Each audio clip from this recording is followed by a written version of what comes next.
Once a legendary soldier, upon returning from his mission, he discovers that his beloved has mysteriously vanished, and his comrade has met with a tragic fate. In pursuit of the enigmatic enemy, Jiang Xiaowu embarks on a harrowing journey of vengeance. Chapter 001. The Return of the King. Bang! Bang! Bang! The sharp, concentrated gunfire echoed through the primordial jungle, jarringly out of place, sending birds and beasts scattering in terror. A relentless barrage of bullets created a suppressive fire, trapping a young woman clad in tactical camouflage behind a mound of earth. She possessed a statuesque and athletic figure, clutching a sniper rifle as she sheltered behind the dirt pile, with dust swirling around her, obscuring her vision and soiling her hair. Yet, her expression remained resolute, devoid of fear. She appeared to be in her mid-20s, her stunning features slightly pale, and her left leg had been struck by a bullet. She tore a strip from her clothing to staunch the bleeding, though it was already soaked with crimson. There was no sign of pain or terror on her face. Instead, she seemed merely fatigued, weary from the ordeal. Her name was Wang Xingnan, renowned member of the Shield Special Forces, the sole female operative, and one of the few female special soldiers in Huaxia, nicknamed Flying Eagle, with the designation 009. At that moment, she found herself deep within the tropical jungle of the Golden Triangle, her comrades having perished in battle. This mission, initially thought to be straightforward, had unexpectedly turned into a meticulously laid trap, as a mole embedded within had betrayed them. The operation was in essence a grand scheme of entrapment. Wolfang, Captain, I apologize, we have failed to complete the mission. We have done our utmost, she murmured to herself, her communicator rendered useless by the enemy's electronic interference. Yet, she instinctively spoke in her earpiece, reporting to Captain Wolfang. The gunfire indicated the enemy was drawing nearer, the encirclement tightening around her. She was isolated in the desolate wilderness of the Golden Triangle, surrounded by a group of ferocious bandits, with little hope of survival unless a miracle occurred. The bandits had begun to cackle arrogantly, proclaiming their intention to capture Wang Xingnan alive to savor the flavor of a Huaxia female Special Forces soldier. Around her delicate and slender neck, a silver chain adorned with a single bullet, typically a trinket, now represented her last resort in combat. This final bullet, however, was meant not for her adversaries, but for herself. Capture? Unthinkable. Suddenly, a shadow more swift than a mountain leopard erupted from behind a large tree, arriving at the dirt mound in the blink of an eye. Wang Xingnan gasped, turning her head to see a cherubic face adorned with an innocent smile. Before she could gather her wits, the sniper rifle she had been clutching tightly had somehow found its way into the hands of this cherubic face. As a Special Forces operative, Wang Xingnan should have felt a deep sense of vigilance and hostility at the sudden proximity of this unfamiliar man who had snatched away her second life, the sniper rifle. Yet, gazing into the eyes of the cherubic face with its pure and sunny smile, she found herself devoid of animosity, feeling an unprecedented sense of security. The cacophony of gunfire crescendoed, drawing ever closer, akin to a multitude wielding strings of firecrackers, crackling and booming. She realized that if things continued this way, death was inevitable. She could not remain passive. Even if she were to perish, she had to fight back.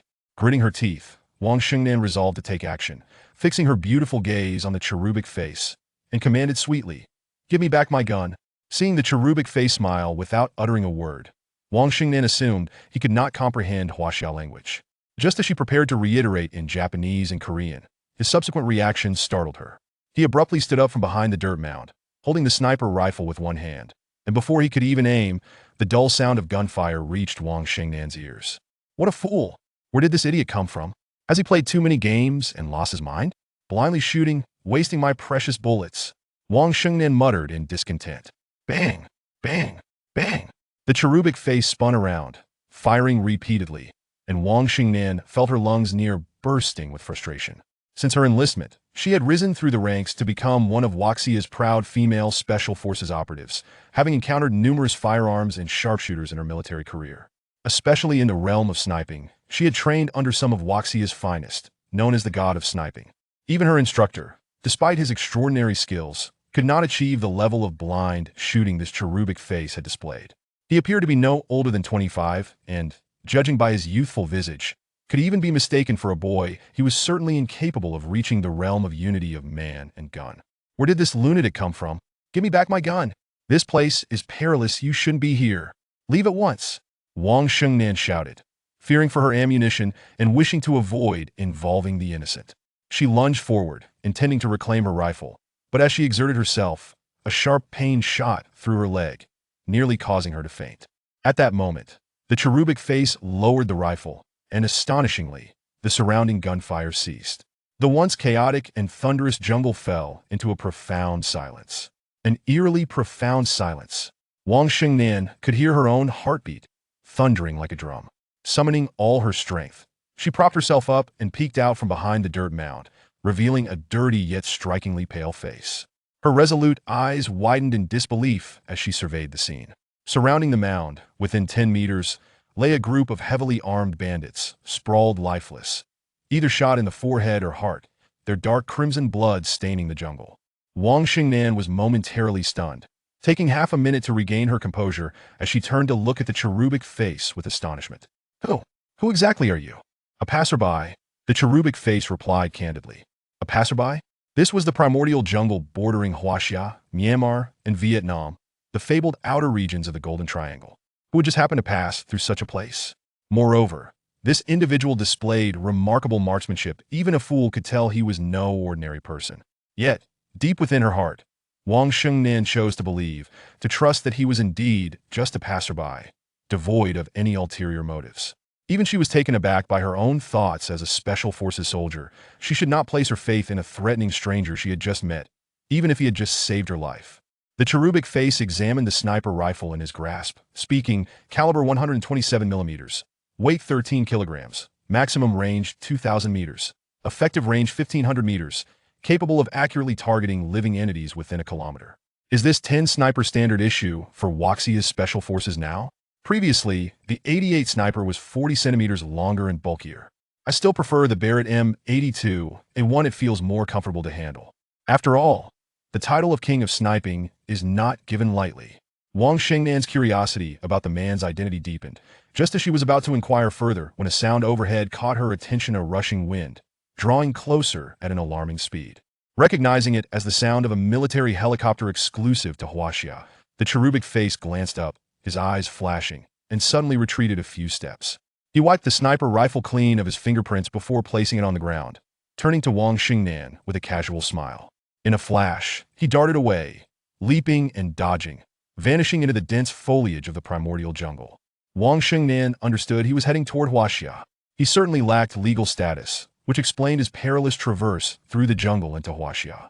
She glanced at the sniper rifle lying quietly a few meters away and grasped why he had placed it so far from her, feared she might shoot him in the back. Would she? Wang Xingnan questioned herself. A man of mysterious identity and extreme danger, attempting to cross into Huaxia. Shall she, as a Huaxia Special Forces operative, turn a blind eye and let him pass? Or, in her eyes, the unwavering determination and confidence began to wane, replaced by a flicker of confusion and hesitation. Hey, what's your name? Wang Xingnan called out loudly in the direction he had vanished. After a prolonged silence, she thought perhaps he had gone too far to hear her. A bitter smile crossed her face, inexplicably feeling a sense of emptiness in her heart. Zhang Xiaowu, a voice echoed back from a distance, laced with a hint of mockery. Huaxia Special Forces beauty, you don't need to thank me for saving your life, nor should you think of offering yourself. I prefer the curvaceous European girls. I have no interest in your type. Goodbye. The farewell was barely audible, as he had clearly already moved far away. A sudden flush crept onto Wang Xingnan's previously pale cheeks, nearly causing her to gnash her teeth in anger as she spat defiantly. Zhang Xiaowu, you wait. No matter who you are, now that you've entered Huaxia, I will make you pay. Wang Xingnan regained her former bravado from the military barracks, muttering to herself. Then, lowering her gaze, she glanced at her own not-so-flimsy bosom, which, with a gentle shake, revealed 2 ample curves, and in a spirit of defiance, she remarked, "Humph, mine isn't small either." Chapter 002. Qingyo Village. 10 days later, a weary young man arrived in the most remote mountainous region in northern Huaxia. He was burdened with a travel bag, his hair disheveled and unkempt, resembling a vagabond. His most striking feature, apart from his tall and robust physique, was his perpetually smiling baby face. This individual was Zhang Xiaowu, now 25 years of age. At the tender age of 10, he had been taken abroad by the old man, and over the years he traversed the globe, from the wild and untamed savannas of Africa to the fiery lands of Latin America, and even to the icy realms of the Arctic and Antarctic. Indeed, he was a Special Forces operative, though not affiliated with any nation or region, nor did he fight to uphold national honor. He and his comrades fought solely for monetary gain. Outsiders referred to them as mercenaries or hired guns, yet Jiang Xiaowu detested this label, preferring to identify himself as a private Special Forces operative and the mercenary organization as a private special unit, despite often being teased by her for what she called self-deception. Her name was Su Yingxue, and like Jiang Xiaowu, she had been brought out of the country by the old man from a young age, personally trained to become a private Special Forces operative, making her the only other Huaxiao individual in the mercenary group aside from Jiang Xiaowu. Though the old man had an oriental visage, he was reticent about his nationality and was proficient in Japanese, Korean, and over a dozen Southeast Asian languages, leaving no one aware of his true origins. 3 years prior, Jiang Xiaowu had been dispatched alone to Africa for a mission. Upon his return to the mercenary base half a month later, he was met with devastation. Countless comrades, with whom he had shared life and death, had been slaughtered. 67 lives lost.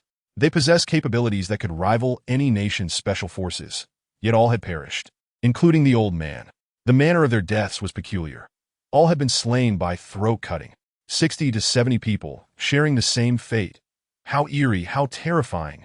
That secret valley bore the scars of a ferocious battle, with thousands of bullet holes etched into the mountainside and charred bushes, silently narrating the horrors that had transpired. What kind of person or organization could accomplish such a feat? Did the enemy not suffer any casualties? What had become of their bodies? Had they been taken by their comrades? Even more perplexing, Jiang Xiaowu scoured the valley, but found no trace of Su Yingxue's body. His childhood sweetheart had vanished. Everyone in the mercenary group, even the old man, was accounted for. Yet Su Yingxue was conspicuously absent. There were neither signs of life nor death. In a frenzy, Jiang Xiaowu searched the valley for an entire day and night, ultimately arriving at a small stream behind the valley. Beside the stream stood a tree, behind which was a concealed hollow, an artificial cavity carved 10 years ago by the mischievous Su Yingxue with a sharp dagger. They had once hidden treasures in this secret spot, a secret known only to the two of them. With a sense of urgency, Jiang Xiaowu rushed to the tree, probing within the hollow, and at last, he unearthed a tattered white silk scarf, her 11th birthday gift from him. The scarf bore 2 bloodied characters, Qingyo. The blood had long since dried, turning a dark crimson, and though the handwriting was hasty, it remained exquisite. Jiang Xiaowu recognized it instantly as Su Yingxue's script. Little Xue was still alive. She must be alive. The 2 characters she hastily inscribed were undoubtedly linked to the grisly massacre and her disappearance. With bloodshot eyes, Jiang Xiaowu felt a flicker of hope reignite. For 3 long years, he had exhausted his savings of over $10 million, traversing much of the globe through various channels and forces. Yet he had unearthed no information about any organization or individual connected to this slaughter. He had even spent substantial sums to gain insight into elite special forces around the world, including the U.S.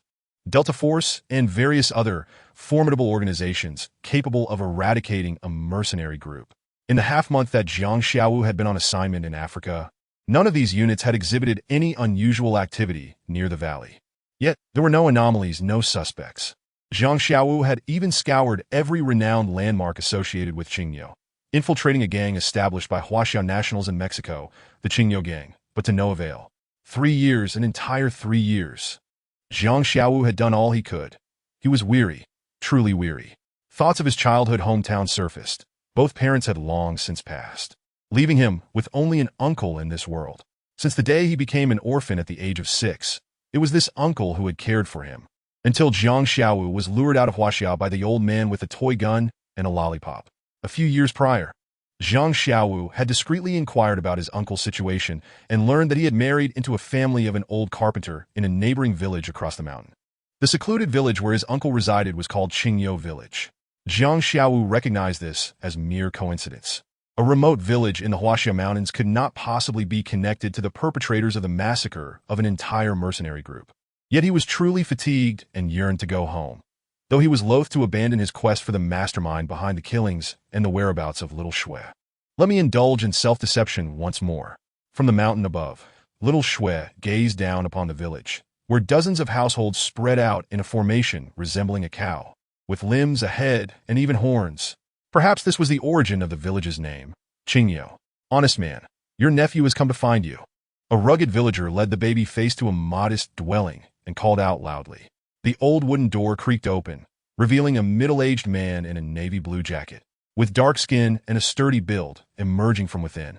It was evident that he was a simple mountain dweller, with small eyes and slightly thick, dark purple lips, his face exuding an aura of sincerity and honesty. Zhang Lizi, what nonsense are you spouting? Where'd I have a nephew? There was one, but he was abducted by human traffickers when he was about 10, the honest mountain man replied as he exited the house. This outsider claims to be your nephew. That's why I brought him. Zhang Lizi pointed to the weary baby face behind him. The dark-skinned mountain man muttered under his breath, glancing back at Zhang Lizi, only to be left dumbfounded. Xiaowu. The middle-aged man's nostrils flared, breathing heavily like a bull, his eyes reddening and moistening as he scrutinized Jiang Xiaowu, suddenly shedding tears. Jiang Xiaowu's physique had long since transformed from his childhood. He was now tall and strong, yet his baby face remained almost unchanged, save for a slightly more defined contour. His smile was identical to that of his youth, innocent and bright, with a small dimple on his left cheek. Uncle! Jiang Xiaowu choked out. Even his heart of steel could not withstand the flood of emotions, tears brimming in his eyes. Oh my, is this truly your long-lost nephew Jiang Xiaowu? All this time, I've heard you ramble about your nephew. I thought you were losing your mind. I never imagined you actually had one. Ha ha! Zhang Lizi exclaimed joyfully. A warm current surged from Jiang Xiaowu's lower abdomen, reaching his crown. It turned out his uncle had been thinking of him all along, never forgetting him. Yet, for all these years, he had not sent a single word, leaving his uncle in constant worry and guilt. In that moment, Jiang Xiaowu's heart was filled with remorse, even a faint sense of guilt emerging. Chapter 003. Uncle Xiaowu. The two, uncle and nephew, embraced tightly, their clothes soaked with tears. At that moment, a plump woman with a face full of flesh, resembling a reincarnated fierce goddess, emerged from the house. She looked at the two weeping figures at the doorway and bellowed in a loud voice. What are you howling about at the doorstep, you scoundrel? Upon hearing her shout from behind, the honest man was startled, turning around to flatter her. Liwa, this is my nephew Jiang Xiaowu. Xiaowu, this is your aunt. Zhang Liwa. Liwa, what a beautiful pear blossom, exclaimed Aunt Jiang Xiaowu with a foolish grin. Is this the nephew you've often mentioned? The one who has been missing for many years? Zhang Liwa scrutinized Jiang Xiaowu from head to toe, much like a police officer examining a thief. Chun Laoshi, you scoundrel, you didn't mistake him for someone else, did you? After all these years, without a word, how is it that a nephew suddenly appears? Zhang Liwa seemed to harbor no fondness for Jiang Xiaowu. In her eyes, he was devoid of familial affection, replaced solely by unmasked suspicion and disdain. After years of being a son-in-law, it appeared that Uncle's life was far from easy. Although Chun Laoshi was also deeply curious about Jiang Xiaowu's whereabouts over the years, he refrained from asking further questions, simply stating with conviction, I cannot be mistaken. This is my nephew, Xiaowu. Zhang Liwa understood Chun Laoshi's temperament. He was a simple and honest man, yet once he set his mind on something, he was more stubborn than anyone else, as unyielding as a mule. Regardless of whether Chun Laoshi was mistaken, it was clear she was not welcoming of this disheveled young man, who resembled a beggar. Life was already tough in their humble abode. How could they manage to feed another mouth? Stop loitering at the door. Come inside and talk. Though Zhang Liwa's heart was filled with discontent, she could not allow this unexpected nephew to remain standing outside, as it would invite gossip from the neighbors, especially from Zhang Lizi with his incessant chatter. The three entered the dimly lit small room, which was sparsely furnished, consisting merely of a table, chairs, a stove, and 2 bedrooms. Nothing more.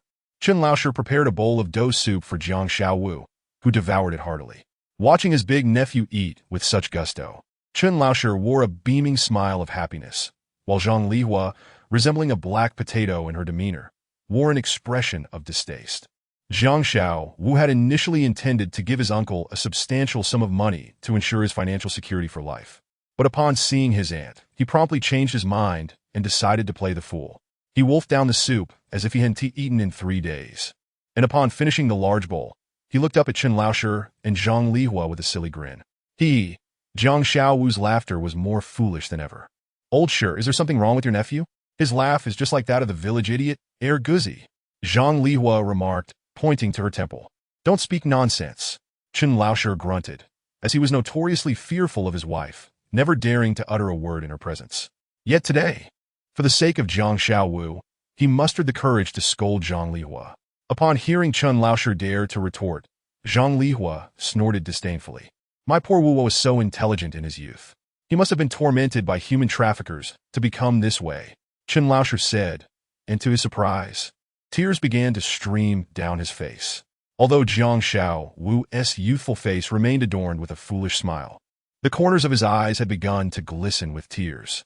As night fell, Chen Laoshi cleared out a room that had been used for storage, preparing it as a sleeping quarters for Zhang Xiaowu. In the dead of night, voices could be heard from the adjacent room. You scoundrel, your nephew's arrival is rather suspicious. He hasn't been seen for over a decade, and now he suddenly shows up at our doorstep? Zhang Lihua voiced her underlying doubts. Wu Wa's parents died early, and I am his only kin in this world. If he escaped from the clutches of human traffickers, who else would he seek, if not his uncle? Chen Laoshi replied, already defending Zhang Xiaowu with a rationale. Do you think human traffickers are just simple criminals? Furthermore, can someone truly be missing for over a decade? Where has he been all this time, and what has he been doing? Do you know? Zhang Lihua pressed on, relentless in her scrutiny. Despite her rough exterior, she possessed a keen mind and was rife with suspicion. How would I know? Regardless, Wu must have suffered greatly. Please don't bring up sad topics that might distress him. Chen Laoshi's concern for Zhang Xiao Wu was truly meticulous. I can't shake the feeling that your nephew isn't quite right. Could it be that he committed some crime and is hiding away in the mountains? Zhang Lihua's unease grew with each passing thought. Stop making baseless accusations. Look at him. Does he resemble a wicked criminal? Chen Laoshi's voice choked with emotion as he thought of Zhang Xiao Wu's vacant smile. Who knows if he is merely pretending to be foolish? Zhang Lihua scoffed. Silence. Chen Laoshi bellowed, startling Zhang Lihua into momentary shock. Though he was typically submissive to his wife, his stubbornness flared when it came to his nephew. Chen Laoshi, you scoundrel. How dare you raise your voice at me? Zhang Lihua retorted, regaining her composure and shouting back. Keep it down. You wouldn't want Wu Wa to overhear. Chen Laoshi could only maintain his manly demeanor for a mere 5 seconds. Upon witnessing Zhang Lihua's fury, he quickly lowered his voice and softened his tone. Get lost. Don't forget. You married into the Zhang family. If you dare raise your voice again, I'll take my foolish nephew and pack my things to leave. Zhang Lihua concluded, followed by a thud and a low moan from Chen Laoshi, who had likely been kicked off the bed. Following this, Chen Laoshi could be heard speaking softly, as if pleading for mercy, and then silence enveloped the room. Zhang Xiaowu sighed softly and buried his head under the covers. Nestled in the mountainous region, Qingyou village was characterized not only by its difficult access and cow-like terrain, but also by the fact that over 80% of its inhabitants shared the surname Zhang. This was Qingyou village, also known as Zhangjia village. Time flew by, and Zhang Xiaowu had been in Qingyou village for half a month. After more than 10 days of interaction, Zhang Lihua had dismissed her suspicions that Zhang Xiaowu was a bad person merely pretending to be foolish. She was now 100% certain that this nephew who had appeared from nowhere was simply a big fool. Chapter 004. I am the king of children in Qingyou village. Aside from eating and sleeping, Zhang Xiaowu spent his days playing with 8 boys aged 7 to 13, never lifting a finger to help with farming. Not only did he avoid work, but he also led this group of little rascals into mischief, climbing trees for bird nests, playing marbles, and even brazenly sneaking into Zhang Ac's pig pen to feed nails to his old sow. Fortunately, Ac's wife noticed the shiny objects in the feed trough early on, which alerted her. Otherwise, the old sow, who was expecting 9 piglets, could have faced dire consequences. Old Sure, your foolish nephew is utterly outrageous. He led the village kids into my pig pen to feed nails to my old sow. If it weren't for my wife discovering it, there would have been a major disaster. Zhang Ac stormed over, furious and demanding justice. Initially, Chen Laoshi sat silently on a small stool, puffing away at his cigarette. As Zhang Ac grew more animated in his accusations, Chen Laoshi finally replied, How do you know it was my nephew who did this? Upon hearing this, Zhang Ac became enraged, his face turning green with anger. What do you mean? Am I supposed to wrongly accuse your foolish nephew? My son Xiao Bei told me directly that it was your nephew Zhang Xiaowu. Xiao Bei was Zhang Ac's 9-year-old grandson, one of Zhang Xiaowu's little followers. affectionately termed the Eight Great Kings. My nephew is named Jiang Xiaowu, and he is not foolish. Chen Laosher was irked by the notion that anyone would label Jiang Xiaowu as such, despite the fact that he did indeed seem a bit simple-minded. Moreover, your grandson was involved too. Feeding nails to his own sow is even more foolish. I think your grandson is the real idiot. Chen Laosher, usually reticent, surprisingly shot back with a retort. Zhang Ac's face turned even greener. Sister Li Hua, you must judge this matter. Am I the unreasonable one here? Seeing Chen Laosher dare to speak back, Zhang Ac immediately invoked Zhang Lihua's name, knowing full well that everyone in the village was aware that Chen Laosher feared her the most.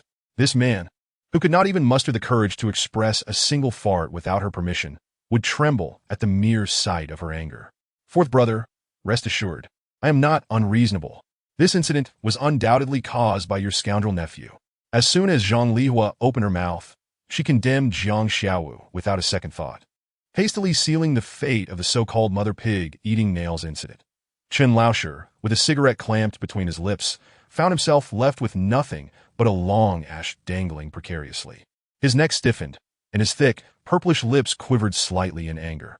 Yet, miraculously, that long, twisted ash refused to fall or disperse, trembling in tandem with Chen Laosher's subtle movements, reminiscent of a flower wilting in the wind, a sight that stirred anxiety in onlookers. What? Are you still unconvinced? Zhang Lihua glared at Chen Laosher. He dared not retort. In silence, he maintained his defiance, his posture silently expressing his stance and attitude. Indeed, he was unconvinced. Oh my, Chen Laosher, you wretched soul. Where did that foolish nephew of yours crawl out from? Thinking someone is backing you, you dare disregard my words? What? Are you plotting a rebellion? Zhang Lihua rolled up her sleeves, embodying a fierce woman akin to Zhang Fei. She had long harbored dissatisfaction towards Jiang Xiaowu, and now all her grievances poured forth. Your nephew Jiang Xiaowu has been living with us for nearly a month. Aside from eating and sleeping, he contributes nothing. He hasn't pulled a single weed in the fields, hasn't cooked a meal, and I have even washed his clothes and socks. In short, he's a parasite living off others. I've tolerated this because of my misfortune, having unwittingly taken in this scoundrel as my son-in-law. My father passed away early, and despite being married to you all these years, we have yet to bear a child. Since he is your nephew, I treated him like a son, offering him the best while he lounges about, causing trouble in the village. Just last week, he ruined most of the watermelons in Uncle Lu's field. If I hadn't sweet-talked and apologized, compensating Uncle Lu with 200 yuan, would this matter have been resolved? And today, he fed nails to the pig at fourth brother's house. Luckily, fourth sister discovered it early. Otherwise, it could have been a disaster. That pig is pregnant with a litter, due to give birth soon. If it had eaten those nails, it would have died along with its piglets, resulting in a loss worth thousands. How much do you earn in a year, Chen Laosher? You toil in the fields all year round for a measly 5,000 yuan. These few nails could cost you over 10,000. Can you afford that? Upon mentioning money, Chen Laosher's rigid neck drooped, defeated. He was a simple, honest farmer, unlike the village youths who ventured into town to work. His knowledge lay solely in tilling the land, and the harvest from a year's worth of labor, selling rice. Sweet potatoes and potatoes barely totaled 5,000 yuan. A sum of 10,000 was astronomical for him. What? As soon as money is mentioned, you lose your voice. Look at your lack of ambition. Zhang Lihua scoffed, her face darkened with disdain. Zhang Asi, observing Zhang Lihua reprimanding Chen Laosher as one would a dog, felt a sense of satisfaction, his anger dissipating as he found amusement in the spectacle. Since the pregnant pig was unharmed, he attempted to mediate insincerely. Lihua, don't scold Laosher too harshly. This is all the doing of that foolish nephew of his, and he is not to blame. Yelling at him won't help.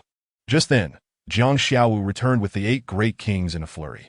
Upon learning that Zhang Asi had come to question him, Jiang Xiaowu's face, full of innocence, reflected a sense of grievance. Uncle, the matter of the pig eating nails has nothing to do with me. It was Xiaobei's idea. He said the pig's nighttime noises kept him awake. The nails were pulled from the wood of his family's toilet, and he scattered them in the pig trough himself. I didn't do anything, just watched. I mean, watching isn't illegal, right? You're talking nonsense. Xiaobei never said that. Zhang Asi was taken aback. He never anticipated this fool would turn the tables, nearly bursting with rage. So it's your Xiaobei who is lying. They can all testify for me. If you don't believe me, ask them. Jiang Xiaowu gestured to the 8 great kings, boys ranging from 7 to 13 years old, with Xiaobei among them.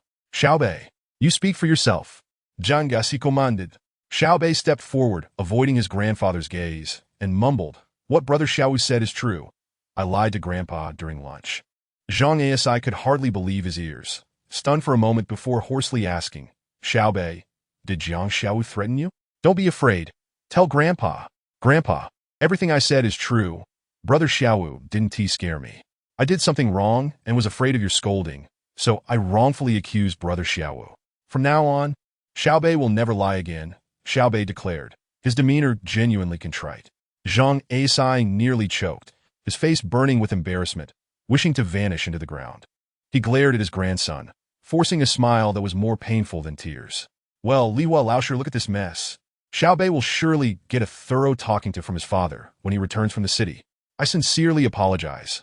I have some work left to finish in the fields, so I must take my leave." Zhang Asi left in a huff, casting one last furious glare at Xiaobei. "I told you, Xiao wouldn't do such a thing." Chun Laosher beamed with pride as he looked at Zhang Lihua, speaking with a sense of triumph. However, Zhang Lihua's dark expression remained unchanged. She held her head high, disdainfully observing the uncle and nephew before snorting and turning to enter the house.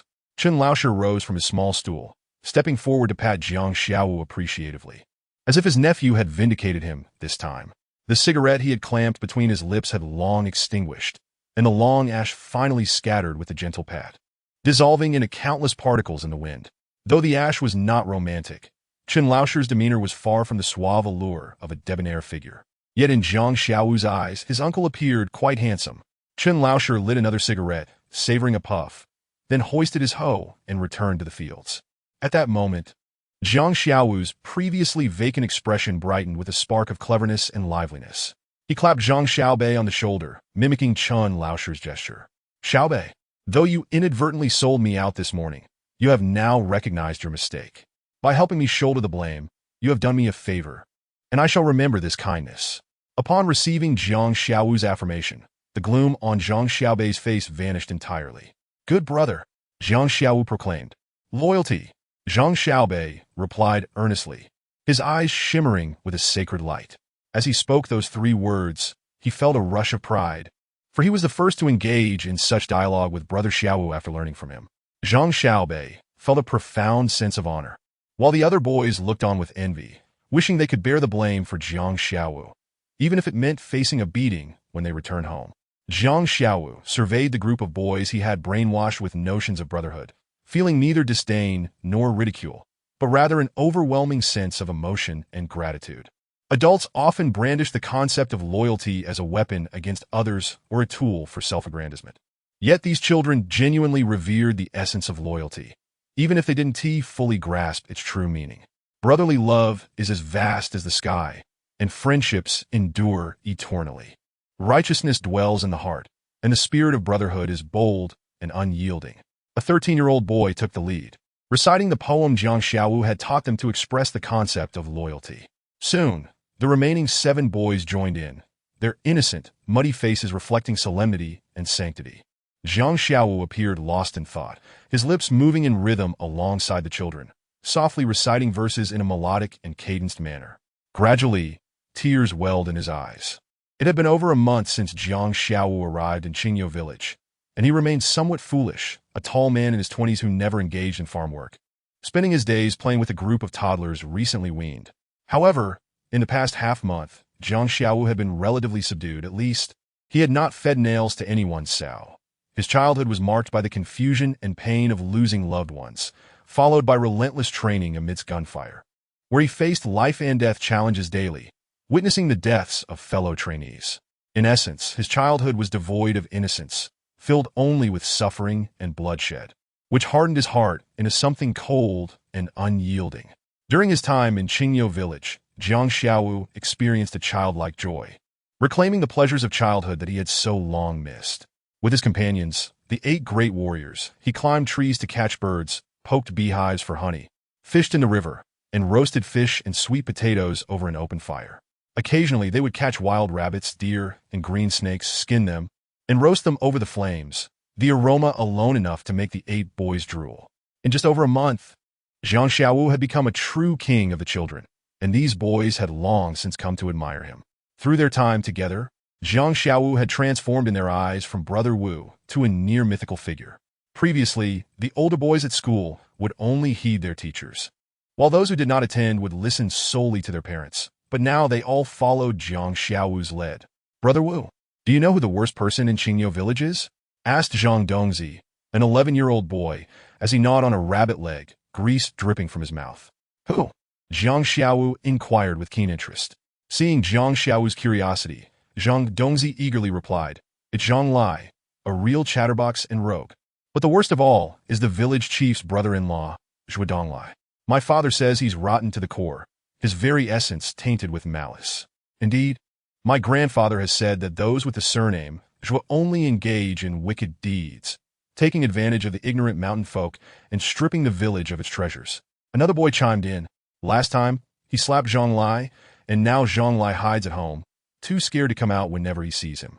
And that old farmer, Uncle Tian, he wouldn't let him dig up his ancestral graves, and Zhuo pushed him, breaking 3 of his ribs.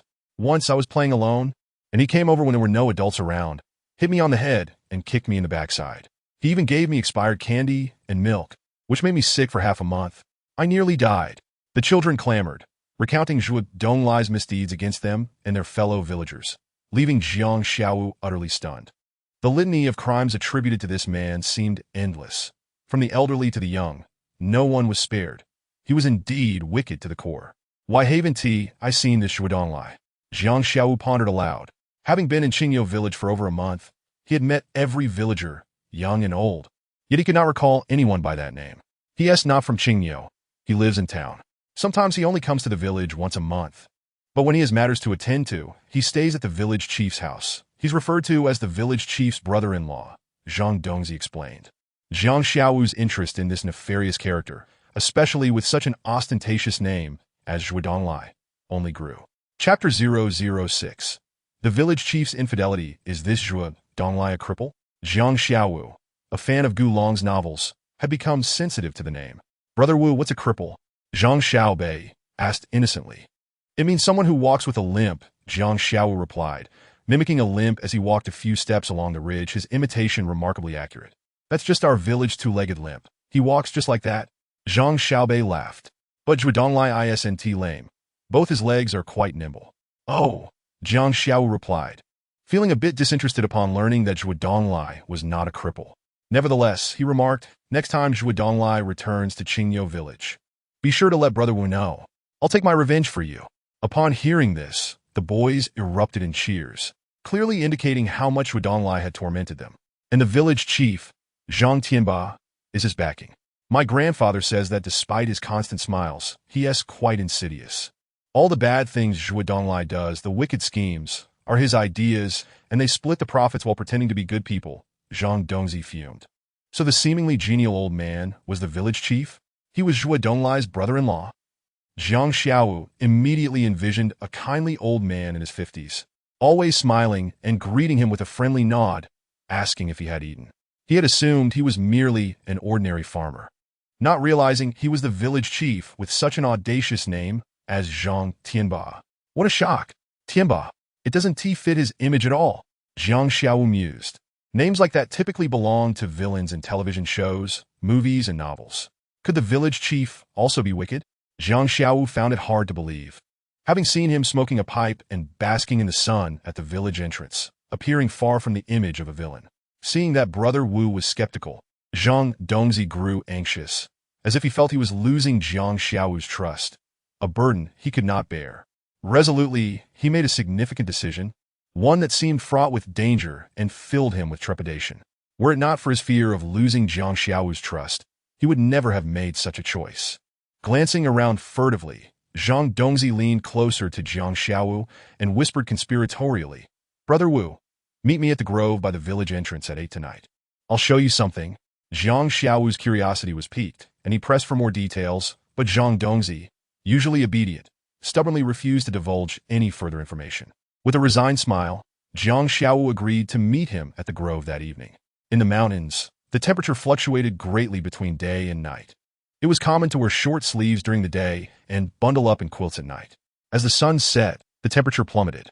Jiang Xiaowu, having eaten 2 bowls of noodles and 3 corn buns, shivered as he stepped outside, wrapping his coat tightly around himself as he made his way to the small grove. The shadows danced among the trees, and a gust of wind swept through, rustling the leaves like a chorus of spirits wailing, sending shivers down his spine.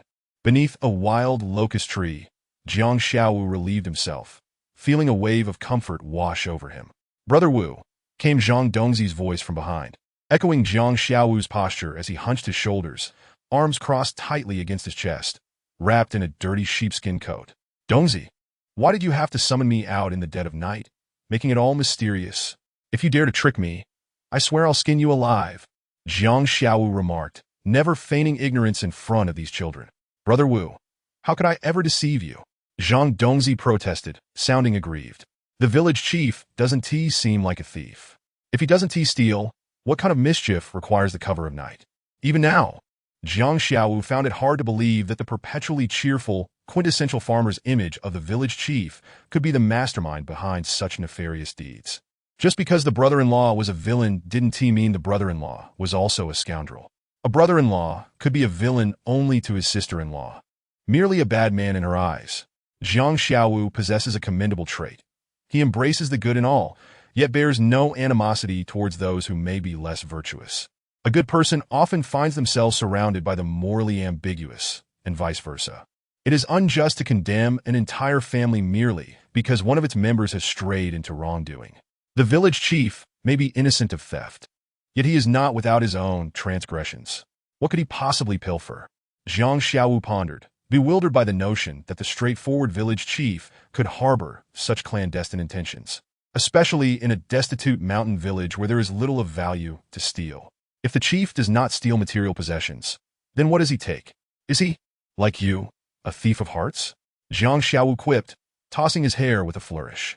"Ah, Brother Xiaowu, do you truly consume hearts? Please don't frighten me." Zhang Dongzi's complexion paled, fearing that Jiang Xiaowu had transformed into a heart-stealing specter. "You little rascal, can we not engage in a civil conversation? Your lack of humor is astonishing." Jiang Xiaowu playfully flicked Zhang Dongzi's forehead, chiding him lightly. "You yourself claim to be a thief of hearts." Zhang Dongzi rubbed his head, muttering under his breath, "Dongzi, Qingyou village is so impoverished that it can leave its doors unlocked at night. I truly cannot fathom what the village chief could possibly steal. If he claims not to steal items, does that mean he steals people?" Jiang Xiaowu casually remarked. He does steal people." Zhang Dongzi suddenly blushed, stammering. "What?" Jiang Xiaowu had merely jested, yet was taken aback by this unexpected affirmation, momentarily rendered speechless. "Whom has he stolen? In the dead of night? Has he climbed into your mother's womb?" Jiang Xiaowu inquired. "Absolutely not," Zhang Dongzi hastily refuted, his face reddening further, his demeanor more awkward. At just over 10 years of age, he was at the threshold of adolescence, filled with curiosity, confusion, and a hint of trepidation regarding matters of intimacy. Yet he was no longer entirely naive. Even in the mountains, devoid of computers and internet access, Zhang Dongzi had gleaned enough information to understand the basics of male-female interactions, albeit with misconceptions, believing that mere nudity and embrace would lead to pregnancy. "Then whom has he stolen?" Jiang Xiaowu pressed. "How did he manage this? Please don't tell me he stuffed them into a sack and carried them away." Zhang Dongzi, still just a young boy, could not fully articulate the nuances of what he meant by stealing people. Jiang Xiaowu felt compelled to clarify the situation. What exactly did the village chief mean by that phrase? What manner of person would be involved? Perhaps the villagers, with their youthful vigor, had found the chief, in his middle age, seeking an outlet for his energies after dinner? Chapter 008. The old dog in sheep's clothing. Jiang Xiaowu sincerely lamented that in this day and age, there are only overworked oxen, not overfarmed fields. Comrade Tianba truly is a commendable village chief, selflessly laboring for his constituents. The village chief, engaged in the welfare of the villagers, had addressed the most urgent needs of Widow Ma, a commendable feat indeed. Is this your evidence of him being a bad person? He did not force Widow Ma. It was mutual consent. This merely suggests a flaw in his moral character, not a definitive indictment of his character as a bad person. Jiang Xiaowu asserted. "Brother Xiaowu, do not be hasty. The best is yet to come. Let us follow the village chief." Zhang Dongzi blushed as he took a step towards the chief's retreating figure, quietly trailing behind. Jiang Xiaowu felt an unsettling heat wash over him. His body weary, yet one part remained unwaveringly resolute. He bent slightly, squeezing his legs together, awkwardly following Zhang Dongzi. Zhang Tianba, clad in a tattered cotton coat, appeared somewhat unsteady after his earlier exertions. After all, he was in his 50s, hardly equipped to withstand Widow Ma's relentless advances. Jiang Xiaowu could not comprehend why Zhang Dongzi insisted on tailing the village chief. Was the chief truly on a quest to steal elsewhere? Even if he had such intentions, he would likely find himself too fatigued to act upon them. Zhang Tianba must have become a limp noodle, incapable of further escapades. Despite his lingering doubts, Jiang Xiaowu refrained from questioning further, as Zhang Dongzi had demonstrated a clear understanding of the meaning of stealing people. After circumventing much of the village, they arrived at the northern edge, where a handful of households nestled against the mountains. To Jiang Xiaowu's surprise, Zhang Tianba did not return home, but instead traversed nearly the entire village to this northern area. Having completed his misdeeds, one would expect the chief to rest, yet he continued his endeavors. Jiang Xiaowu glanced up at the moon, now high in the sky, its silvery light casting shadows upon two furtive figures, Zhang Dongzi and himself, stealthily pursuing the chief. "Is that not Sister Ju's home over there?" Jiang Xiaowu remarked as he observed Zhang Tianba pause at a villager's doorstep, leaning against the door. Peering through the crack into a darkened interior, where it was evident the occupants had already succumbed to slumber. After a moment of listening intently, he gently rapped on the door. Silence ensued. Zhang Tianba knocked thrice more with his knuckles. The light flickered on inside, and a young woman's voice, tinged with alarm and suspicion, inquired, "Who is it?" "Xiaoju, it is your uncle Tianba.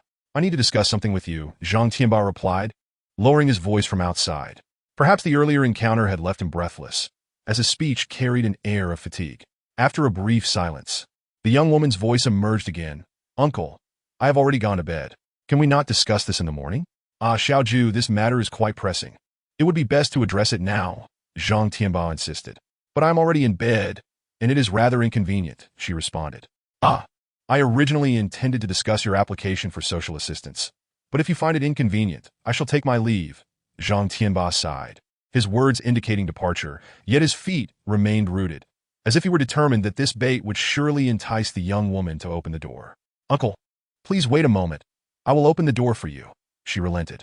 As anticipated, the young woman swiftly changed her mind, urging him to remain, followed by the sound of rustling clothes. Standing outside, Zhang Tianba revealed a glimmer of satisfaction.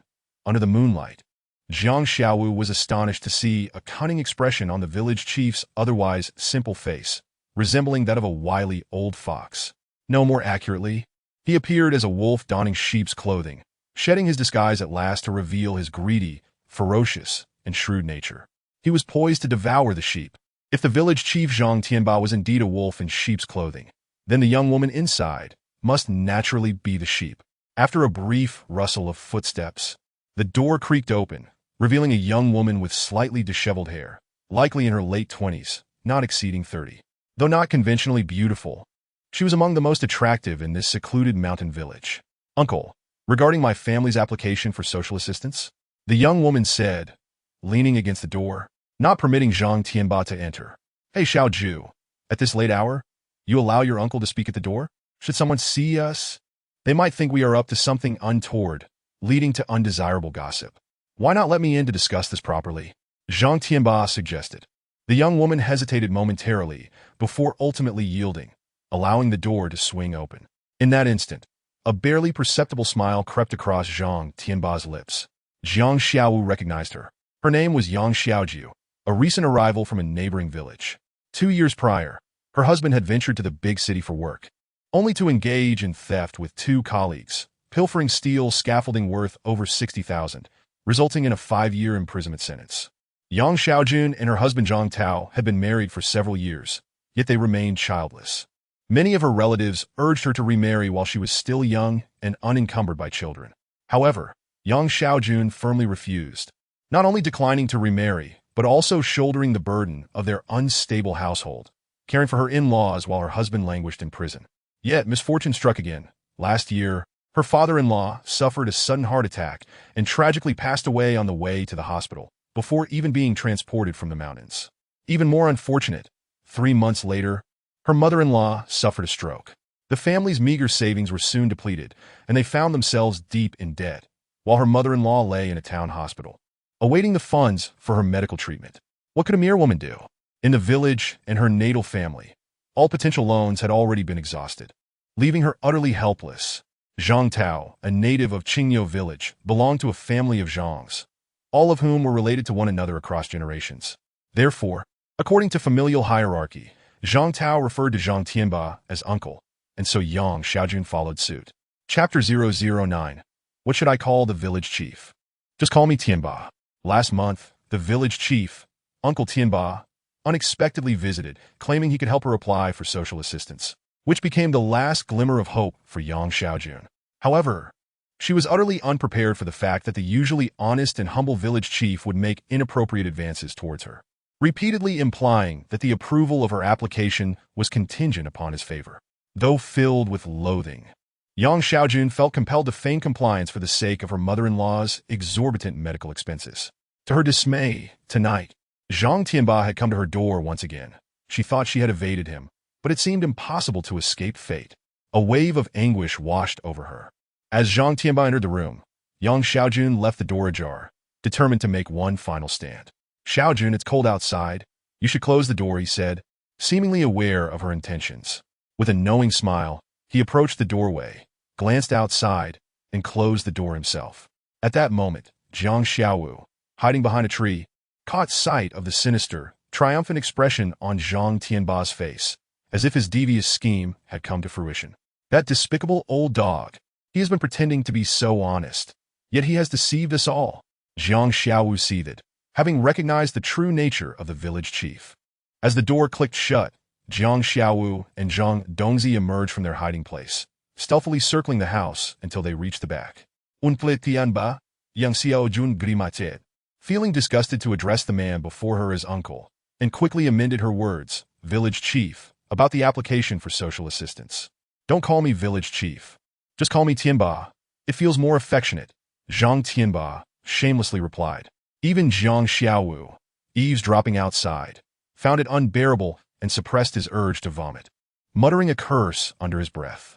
Yang Xiaojun stubbornly refused to change her address. Just then, muffled cries from within the room reached her ears. "Oh, village chief, please let go. I beg you, don't do this." The audacity of this shameless man. How could he dare to force himself upon someone unwilling? Though Jiang Xiaowu despised Zhang Tianba's actions, he couldn't help but admire his physical prowess. It was astonishing how quickly he had recovered for a second round after his earlier encounter with Widow Ma. "Call me Tianba, my little darling," Zhang Tianba leered. Peering through the window, Jiang Xiaowu saw Zhang Tianba embracing Yang Xiaojun, who struggled desperately against his grip. Yet, Zhang Tianba's strength was overwhelming, rendering her efforts futile. "Village chief, my husband Zhang Tao still calls you uncle. You cannot do this." Yang Xiaojun pleaded. "I know. Taozi is someone I've watched grow up. I'm just looking after his wife for him, while he is inside." Zhang Tianba held on to Yang Xiaojun with unwavering force. How could a person be so shameless? Jiang Xiaowu clenched his fists, barely able to contain his rage. "I know your circumstances. Your mother-in-law is in dire health. If the assistance is not granted, the hospital will refuse treatment, and she may not survive." He pressed, "If you comply with me, not only will the assistance be assured, but I will also give you 10,000 yuan as a gift, no repayment necessary. What do you say?" Zhang Tianba had evidently come prepared, intent on claiming Yang Xiaojun for himself. A flicker of hesitation and anguish crossed Yang Xiaojun's eyes. Her once vibrant and resilient gaze turned dull and lifeless, mirroring her inner turmoil. "Do you promise?" she asked, seemingly on the brink of capitulation, as the weight of her circumstances bore down on her. Seeing his opportunity, Zhang Tianba eagerly agreed. "Rest assured, your mother-in-law's situation is in my hands." He then lifted her and laid her on the bed, reaching for the buttons of her clothing. Despite his rough hands, accustomed to labor, they moved with surprising dexterity, a testament to his years of exploiting the village's vulnerable women. As he unbuttoned her outer garment, revealing a red apron adorned with mandarin ducks, the The sight of her exposed form stirred a grotesque excitement within him. Xiaojun, were you trying to hide your figure? I never imagined you were so voluptuous. Today has truly opened my eyes. Zhang Tianba grinned, his excitement evident as he gazed at her. Yang Xiaojun turned her head away, tightly shutting her eyes, tears slipping from the corners, dampening the festive embroidered pillow. In that moment, her heart felt extinguished, though she was still alive. She had become a mere shell of herself. As Zhang Tianba bore down upon her, even with her eyes closed, she could sense the heat of his foul breath, a nauseating mix of smoke and garlic. The stench was reminiscent of the filth typically associated with livestock. Yang Xiaojun felt a wave of nausea rise within her. But for her mother-in-law, for the sake of her family, she was willing to endure the indignity of being victimized by this unscrupulous predator. Yet thoughts of Tao flooded her mind. His honest and warm smile, his broad shoulders, the lengths he went to provide for her and her mother-in-law, even resorting to theft for a ring she had long desired. In that instant, regret washed over Yang Xiaojun. When Tao returns from prison, how can I face him as this tainted woman? How can I continue living in this world? As tears streamed down her face, she suddenly opened her eyes, fueled by an unexpected surge of strength, pushing Zhang Tianba off her with astonishing force. What are you doing? A stunned Zhang Tianba stumbled to the floor, bewildered. I no longer want your assistance. I do not need your filthy money. Get out. Leave. Yang Xiaojun's voice rang out, sharp and fierce. Chapter 010. Even if you scream until your throat is raw, no one will save you. What do you mean? Are you abandoning your mother-in-law? Are you willing to watch her die in the hospital? Zhang Tianba, unwilling to concede, resorted to threatening her with her mother-in-law's life once more.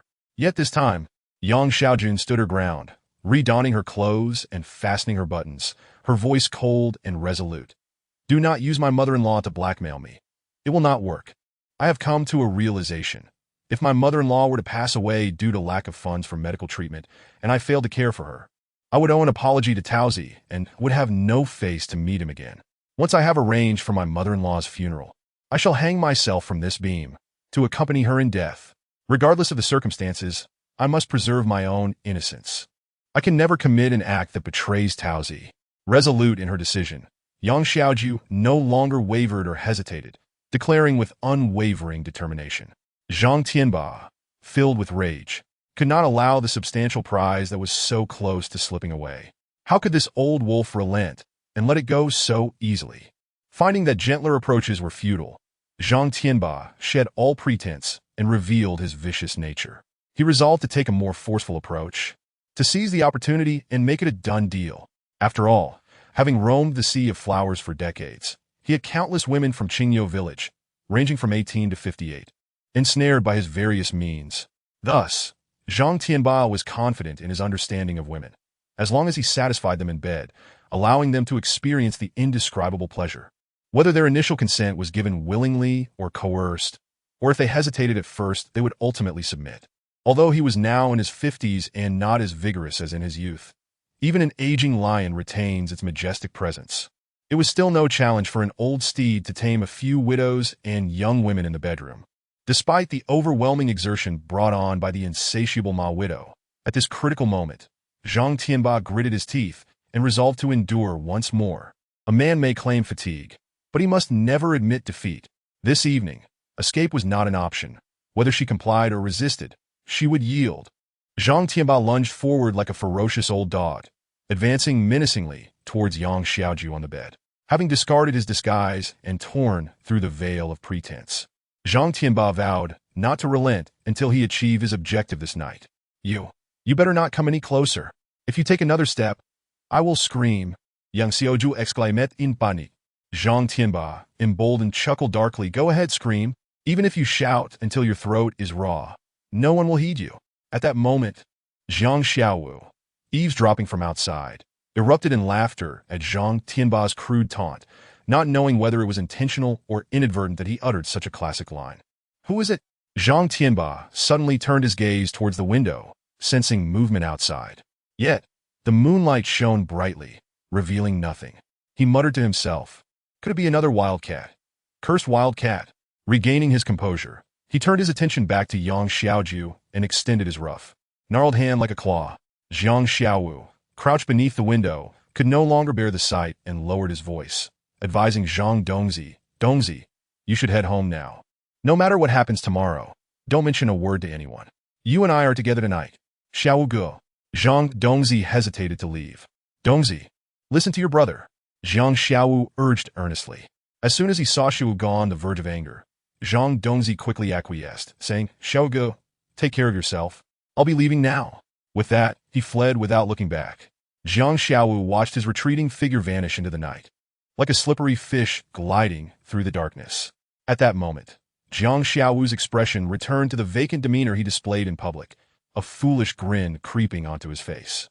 With a soft thud, he picked up a small stone from the ground and tossed it at the glass overhead. The glass shattered, cascading to the ground. "WH. Who is it?" Zhang Tianba exclaimed, noticing the stone that had landed by his feet. It dawned on him that it was not a wildcat outside, but rather someone. A wildcat would not throw stones at a glass window. A large head appeared first through the shattered pane, revealing a childlike face adorned with a grin so foolish even a simpleton would recognize it as such. "Fool! Why are you out here in the middle of the night, breaking someone else's window?" Zhang Tianba bellowed in a fit of rage. Previously, he had greeted Zhang Xiaowu with warmth and courtesy, always calling him Xiao. But now he addressed him as fool, a clear indication of how furious he was that Zhang Xiaowu had disrupted his plans. "Village chief, why are you not asleep at this hour, and what are you doing in Sister Xiaoju's house?" I think I saw you bullying Sister Xiaoju," Zhang Xiaowu replied, his expression blank, resembling an immature child. Just as Zhang Tianba was about to explode in anger, a thought crossed his mind, and he quickly donned a facade of simplicity and kindness, as if putting on a mask of insincerity. "Xiao, the village chief is discussing matters with your Sister Xiaoju. You should head home and sleep. If you don't, your uncle will worry about you." Zhang Tianba wished to avoid further entanglement with this fool, aiming only to send him away quickly. "You are bullying Sister Xiaoju. I want to leave," Zhang Xiaowu stubbornly insisted, portraying the obstinacy of a fool with remarkable finesse, leaving no room for doubt that he was merely pretending to be simple-minded. "I did not bully your Sister Xiaoju. There are rats under her bed, and I am here to catch the rats for her," Zhang Tianba retorted. In the dead of night, at the home of a young woman living alone, claiming to catch rats? Such a feeble excuse was clearly a ruse aimed at deceiving a simpleton. Zhang Xiaowu internally scoffed at himself, recognizing that although he was playing the fool, such a pitiful lie was something even a fool-esque grandson would not believe. I also want to catch rats," Zhang Xiaowu declared, remaining steadfast by the window, unwilling to leave. Zhang Tianba, infuriated, struggled to keep his temper in check, speaking softly, "Xiaowu, it's sufficient for the village chief to catch the rats alone. You should go home and sleep. Good children should not stay up too late. Here, I have some delicious candy for you. Take it and quickly head back to sleep." Zhang Tianba reached into his pocket and pulled out several pieces of white rabbit candy, offering them through the broken window. "I do not like white rabbit candy. I only eat alpine candy." Zhang Xiaowu's response nearly drove Zhang Tianba to the brink of apoplexy. How could a fool be so picky, leaving him exasperated? Realizing the sweet bribe had failed, Zhang Tianba quickly retrieved a 10 yuan note from another pocket. "Take this, it's 10 yuan. You can buy a lot of that alpine candy. Now take the money and leave." Zhang Tianba attempted to bribe a fool with cash. Chapter 011. I want to catch rats. Zhang Xiaowu, grinning foolishly, accepted the money, carefully folding it into a small square and placing it in his pocket. Yet, he remained rooted outside the window, motionless. "Why aren't you leaving?" Zhang Tianba queried, perplexed. "I want to catch rats," Zhang Xiaowu replied, now with the money in hand, only to circle back again, infuriating Zhang Tianba to the point of nearly having a heart attack. He suddenly realized he had been outwitted by a fool. Zhang Tianba was utterly enraged. He was accustomed to approaching matters with courtesy before resorting to force. Since his politeness had been disregarded, it was time for him to take a firmer stance. "Fool! Get lost this instant! Move it!" Zhang Tianba glared, abruptly transforming from the amiable village chief into a fierce wolf. "Village chief, you are so fierce. I am afraid." Zhang Xiaowu pouted, his expression pitiful, as though on the verge of tears. "Then hurry and leave." Zhang Tianba's mind was solely focused on expediting Zhang Xiaowu's departure. The fleeting moments of spring nights were invaluable. He did not wish to have his pleasant affair disrupted by a fool. "I will not leave. I want to catch rats." Jiang Xiaowu insisted, his resolve unwavering. In the eyes of a normal person, Jiang Xiaowu's determination appeared merely as a fool's stubbornness. If you want to catch rats, go to the woods at the village entrance. There are plenty of field mice there. Zhang Tianba pointed towards the village's entrance. No, I am determined to capture the mischievous mouse that has invaded Sister Xiaojuan's home. It leaps about, attempting to bully her, and I cannot leave. If I do, it will surely torment her again. This wretched rodent, this foul creature. Jiang Xiaowu exclaimed, his expression one of utter foolishness. Zhang Tianba, his face contorted with fury, could not help but feel that Jiang Xiaowu's words were akin to a veiled jab at himself. Were it not for Jiang Xiaowu's final foolish utterance of wretched mouse, foul mouse, he might have genuinely suspected that Jiang Xiaowu was merely playing the fool. Little fool, I ask you one last time, are you leaving or not? Zhang Tianba, his mind clouded with rage, threatened Jiang Xiaowu with burning eyes. I won't leave while that foul mouse is still in Sister Xiaojuan's room. Jiang Xiaowu replied, gazing blankly at Zhang Tianba through the window. Zhang Tianba could no longer contain his frustration. He donned his coat and hurried to the back door, flinging it open with great force. He shoved Jiang Xiaowu, who stumbled and fell onto the ground. Wah! The village chief is hitting people. Wah wah wah! Jiang Xiaowu rubbed his eyes, wailing for a while, but despite his efforts, he couldn't squeeze out a single tear.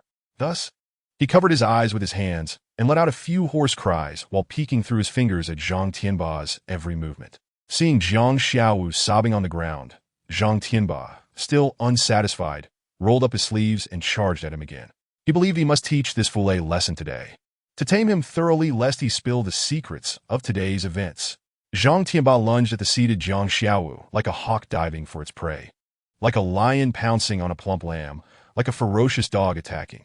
Though Jiang Xiaowu would never admit to being akin to excrement, Zhang Tianba's menacing demeanor resembled that of a vicious old dog. Just as Zhang Tianba was about to pounce on Jiang Xiaowu, the latter suddenly sat up from the ground with astonishing speed. Hey, a mouse just scurried out from under the bed, Jiang Xiaowu exclaimed, surveying the room. At that moment, Zhang Tianba lost his target. Unable to halt his advance, he stumbled, and his face met the ground in a rather unfortunate encounter. Coincidentally, there was a brick where Jiang Xiaowu had been squatting, and Zhang Tianba's teeth clashed against the red brick, resulting in a loss of 2 front teeth, blood gushing forth. Village chief, you weren't lying. There really is a huge mouse under Sister Xiaojuan's bed, Jiang Xiaowu exclaimed, showing an idiotic grin. But why are you eating bricks, village chief? Your mouth is bleeding. Zhang Tianba, with the last vestige of his reason vanished, spat out a mouthful of blood, glaring at the 2 blood-stained yellow teeth on the ground. His speech now slurred. I will kill you. He picked up the bloodied brick from the ground, ready to smash it onto Jiang Xiaowu's head. Jiang Xiaowu's gaze sharpened, a murderous intent igniting within him. Should Zhang Tianba strike him with that brick, it would not merely result in his death, but possibly render him a vegetable. If Zhang Tianba cared nothing for the lives of others, then Jiang Xiaowu saw no reason to spare this dog's life. In terms of killing, Jiang Xiaowu had dispatched more people than Zhang Tianba had ever dallied with widows and young brides. As Zhang Tianba raised the brick, he glanced up and met Jiang Xiaowu's icy, razor-sharp glare. He froze, his heart constricting violently, every pore in his body closing in that instant, his pupils dilating and contracting as if plunged into an abyss of ice. Oh dear, village chief, what are you doing here? Suddenly, a voice emerged from behind a tree, and a figure stepped forward. It was Zhang Lizi. Zhang Tianba turned to see Zhang Lizi and hastily dropped the brick. Zhang Lizi was known for being a smooth talker and a rogue. If he were to spread the word about today's incident, by noon tomorrow, the entire village would be aware. Nothing much, just a big rat that scurried out from Sister Xiaojuan's room. I was about to smash it, Zhang Tianba replied, his words dripping with menace. At that moment, Jiang Xiaowu wore a foolish expression, his gaze vacant, devoid of any sharpness. Could it be that my eyes deceived me? How could this fool possibly possess such a terrifying glare? Zhang Tianba reassured himself repeatedly, convincing himself that it was merely an illusion. I must take my leave. Dear Ni Xiaojun, do rest early. I shall visit you again when I have the chance. Zhang Tianba cast a glance at Yang Xiaojun, who had remained silent at the door, his eyes conveying a subtle threat, as if warning her to keep her mouth shut. With that, he spat another mouthful of blood onto the ground, glared at the fool Jiang Xiaowu, and departed, his spirits diminished. "Farewell, village chief," Zhang Lizi said with a forced smile, his expression one of a rogue. Once Zhang Tianba had left, Zhang Lizi dropped the faade and asked with genuine concern, "Sister Xiaojun, are you all right? Did that old fool bully you?" "Eh? What act is this? Could it be that Yang Xiaojun and Zhang Lizi are involved?" This thought seemed implausible. Zhang Lizi was notorious for being a scoundrel, and how could Yang Xiaojun possibly be interested in him? Zhang Tianba, after all, was a dominant figure in the village. The local emperor of Qingyou village, the most powerful person there. If Yang Xiaojun would not yield to the village chief, how could she possibly submit to Zhang Lizi? Moreover, Zhang Lizi bore a face marred with pockmarks and was known for his leprosy. Though Zhang Tianba was unsightly, he was a veritable handsome prince in comparison. If Yang Xiaojun were to have any relationship with Zhang Lizi beyond mere friendship, Jiang Xiaowu could only offer his heartfelt blessings. For such a scandalous affair would undoubtedly be true love. No, he tried to bully me, but I refused. When he attempted to force me, fortunately, little Wu was there. Otherwise, I shudder to think of the consequences. Yang Xiaojun expressed her relief. "It's all my fault. I thought that after the old fool visited the widow's home, he wouldn't harbor ill intentions tonight, so I didn't follow closely behind him, nearly allowing him to succeed." Zhang Lizi, feeling guilty, replied, "Sister Xiaojun, please don't say that. If it weren't for your protection, that old fool would have certainly made his move on me. Dear Sister Xiaojun, please do not speak so. In this village, everyone despises me. No one respects me, and they all avoid me. Only Taozi doesn't shun me. He truly treats me like an elder brother, bringing me food when I have none and inviting me out for drinks several times a year. He is closer to me than my own brother. Now that he is in trouble, I, Zhang Lizi, may not be able to offer much help, but I would gladly risk my own life to protect you." Jiang Xiaowu finally understood the adage that one should not judge a book by its cover. This notorious rogue, Zhang Lizi, was capable of such noble sentiments, proving himself a man of principle. From this moment forth, Jiang Xiaowu regarded Zhang Lizi with newfound respect, casting aside any contempt he previously harbored. "Thank you, Brother Lizi. Taozi indeed did not misjudge you. He has always told me that although you appear rough, you are a person of deep loyalty and righteousness," Yang Xiaojun remarked. Zhang Lizi sighed, seemingly lamenting Taozi's plight. He then noticed Jiang Xiaowu, who had been grinning foolishly, and frowned as he asked Yang Xiaojun, "Sister Xiaojun, why is this fool here?" Yang Xiaojun replied, "Brother Lizi, I ask you one favor. Do not call little Wu a fool anymore, all right? If he hadn't intervened today, I would have certainly been humiliated by that old fool. Had he succeeded, I would have lost all dignity in this world. Therefore, little Wu is my savior." Yang Xiaojun's words proved her to be a grateful and kind-hearted woman, touching Jiang Xiaowu deeply. For a fleeting moment, he felt an urge to confess that he was not a fool, but he ultimately restrained himself. Zhang Lizi nodded and remarked, this time, "I must truly thank that foolish little Wu. If he hadn't fortuitously wandered here to play, we might have fallen victim to that cunning and shameless old trickster, Zhang Tianba. Little Jew, rest assured from now on, Lizi Gu will be more vigilant, keeping a close watch on Zhang Tianba, ensuring he never approaches within 10 meters of your home. Thank you, Lizi Gu. On behalf of Taozi, I express my gratitude," Yang Xiaojun said, her voice thick with emotion. She was a resilient woman. With her husband imprisoned and her mother-in-law hospitalized, she tirelessly sought funds for her mother-in-law's treatment, enduring the cold shoulders and ridicule of relatives. She bore all this suffering on her frail shoulders, single-handedly, supporting her family. Even under the threats and temptations from Zhang Tianba, she had never yielded, nor shed a tear. Yet, at this moment, she could no longer hold back. Tears, having lingered in her eyes for a while, finally fell. "Don't cry, Sister Xiaojun. From now on, if any filthy rats dare to approach your home, little Wu will chase them away and beat them until they scurry in fear," Jiang Xiaowu said, tilting his head with a silly smile. Yang Xiaojun glanced at the two blood-stained yellow teeth on the ground, her sorrow giving way to a smile. And like a doting sister, she ruffled Jiang Xiaowu's hair. "Yes, little Wu is the best.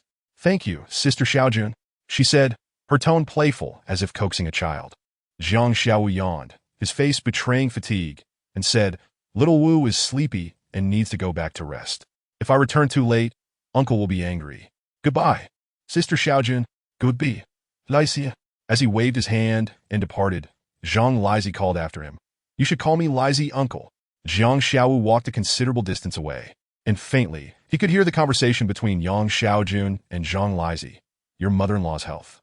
Ah, it's all Lizi Ge's fault for being useless. Lizi Ge, don't say that. The following morning, as Yang Xiaojun opened her eyes, she was astonished to find 3 neatly stacked bundles of cash secured with rubber bands beside her pillow, all red Mao Zedong notes, amounting to approximately 30,000 yuan. In this remote mountain village, 30,000 yuan was an astronomical sum. Yang Xiaojun was taken aback. She was a light sleeper, instantly waking at the slightest noise. How had someone entered her home without her notice? She first checked her clothing, finding it undisturbed, and sighed with relief. Could it be that heaven had finally opened its eyes? Yang Xiaojun was skeptical. If heaven truly had eyes, it would have helped her long ago, not waited until now. Who could it be? Zhang Tianba? Unthinkable. He would never do such a thing before claiming her body. As Yang Xiaojun pondered, she noticed a slip of paper beneath the cash. Pulling it out, she read, "For your mother-in-law's treatment. Wealth should remain hidden. Do not speak of it." There was no signature beneath the note. Who could it be?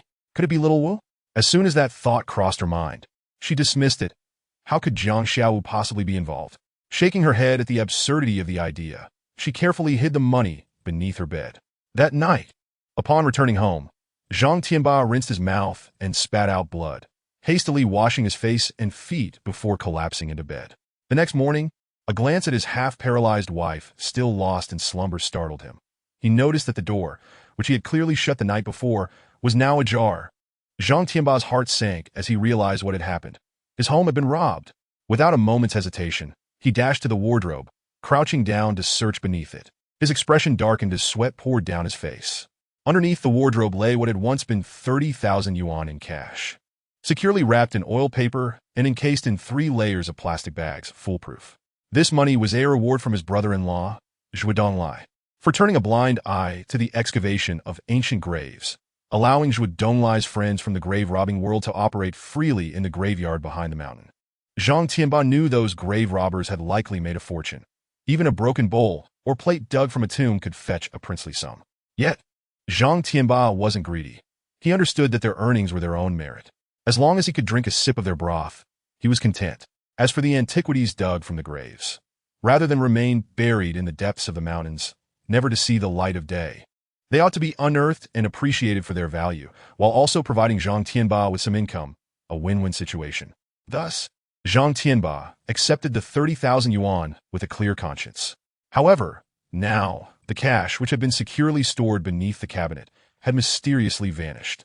He distinctly remembered checking the bag before bed, yet upon awakening, it was empty.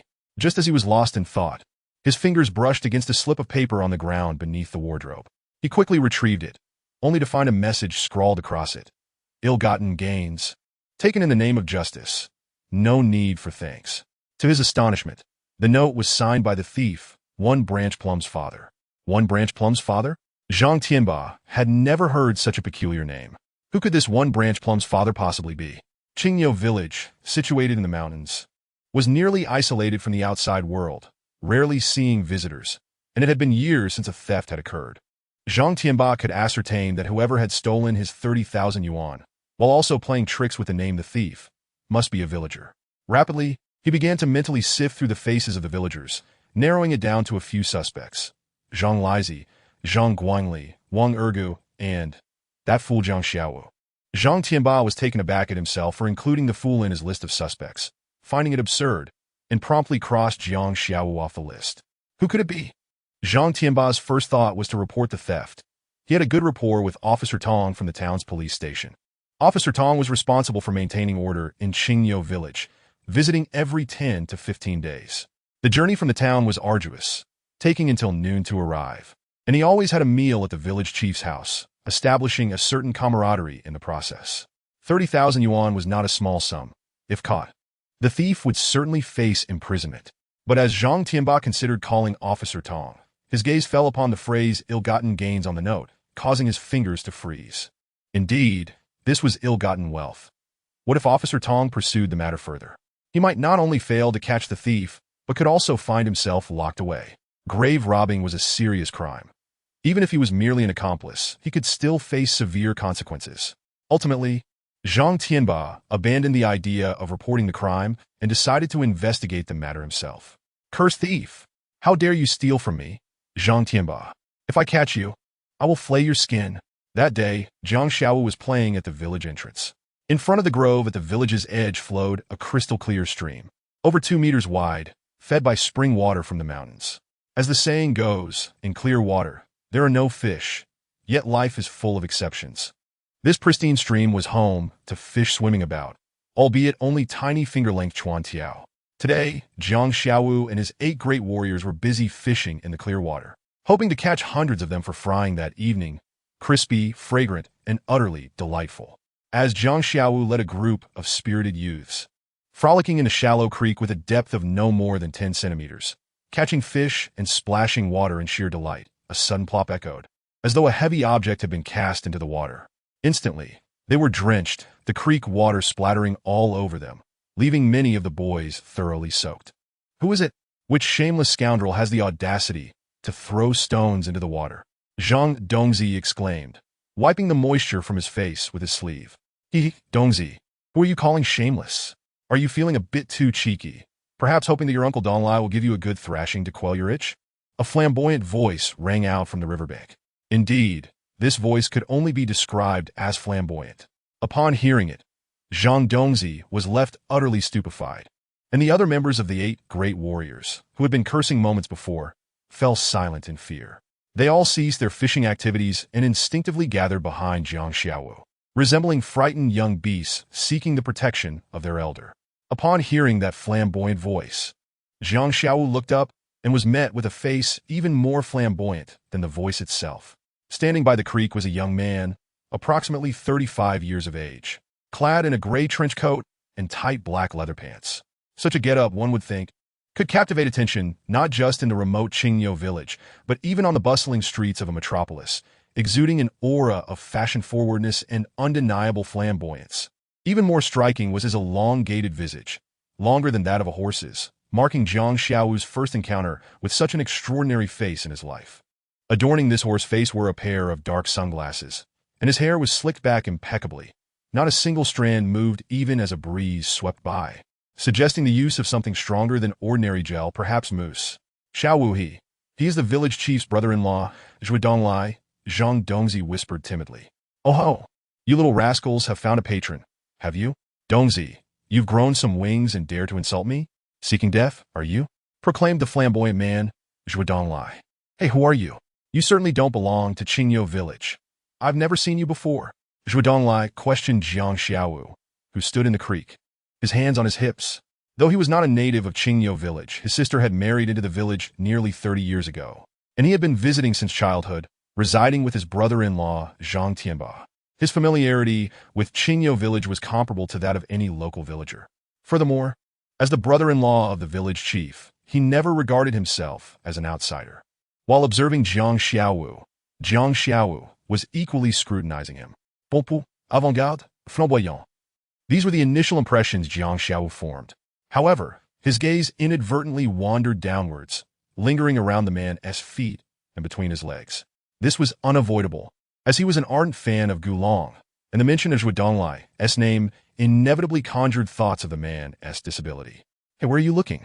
Zhuidonglai, irritated by Jiang Xiaowu's peculiar gaze, thought to himself, "Who is this brat, fixated on my groin? Could it be that this baby-faced fellow is from the city? I've heard that city folk have taken to playing games with one another, coyly dubbed picking up soap. Is this lad so smitten by my dashing demeanor that he wishes to partake in such games?" Zhuidonglai, always striving for fashion and eager to be at the forefront of trends, found the idea of playing games utterly unacceptable. He is the nephew of Chun Laoshi, come to seek refuge with him. He just arrived in our village last month, Zhang Dongzi introduced. Chun Laoshi's nephew? Ah, I recall now.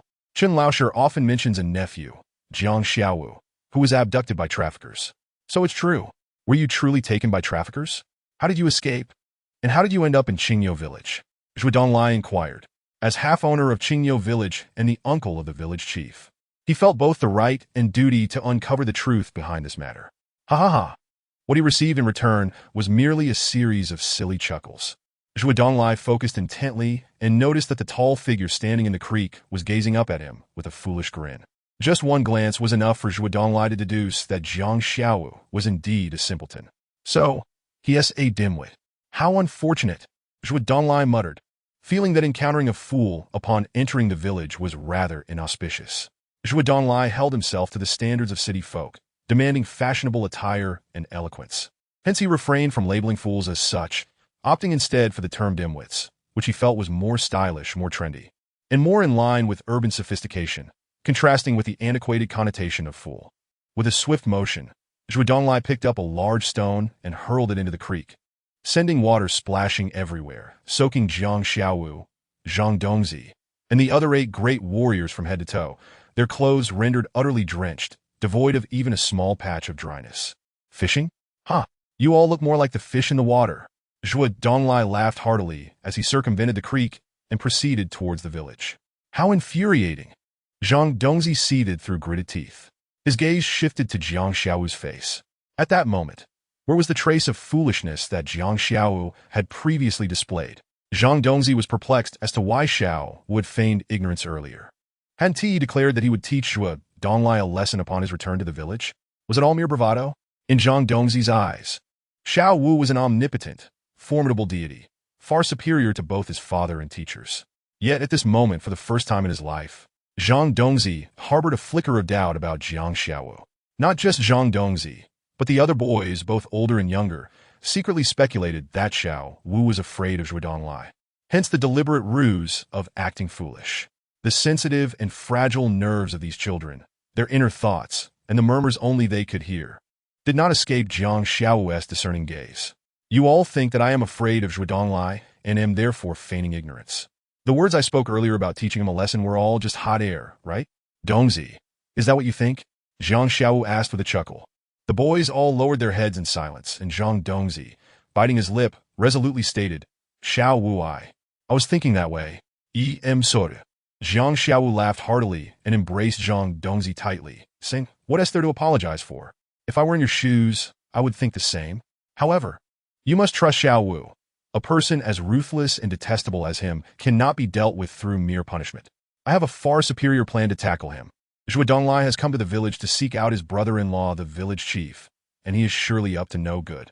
For the next few days, you all must keep a close watch on Zhuge Donglai. Brothers, the time has come for your test.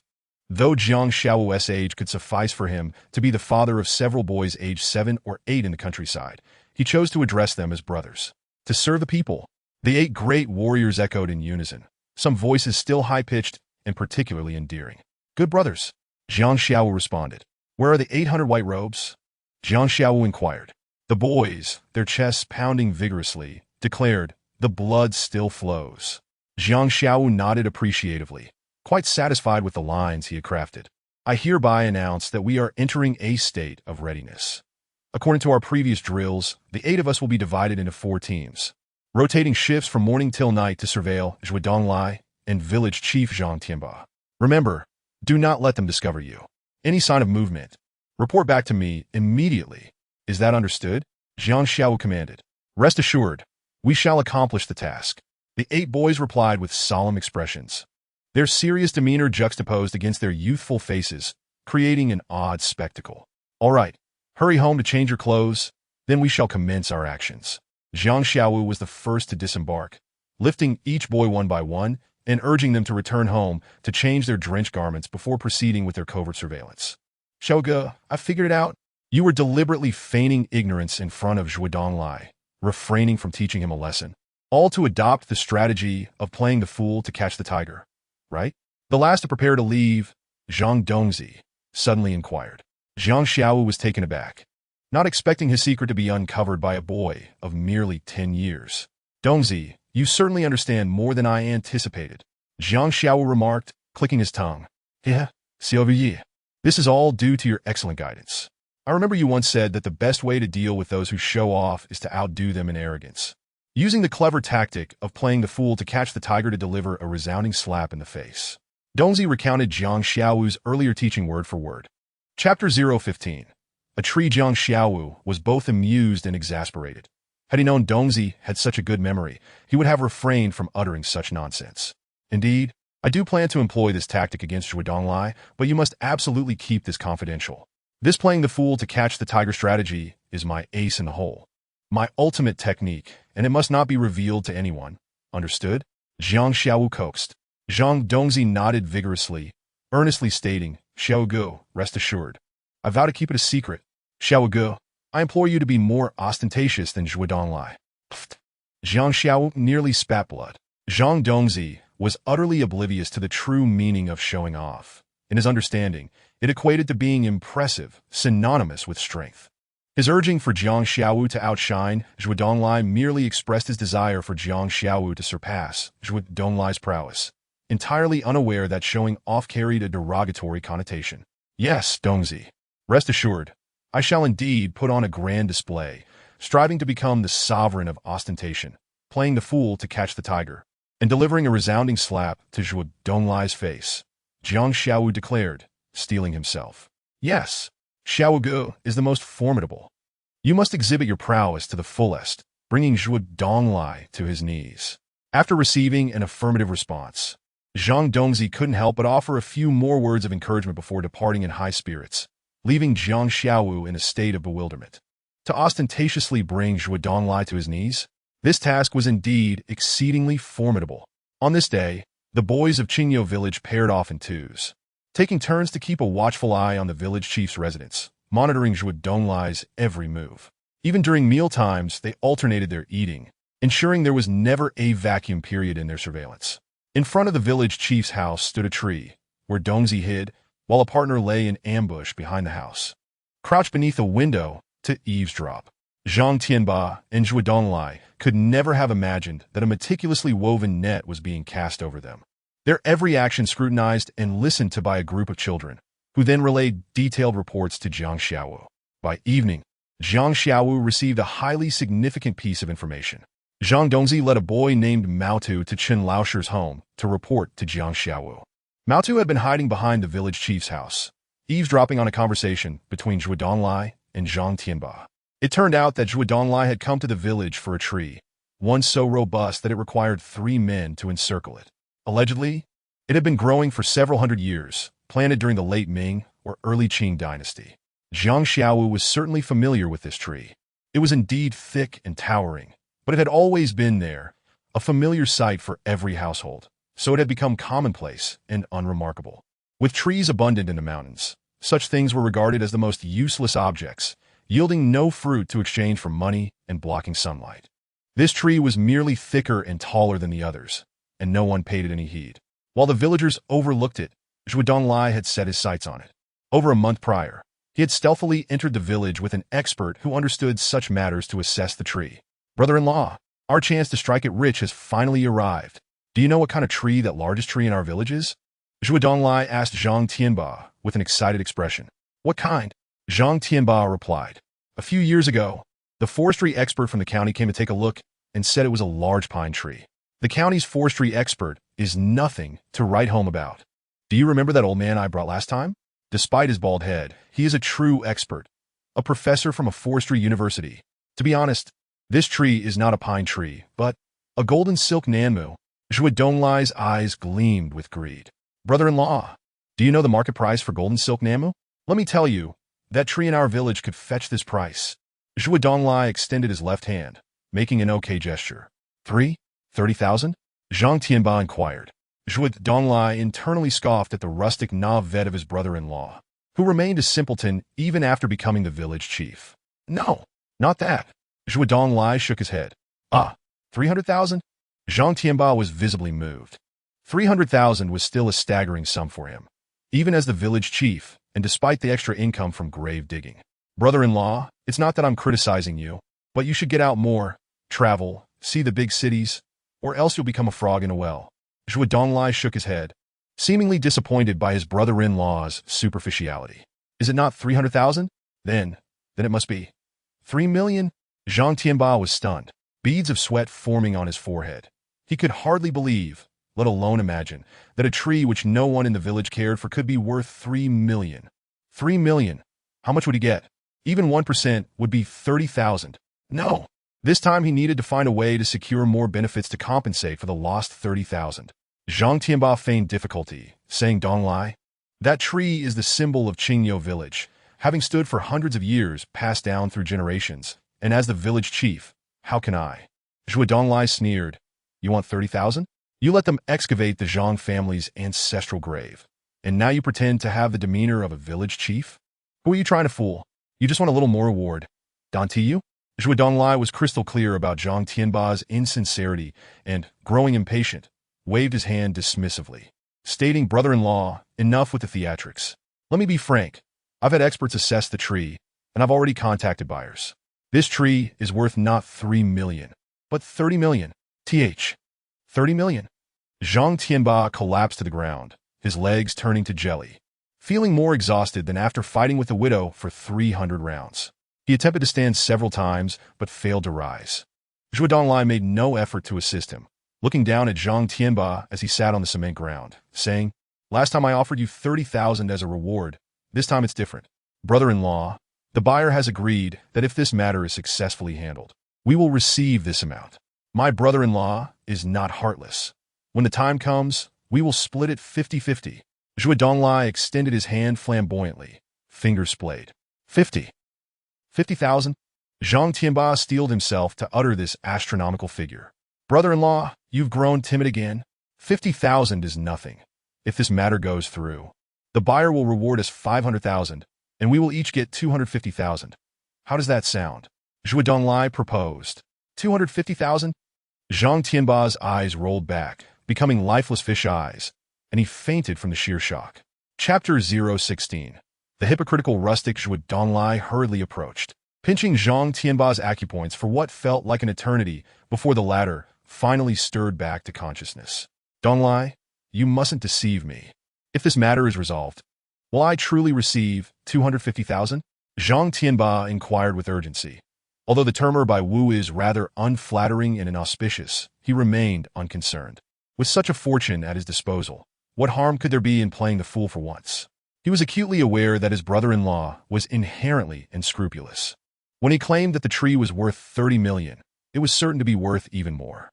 The promise of a 500,000 reward was also likely to be a mere facade, for he would undoubtedly secure a larger share for himself. Much like the previous occasion involving the excavation of an ancestral grave, where he had purportedly offered 60,000 as a token of gratitude, splitting it equally at 30,000 apiece.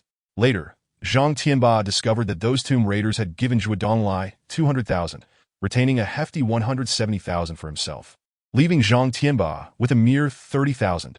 Yet this time, he truly did not mind.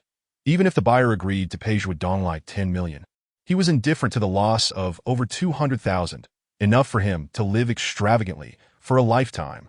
Beyond that, he could scarcely conceive of how to spend more. Zhou Donglai teased, brother-in-law village head, are we going to let them fell this iconic tree of Qingyo village? Or shall we let them? Zhang Tianba's face flushed crimson. He had feigned a stance to inflate the price, only to be met with Zhou Donglai's clever retort, leaving him somewhat embarrassed. Ahem, Donglai, felling a tree is not akin to digging a grave. Once an old grave is excavated and filled in, it is nearly imperceptible. But if such a grand tree were to vanish suddenly, it would surely attract the villagers' attention. Moreover, this massive tree stands at the heart of the village. It is impossible to cut it down without notice. Even if we managed to fell it, it would be exceedingly difficult to transport. Zhang Tianba expressed his concerns. Rest assured, you need not worry about any of this. Everything has already been arranged. All you need to do is turn a blind eye and, when necessary, say a few words. That will suffice, Zhou Donglai replied. Is it really that simple? Zhang Tianba could hardly believe that merely turning a blind eye and speaking a few words when needed could yield 250,000. It felt as though a bounty were falling from the heavens. No, it was akin to a mountain of gold and silver descending from above. Brother-in-law, everything is arranged by your brother-in-law. Just wait to reap your fortune. When the time comes, you needn't continue as village head. Leave Qingyo village and purchase a grand villa in the county town, taking my sister along to enjoy life. Zhou Donglai gestured grandly, painting a lavish picture for his brother-in-law. Initially intending to suggest a world tour for Zhang Tianba and his sister, he reconsidered upon realizing that Zhang Tianba, being rather rustic, had scarcely ventured beyond the county town, rendering a global expedition unrealistic. Thus, he amended world to county town, For Zhang Tianba, the county town was already akin to paradise. Oh dear, I cannot adjust to a villa in the county town. I would be content with a modest apartment in the village. Let your sister enjoy a few years of comfort. Your university-going nephew need not trek back to Qingyo village during the summer vacation, but can instead reside in the village apartment. Zhang Tianba's eyes sparkled with excitement. Zhuge Donglai's disdain for this rustic bumpkin of a brother-in-law deepened. Yet as he was still the village head, many matters required his involvement. Zhuge Donglai refrained from further mockery, merely smiling as he said, "Brother-in-law, you ought to update your terminology. This is no longer a decade ago. We no longer refer to it as the village. It is now called a town. Bagua Township has long since been renamed Bagua Town, and the former township head is now called the town head." Zhang Tianba chuckled sheepishly.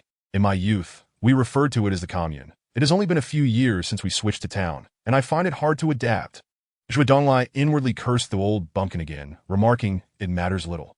Town or village, they are essentially the same, haha. However, houses in the town are quite affordable, costing merely 2,000 per square meter. A 100 square meter apartment would not cost much at all. Perhaps you should consider purchasing a villa in the town for just over 50,000. Zhuge Donglai continued weaving grand dreams, building castles in the air. The housing prices in the north do not compare to the major cities in the south, where prices can soar to tens of thousands per square meter. Moreover, being a mountainous county, the prices in the county town hover around 3,000, with prime city locations not exceeding 5,000. With 250,000, one could indeed stroll with confidence. Let us not get ahead of ourselves. Let us keep that in mind for later." Zhang Tianba waved his hand, fully aware that until the money was in hand, all was mere speculation, a truth he understood better than most. "Brother-in-law, I am merely scouting today. Tomorrow, the buyers will come to the village, likely around 10 of them. How shall we arrange their meals and lodging?" Zhuge Donglai, having painted an enticing picture for the village head, turned to discuss the practical matters.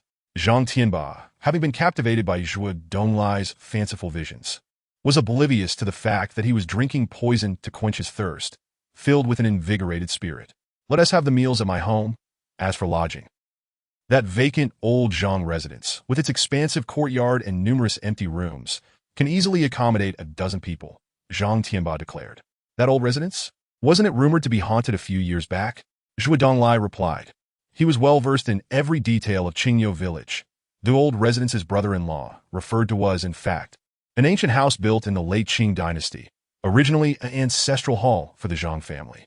It was said that the Zhang family's forebear had once held a significant position before retreating into the Qingyo mountains. Decades ago, the ancestral hall had been demolished by the Red Guards, and the clay statue of the Zhang ancestor, along with the altar for offerings, had been destroyed, with the family genealogy burned to ashes. Yet the structure remained largely intact. However, a few years prior, it had been rumored to be haunted, causing the villagers to avoid it. Over 20 years ago, when he was merely a teenager visiting his brother-in-law, he had ventured into that old house, which felt eerily chilling and frightening. Nonsense.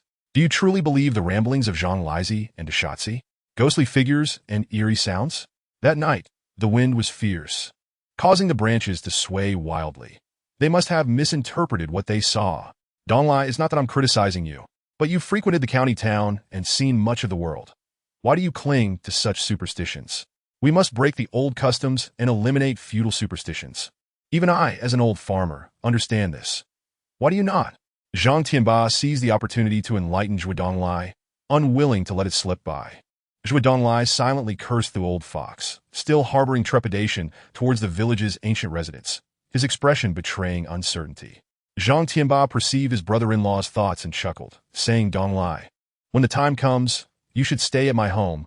Don't share the ancient residence with those buyers." "Well, if you say so," Zhuge Donglai sighed in relief. The two then discussed various specific details, and after Zhuge Donglai stepped outside for a smoke, he proceeded to wash up and retire for the night. Unbeknownst to him, every word exchanged with the village head had been overheard by a keen eavesdropper outside the window. The eavesdropper took half an hour to relay the gist of the conversation between Zhuge Donglai and Zhang Tianba. "Golden silk Namu?"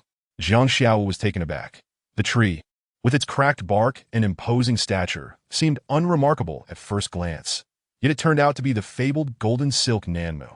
Such a massive specimen could easily be worth not just 30 million, but potentially over 100 million. "Ah, Zhuge Donglai, you cunning fellow, So you came to fell trees. I wouldn't mind being a bear for once. Jiang Xiaowu mused, feeling triumphant. Xiongda. Ugh, Dongzi. You and Mao Tu did a commendable job this time, especially Mao Tu. You've made a significant contribution. I'll ensure to reward you handsomely once this is over. Jiang Xiaowu, following the same strategy as Zhuo Donglai, offered empty promises to boost morale and encourage his comrades. The only distinction lay in the nature of their rewards. While Zhuo Donglai promised 250,000, Jiang Xiaowu's incentive was, once the task is complete, I'll take you all to the county town for KFC. Jiang Xiaowu declared with fervor. Wow, KFC! KFC? A place often featured in advertisements on television, filled with delectable offerings, including the family bucket with a bit of everything.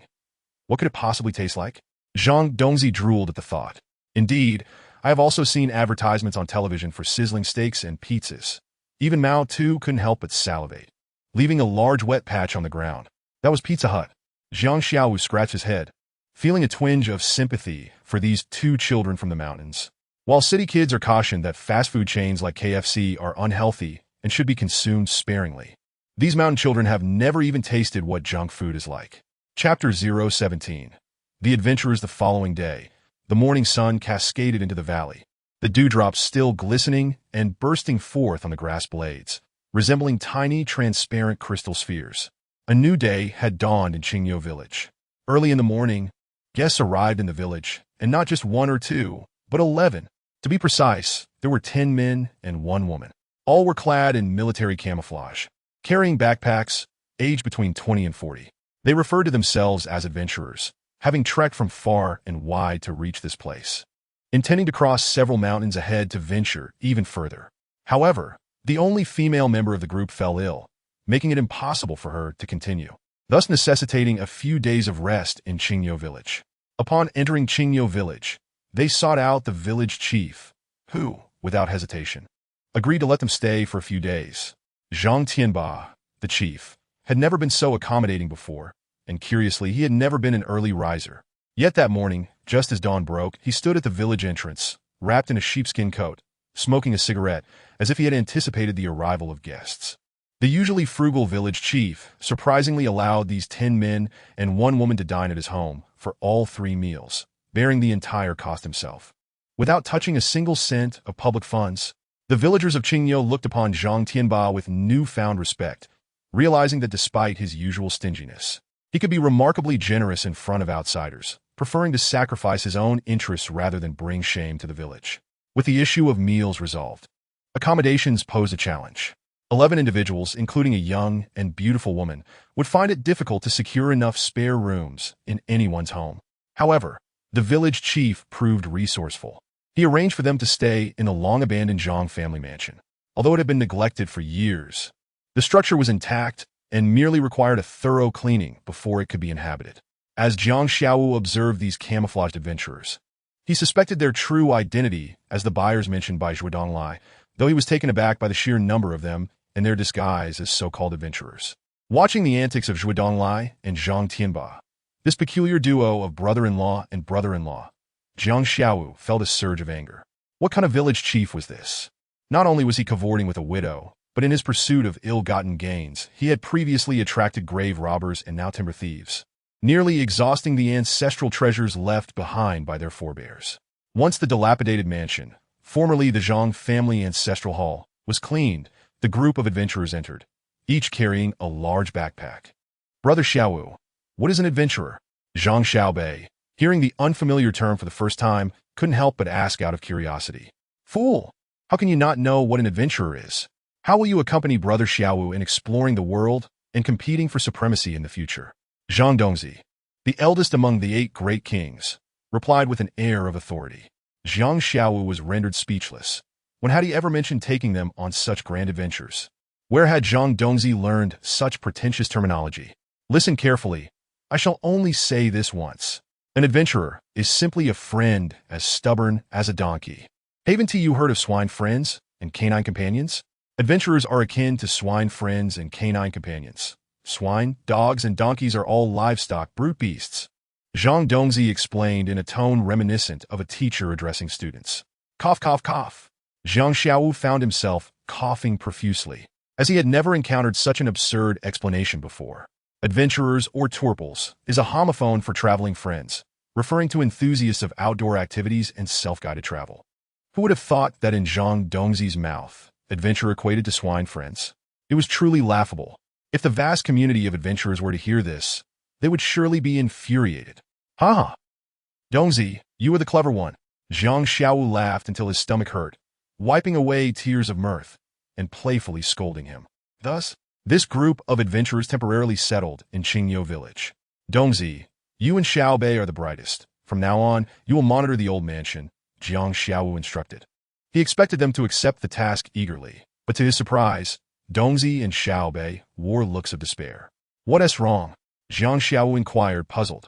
Brother Xiaowu, my grandfather said that place is not clean, Zhang Xiaobei said nervously, his youthful face appearing slightly pale with fear.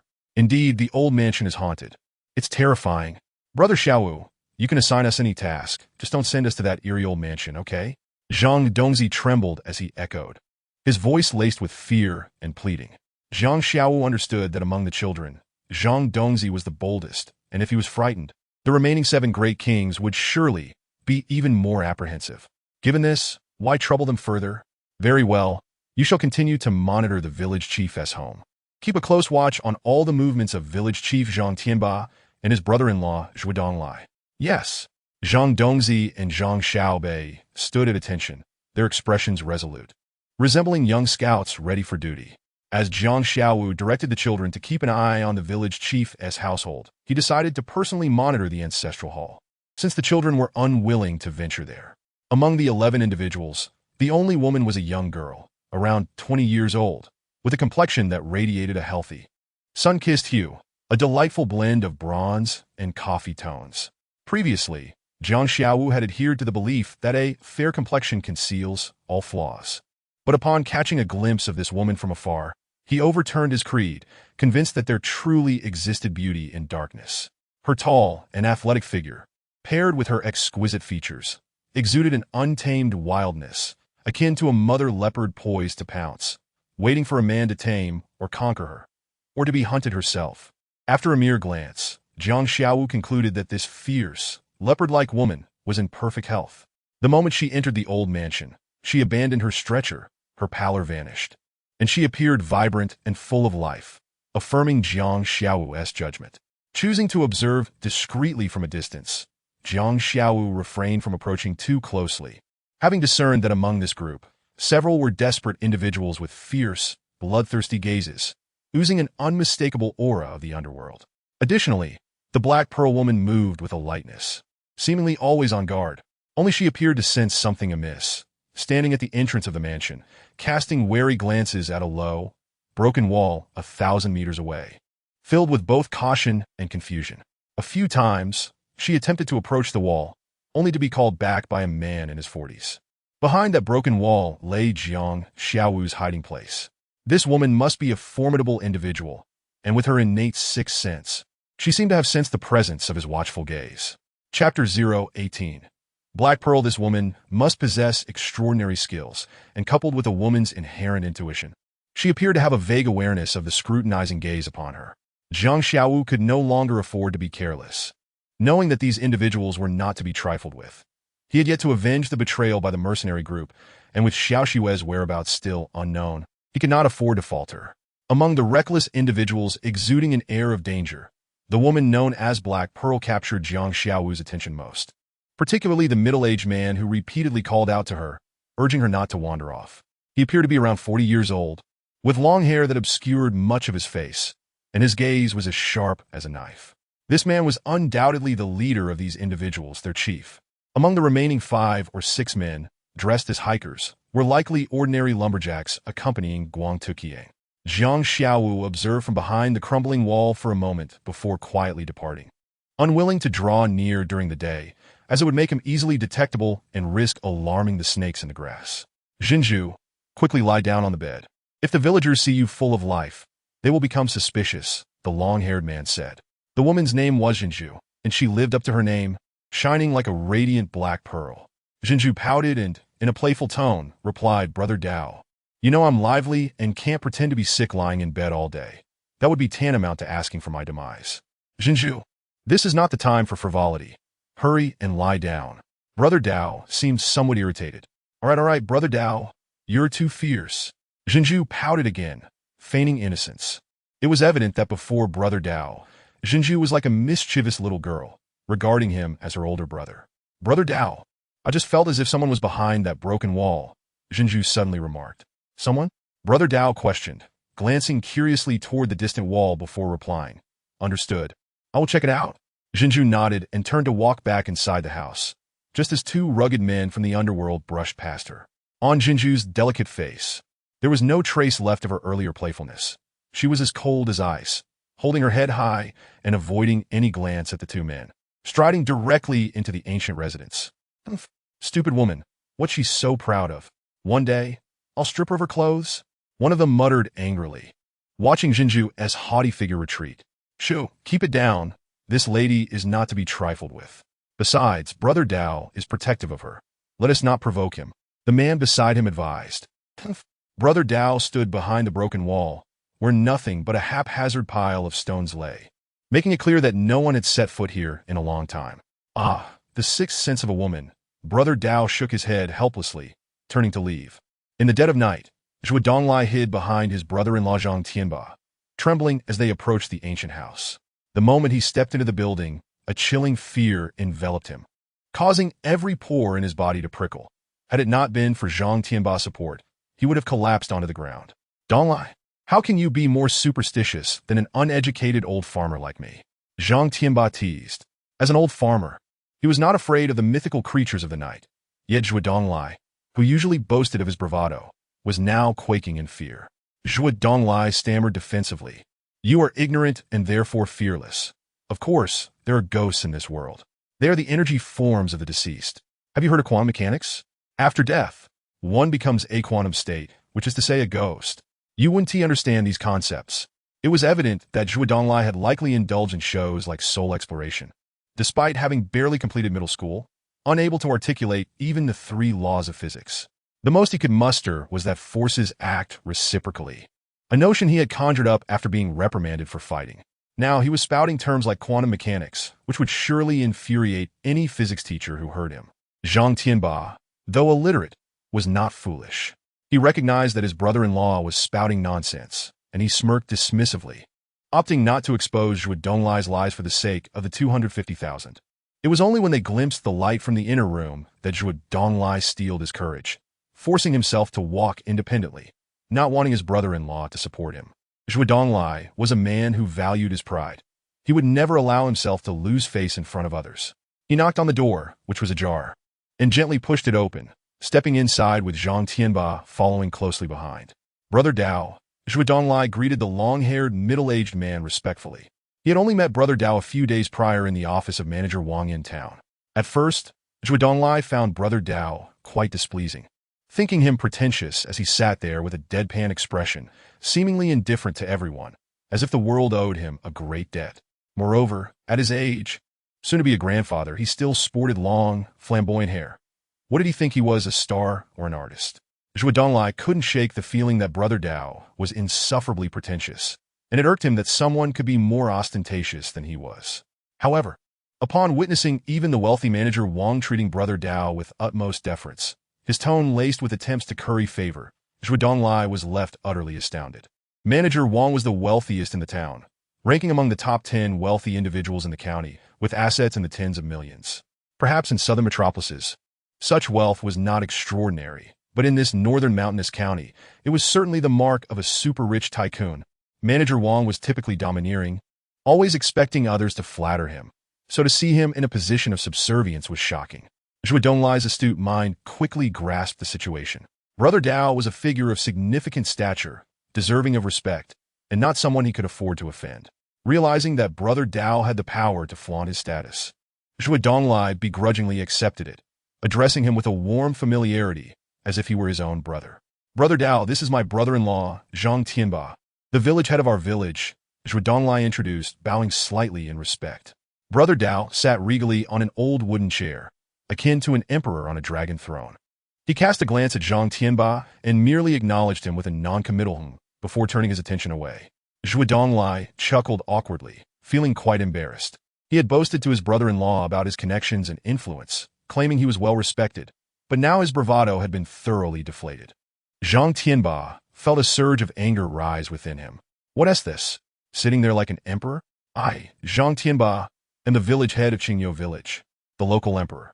No matter how well you do outside, you should at least give me, the landlord, some respect in my territory. As the local strongman, Zhang Tianbai's face darkened, ready to explode. Zhuo Donglai inwardly cursed his luck and quickly shot him a warning look, his mouth twitching in a comical manner. Zhang Tianba held back his fury. Enduring the slight, Zhuo Donglai cautiously interjected, Brother Dao, regarding the matter of the tree and the logging, I'm not involved. I am only responsible for the safety here. Brother Dao's expression remained impassive as he replied, Safety? Zhang Tianba chuckled. As the village head, it was his duty to maintain law and order and ensure the villagers' safety. Brother Dao's implication was that he was only responsible for the safety of the 11 men involved, ensuring the success of their operation. Zhuo Donglai hurriedly clarified, If anyone dares to cause trouble. Brother Dao interjected coldly. Zhang Tianba felt his authority as village head being challenged. Brother Dao's remark carried an implicit threat. I can assure you, the villagers here will not cause any issues, but I cannot guarantee against unforeseen circumstances. Officer Tong, who is responsible for maintaining order in Qingyou village, sometimes brings the neighborhood watch to patrol the area, Zhang Tianba stated. In truth, he had already devised a strategy, knowing Officer Tong personally, should he come to the village. Zhang Tianba had ways to handle him. However, seeing Brother Dao's arrogance, he was determined to put him in his place. Police?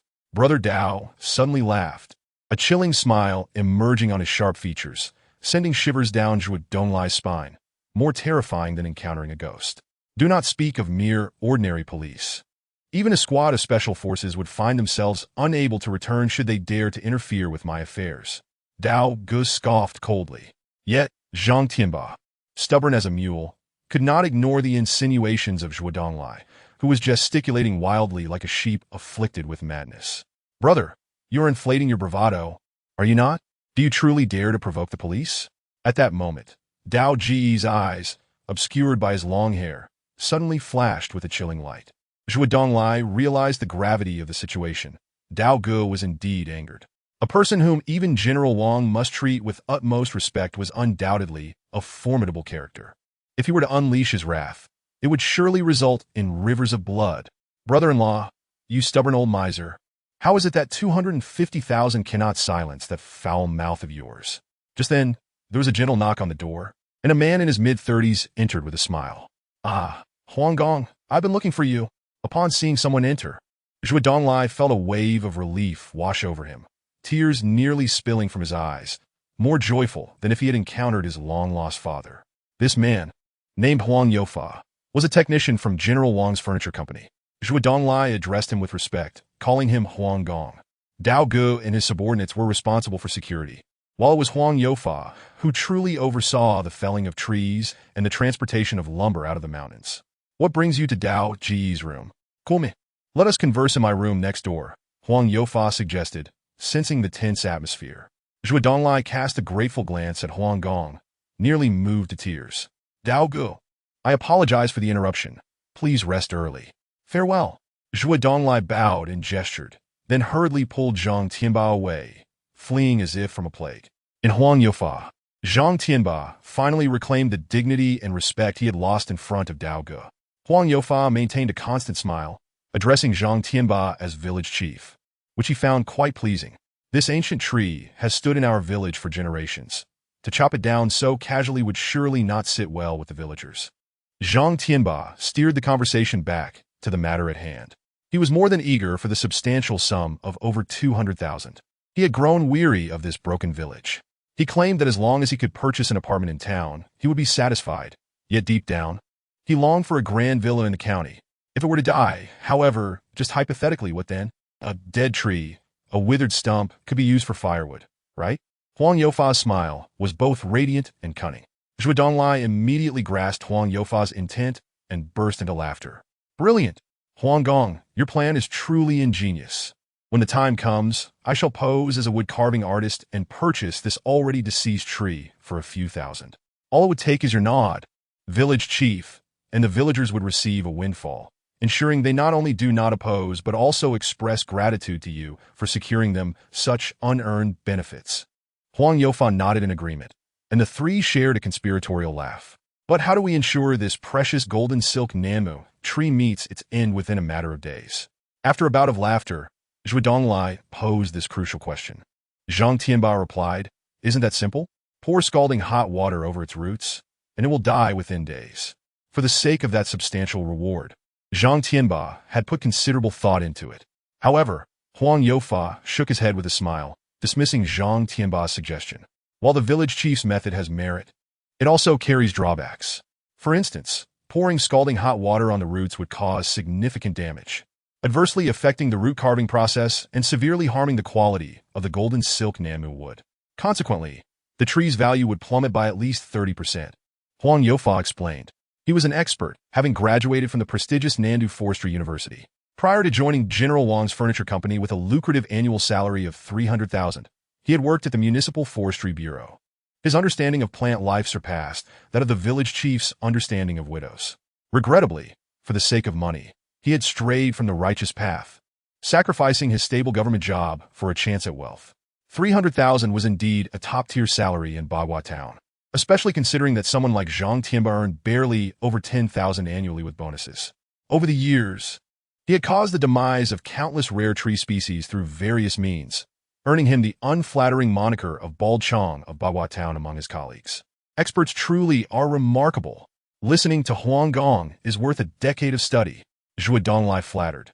Despite having only attended school for a total of 8 years, including kindergarten, and having been expelled after a fight in the second semester of the 8th grade, Zhang Tianba also bowed in respect, acknowledging Huang's expertise. "You are truly impressive, Huang Gong. I, a mere peasant, have yet to grasp the intricacies of what grows from the earth as you do." Zhuo Donglai did not forget to jab at his brother-in-law, their relationship marked by mutual disdain. "Brother-in-law, the fields are indeed different realms. You handle corn and wheat while Huang Gong studies trees. How can you compare? Though both grow from the earth, the disparity is vast." "Indeed, indeed," Zhang Tianba chuckled awkwardly. Huang Youfa waved dismissively and said, "There exists a liquid that can substitute for scalding hot water, causing negligible harm to the roots and wood." "What is it?" Zhang Tianba inquired. Huang Youfa leaned in with a conspiratorial smile and whispered, "Alcohol. Drench the roots in alcohol, and 3 days later, heh. Excellent," Zhuo Donglai exclaimed, giving a thumbs up. "Experts truly are remarkable," Zhang Tianba echoed. Huang Youfa assured them, "Rest easy.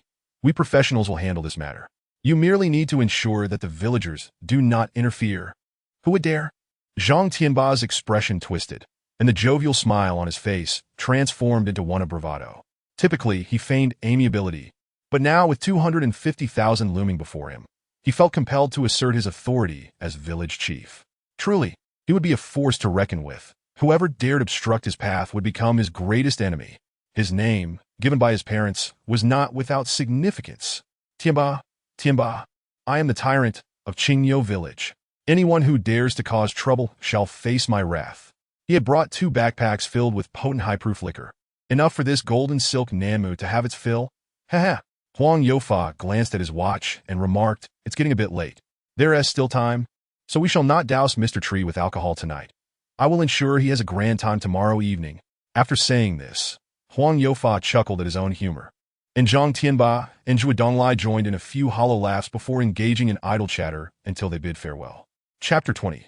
The Battle for the Ancient Tree, Part 1. Whether it was Zhuo Donglai, Zhang Tianba, Dao Ge, or even the likes of Zhuo Donglai, Huang Youfa, they all believed that the task at hand would be straightforward, devoid of significant hurdles. After all, this was a mountain village that felt nearly isolated from the world, inhabited by simple farmers who were largely oblivious to the complexities beyond their own crops. An ancient tree that cast shadows upon their fields would hardly be mourned should it be felled. Who would truly care for its well-being? Even if there were a meddlesome character like Zhang Lizi, a lazy rogue with nothing better to do, it would suffice for the village chief to rebuke him a few times, or for Dao Ji's henchmen masquerading as hikers to intimidate him, supplemented with a bit of money as an incentive, carrot and stick, ensuring he would comply without further fuss. Zhang Tianba had calculated meticulously, and the aspirations of all were indeed lofty. Alas, The ideals were rich, but reality was harsh.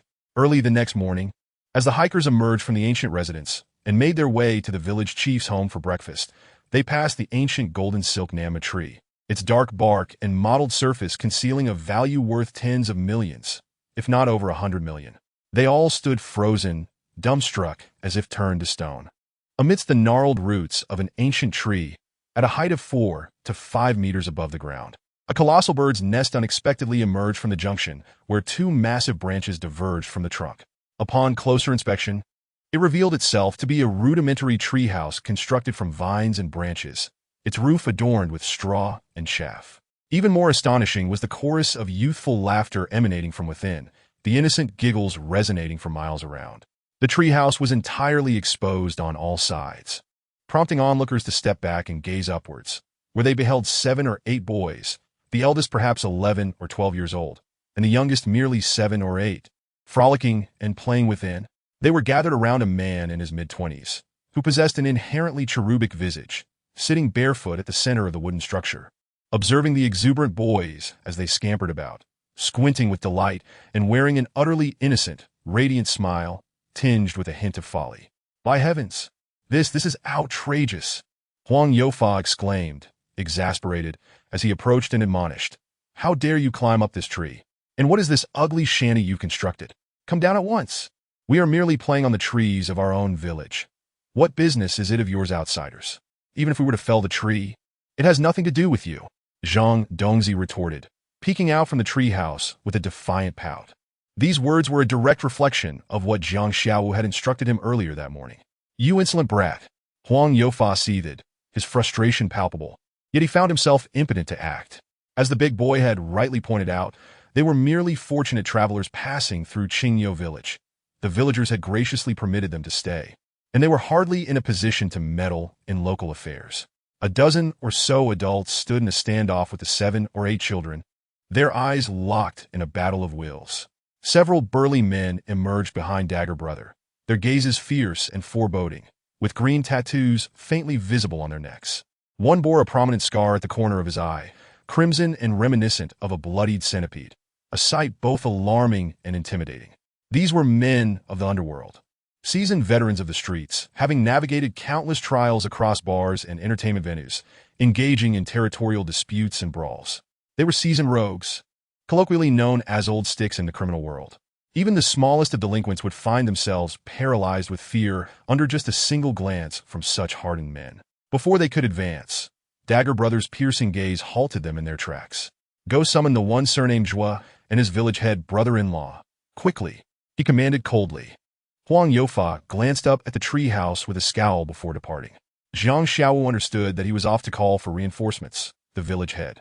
Standing at the base of the tree, Dagger Brother remained impassive, his long hair cascading over his visage, lending him an air of menace. A gust of wind brushed past, lifting his hair momentarily to reveal a weathered yet strikingly handsome face, the sparse stubble on his chin adding a rugged charm. In this era where handsome uncles are all the rage, such an appealing figure would easily captivate not just widows and alluring women, but also high school girls, middle school crushes, and even elementary school cuties. Jiang Xiaowu and Zhuo Donglai shared a common flaw, though Jiang Xiaowu's third leg was indeed unblemished. What he loathed most was witnessing others flaunting themselves before him, especially when they did so with greater audacity. Does long-haired monster think he is strikingly handsome? Just because he sports long hair doesn't make him a celebrity. Jiang Xiaowu chuckled to himself. Due to the height of the treehouse, his voice was soft, and those below merely perceived him as a fool. Chuckling to himself, while muttering incomprehensible words. Had Dagger Brother and his underlings comprehended Jiang Xiaowu's musings, they would have surely been infuriated. Before long, the village head Zhang Tianba, along with his brother-in-law Zhuo Donglai and Huang Youfa, arrived at the base of the tree. Upon seeing the treehouse perched atop the mighty tree, Zhang Tianba's eyes nearly bulged from their sockets. What in the world is this? Last night, after bidding farewell to Huang Youfa, Zhuo Donglai, and I passed by here, and there was no such structure atop the tree. It must have been constructed this morning. Who on earth had the audacity to build such an eyesore? Zhang Tianba fumed, for he was acutely aware that until the money was in his pocket, every passing moment increased the risk of unforeseen complications. Though he was an illiterate farmer, Zhang Tianba understood a fundamental principle. Money not yet secured is never truly one's own. And you brats, get down from that tree at once. Tear down that makeshift shelter immediately. Zhang Tianba blustered, striking the bark of the tree with his rough, calloused hands. Why can't we plant a tree? This tree doesn't belong to you. It belongs to all of us in the village. Zhang Dongzi countered, articulating his argument with clarity that left Zhang Tianba momentarily speechless. Although he was the village head, the tree was not solely his property. It belonged to all the villagers of Qingyou. What right did he have to prohibit the children from building a treehouse? The village head's authority did not extend to such trivialities. As villagers began to gather, Zhang Tianba had intended to issue threats, but with so many present, including the children's grandparents and parents, he hesitated. How could he dare to curse or intimidate in front of such a crowd? Furthermore, Zhang Dongzi, who typically struggled with words, had answered with surprising cleverness today. Unbeknownst to Zhang Tianba, the boy's responses were all lessons Jiang Xiaowu had drilled into him. As the crowd swelled, it became clear that they would not disperse anytime soon. Zhang Tianba quietly confided to Huang Youfa, well, perhaps it's not such a grave issue to let these little rascals play in the tree during the day. They certainly wouldn't be sleeping up there at night, would they? It wouldn't disrupt our plans. Huang Youfa pondered this. After all, they were merely 10-year-olds. Their daytime mischief would hardly extend into the night, so long as it did not interfere with his own plans for the tree. Just as they were about to leave the unruly children to their fun, a voice rang out from the tree. It's so much fun up here. It's cool and comfortable. I'll be sleeping in a treehouse tonight. Zhang Tianba and Huang Youfa exchanged alarmed glances. Even Dagger Brother raised an eyebrow in concern. Sleeping in the tree at night? What madness is this? During the day, with so many eyes, they can't act openly. But at night, if someone sleeps up there, how can we proceed with our plans to quietly eliminate the tree? It was then that Zhuo Donglai recognized the speaker as the foolish boy who had been fishing with the group by the stream. I'm not a fool. I'm Xiaowu, Jiang Xiaowu retorted, defending himself in the manner only a fool would. Enough nonsense, you idiot. Get down from that tree at once. If you don't, I swear I'll break your legs. Zhuo Donglai shouted, his voice strident beneath his facade of authority. I don't believe you. Jiang Xiaowu replied meekly. Because my legs aren't dog legs. Yours are? With that, laughter erupted around them. The onlookers, including several uncles and aunts from the village, found amusement in the exchange. The old adage might need revision. While wicked men might have their own to contend with, there are also fools who can turn the tables on them. Zhuo Donglai was consumed by fury. He had always been the one to bully others, and today, he found himself mocked by a fool. How could he possibly endure such indignity? Without a moment's hesitation, he scrambled up the tree, determined to break Jiang Xiaowu's legs. The tree was thick and easy to climb, and given that Zhuo Donglai had grown up in the mountains, climbing trees to retrieve bird nests and fishing in the rivers was second nature to him. He had mastered these skills since childhood. However, just as he had ascended less than 3 meters, he felt something fly towards him from above. Before he could react, a sharp pain shot through his left cheek, followed by an intense burning sensation. Chili water. Freshly squeezed chili water from the Tianjiao peppers grown in my family's field, picked just this morning and turned into juice. Wrapped in plastic. How's that? It feels like fire on your face, doesn't it? Zhang Xiaobei exclaimed. Jiang Xiaowu had been prepared for this. Early in the morning, he had instructed the children to prepare various weapons of mass destruction, and this chili water bomb was merely one of them. You little brat, just wait up there. When I catch you, I'll peel your skin off. Zhuo Donglai, blinded by the chilly water, squinted as tears and mucus streamed down his face, appearing utterly miserable. Yet he gritted his teeth and continued climbing. Everyone understood that with Zhuo Donglai's ferocity, if he managed to reach the treehouse, he would surely wreak havoc on Dongzi Xiaobei and Jiang Xiaowu. Unfortunately, he could not surpass the mere 2 meters of heavenly moat above him. At Zhang Dongzi's command, a barrage of hidden weapons rained down from above. Rotten eggs, spoiled tomatoes, mud, potatoes, flying directly at Zhuo Donglai's head and face. Ah!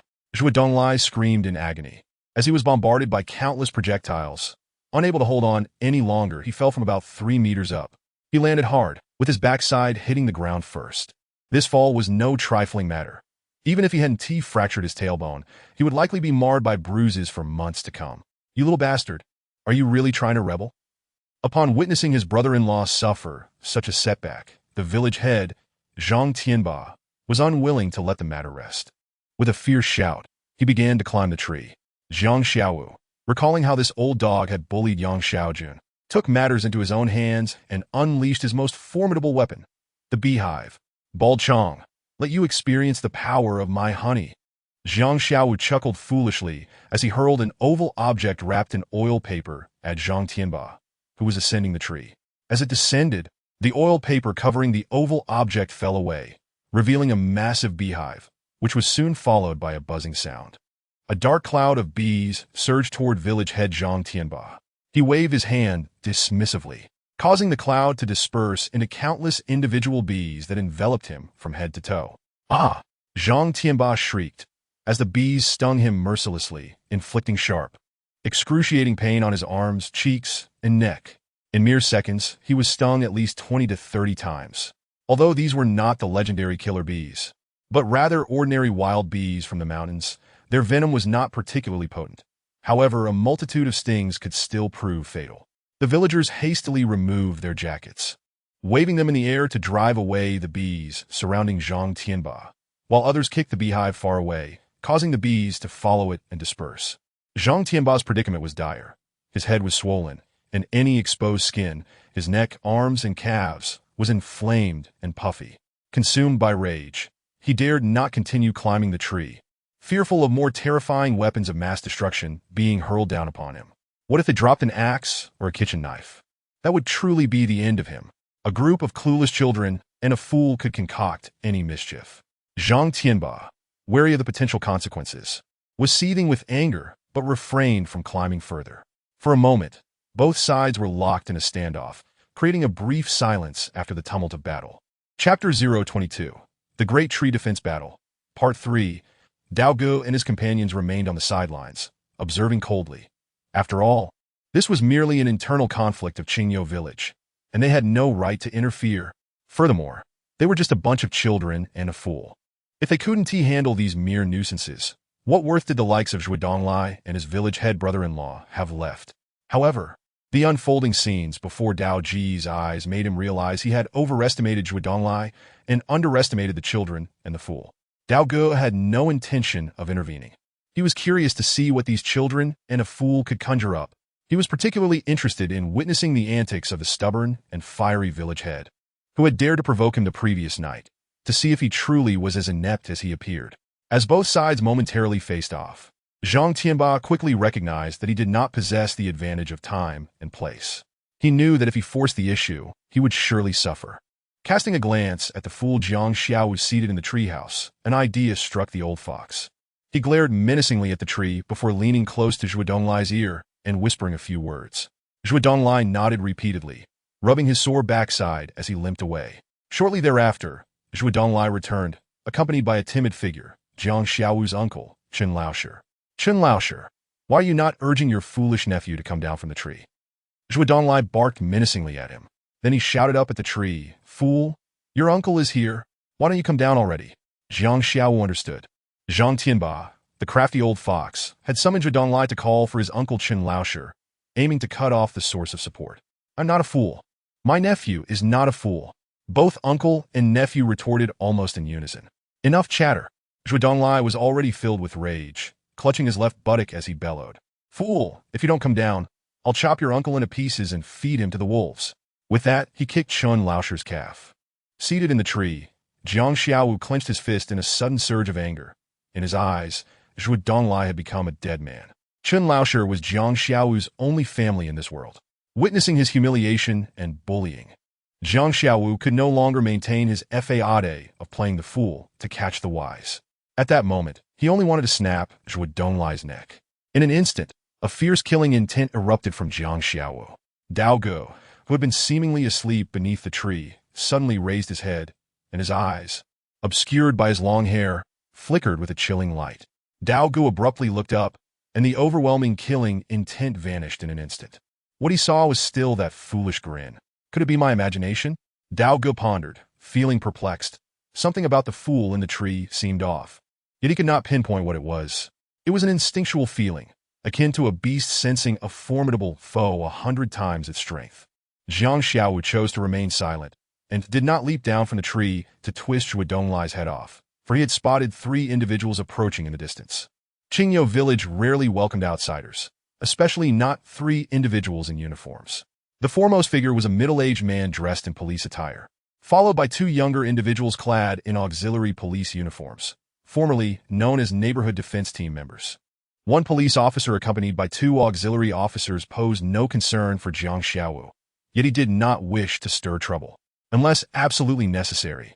He was reluctant to commit murder in front of the police of Huaxia. Since Jiang Xiaowu was perched several meters up in the tree, he had a clear view of the approaching figures, while the villagers below, including Zhuo Donglai and Dao Gu, were facing away from them, thus oblivious to the trio's approach. At that moment, the atmosphere below the tree became agitated, as the villagers of Qingyo were no longer willing to tolerate the situation. Chun Laoshi, true to his name, was a genuinely honest man, always smiling and never offending anyone. Hence he was well-liked in the neighborhood. Upon witnessing the bullying of a certain individual, who happened to be subjected to the ill treatment by the village chief's brother-in-law, Zhuo Donglai, a notorious troublemaker responsible for the incessant unrest in Qingyo village, the villagers could no longer remain passive. They gathered around, vociferously denouncing Zhuo Donglai. With a fierce glare, he sneered, "What is this? Do you wish to strike me? I dare anyone to try. Come on, hit me." The villagers, being kind-hearted farmers who had toiled the land for generations, were far too timid to resort to violence. Faced with such a ruffian as Zhuo Donglai, their earlier fervor quickly dissipated. Seizing upon their hesitance, Zhuo Donglai's arrogance swelled, and he rolled up his sleeves, prepared to take on dozens, relishing in his perceived superiority. A few local scoundrels, previously oppressed by Zhuo Donglai, found newfound courage in numbers, emboldened by the age-old adage that one person is but a worm, while three can become a dragon. Unable to withstand Zhuo Donglai's brazen defiance any longer, they resolved to confront him. Amidst the clamor, a booming voice commanded, "What is happening here? Everyone, cease this at once." Zhuo Donglai's gaze shifted over the heads of the villagers towards the path he had come from, and he was momentarily taken aback, his countenance displaying shock. His eyes fell upon Zhang Tianba, whose head was swollen from bee stings, and he noticed that Zhang was equally astonished. The two exchanged a knowing nod, a silent understanding passing between them. Dao Gu and Huang Youfa, observing the scene, exchanged wary glances before quickly regaining their composure. They were merely hikers, companions on an outdoor adventure, and had committed no wrongdoing that warranted fear. "Disperse, disperse. Everyone, go home." Zhang Tianba, gritting through the pain, waved his arms in an effort to scatter the onlookers. "Village chief, what on earth happened? Your face, it's so swollen. And where are your front teeth?" A middle-aged officer approached, eyeing Zhang Tianba with astonishment. Zhang glanced at Jiang Xiaowu in the treehouse, his eyes filled with resentment. Whether it was the bee's stings or his lost teeth, he blamed this fool entirely. He silently vowed that once the tree was felled and millions were in hand, he would ensure Jiang Xiaowu paid dearly for this humiliation. "Oh, Officer Tong, and you too, Young Wu and Young Ma, welcome. It has been nearly 2 months since you last patrolled Qingyo village, hasn't it?" Zhang Tianba attempted a smile, but the effort sent waves of pain through his bee-stung head, causing him to grimace. Although he appeared to be greeting Officer Tong and the two auxiliary officers, he was subtly signaling Dao Gu and the others regarding the identities of the 3 individuals before them. "Old John, what happened to you? You look like you've been through a battle." Officer Tong pressed on. I had a little accident with my teeth, tripped and hit a rock. As for the swelling, it's those mischievous kids from the village who somehow got their hands on a beehive and ended up stinging me," Zhang Tianba replied, a hint of resignation in his voice. Officer Tong glanced up at the treehouse, then inquired, "And what about the villagers surrounding you just now? Isn't that your brother-in-law Zhuo Donglai?" Recognizing Zhuo Donglai was effortless for Officer Tong, given his role as the local officer responsible for maintaining order in Qingyo village and his frequent visits there due to his connection with the village chief.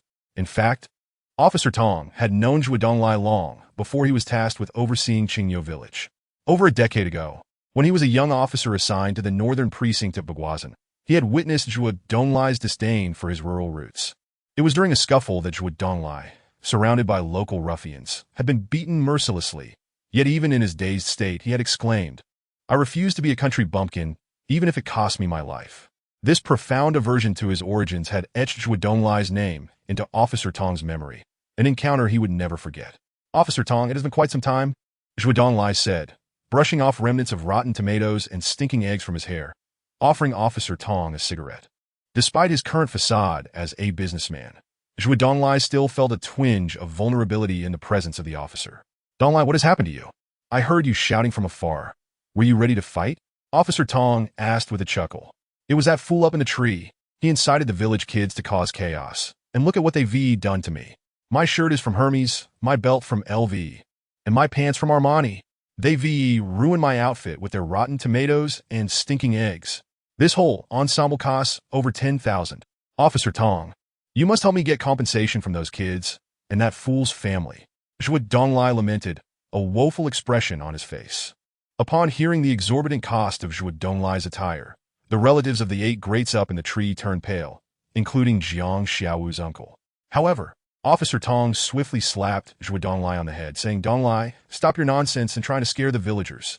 I know your tricks. Those LV and Armani pieces are counterfeit, bought from the county's clothing market for less than 200. You think I wouldn't know? Faced with the exposure of his counterfeit purchases, Zhuo Donglai's long face flushed, and he chuckled awkwardly, falling silent. I believe I have pieced together the situation. Those children, along with that fool, they set up a treehouse to play, and you and Donglai wanted them to come down, which led to this uproar. Am I correct? Officer Tong, with nearly 2 decades of experience, quickly deduced the essence of the matter. Indeed, Zhang Tianba affirmed with a nod. Why does it matter? The tree belongs to the village, not to anyone in particular. Besides, it's a sturdy old tree. Do you really think their combined weight could break it? Officer Tong questioned, puzzled by the village chief and Zhuo Donglai's overreaction. What is the matter? You, Zhang Tianba, are the village chief. Why are you meddling in the trivial matters of children climbing trees? You must be bored out of your mind. Zhang Tianba faltered, momentarily at a loss for an adequate response. Ahem. Officer, greetings. Huang Youfa, stepping out from the crowd, cleared his throat. Upon hearing the term comrade, Officer Tong raised an eyebrow but remained silent, scrutinizing Huang Youfa from head to toe. Officer, my name is Huang Youfa. I'm a hiker passing through Qingyou village. One of my companions fell ill, so we're staying here for a couple of days. These are my fellow hikers from the Traveling Donkeys Outdoor Club, all of whom share a passion for outdoor adventures. Huang Youfa articulated smoothly, clearly having rehearsed these words beforehand. Having introduced himself, Huang Youfa proceeded to delve into the matter at hand. Officer Tong, I am a master student from Nandu Forestry University, currently employed at a large furniture company. Do not underestimate this ancient tree. It boasts a venerable age of several hundred years. Although it is merely a common Nanyang tree, with soft wood of little value, a tree of this size could fetch only a few hundred yuan at most, barely enough to cover the labor costs to transport it from the mountains. Nevertheless, its age is significant. Any tree over a century old is classified as an ancient tree, deserving of national protection. As I mentioned earlier, the wood of the Nanyang tree is quite soft and brittle. Those children, along with that little brother, are jumping around on it. If a branch were to snap, it would constitute the destruction of a rare ancient tree, which is a crime. There is a real risk of imprisonment. The village chief and his brother-in-law are performing a noble act, safeguarding the ancient tree while also protecting these children and that little brother from making a grave mistake that could lead to dire consequences. Huang Youfa eloquently spoke, leaving Officer Tong and the surrounding villagers momentarily stunned. I know who you are now. After a brief pause, Officer Tong fixed his gaze on Huang Youfa and said. Huang Youfa was taken aback, fearing that their plan to steal the tree had been exposed. You are an associate of Mr. Wang from the Wangchao Furniture Company, right? The moment you mentioned your forestry university, I recalled someone from the county or city forestry bureau who resigned from a coveted position a few years ago, only to be lured away by a furniture company with a high salary. I remember overhearing colleagues discussing it back then. It turns out that person was you.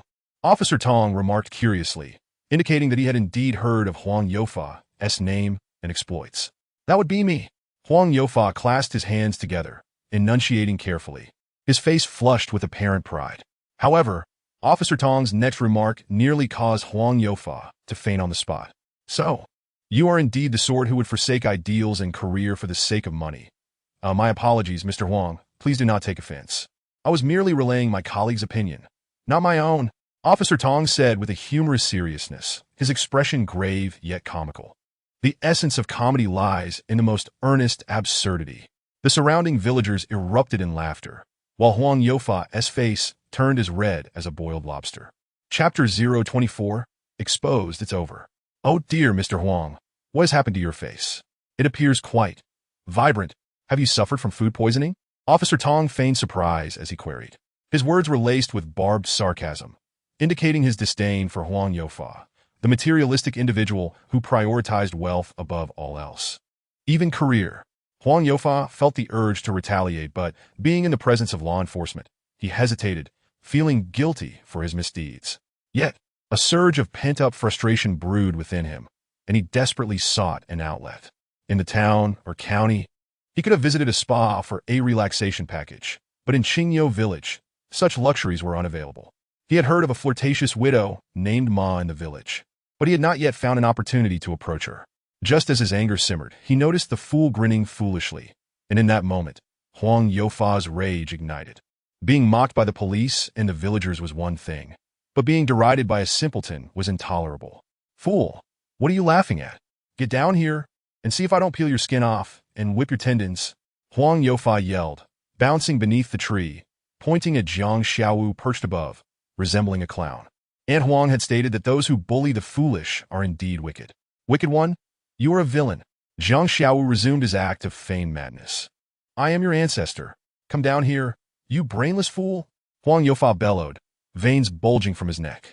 Officer Tong raised an eyebrow and coldly interjected. What do you think you are doing? In broad daylight, do you dare to assault someone in front of a police officer? As he spoke, he discreetly reached for the handcuffs at his waist. Huang Youfa's heart raced, and his fury diminished significantly. He glanced at the distant Brother Dao, shot a glare at Jiang Xiaowu in the treehouse, snorted in disdain, and retreated towards Brother Dao. Brother Dao remained silent and began to walk away, followed by his companions, leaving the ancient tree behind. The disturbance had quelled. Village Chief and Zhuodonglai, are you both unharmed? Officer Tong inquired, observing the two battered and bruised individuals, trying to suppress a laugh. Zhang Tianba responded that he was fine, while Zhuodonglai muttered in indignation, how could we possibly be fine? I'm not criticizing you, but at your age, why stoop to childish quarrels with a bunch of kids? Village Chief Zhang, you are a few years older than I. Let me call you Brother Tianba. Brother, you are usually so kind and forgiving. Why are you so impulsive today? Officer Tong remarked. Zhang Tianba felt a burden of unspoken troubles, contemplating the 250,000 he had just lost, yet he could not reveal his predicament before Officer Tong, merely chuckling awkwardly. Look at your swollen face. It's a pity there are no ice packs in the village. Quickly fetch some cold mountain spring water to apply on it. It will help reduce the swelling faster. Officer Tong suggested. Zhang Tianba nodded, appearing somewhat distracted. Who were those people earlier? After engaging in casual conversation with Zhang Tianba beneath the tree, Officer Tong suddenly shifted the topic. Which people? Zhang Tianba stammered, caught off guard by the unexpected question. Officer Tong scrutinized Zhang Tianba's flustered demeanor, stating, Brother, why are you so anxious? No, not at all. Zhang Tianba steadied himself, saying, are you referring to those outsiders? They arrived in Qingyou village yesterday, claiming to be a group of hikers. They have a female companion who is ill and wish to rest in our village for a couple of days before heading to the deep mountains to the north. I observed that the girl looked quite unwell, so I allowed them to stay for a few days. No, wait. Officer Tong's expression suddenly sharpened as he fixed his gaze on Zhang Tianba, his eyes seeming to penetrate through all facades, delving into Zhang Tianba's very soul. Did you have any dealings with them? Zhang Tianba's heart sank, his spirit nearly evaporating. Had he not braced himself against the tree, he might have collapsed in fear. No. Zhang Tianba's other hand flailed helplessly in the air, his lips moving without sound, turning purple like a fish out of water. His mind was a blank void. It's over. We've been exposed. Zhuodonglai's heart sank to the depths of despair as well. Do not deny it. I have been a police officer for over 20 years. A single glance is enough for me to discern any conspiracy. Officer Tong declared with a haughty tilt of his chin. At this point, what is left to conceal? Confess, and perhaps, considering our long-standing acquaintance, I might let you off, especially since the tree remains unharmed and has not been felled. If you cooperate with me to apprehend Brother Dao and the others, the scales of justice may balance, and you might even receive an honorary medal. With this thought, Zhang Tianba felt any resistance vanish, preparing to confess entirely. Officer Tong, I confess I accepted their benefits. My psychological defenses have crumbled, Zhang Tianba admitted. Suddenly, Officer Tong burst into laughter, interrupting Zhang Tianba's confession, causing him to jump in shock. Smack! Officer Tong clapped Zhang Tianba's broad shoulder heartily, chuckling, "Brother Tianba, you are truly amusing. They stay in the village, have their meals at your home, and offer you some money. That is entirely normal. Look at your terrified expression. As a village chief in the mountains, you rarely have the chance to be unselfish. When good fortune unexpectedly comes your way, you are petrified. Brother, even if your charges are slightly higher than usual, that is understandable." Zhang Tianba stared blankly at Officer Tong, his heart racing to the brink of collapse. Although Zhang Tianba had never experienced the thrill of a city amusement park ride, he believed that riding a roller coaster must evoke a similar sensation of exhilaration. He felt utterly drained, cold sweats soaking through his garments. In Zhuo Donglai's mind, a torrent of expletives surged forth. "Were you a police officer or a stand-up comedian? Gasping for breath while speaking? Come on, brother. Just tell me how much you charge for their meals." Officer Tong squinted, as if he had seen through everything and understood it all. Zhang Tianba felt a wave of relief wash over him, secretly exhaling a sigh of relief, and blurted out, 250. Cough, cough. Zhuo Donglai hastily cleared his throat twice. Zhang Tianba quickly fell silent, thinking to himself how close that was to disaster. After a moment's pause, he continued, "Yuan. Huh, 250 yuan? For one day? With so many people from breakfast to dinner, only 250 for the whole day isn't much at all." Officer Tong calculated in his mind. Over 10 individuals, 3 meals a day, averaging less than 25 yuan per person was indeed exceedingly cheap. Zhang Tianba inwardly cursed himself for being so naive, recovering his former simple farmer persona, chuckling as he said, "Officer Tong, our mountain village is nothing like the county town. We only have coarse rice and homegrown vegetables, simple fare with little to offer. Charging 250 for a day's meals is already quite generous. Heh. Oh dear, Village Chief Zhang, you are far too honest. These trekkers are merely affluent individuals with full bellies and nowhere to expend their energy, either bosses or white-collar workers from large companies. Your charge of 250 yuan for a day is indeed quite modest. You are a truly conscientious village chief." Officer Tong's assistant, Xiao Ma, was nearly doubled over with laughter, clutching his belly as he spoke. In his eyes, the village chief of Qingyou village was nothing more than a country bumpkin, easily swayed by a mere 200 yuan sweetener. "Brother, is the village still peaceful?" Officer Tong inquired as a matter of routine. "Thanks to Officer Tong, all is well." Zhang Tianba grinned widely, but inadvertently pulled at his wound, causing him to exclaim, "Ouch!" Officer Tong couldn't help but chuckle at the stark contrast of Zhang Tianba's disheveled appearance and the cheerful declaration of all is well. After several hours of trekking, feeling parched, Officer Tong remarked, "Brother, may I trouble you for a bowl of tea at your home?" "Absolutely. The fine tea you gifted me last time remains untouched. Come, let us go have some tea." Zhang Tianba waved his hand with enthusiasm. Zhang Tianba, Zhuo Donglai, Officer Tong, and the young aged Xiao Wu and Xiao Ma departed. The storm having passed, Zhuo Donglai glanced back, his gaze filled with venom directed at Jiang Xiaowu in the treehouse, as if harboring a deep-seated grudge. Meanwhile, Officer Tong turned his attention to the departing group of trekkers, his eyes lingering on the figure of Brother Dao, filled with suspicion. Jiang Xiaowu descended from the tree and approached his uncle, Chen Laosher. "Uncle, did you get hurt?" Jiang Xiaowu's expression appeared somewhat somber. Chen Laosher was taken aback, feeling a sense of unfamiliarity with the usually cheerful Jiang Xiaowu, who had always worn a silly grin since appearing before him last month. This was the first time Chen Laosher had seen a serious expression on Jiang Xiaowu's face. To Chen Laosher, Jiang Xiaowu now seemed not only clever, but also remarkably handsome, akin to a star from a Hong Kong film. "Uncle, it's nothing. A kick is of no consequence. We farmers are tough-skinned and hardy. Unlike the delicate city folk," Chen Laosher waved his hand, chuckling. However, Jiang Xiaowu felt immense regret within. He lamented that he should not have played the fool, nor engaged in the act of pretending to be a simpleton.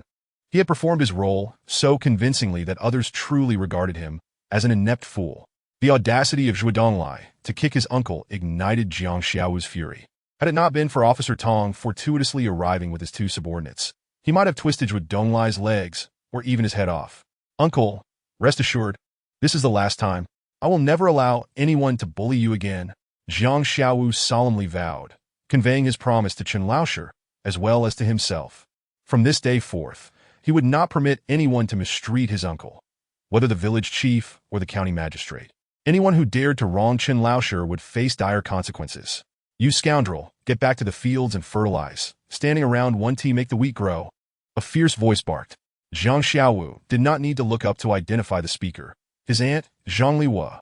Chen Laoshe chuckled awkwardly, answering hurriedly while affectionately ruffling Zhang Xiaowu's hair, as if he still saw him as the child he once was.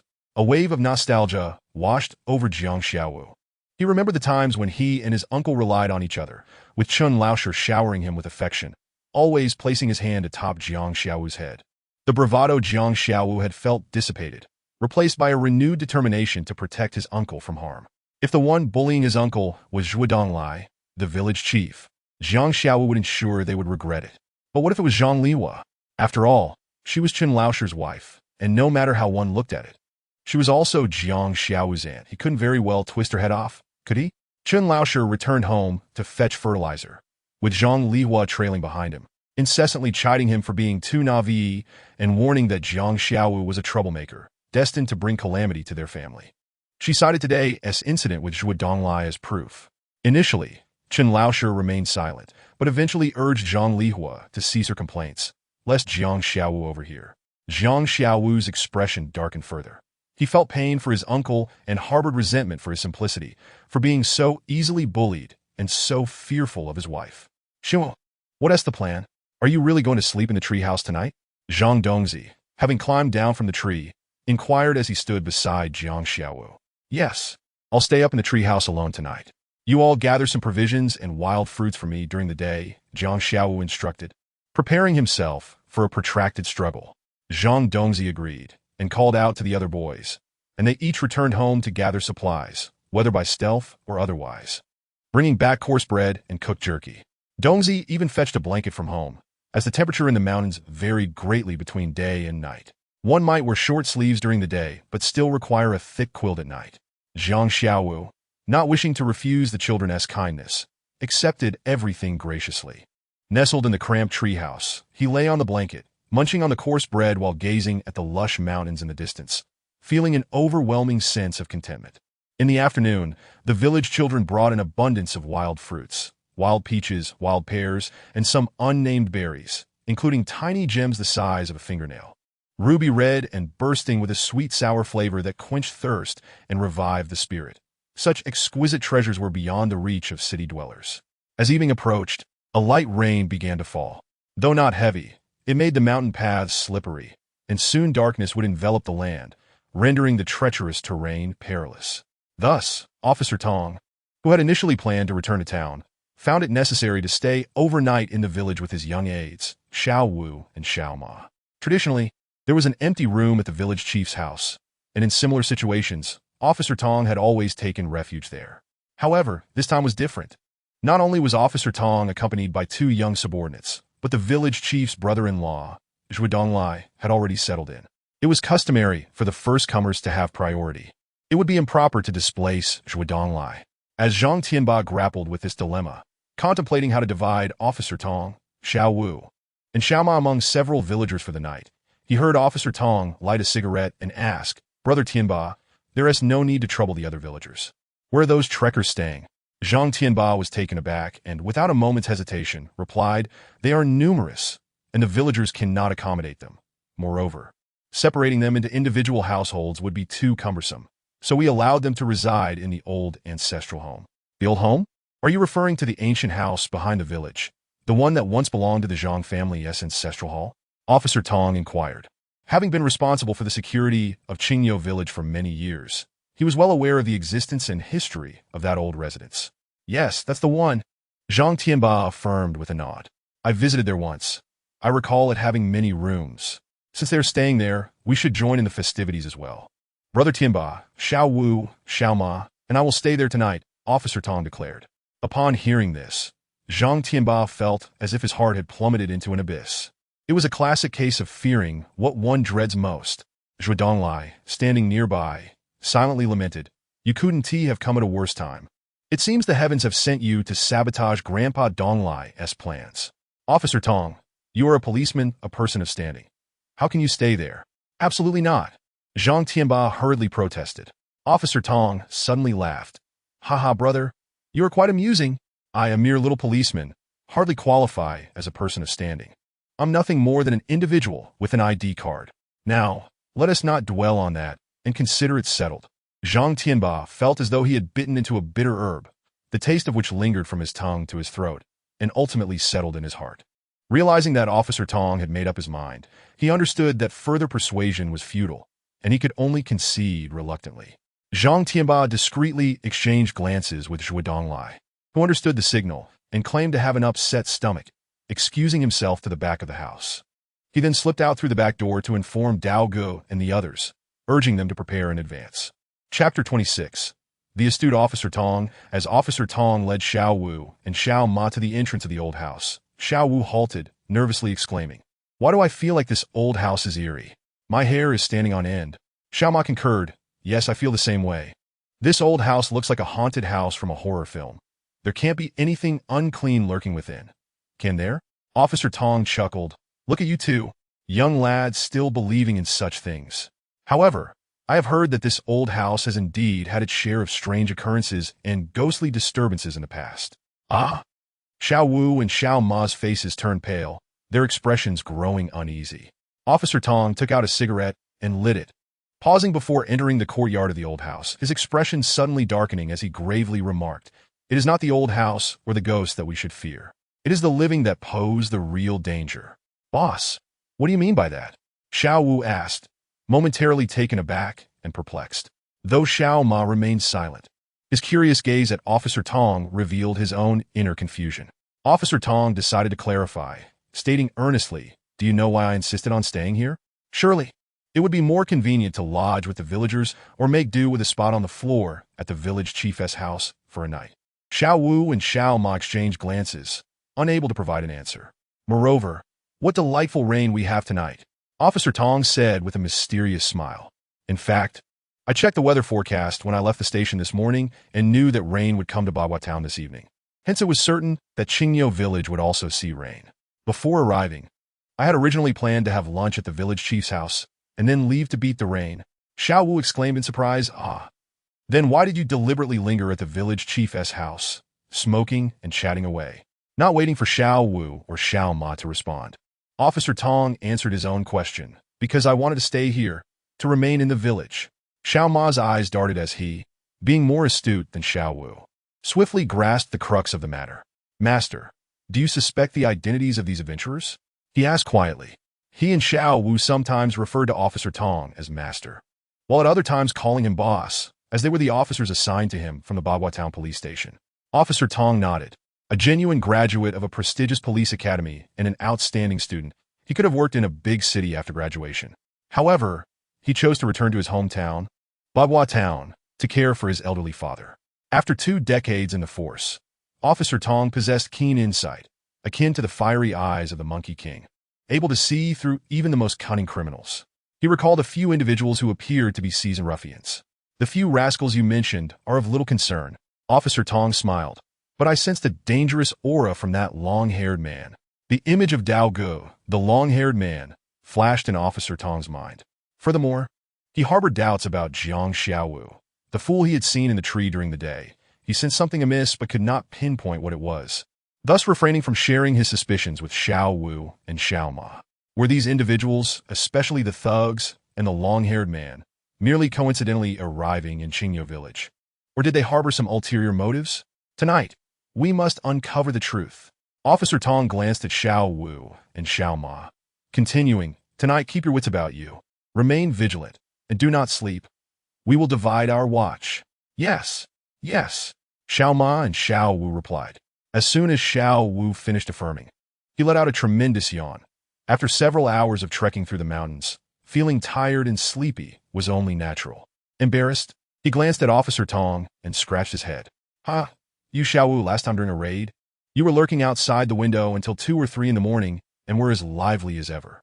When the chief called for action, you charged in first, only to be greeted by a naked woman, your eyes gleaming with excitement like a weasel. Now, how come you are yawning incessantly and showing no spirit at all?" Officer Tong teased. Xiao Wu, youthful and barely in his 20s, blushed at Officer Tong's ribbing, taking a long moment to retort, "It wasn't just me." Xiao Ma was right behind me, drooling as he stared at that bare-breasted woman. Xiao Wu quickly dragged Xiao Ma into the fray. Xiao Ma shot a glare at Xiao Wu, his own face reddening like a June tomato. Officer Tong, being a seasoned veteran of the police force, was not merely attempting to mock the two. Rather, he discerned their tension and deliberately made light-hearted remarks to alleviate the atmosphere, allowing them to appear more at ease, lest they inadvertently reveal their true feelings. Zhuo Donglai awaited the arrival of Officer Tong and the others in the courtyard of the old house, warmly offering them accommodations. His enthusiasm only deepened Officer Tong's suspicions. He keenly sensed the connection between Zhuo Donglai and these individuals, leading him to consider Zhuo Donglai's brother-in-law, Zhang Tianba, the village chief of Qingyou village. As Officer Tong's thoughts whirled, his face remained cheerful, seemingly oblivious to anything amiss, attributing their stay to the rain and the slippery mountain paths. The trio was assigned to a spacious room with 2 beds and a makeshift sleeping area. Upon witnessing this arrangement, Officer Tong's suspicions intensified. He had initially believed Zhuo Donglai was connected to these individuals, but now he hesitated to be entirely certain. If Zhuo Donglai and the others were indeed in cahoots, they would find every possible means to isolate Officer Tong, Xiao Wu, and Xiao Ma, dividing and conquering, ensuring they did not remain together. Yet here they were, all lodged in the same room. Officer Tong, however, overlooked a crucial detail. Perhaps it was due to his extensive tenure in the police force that he consistently approached suspicious individuals with the mindset of a superior, perceiving himself as the righteous enforcer of the law. He forgot that there were only 3 of them, isolated in a remote mountain village, while their adversaries were well prepared and outnumbered them nearly 4 to 1. The reason the opposing group chose not to divide and conquer, to separate the 3 of them and diminish their strength, was likely because they were entirely confident in their ability to handle the trio. Splitting them up would complicate surveillance and dilute the manpower of their side. By confining them to a single room, surrounded on all sides by members of the opposing faction, they not only facilitated monitoring, but also enhanced their ability to gather and annihilate. Therefore, Officer Tong should have been more vigilant. However, his lofty perspective as a superior ultimately led to his own downfall, as well as that of the 2 young auxiliary officers. While it is true that police apprehend thieves, in certain specific contexts, thieves can indeed overpower the police. Moreover, their opponents were in the advantageous position of numbers. And it should be noted that Brother Dao was no ordinary thief, but rather Xiao Wu. You monitor the adjacent rooms on the left, Xiao Ma. You handle the rooms on the right, and I will keep an eye on the one directly across from us. Officer Tong issued the surveillance orders. Xiao Ma smacked his lips and remarked, "Master, the room across is pitch dark, showing no signs of life. It seems unoccupied." Officer Tong chuckled with delight, saying, "I'm not blind. Of course I am aware that no one resides there. Hence there is no need for me to monitor it. I shall take a short rest.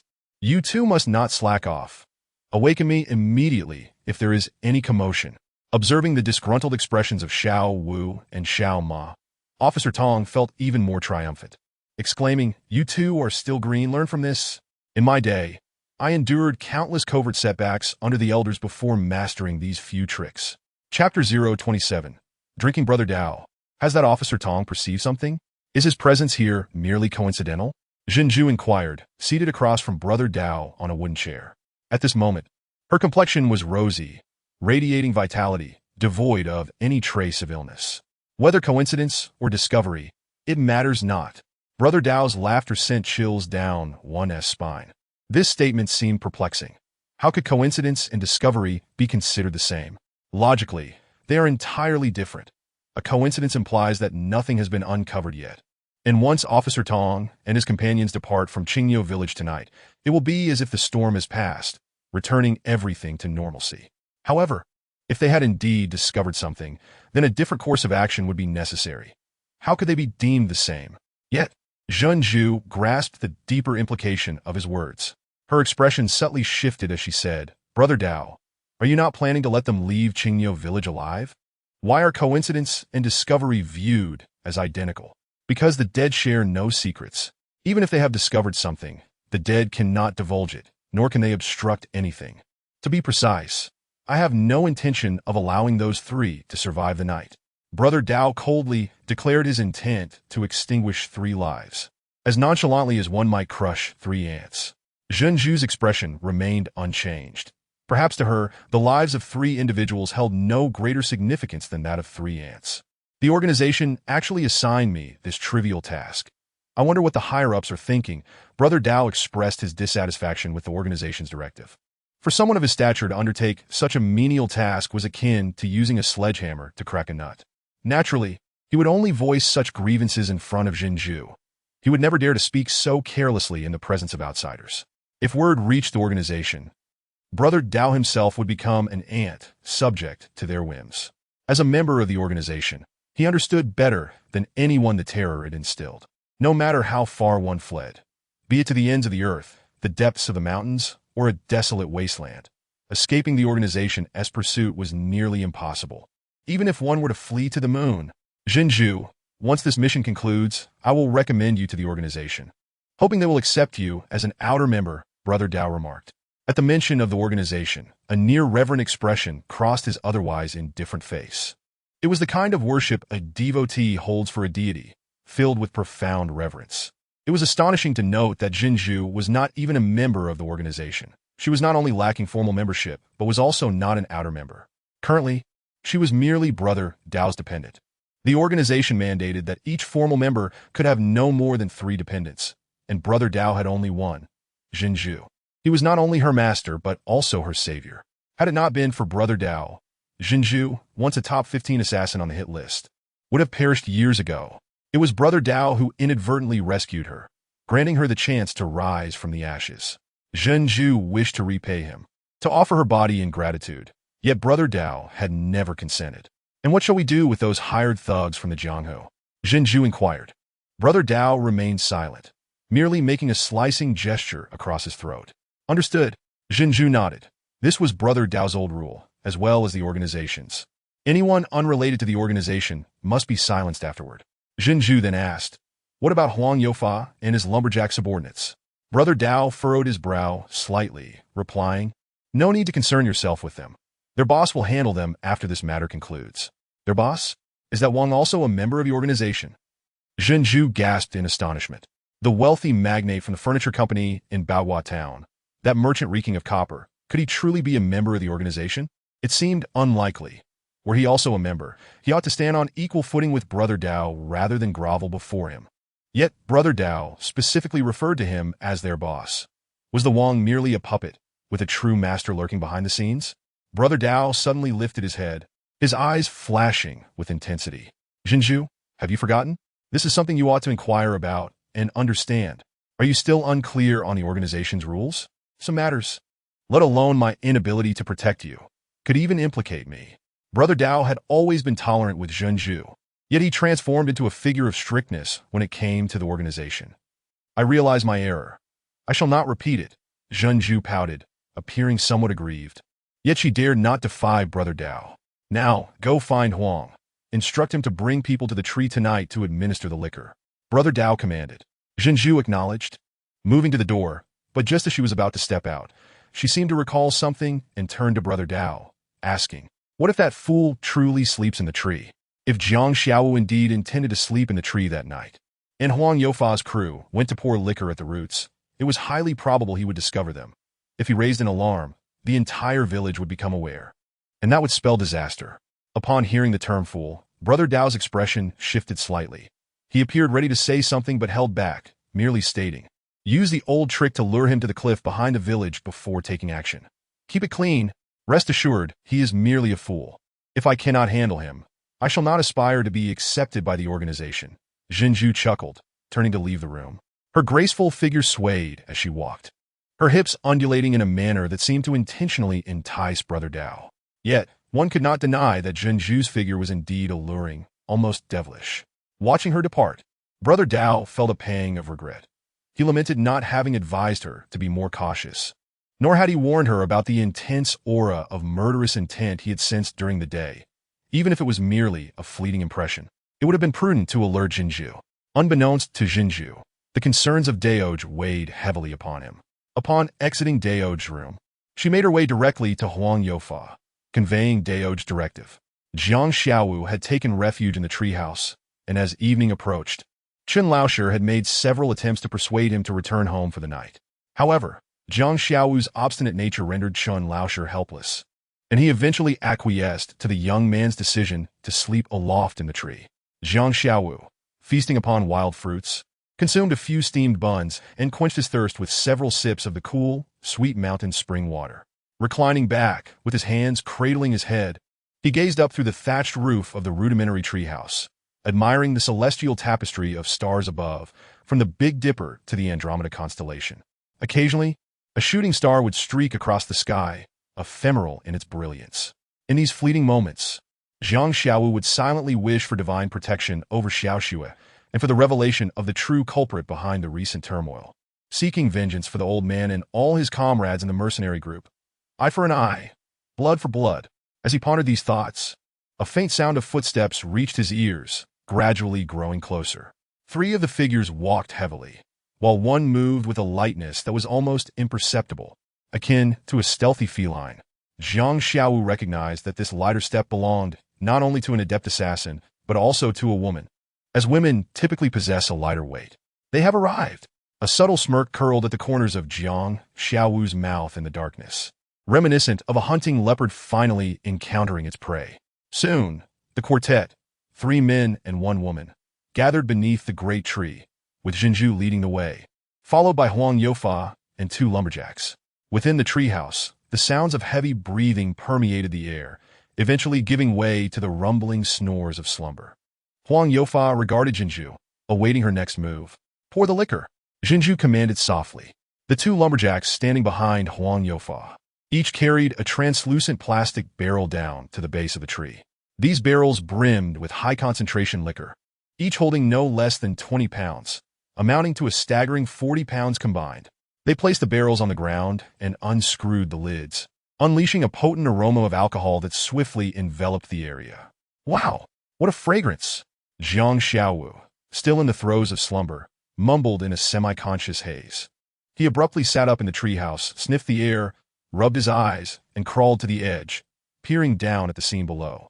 Illuminated by the moonlight, he discerned the newcomers and their intent to douse the tree's roots with the 2 barrels of potent liquor. Realizing their intentions, he descended from the treehouse, standing before Huang Youfa and the others, feigning the grogginess of someone just awakened. After yawning and rubbing his eyes, he remarked, "The liquor smells delightful." Huang Youfa and the lumberjacks fell silent, their gazes once again fixated on Jinju, awaiting her decision.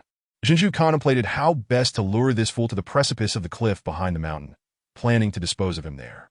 However, Jiang Xiaowu had already reached the open barrel and, surprisingly, exhibited remarkable strength, lifting it with one hand while bracing the bottom with the other, tilting it back to gulp down the liquor in a steady stream. Huang Youfa stood in stunned disbelief. He had never witnessed someone consuming liquor in such a manner, especially not by embracing a barrel containing 20 pounds of potent spirits. Compared to Jiang Xiaowu, those internet sensations known as 7-gene brother and 8-gene sister paled in comparison. In essence, Jiang Xiaowu's audacity in drinking from the barrel left Huang Youfa and his companions utterly astounded. With each swallow, Jiang Xiaowu's atoms apple-bobbed, and the liquor level within the barrel visibly diminished. In less than 3 minutes, he had downed at least 3 pounds of the high-proof alcohol.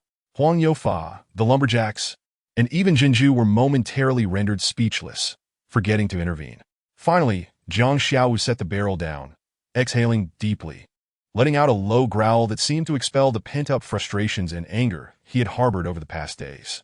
He then tossed the barrel aside, sending it flying 10 meters away, where it spilled its contents across the ground. "Stop it!" Jinju and Huang Youfa shouted simultaneously. Before their words could settle, Jiang Xiaowu kicked over the remaining barrel, causing the liquor to cascade forth. And in the blink of an eye, both barrels had been thoroughly decimated by Jiang Xiaowu's reckless abandon. "I will kill you." Jinju seethed, her anger flaring. Just as she was about to strike, memories of Dao's instructions echoed in her mind, compelling her to suppress her murderous intent. With a chilling tone, she instructed Huang Youfa, "You all return and fetch more liquor. This fool is my responsibility now." Reluctantly, Huang Youfa shot Jiang Xiaowu a contemptuous glare, reeking of alcohol, before leading the lumberjacks away. As they departed, a sweet smile unexpectedly blossomed on Jinju's icy visage, reminiscent of snow melting under the sun, flowers bursting into bloom across the earth, evoking a sense of springtime warmth.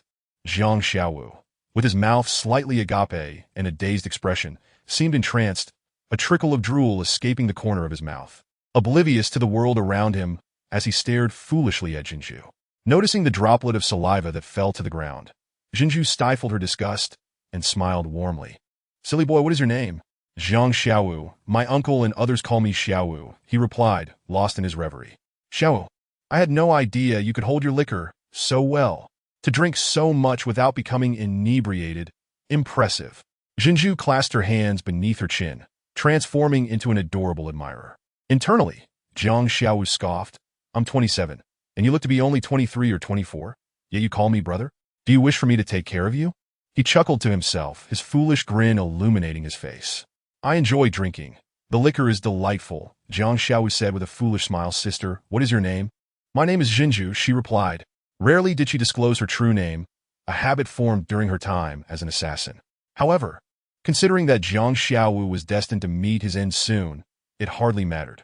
"Sister Jinju, you are so beautiful," Jiang Xiaowu said, smacking his lips, as if savoring the taste of noodles, the drool stringing back into his mouth. Jinju felt a wave of nausea wash over her, suppressing a dry heave. Were it not for Dao's repeated instructions to lure the fool to the cliff's edge before striking, ensuring no traces remained, she would have long since dispatched him with a single blow. From her pockets, Jinju produced a sausage, 2 lollipops, and a banana, items she had meticulously prepared as bait to ensnare the fool Jiang Xiaowu. "Xiaowu, what do you like to eat? Don't be shy. These are gifts from sister," she said, her demeanor shifting to one of charming allure. In her line of work, Jinju had developed a peculiar trait. The more murderous intent she felt within, the sweeter and gentler her outward demeanor became. Thus, apart from her alias Flower Butterfly, she was also known as Gentle Blade.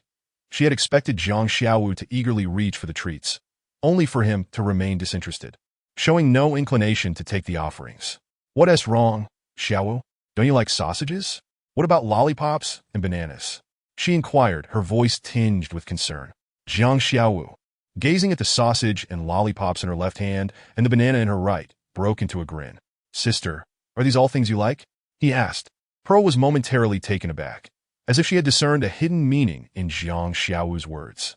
Lowering her gaze to the 3 items in her hand, sausage, lollipop, and banana, her cheeks suddenly flushed a deep crimson, a delicate blush blooming across her face. Yet, confusion soon enveloped her. If he were a typical man, she might suspect he was teasing her intentionally. However, the individual before her was a fool, a simpleton. Perhaps he had merely spoken without intent, and it was she who had overthought the matter. Steeling herself, Pearl tentatively inquired, "Are you asking if your sister enjoys these snacks?" "Of course, I absolutely love them," she responded. To her astonishment, Jiang Xiaowu's reply left her utterly petrified, frozen in place. Chapter 030. The Beauty Scheme. In truth, while executing tasks around the globe, Jiang Xiaowu was not entirely chaste. He had indulged in merriment at bars and shared fleeting nights of passion with women he found appealing. Yet, such encounters were merely superficial, a mutual exchange of desires. After the tempest of passion had subsided, they parted ways, becoming strangers destined to traverse their separate paths. Though he may have succumbed to the mistakes that all men make, his heart belonged solely to Xiao Xue. No other woman could leave even the faintest trace upon his soul. His heart had no room for anyone else but her. At this moment, Jiang Xiaowu's lower body seemed to overrule his brain, lost in contemplation.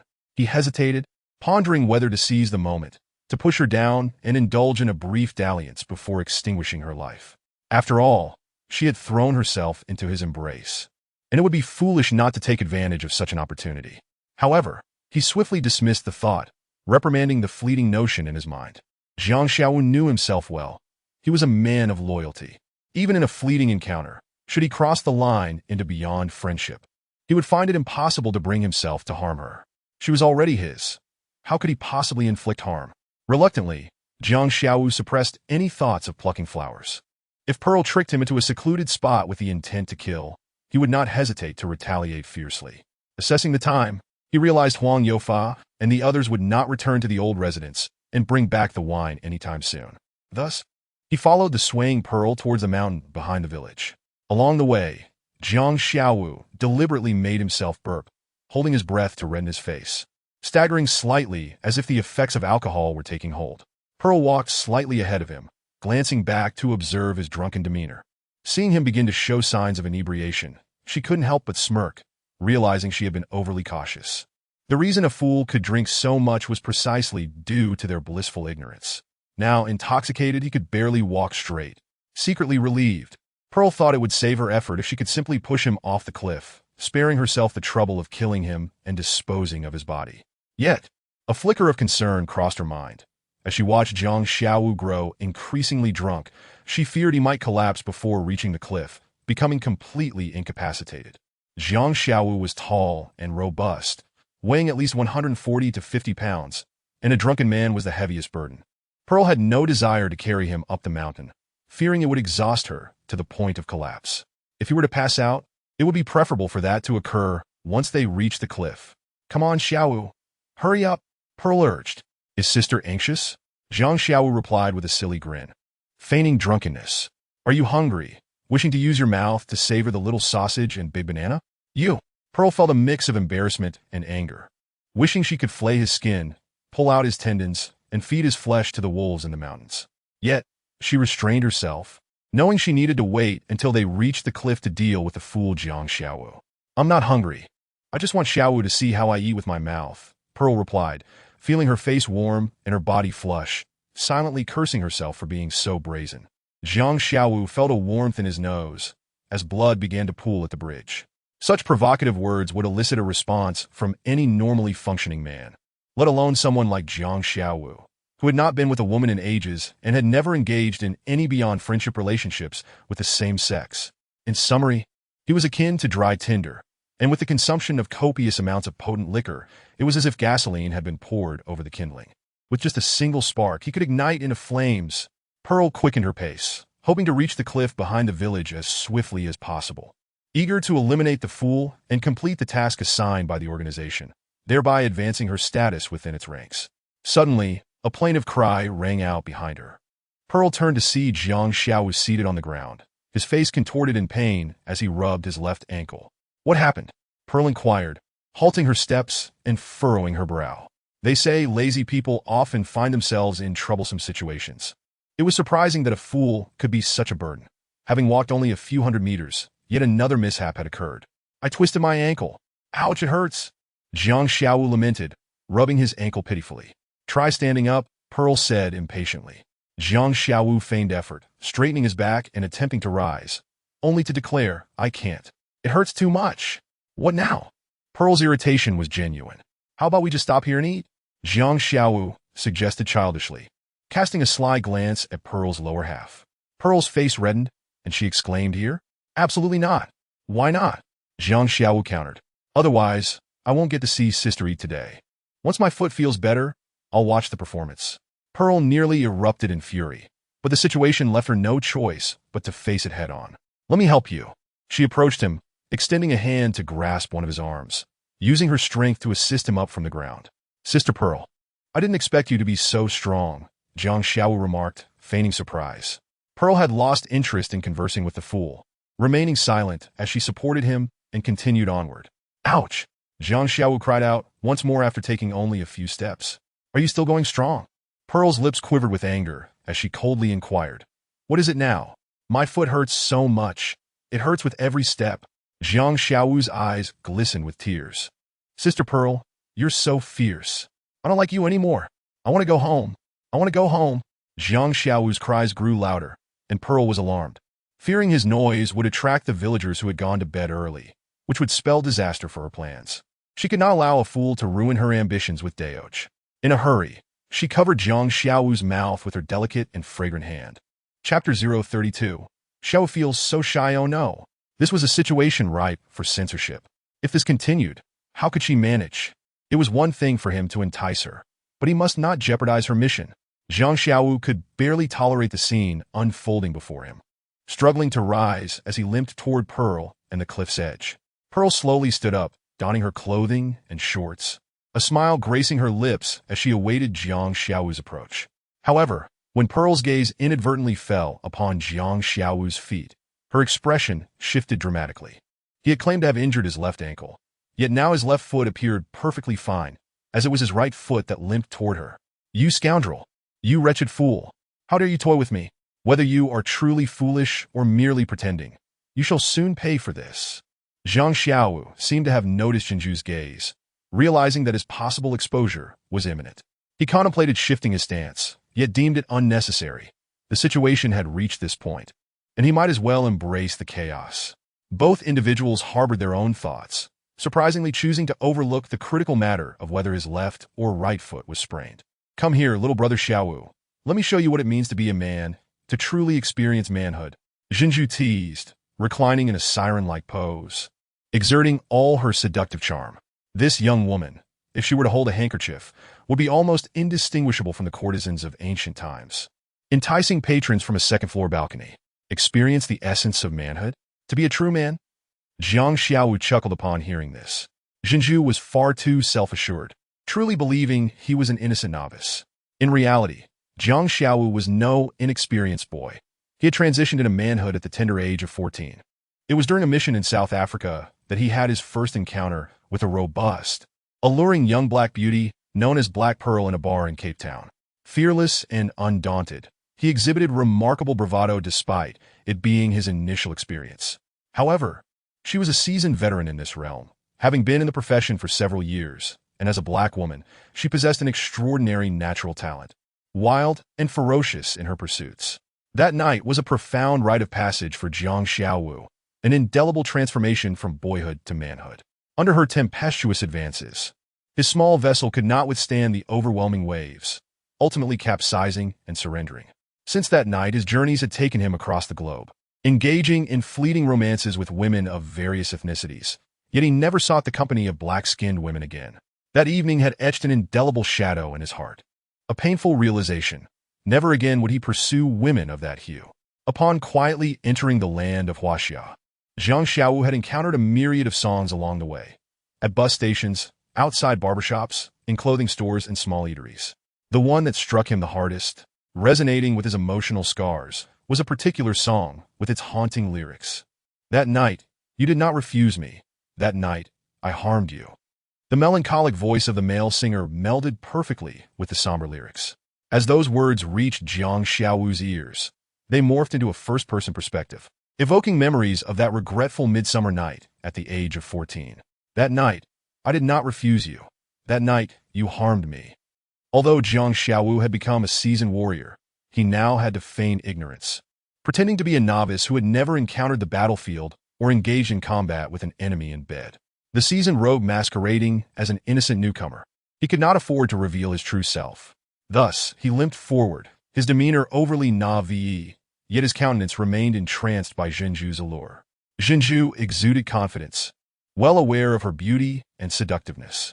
Any normal man, even a fool, would be irresistibly drawn to her captivating appearance. "Brother Dao, why do you not feel a spark for me? Why must it be you?" In her heart, Jinju felt a mix of love, admiration, and resentment towards Dao. She adored and worshipped him, yet loathed his lack of romantic sensitivity. Despite her numerous advances, he remained indifferent, inciting her frustration to the brink of breaking her teeth in anger. Jiang Xiaowu slowly approached 200 meters, 100 meters, 80 meters, 50 meters, 20 meters. Jinju lay at the cliff's edge, her beauty and the enchanting night scenery illuminated by the stars and moonlight, resembling a breathtaking painting. Yet to Jiang Xiaowu, the exquisite woman sprawled at the cliff's edge resembled a black widow spider, laying a trap to ensnare her prey. How unfortunate! This time, the beast she enticed was not a mere moth, but a creature capable of crushing her web into 1,000 pieces with a single step. Such petty tricks? Attempting to flaunt them before me, Jiang Xiaowu, was akin to a firefly daring to compete with the sun and moon. A laughable folly. In his heart, Jiang Xiaowu harbored disdain, fully aware that Jinju intended to endanger his life. Yet, rather than fear, he felt a sense of contempt. As the king of mercenaries, it was common knowledge that mercenaries participated in battles for monetary gain, in essence, private soldiers. Jiang Xiaowu was the supreme among private soldiers. How could a mere female assassin compare to him? In the realm of killing, soldiers were the true meat grinders. As Jiang Xiaowu reached her side, Jinju rose, flashing a flirtatious smile, and suddenly embraced him like a vine, ensnaring him like a seductive serpent. Her coat had inexplicably slipped away, revealing her enticing shoulders and delicate collarbone. Her legs leaving the ground as they wrapped around his waist, completely capturing him in her grasp. This position was undeniably alluring, a considerable challenge. Zhiju's sister. This is rather embarrassing for Xiaowu, he remarked, allowing her to entwine him, seemingly oblivious to his predicament, his eyes solely reflecting the flames of primal desire that burned within. Unaware of the impending danger, he appeared foolishly naive. Zhinju, inwardly mocking, maintained an increasingly captivating demeanor on her face, determined to let Jiang Xiaowu relish the final temptation before his demise. Why feel shame? Little brother Xiaowu is already a grown man. It's high time you became a true man. Sister Zhinju will help you complete your transformation from boy to man. Shall we? Zhinju's hands gently caressed Jiang Xiaowu's broad, sturdy chest, her delicate face resting against him in a display of endearing vulnerability. If only they were in the bustling city of Magic Capital, the handsome couple nestled together, watching boats glide along the Huangpu River, the Oriental Pearl Tower aglow with brilliance. Anyone would envy such a loving pair. Yet, this was not Magic Capital, nor the Bund. There were no iconic towers or gentle rivers, only the unfathomable depths of a cliff that would shatter any who dared fall. Zhinju's charming face brushed against Jiang Xiaowu's chest, her hand unknowingly gliding from his heart towards his throat. She believed herself to be discreet and natural. Not even a fool would suspect her intentions. Fool, in the warmth of my embrace, perished blissfully unaware. This is my final act of mercy towards you. However, unbeknownst to her, Jiang Xiaowu had long been aware of her delicate, unyielding hand.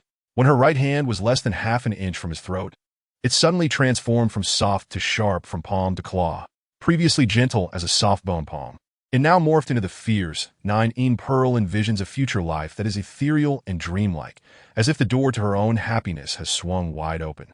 She seems to glimpse a not-too-distant tomorrow, where she and her beloved Dao Gu step into the enchanting realm of matrimony, bringing forth a brood of little treasures. Jiang Xiaowu, with his head bowed, is keenly observant of the expressions flitting across Pearl's face, noting the radiant glow of maternal bliss that adorns her delicate features. Unable to suppress a sigh, he murmurs, "Ah." This solitary sigh jolts Pearl, who had been lost in her beautiful reverie, back to the stark reality. What do you mean you're still alive?" Pearl exclaims, astonished, as if Jiang Xiaowu's continued existence were a marvel beyond comprehension. Moments ago, she had been enveloped in her delightful imaginings of the future, hardly considering whether Jiang Xiaowu had truly perished. He is merely an ordinary person, with a mind that seems slightly addled. How could he possibly withstand the ferocity of her sharpened claws? Yet, Jiang Xiaowu remains very much alive, thriving, and even sighing with a smile upon his face. Pearl's lethal grip is thwarted by Jiang Xiaowu's palm, which he raises before his throat like a shield, preventing her from advancing even the slightest bit. Pearl's long nails graze the fine hairs at his throat, but no matter how forcefully she strives, Jiang Xiaowu's steadfast defense remains unyielding. Who exactly are you? At this juncture, Pearl is completely certain that Jiang Xiaowu is no fool. Only a true simpleton would believe him to be one. Yet, Pearl herself is far from foolish. Jiang Xiaowu, of course, has no intention of revealing his identity to Pearl, not out of fear that she might disclose it.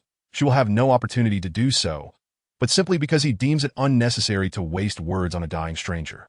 You need not know who I am. I only wish to pose a single question. Should a fool meet their demise? Jiang Xiaowu inquires. Should a fool meet their demise?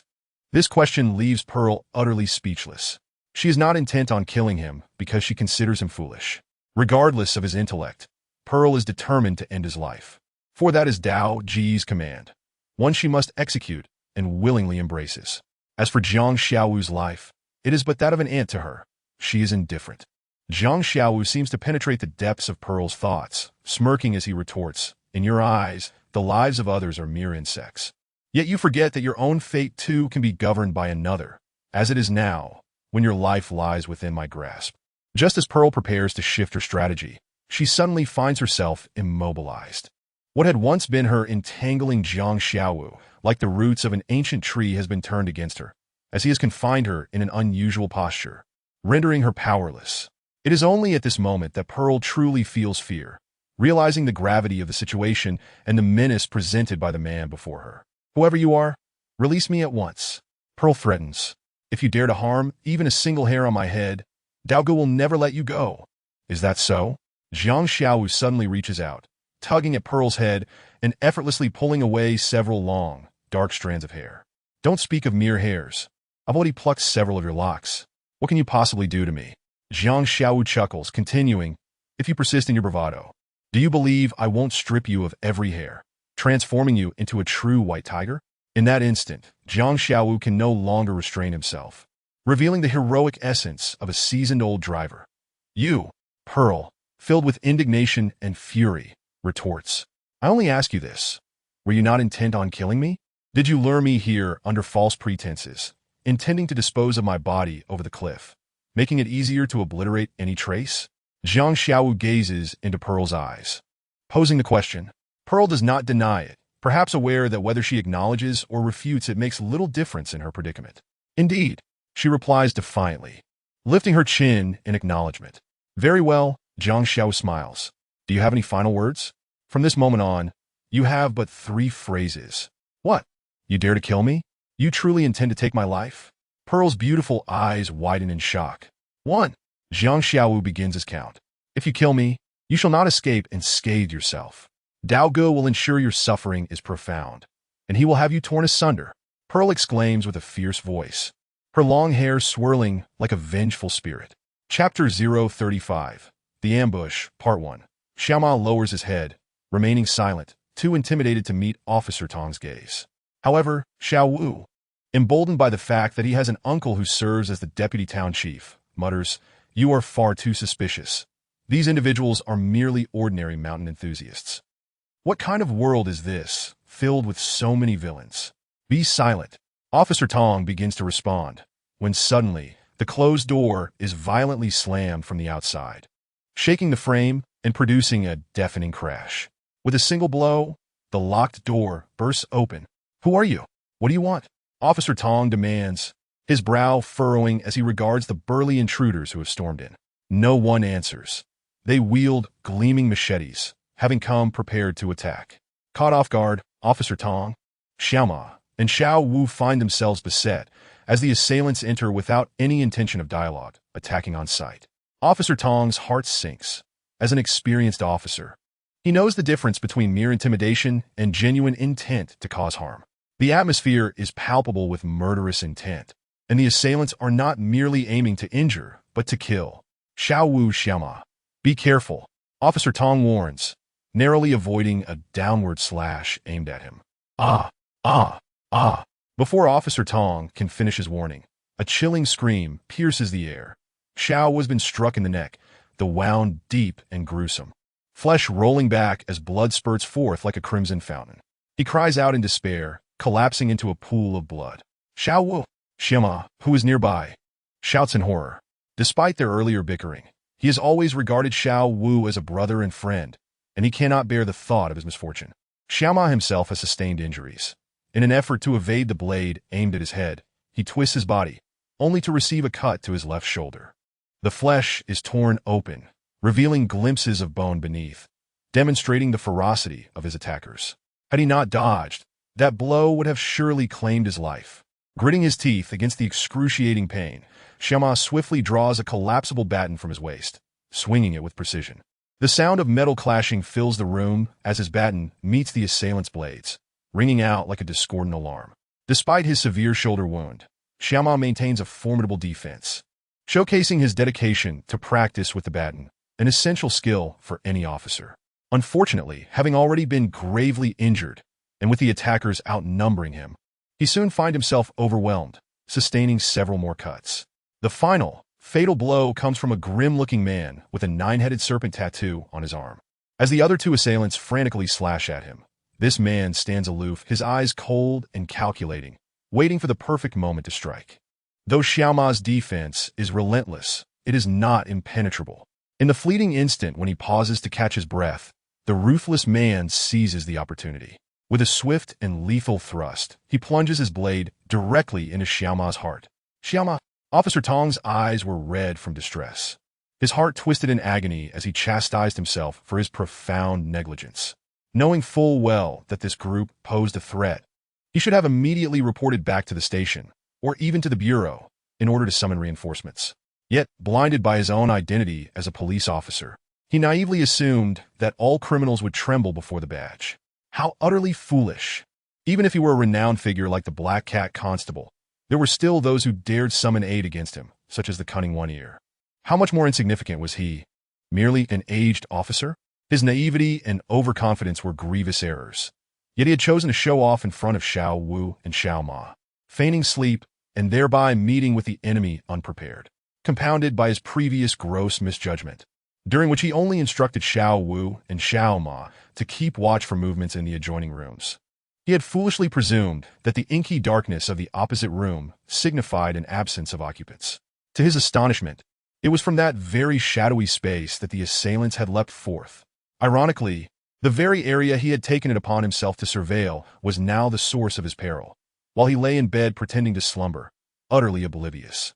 Gazing at the blood-soaked forms of Xiao Ma and Xiao Wu, Officer Tong felt an immense pang of remorse for the series of unforgivable errors he had committed, resulting in the demise of two promising youths. I am truly damned, he thought in despair, as he dodged frantically from a flurry of slashing blades. He instinctively reached for his belt, mimicking the motion of drawing his gun, only to realize, with a sinking heart, that he had neglected to bring his police sidearm into the mountains. A foreboding sense of dread gnawed at him, suggesting that tonight he may indeed be facing insurmountable doom. Unless a miracle occurred, perhaps an angel sent by God might arrive to save him. In an instant of distraction, his arm and chest were met with the cold edge of a knife, inflicting a deep wound and tearing through his uniform, staining it crimson. At that critical juncture, he caught sight of two figures suddenly appearing at the doorway. Squinting for clarity, he was astonished to recognize the village head, Zhang Tianba, and his uncle, Zhuo Donglai. Tianba, Donglai. Run! They are ruthless killers. Quickly, call the police! Officer Tong shouted urgently. Yet, an unsettling realization washed over him as he noted their peculiar demeanor.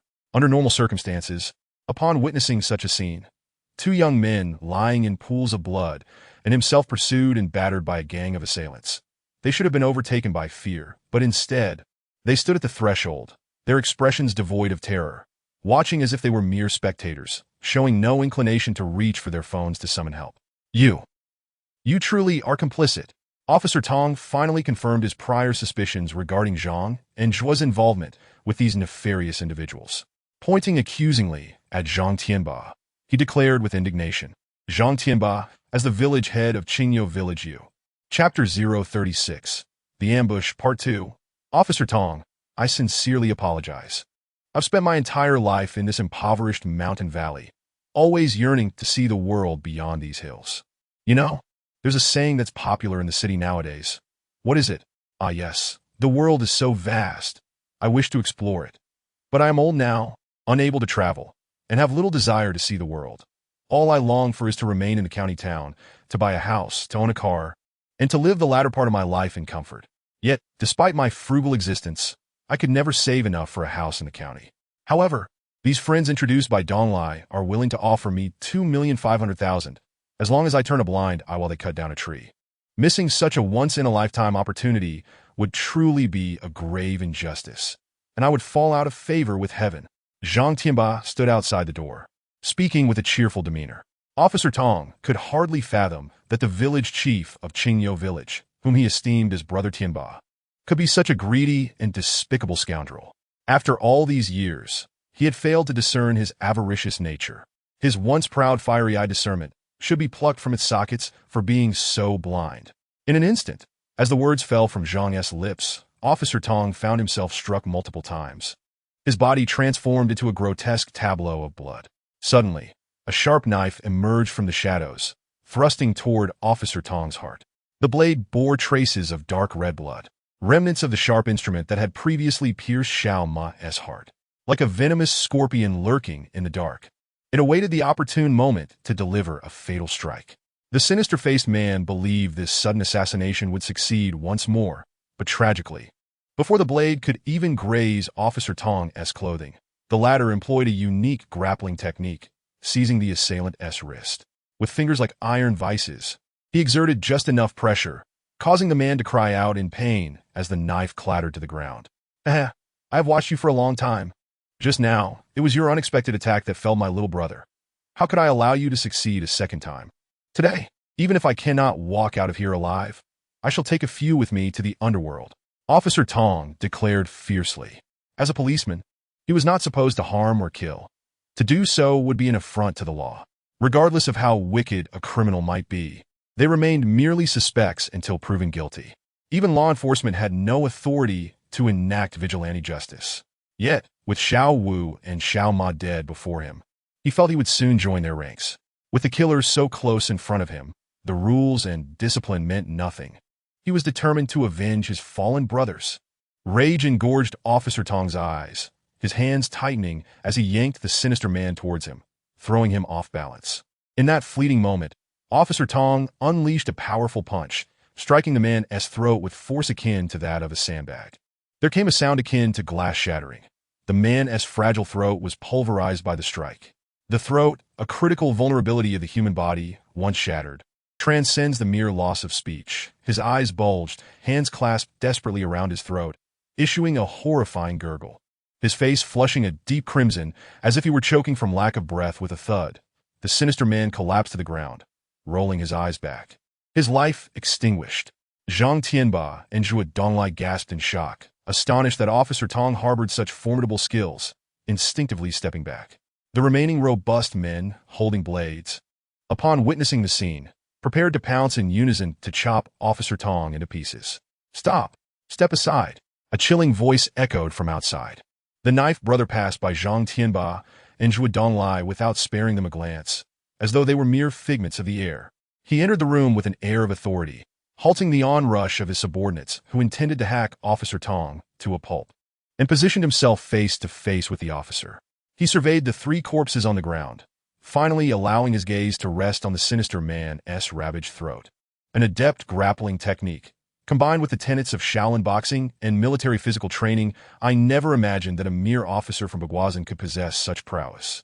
There are indeed hidden dragons and crouching tigers, the knife brother observed with an air of confidence, having merely glanced at the scene in the adjacent room, easily articulating Officer Tong's moves and the origins of his combat style, showing no trepidation toward the officer's lethal skill, much like a seasoned master critiquing the bland techniques of an ordinary swordsman.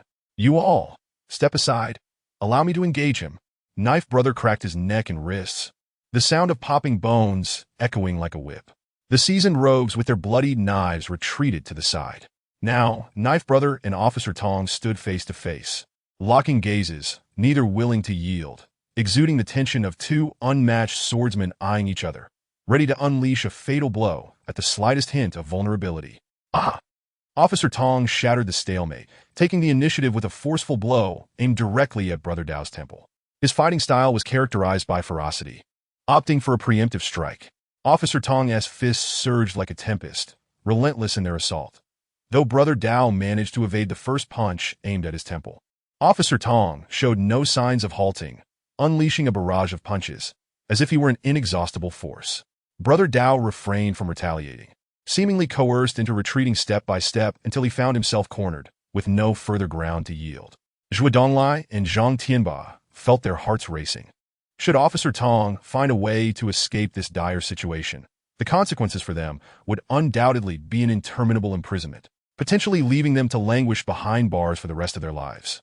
Zhang Tianba cast a nervous glance at the thugs, standing idly by, armed and seemingly indifferent, only to be astonished by their apparent confidence in Brother Dao. Cornered, Brother Dao flicked his long hair, revealing a faint, cruel smirk at the corner of his mouth that sent a chill down Officer Tong's spine.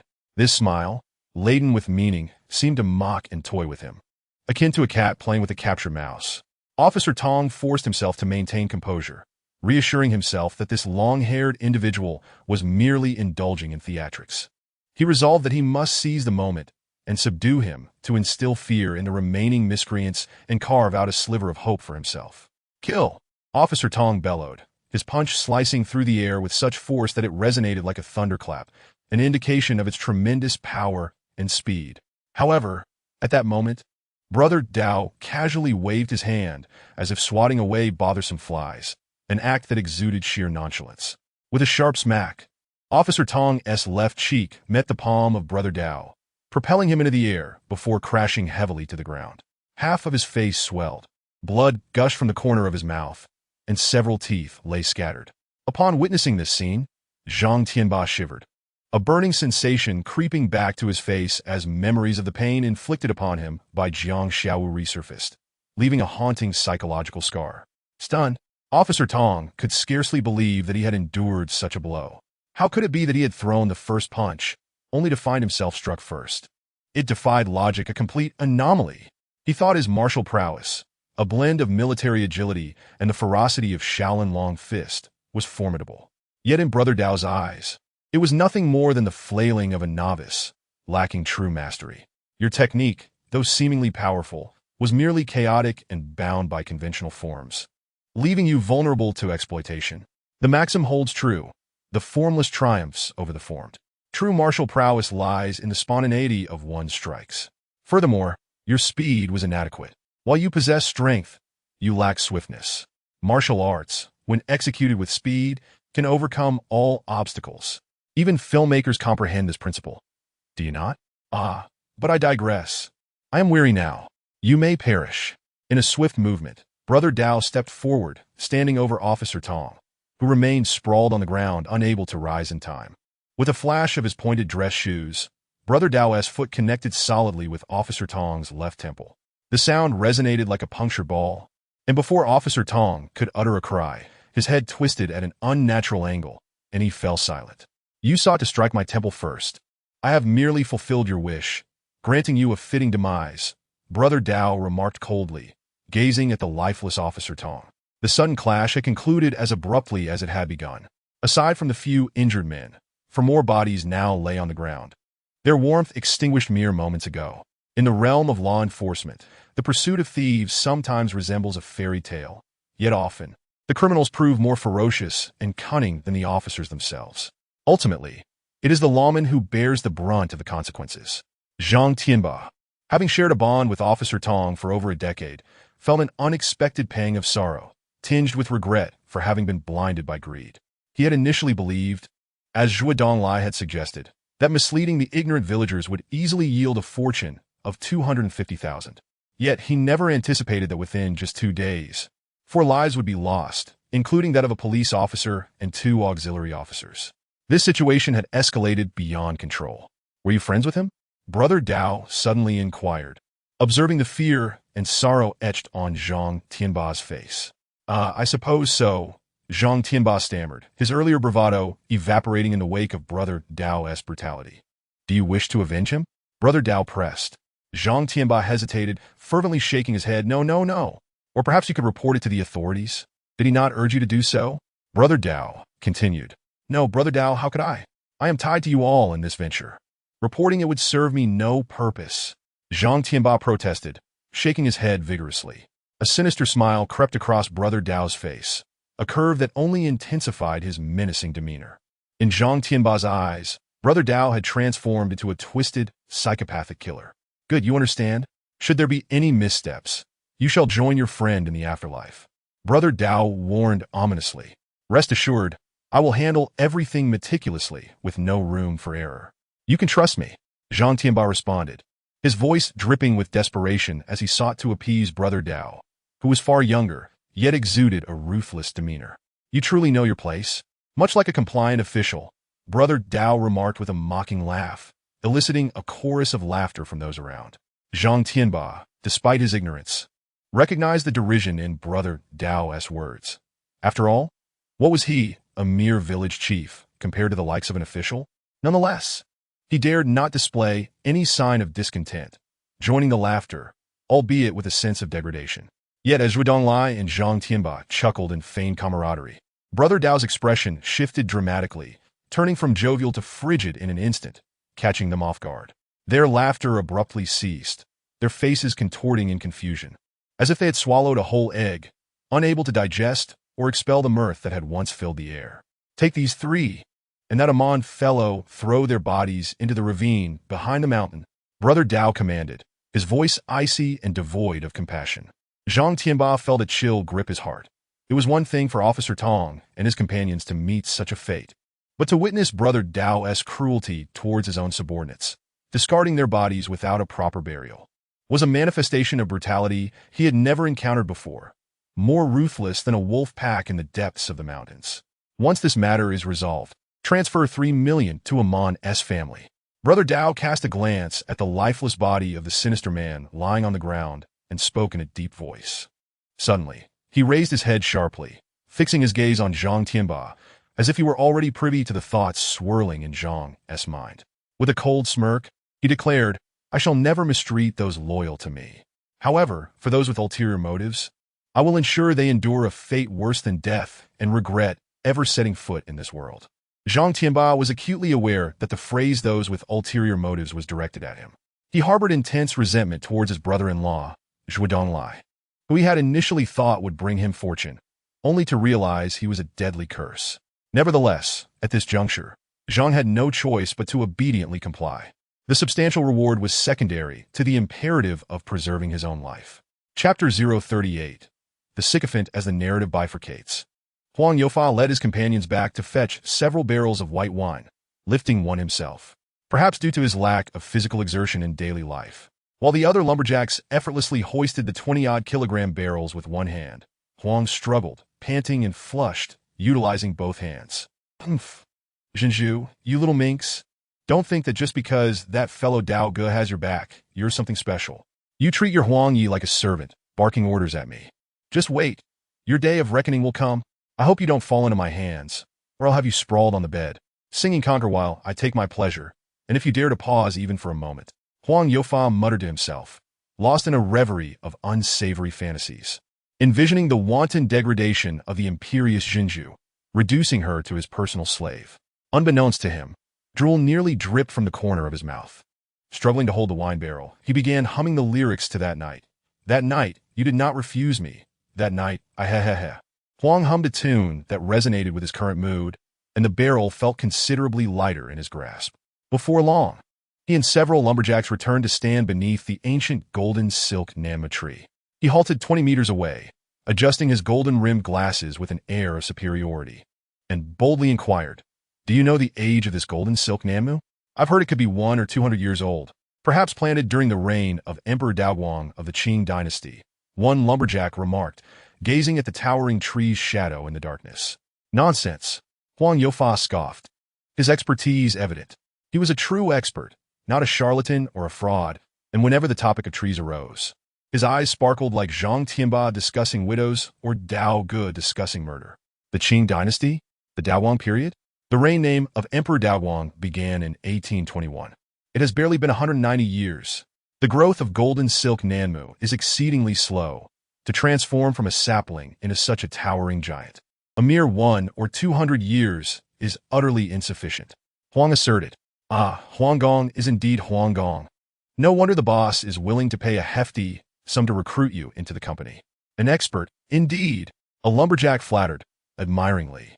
Huang Youfa seemed quite pleased, nodding appreciatively at the flattery. With an air of arrogance, he proclaimed, "This ancient tree is a true relic. It was planted in the late Song or early Yuan dynasty." Late Song or early Yuan?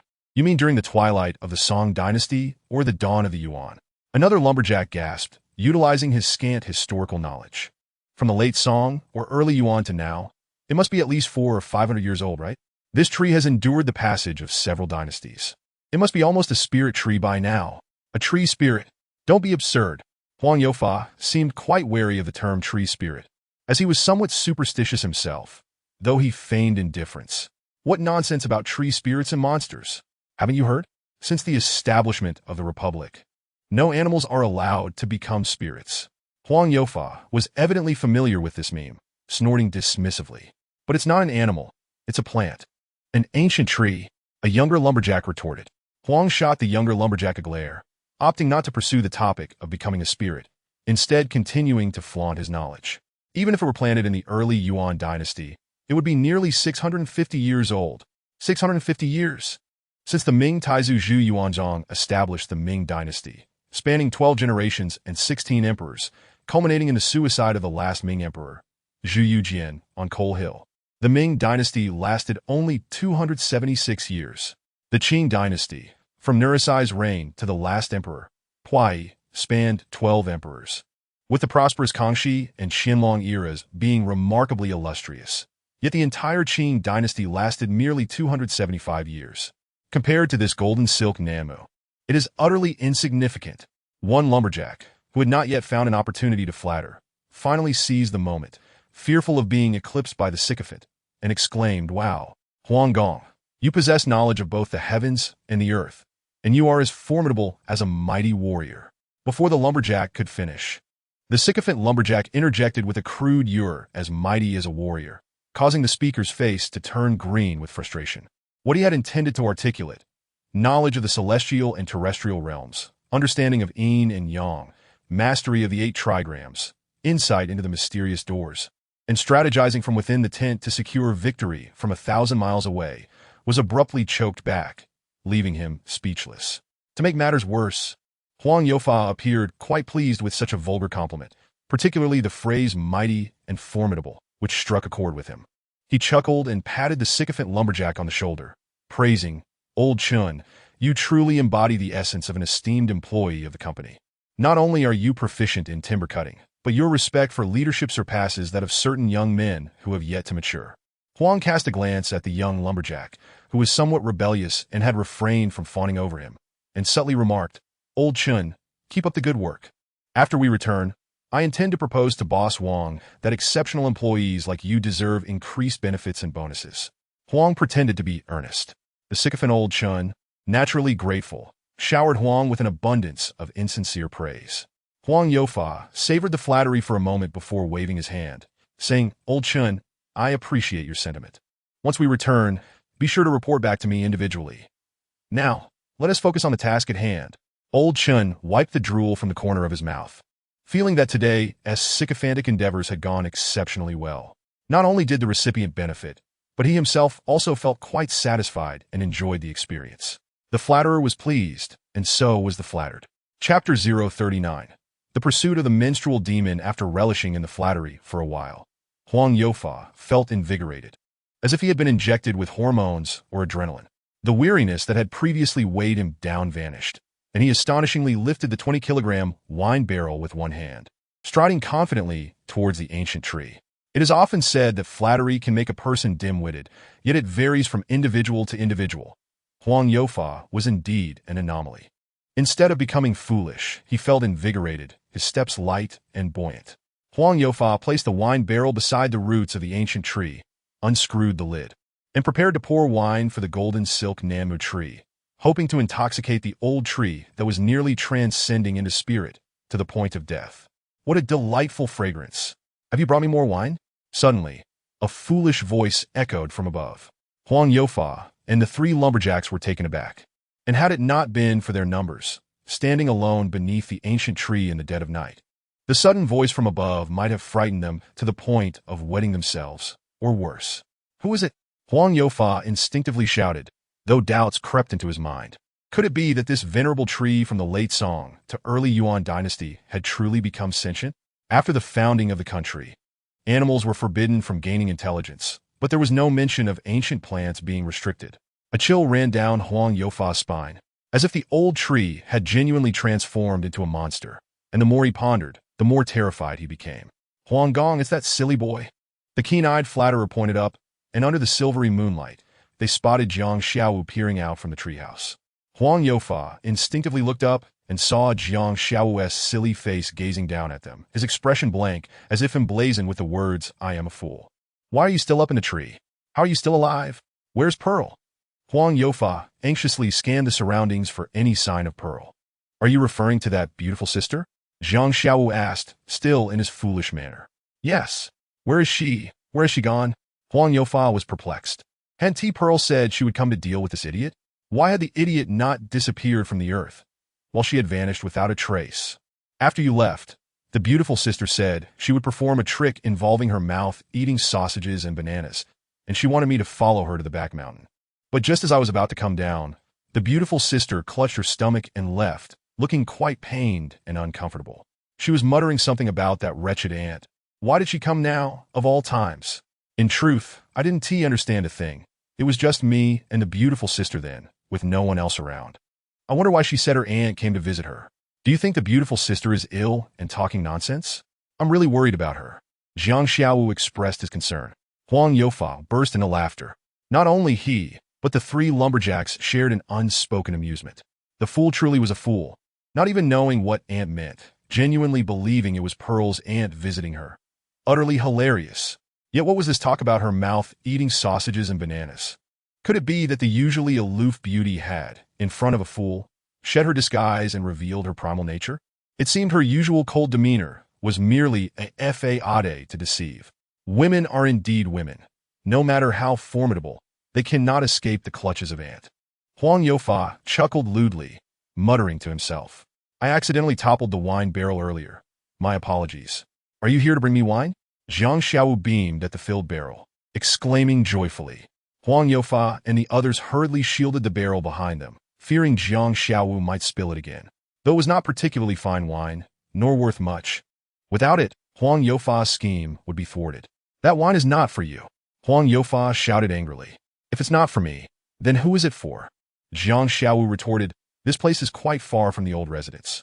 If you wanted to drink, you could easily do so there. No need to go through the trouble of bringing it here. Since I am the only one here, if it's not for you, it must be for me. If it's not for me, is it for this old tree grandpa? Jiang Xiaowu's half-witted question startled Huang Youfa. Was this fool truly as simple as he appeared? Or was there more to him? How did he know the wine was meant for the roots of a tree? Although Jiang Xiaowu appeared foolish and spoke nonsensically, upon closer inspection, his mad ramblings seemed rather coherent, far from the typical incoherence of a genuine fool. Huang Youfa began to sense that the fool Jiang Xiaowu was not quite right. Doubts surged within him, and many previously overlooked details resurfaced. Despite Huang Youfa's dubious character, greedy and lecherous, he was undeniably a clever man, one of the few university graduates from Baguazhou, adept at drawing connections and reasoning. Moreover, during his university days, he had been a fan of Sherlock Holmes, idolizing the author of that classic detective novel Conan. At this moment, he discerned many suspicious points regarding Jiang Xiaowu. Why had Jiang Xiaowu not built the treehouse earlier or later, but precisely when Huang Youfa intended to pour wine for the ancient tree? Was this merely coincidence? Even if it were, why would he insist on sleeping in the tree at night? Why was Jiang Xiaowu so obstinate? Disregarding both the village chief and his own uncle's words, it was known that true fools possess no principles. They can be easily swayed by food or play. Yet why did this not apply to Jiang Xiaowu? Did Jiang Xiaowu truly knock over the wine barrel by accident, or was it intentional? If intentional, then he was undoubtedly feigning foolishness, aiming to thwart their plans to fell the tree. In other words, Jiang Xiaowu was already aware of their entire scheme. If that were the case, this fool was not only clever, but also a formidable adversary, though his true motives for preventing the tree's felling remained unknown. The more Huang Youfa thought, the more fear gripped him, the more he felt his suspicions were indeed credible. Right? Pearl. Huang Youfa suddenly remembered Pearl. Although he was unaware of her true identity, he knew she was the only subordinate of Dao Ge, while the others were merely temporary hires, including the fierce-looking ruffians. Pearl had been with Dao Ge from the very beginning. Therefore, Pearl should possess considerable skills, capable of handling someone as dim-witted as Jiang Xiaowu with ease. Yet, where had she gone? Could it be, as Jiang Xiaowu suggested, that a relative had unexpectedly visited, and she was caught off guard by blood flooding, necessitating a return to fetch sanitary supplies and a clean pair of underwear? Initially, Huang Youfa believed such a notion, but now, with suspicions rising, he had altered his initial thoughts. This woman should be quite formidable. Even if faced with blood flooding, such an embarrassing situation, she should have first dealt with Jiang Xiaowu. Having made a promise to Huang Youfa, Pearl would never renege. Even if it were her aunt visiting, she would certainly finish her task before attending to her own needs, rather than simply disappearing. When women become ruthless, they can disregard their own lives. Not only themselves and their allies, but even heaven itself fears them. Pearl belonged to that category of women who instilled fear in both wolves and the heavens. There was no reason for her to leave without resolving the matter with Jiang Xiaowu first. At this moment, Jiang Xiaowu had climbed down from the treehouse and approached the ground, the distance between him and Huang Youfa, who stood at the front, barely 2 meters apart, a mere stone's throw away. Fool, step aside. Go crouch where it's cool. Don't interfere with the important matters of gentlemen. The flatterer was the typical type who bullied the weak and feared the strong. bowing and scraping before Huang Youfa, but adopting a domineering and detestable demeanor towards Jiang Xiaowu, exuding an air of false bravado that made one want to retch. Old Chun quickly. Kill him. Huang Youfa's expression suddenly changed, and he shouted sharply, casting a wary glance at Jiang Xiaowu, as if he were a venomous serpent. The sycophantic lumberjack, Old Chun, was momentarily taken aback. He cast a glance at Huang Youfa's face, realizing he was not jesting.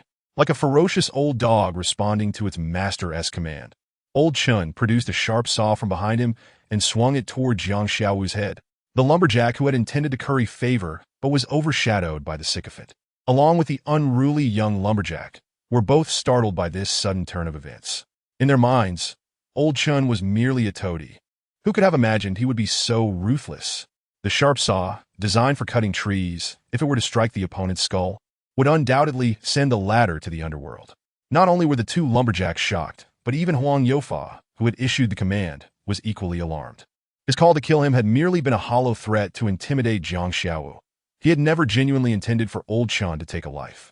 Although Boss Wang had connections in both the underworld and legitimate circles, having made his first fortune through dubious means before gradually cleansing his reputation, both he and his company now appeared exceedingly clean on the surface.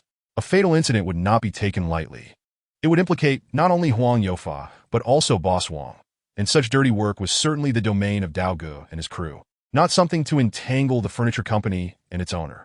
Huang Youfa attempted to intervene, but it was already too late.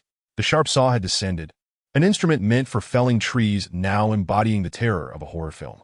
The cheerful cartoon tale of bears on the run had morphed into the chilling horror of Saw, for Old Chun was not aiming for a tree, but for a human head. It was over. Huang Youfa's heart lamented, overwhelmed by the acrid taste of fish meat. Though he harbored suspicions that Jiang Xiaowu was merely feigning ignorance, they were but doubts without substantiation. Even if he were truly pretending with ulterior motives, he should have notified Dao Ge for them to take action. The other two lumberjacks had already shut their eyes, unable to bear the sight of the impending gruesome scene of bloodshed and dismemberment. A sharp snap echoed, akin to metal being forcibly fractured. After that, a dull thud followed, reminiscent of a heavy fist striking a sandbag. The two lumberjacks peered through their fingers, only to find Jiang Xiaowu standing unscathed, his position unchanged, and even the enigmatic smile on his cherubic face intact. However, their own expressions transformed in disbelief, for they witnessed the incredible sight. The steel saw, forged from high-grade steel, lay shattered in several pieces on the ground, while Old Chun himself lay motionless, face up, on the ground, a dark footprint emblazoned on his chest. The 5 toes distinctly marked. It was only then they noticed that Jiang Xiaowu was barefoot, not wearing shoes. You truly are. Huang Youfa gazed at the broken steel saw, his suspicions regarding the missing pearl completely confirmed. Indeed, I am your father. Jiang Xiaowu grinned. At that moment, any trace of foolishness had vanished from his visage. His handsome features and striking demeanor, even with his baby face, were elevated by an enigmatic aura of extraordinary prowess. It was evident to even the dimmest observer that he was no fool. With matters having escalated to this point, Jiang Xiaowu deemed it unnecessary to continue feigning ignorance. Pretending to be a pig to eat a tiger was one thing, but facing mere blind mice, he was unwilling to squander his talents further. Stop dawdling, strike now.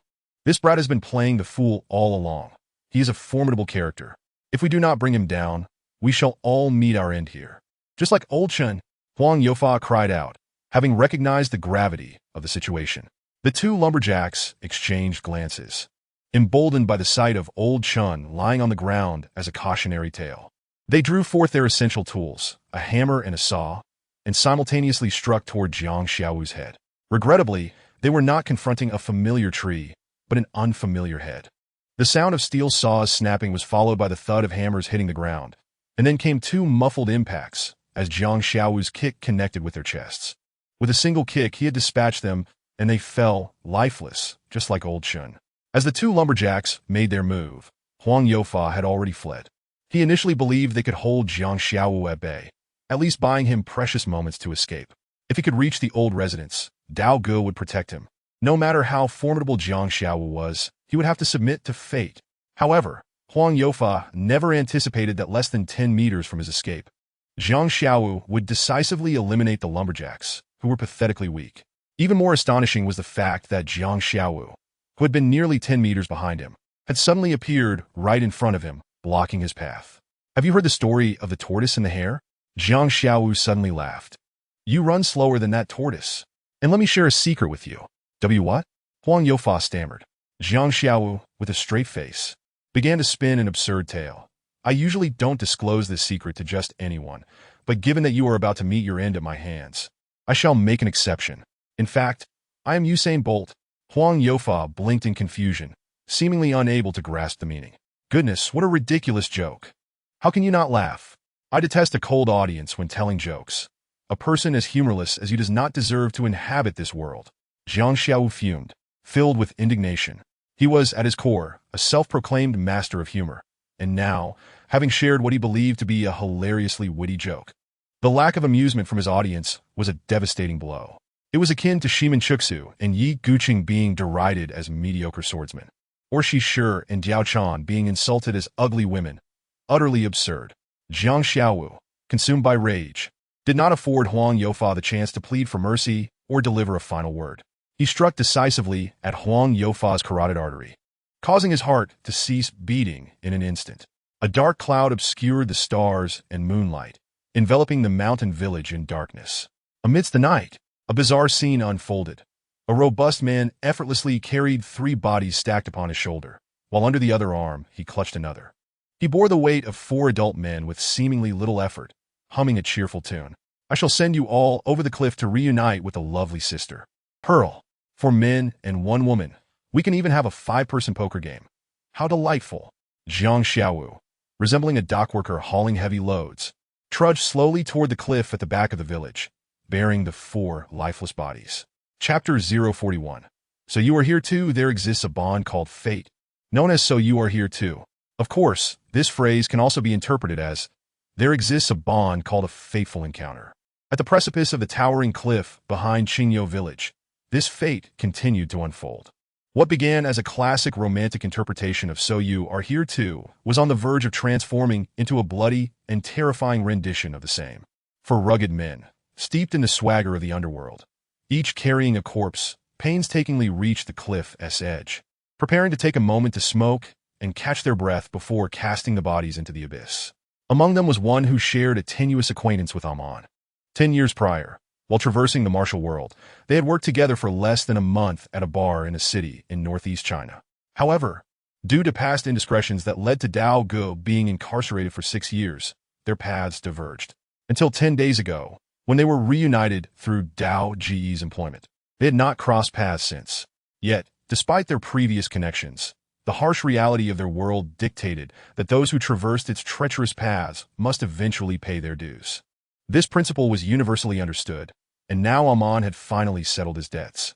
In honor of their past acquaintance, he lit 3 Red Tower cigarettes before Amon's corpse, bowing 3 times to acknowledge their once meaningful connection. After completing the grim task, just as he was about to push the corpses off the cliff, a figure emerged from the darkness, approaching with a steady, yet unhurried gait. Despite the seemingly slow pace, he arrived at the cliff's edge in no time.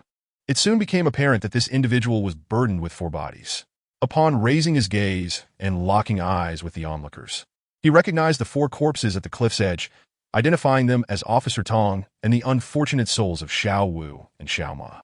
With a sigh, he then broke into a grin, exclaiming, "Ah, so you are here to dispose of bodies as well.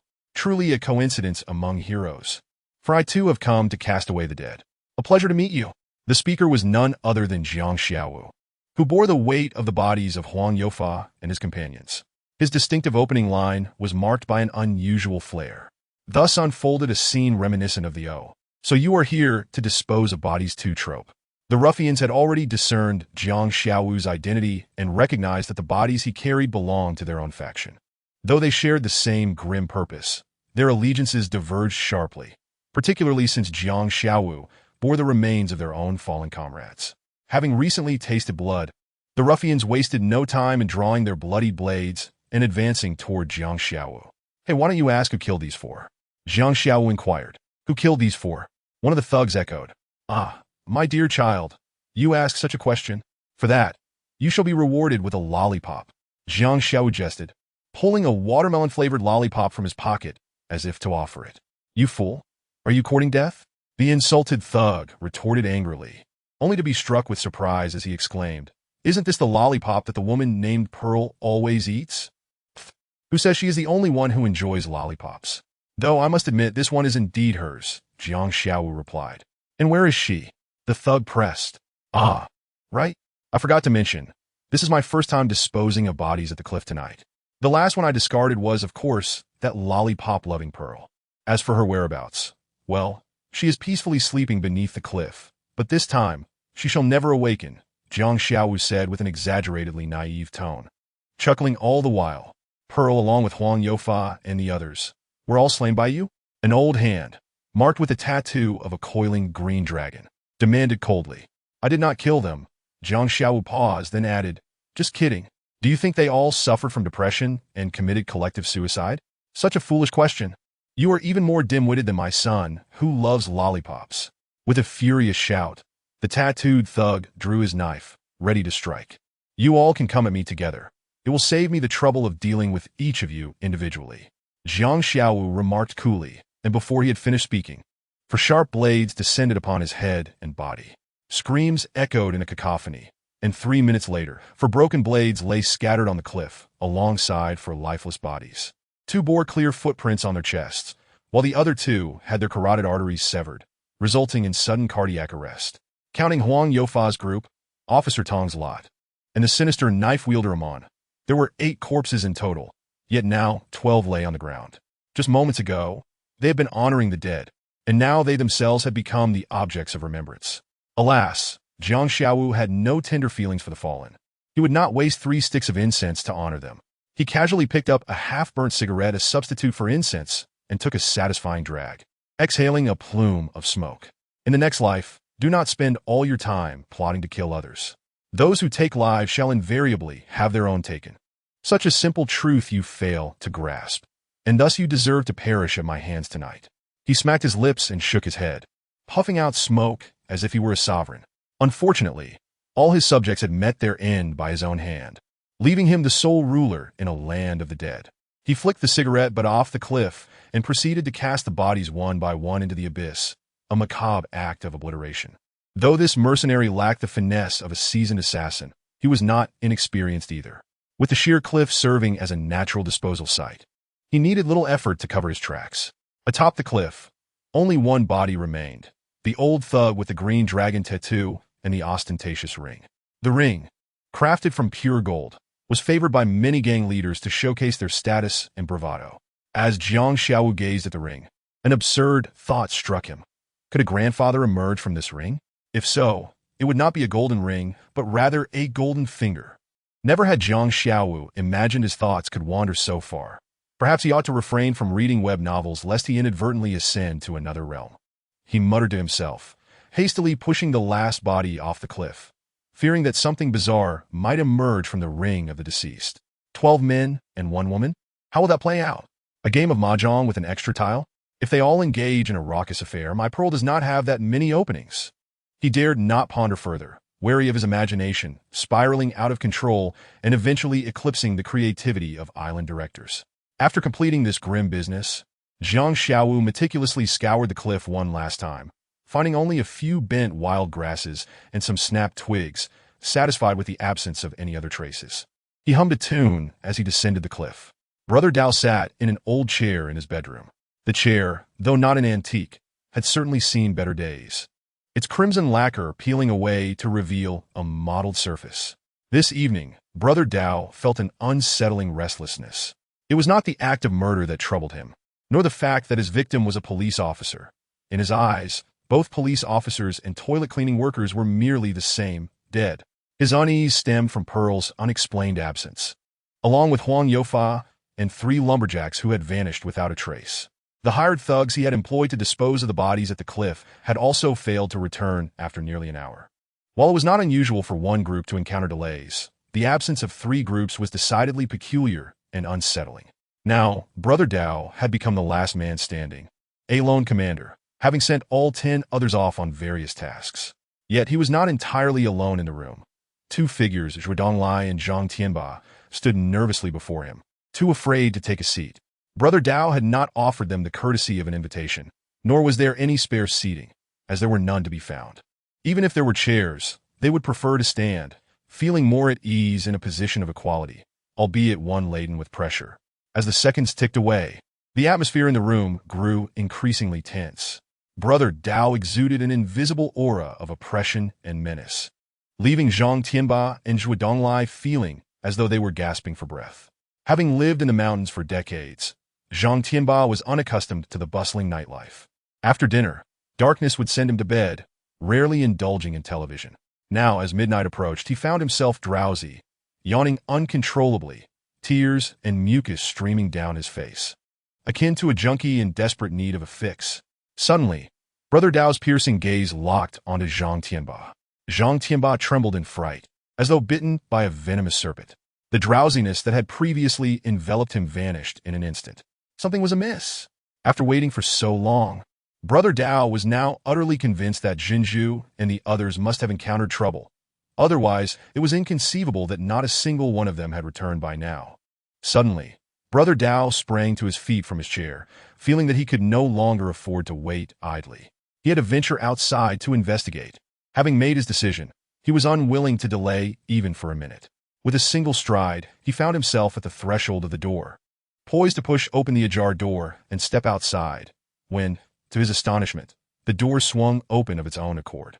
On this windless night, in the ancient residence devoid of specters, it was evident that the door could not have opened by itself. It had been pushed from the outside. As the door creaked open, a figure entered.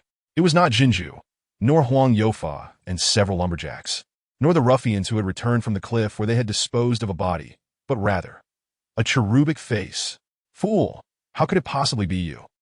Zhuo Donglai recognized Jiang Xiao first, exclaiming in disbelief. Xiao, what are you doing here? It's the dead of night. Don't wander about aimlessly. Your uncle will be worried sick if he can't find you. In truth, Zhang Tianba harbored a deep-seated animosity towards Jiang Xiao, wishing fervently for his demise. However, the sudden appearance of Jiang Xiao struck him as rather peculiar, prompting Zhang Tianba to inquire with a forced smile. Jiang Xiao's response was simple, direct, and chilling. He cast a glance at Zhang Tianba, then swept his gaze over Zhuo Donglai, finally fixing his eyes on Brother Dao. It won't take much time to eliminate you all. Then I shall return to my slumber, Jiang Xiao stated in a calm, indifferent tone. Fool, have you lost your mind again? We still need to settle the scores from before. And you come here, seeking your own demise? Watch me make you regret it.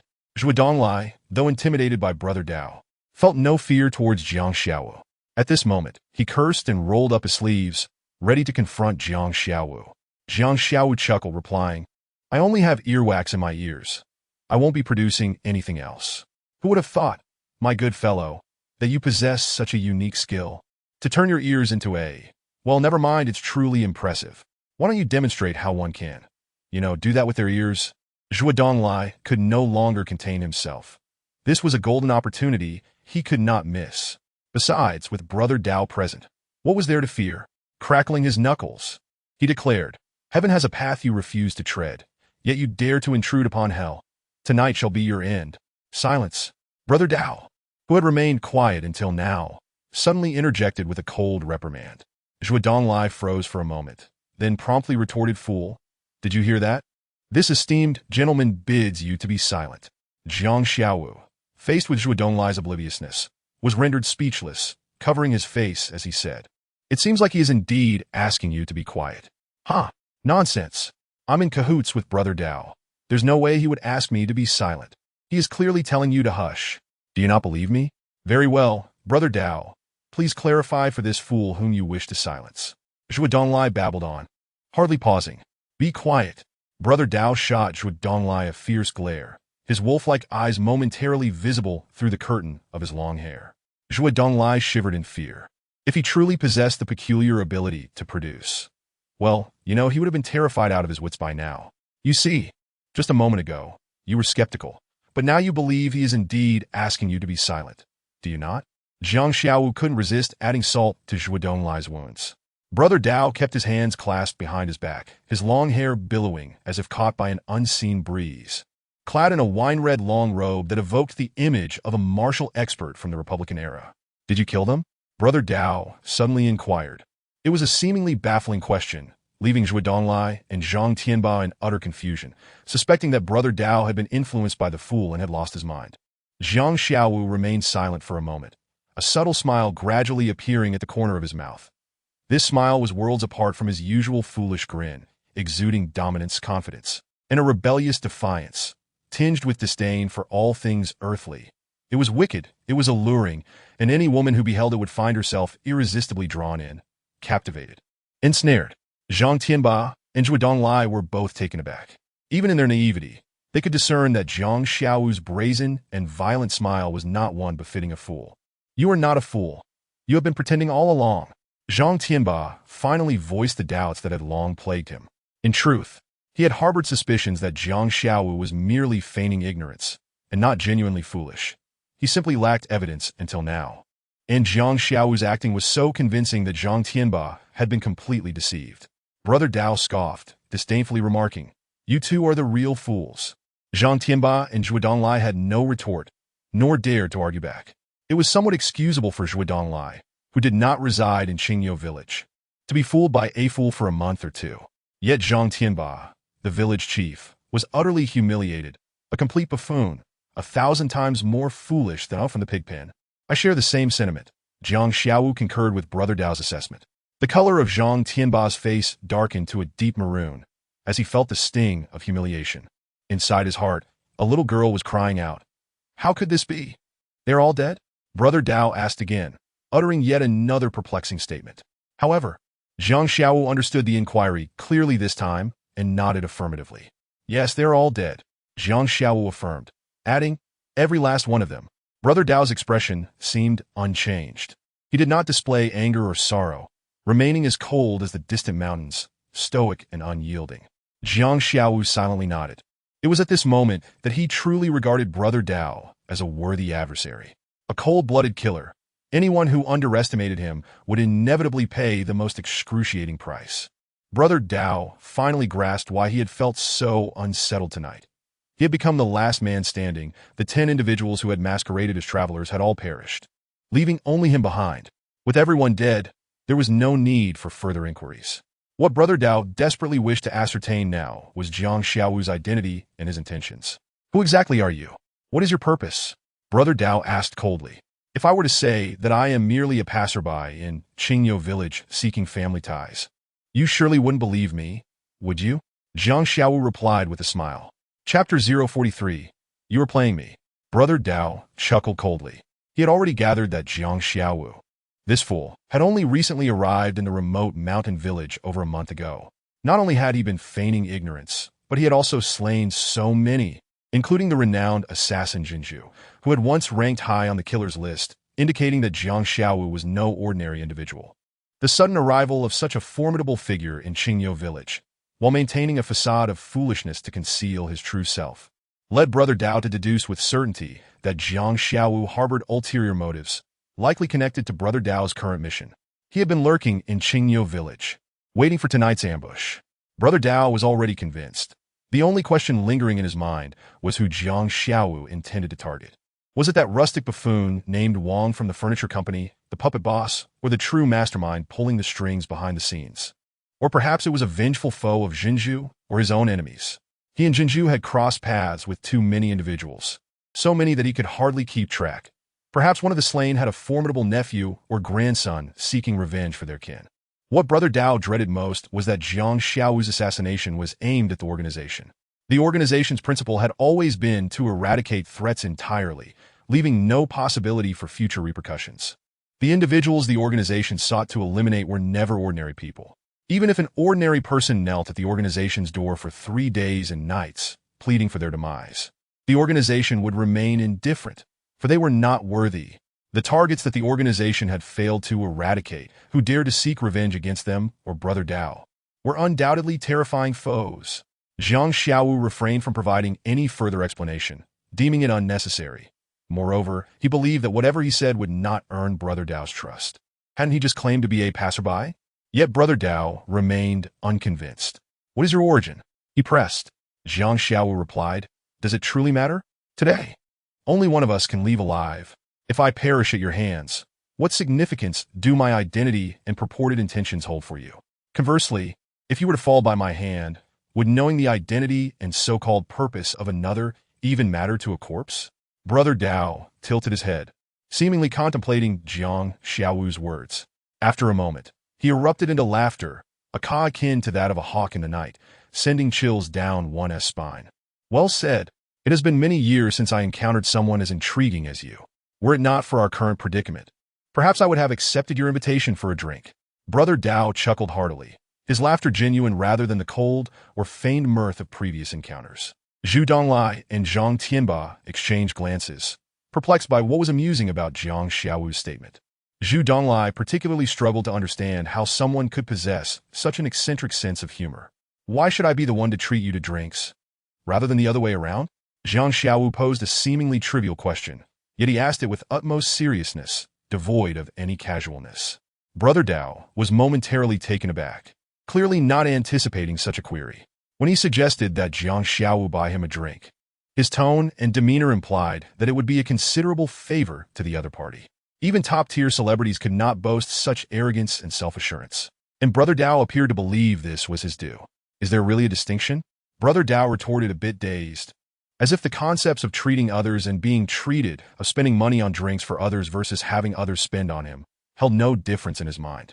Such a magnanimous fellow truly deserved a medal for being a good buddy of Huaxia, as he seemed to welcome friendships with anyone, regardless of gender, who exhibited generosity and a fondness for treating others. Jiang Xiaowu shook his head, unwilling to engage further with Brother Dao on such matters, deeming it a waste of time. You are quite the amusing character, Brother Dao remarked, as if bestowing a favor. In light of your intriguing nature, I shall permit you to leave a final message. Speak. His tone resembled that of an emperor granting a death sentence to a minister, awaiting Jiang Xiaowu to kneel and express gratitude. Observing Jiang Xiaowu's expression, it seemed he indeed had a final message to convey, though it was not his own, but rather someone else's. I have no personal message, but your subordinate, Pearl, has a final message for you, Jiang Xiaowu stated. Upon hearing Pearl's name, Brother Dao's brow momentarily furrowed before returning to normal. He had long warned Pearl that following him meant being prepared for sacrifice, that life and death were unpredictable, and that a killer would inevitably be hunted. Pearl, once a deadly assassin with countless kills, should have possessed such awareness. Pearl's last words are, Jiang Xiaowu paused, a sudden bashfulness appearing on his youthful visage. Xiaowu, come here. I want. Jiang Xiaowu suddenly adopted a coy demeanor, lifting his delicate fingers, his feet tightly together, his hips raised, and casting a flirtatious glance. Brother Dao was momentarily stunned, then frowned. Are you mocking me? Jiang Xiaowu dropped the feminine act and replied, Why would I mock you? You should know. It's quite exhausting to pretend to be a woman, especially a seductive one. Brother Dao's expression darkened. I asked her if she had any final words for you, giving her one last chance. What she told me was precisely this. Having promised Pearl, I must convey her dying message. Jiang Xiaowu explained. Brother Dao now understood that Jiang Xiaowu intended to kill Pearl. Before doing so, she was allowed to leave a final message, and in a desperate bid for survival, she sought to employ her allure to entice Jiang Xiaowu, offering her body in exchange for a slim chance of life. Unfortunately, she encountered the wrong person at the wrong time. Zhu Donglai also grasped the underlying truth, having met Pearl, a woman undeniably captivating, with a beautiful face and an enviable figure, exuding an air of haughty elegance that would make any man eager to conquer her or be utterly subjugated by her queenly presence. Yet Jiang Xiaowu managed to resist her charms and ruthlessly condemned her. Was he even human? Was he truly a man? Jiang Xiaowu remained oblivious to Zhu Donglai's internal judgment, categorizing him as a disinterested eunuch. Life and death are fated. If blame must be assigned, let it fall upon her lack of skill, perishing at the hands of a superior foe. Perhaps a fitting end, Brother Dao declared. He then turned to Jiang Xiaowu and said, Let us not waste time. I dislike unnecessary chatter. Do you truly have no final words? Jiang Xiaowu smiled and shook his head. Then let us proceed. Brother Dao seemed to grow impatient. Wait, Jiang Xiaowu interjected. What now? Brother Dao exuded an oppressive aura, causing the temperature in the room to plummet. Jiang Xiaowu suddenly directed his attention towards Zhu Donglai and Zhang Tianba, who had been silently observing the unfolding drama. Are these two insignificant fish truly necessary here? Jiang Xiaowu inquired. Zhu Donglai was about to argue that he was not insignificant, but Zhang Tianba, being the cunning fox he was, had already discerned the precarious situation and hastily gestured for Zhu Donglai to refrain from speaking. Smiling ingratiatingly, he said, "Master Dao, Master Xiao, I have long sensed that you two are not ordinary individuals, but rather gods of war descended from the heavens. Your duel will surely be earth-shattering and soul-stirring. We mere fish should not linger here to obstruct your grand display. It is best if we take our leave now." With that, he attempted to hastily usher Zhu Donglai away from this fiery pit. However, the door behind them was suddenly blocked. Not only was their path obstructed by Jiang Xiaowu, but Brother Dao stood there as well. Earth-shattering? Ha! I am still here, defying the tides of time, Jiang Xiaowu quipped, sealing the door with Brother Dao at his side. Brother Dao? I am a man of Wang serving him, Zhu Donglai exclaimed, desperation creeping into his voice. We are all working for Wang, united in purpose. He nearly blurted out comrades, but the thought of being comrades with Brother Dao, where he would undoubtedly be the submissive and Brother Dao the dominant, made him shudder, prompting him to swallow the word. Brother Dao sneered, "Are you referring to that rustic from the furniture factory? Do you truly believe that due to his status, he could summon me?" He continued scornfully, "Even if that Wang knelt at my feet, bowing 1,000 times and calling me grandfather a myriad of times, I would not deign to glance his way, let alone assist him." Chapter 044. Zhu Donglai, the outstanding ha. Jiang Xiaowu clapped his hands in laughter. How delightful! I initially thought you were merely a wooden man, devoid of expression and mirth. I did not expect you to be such an amusing character. Amusing? Where's the amusement? Zhu Donglai completely failed to comprehend the humor shared by these two lunatics. Yet at this moment, he had no desire to jest. He merely longed to escape this cursed place. Do you mind if I first squash these two cockroaches before we settle our fates? Jiang Xiaowu inquired, his laughter subsiding. Brother Dao, showing no mercy, coldly replied, I too despise buzzing flies and cockroaches. If you wish to kill them, do so. I shall not impede you. Zhang Tianba, caught off guard by Brother Dao's ruthlessness, couldn't help but curse. You son of a gun, so heartless. I must have been blind to agree to this collaboration. You son of a turtle, having no sons. Zhang Tianba's vulgar curses, akin to a shrew scolding on the street, were cut short by a piercing scream. His hands clutched his throat desperately, yet blood gushed relentlessly through his fingers. With a swing, Brother Knife slit his throat, severing the major artery in his neck. Now unable to speak, Zhang Tianba stared at Brother Knife with eyes full of terror and venom. His thick lips quivered like those of a catfish, before a torrent of blood spewed out. And with a thud, he fell lifelessly to the ground. The village chief of Green Ox Village, who had been a local emperor for decades in this secluded paradise-like mountain village, died thus, perhaps never imagining such a fate would befall him. What did he think of in his final moments? Was it the buxom widow that intoxicated him, or the solitary young woman whose affection he could not win? He was surely unresigned, still harboring unfulfilled desires, apart from not possessing the body of Green Ox Village's flower, Yang Xiaojun. There was also his yearning for an upscale city life for the rest of his days. I want a big house in the county, facing the Green Ox, where spring is warm and flowers bloom. Zhang Tianba died with his eyes wide open, in utter disbelief. Brother-in-law, my dear brother-in-law. Oh, it was Donglai who wronged you. Zhu Donglai wailed bitterly, tears and snot mingling. But Jiang Xiaowu did not believe that Zhu Donglai's weeping was purely due to grief over his deceased brother-in-law. Rather, it was fear and intimidation, seeing himself facing a similar fate, which terrified him in such a state. Enough noise! Brother Knife roared angrily, lifting his hand to finish off Zhu Donglai. In Brother Knife's hand was a peculiar weapon, shaped like a miniature version of a crescent saber, yet its tip resembled the legendary parting hook. This weapon seemed to have come from Xiao Leishua's box, but it was perfectly suited for killing Zhu Donglai. Zhang Xiaowu prided himself on being knowledgeable about both firearms and cold weapons, able to handle various sniper rifles, pistols, even rocket launchers with ease. As for cold weapons, he wielded axes, halberds, swords, and spears proficiently. Even African hunters' poison blow darts or Japanese ninja shuriken and kunai were familiar to him. However, this particular weapon held by Brother Knife was something he had neither seen nor heard of. Hold on! Jiang Xiaowu stopped Brother Knife's impending strike, if one could call that strange object a knife. Brother Knife impatiently glanced at Jiang Xiaowu, but retracted his hand, placing them behind his back. Leave this vermin to me, said Jiang Xiaowu. Turning to Zhuo Donglai, he continued, Zhuo Donglai, your tyranny in Green Ox Village, oppressing men and women alike, sparing neither 80-year-old grandmothers nor 8-year-old girls, has made your crimes too numerous to enumerate. Today, I shall not only represent the moon, but also the sun and the entire universe in eradicating you. You lie, you slander. When did I ever do anything to an 80-year-old grandmother or an 8-year-old girl? You wrong me, Hua. Zhuo Donglai sobbed uncontrollably, his sorrow and grievance palpable. Jiang Xiaowu laughed derisively. Zhuo Donglai, you are somewhat a paragon among us show-offs. Look at your trendy attire, your bird's nest hairstyle, and your meticulously crafted face that makes one want to punch it upon sight. For goodness sake, can't you have a sense of humor, fitting for someone with such a show-off face? Jiang Xiaowu's manner was indeed comical, but Zhuo Donglai had no mind for banter now. At the brink of death, showing off would only hasten his demise. Not only did Zhuo Donglai dare not show off, he was ready to offer his very essence to Jiang Xiaowu, pleading for mercy. Ah, elder brother Wu, I was wrong, Zhuo Donglai cried out in confession. That day, I shouldn't have done that to the old lady basking in the sun. It was a momentary lapse of judgment. Her flowing silver hair and wrinkled face captivated me so much that I couldn't resist tasting the forbidden fruit.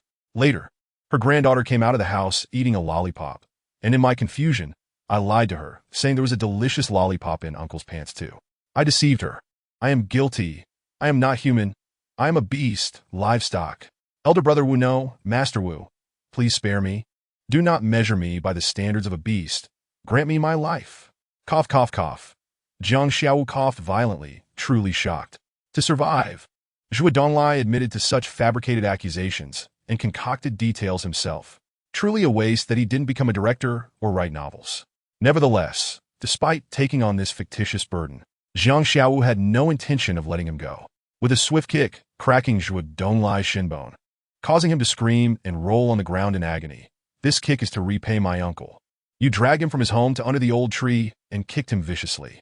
From the moment you kicked him, your fate was sealed. The playful smile vanished from Jiang Xiaowu's face, his voice as cold as ice from the underworld. In your next life, refrain from showing off, for you are unworthy. Without further torment, aiming lightly at Zhuo Donglai's temple, the once feared Zhuo Donglai, a prodigy in the realm of pretentiousness, met his silent end. All right, the vermin has been dealt with. Let's not waste time, proceed. Jiang Xiaowu looked into Brother Knife's eyes and said sternly. Chapter 045. The elusive fish upon gazing at the flowing strands of Brother Knife's long hair. Jiang Xiaowu felt an impulsive urge to pluck it. Do you not require a weapon? Brother Knife inquired. Jiang Xiaowu shook his head, declaring, these fists alone are sufficient. He anticipated a compliment from Brother Knife, followed by a chance to display his bravado. However, no praise came. Instead, the only response was the sharp, peculiar blade in Brother Knife's hand. Outside, a slender crescent moon hung aloof in the night sky, casting its silvery light upon the new moon of the blade, illuminating its cold metallic sheen that shimmered in tandem with the moonlight. Suddenly, Jiang Xiaowu was struck by a flicker of cold brilliance. The blinding reflection of the metal rendered him momentarily sightless. Like a flash of lightning, a silver streak sliced through the air in an instant, aiming for Jiang Xiaowu's throat. This silver flash, under the moon's glow, was none other than the bizarre weapon wielded by Brother Knife. It exuded an icy radiance and lunged toward Jiang Xiaowu's throat with the force of a thunderstorm. A newfound seriousness etched Jiang Xiaowu's youthful face, as an icy reflection mirrored the moonlight in his eyes. It appeared as if there was no escape from this lethal strike, a definitive blow from Brother Knife that left no room for retreat. With unyielding resolve, he poured all his energy into this attack. Fully aware of the vulnerabilities he had gained the upper hand, the blade had already sliced through the skin at Jiang Xiaowu's throat, blood oozing forth. A mere 2 centimeters deeper would sever his trachea, and extending 3 centimeters to the left would cut through the major artery in his neck. In the eyes of Brother Dao, Jiang Xiaowu was nothing more than meat on a chopping block, a lamb awaiting slaughter, a mere corpse. The only thing that caused Brother Dao a flicker of unease was the gaze of Jiang Xiaowu. Within those deep, azure depths, there was no trace of the shock, fear, anger, or unwillingness that one would expect from a man on the brink of death. Instead, his eyes shimmered with a peculiar brilliance, a calmness that seemed laced with mockery. akin to a cunning fox that had lured its prey into a trap it had meticulously set. Brother Dao felt a tremor in his heart, beginning to question whether he was merely seeing things out of suspicion, whether it was his own paranoia or Jiang Xiaowu's genuine composure, or perhaps even a fade. None of it mattered now. The arrow had already left the bow, and Brother Dao had no path of retreat. He had not only cornered Jiang Xiaowu, but had also led himself to a dead end. Since only one could walk out of this old residence alive, it was a matter of life or death. Either he would perish or Jiang Xiaowu would. With a deep breath, Brother Dao wielded his weapon with greater force, aiming for the delicate skin under Jiang Xiaowu's trachea. Suddenly, at this critical juncture, Brother Dao witnessed an incredible sight.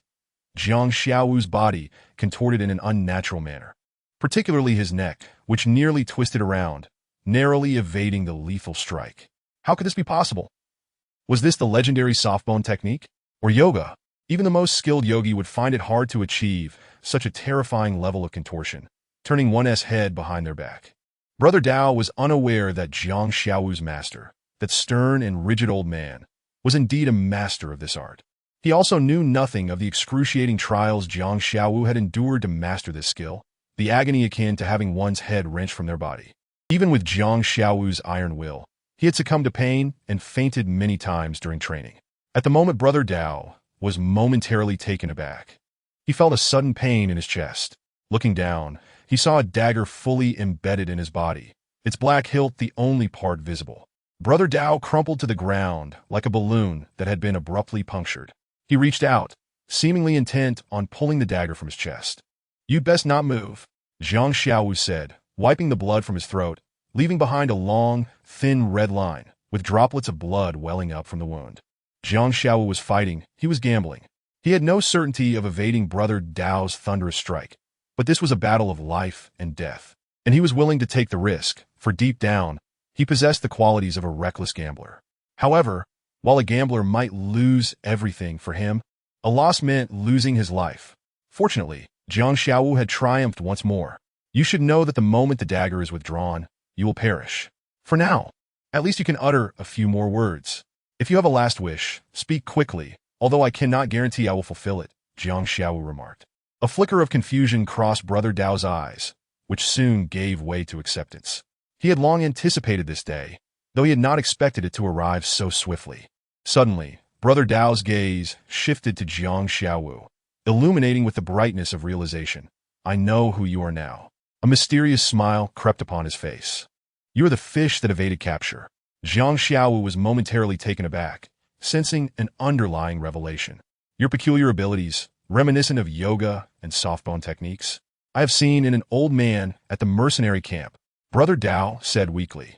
"He is the only one in all these years deemed worthy for the leader to personally engage, and who could injure the leader. He should be at peace now." Jiang Xiaowu was struck as if by a bolt from the blue, his mind momentarily blank, before he lunged forward, gripping Brother Dao's collar tightly. His eyes filled with bloodshot fury, baring his teeth like a vampire. "Speak! Who are you? Who are your people? Who is the leader? And why do they seek the annihilation of my mercenary group?" Jiang Xiaowu's expression was one of a predator intent on devouring its prey. Chapter 046. Green Bull. Brother Dao's gaze grew hazy, his pupils dilating. "It seems you truly are an outsider. The will of heaven, Qingyo village, haha. The will of heaven." He struggled to articulate. "We have been searching for you, as you have searched for us, to eradicate all traces." Jiang Xiaowu understood he had been wandering the globe, spending years in desolate places, whether in the slums of Mexico or the uninhabited regions of Africa, each searching for the other, but perpetually missing one another. "Speak! Why did you annihilate our entire group? What deep-seated hatred do we have against you? Who are you? Quickly, tell me." Jiang Xiaowu shook Brother Dao vigorously, desperate to uncover the truth. Brother Dao spoke in fragmented breaths. "We are Qingyo. The leader will not spare you. There is a woman, Su Yingxue, the leader. Su Yingxue? What has happened to her? Where is she?" Jiang Xiaowu demanded. Brother Dao coughed up dark red blood. His gaze fixed on Jiang Xiaowu, a twisted satisfaction gleaming in his eyes as he witnessed Jiang Xiaowu's anguish. With a faint chuckle, his head tilted, and he succumbed to death. "Don't die. Quickly tell me, is Qingyo the name of your organization? What kind of people are you? How many are there? Who is the leader, and what has he done to Xiaoxue?" Speak quickly, don't die. Jiang Xiaowu desperately pressed his nails into Brother Dao's pressure point. But alas, Brother Dao was beyond saving. Even if he were fed 10 heavenly beans, it would not bring him back to life. Jiang Xiaowu clutched his hair in anguish, filled with regret. Why had he killed him? Why not subdue him first and extract his identity before striking? In that moment, Jiang Xiaowu was engulfed in profound self-reproach. Nonetheless, he was a man forged in the fires of conflict, possessing a resilience unimaginable to most. He quickly regained his composure and began to search Brother Dao and the room meticulously. However, no valuable clues surfaced. Brother Dao seemed exceptionally cautious, having concealed all traces related to Qingniu. Yet, Jiang Xiaowu was not entirely empty-handed. He spotted a tattoo on Brother Dao's back, depicting a blue bull, its intricate design clear. Its head raised as if yearning to ascend to the heavens, exuding an aura of spirit. Jiang Xiaowu's mind immediately conjured the image of Taishang Laojuan's blue bull steed. This must be the mark of the Qingniu organization, a tattoo each member bore. Jiang Xiaowu surmised that this tattoo was the most distinct identifier of the organization's members, akin to how all members of Akatsuki in Naruto don cloaks adorned with red clouds. He committed the image of the Qingniu tattoo on Brother Dao's back to memory and captured a clear photograph with his phone. Several times he contemplated cutting the skin from Brother Dao's back to keep as a trophy, but ultimately refrained. He carried the bodies of Brother Dao, Zhang Tianba, and Zhua Donglai to the cliff, ensuring they found their final resting place at the bottom of the sheer precipice. In the dead of night, Jiang Xiaowu donned dark clothing, creating an atmosphere of haunting in the village. He tapped on the windows of one house, his voice mimicking a ghostly wail, leaving a lingering shadow that terrified the villagers. The following day, when the villagers discovered that the adventurers and police who had stayed in the ancient manor, including the village chief Zhang Tianba and his brother-in-law Zhua Donglai, had vanished overnight, they quickly connected the dots with the previous night's haunting incident, compounded by the manor's notorious reputation as a haunted house. The mountain folk, though good-hearted, were also rather gullible. They were already deeply convinced of the existence of supernatural phenomena, revering the mountain deities and spirits. Now, rumors circulated that the village head, the police, and the hikers had all been captured by malevolent spirits the previous night. This explanation seemed the only plausible one for how so many individuals could vanish without a trace overnight. Moreover, the village's sole shaman, Wang Sanyang, claimed that last night, the 100 ghosts roamed the streets, warning the living to stay away, further solidifying the villagers' beliefs. Nearly 20 individuals had disappeared into thin air overnight, including the village chief, tourists, and police officers, an incident that should have sparked a tremendous uproar.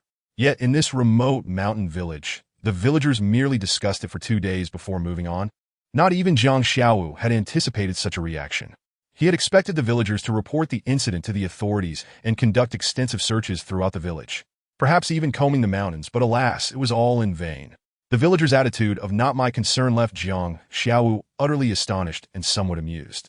Upon further reflection, however, he found it entirely understandable. Farmers relied on their crops and land for sustenance. They had little time to ponder enigmatic mysteries, as long as their own kin remained unscathed. Over the past 2 days, Jiang Xiaowu found himself cooped up at home, occasionally pulling out his phone to glance at the tattoo of the green ox. Even in his dreams, the image of the green ox haunted him, alive with crimson eyes, bellowing like a tank rumbling towards him.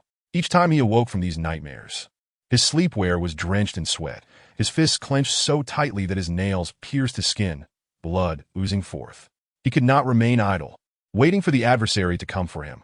That would mean his demise was imminent. He needed to strike back, to take the initiative.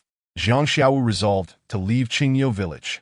In addition to the tattoo of the green ox, Jiang Xiaowu had another lead, the sizable furniture factory in town. Since they had managed to recruit Brother Dao, a member of the Green Ox organization, there had to be a connection between the two parties.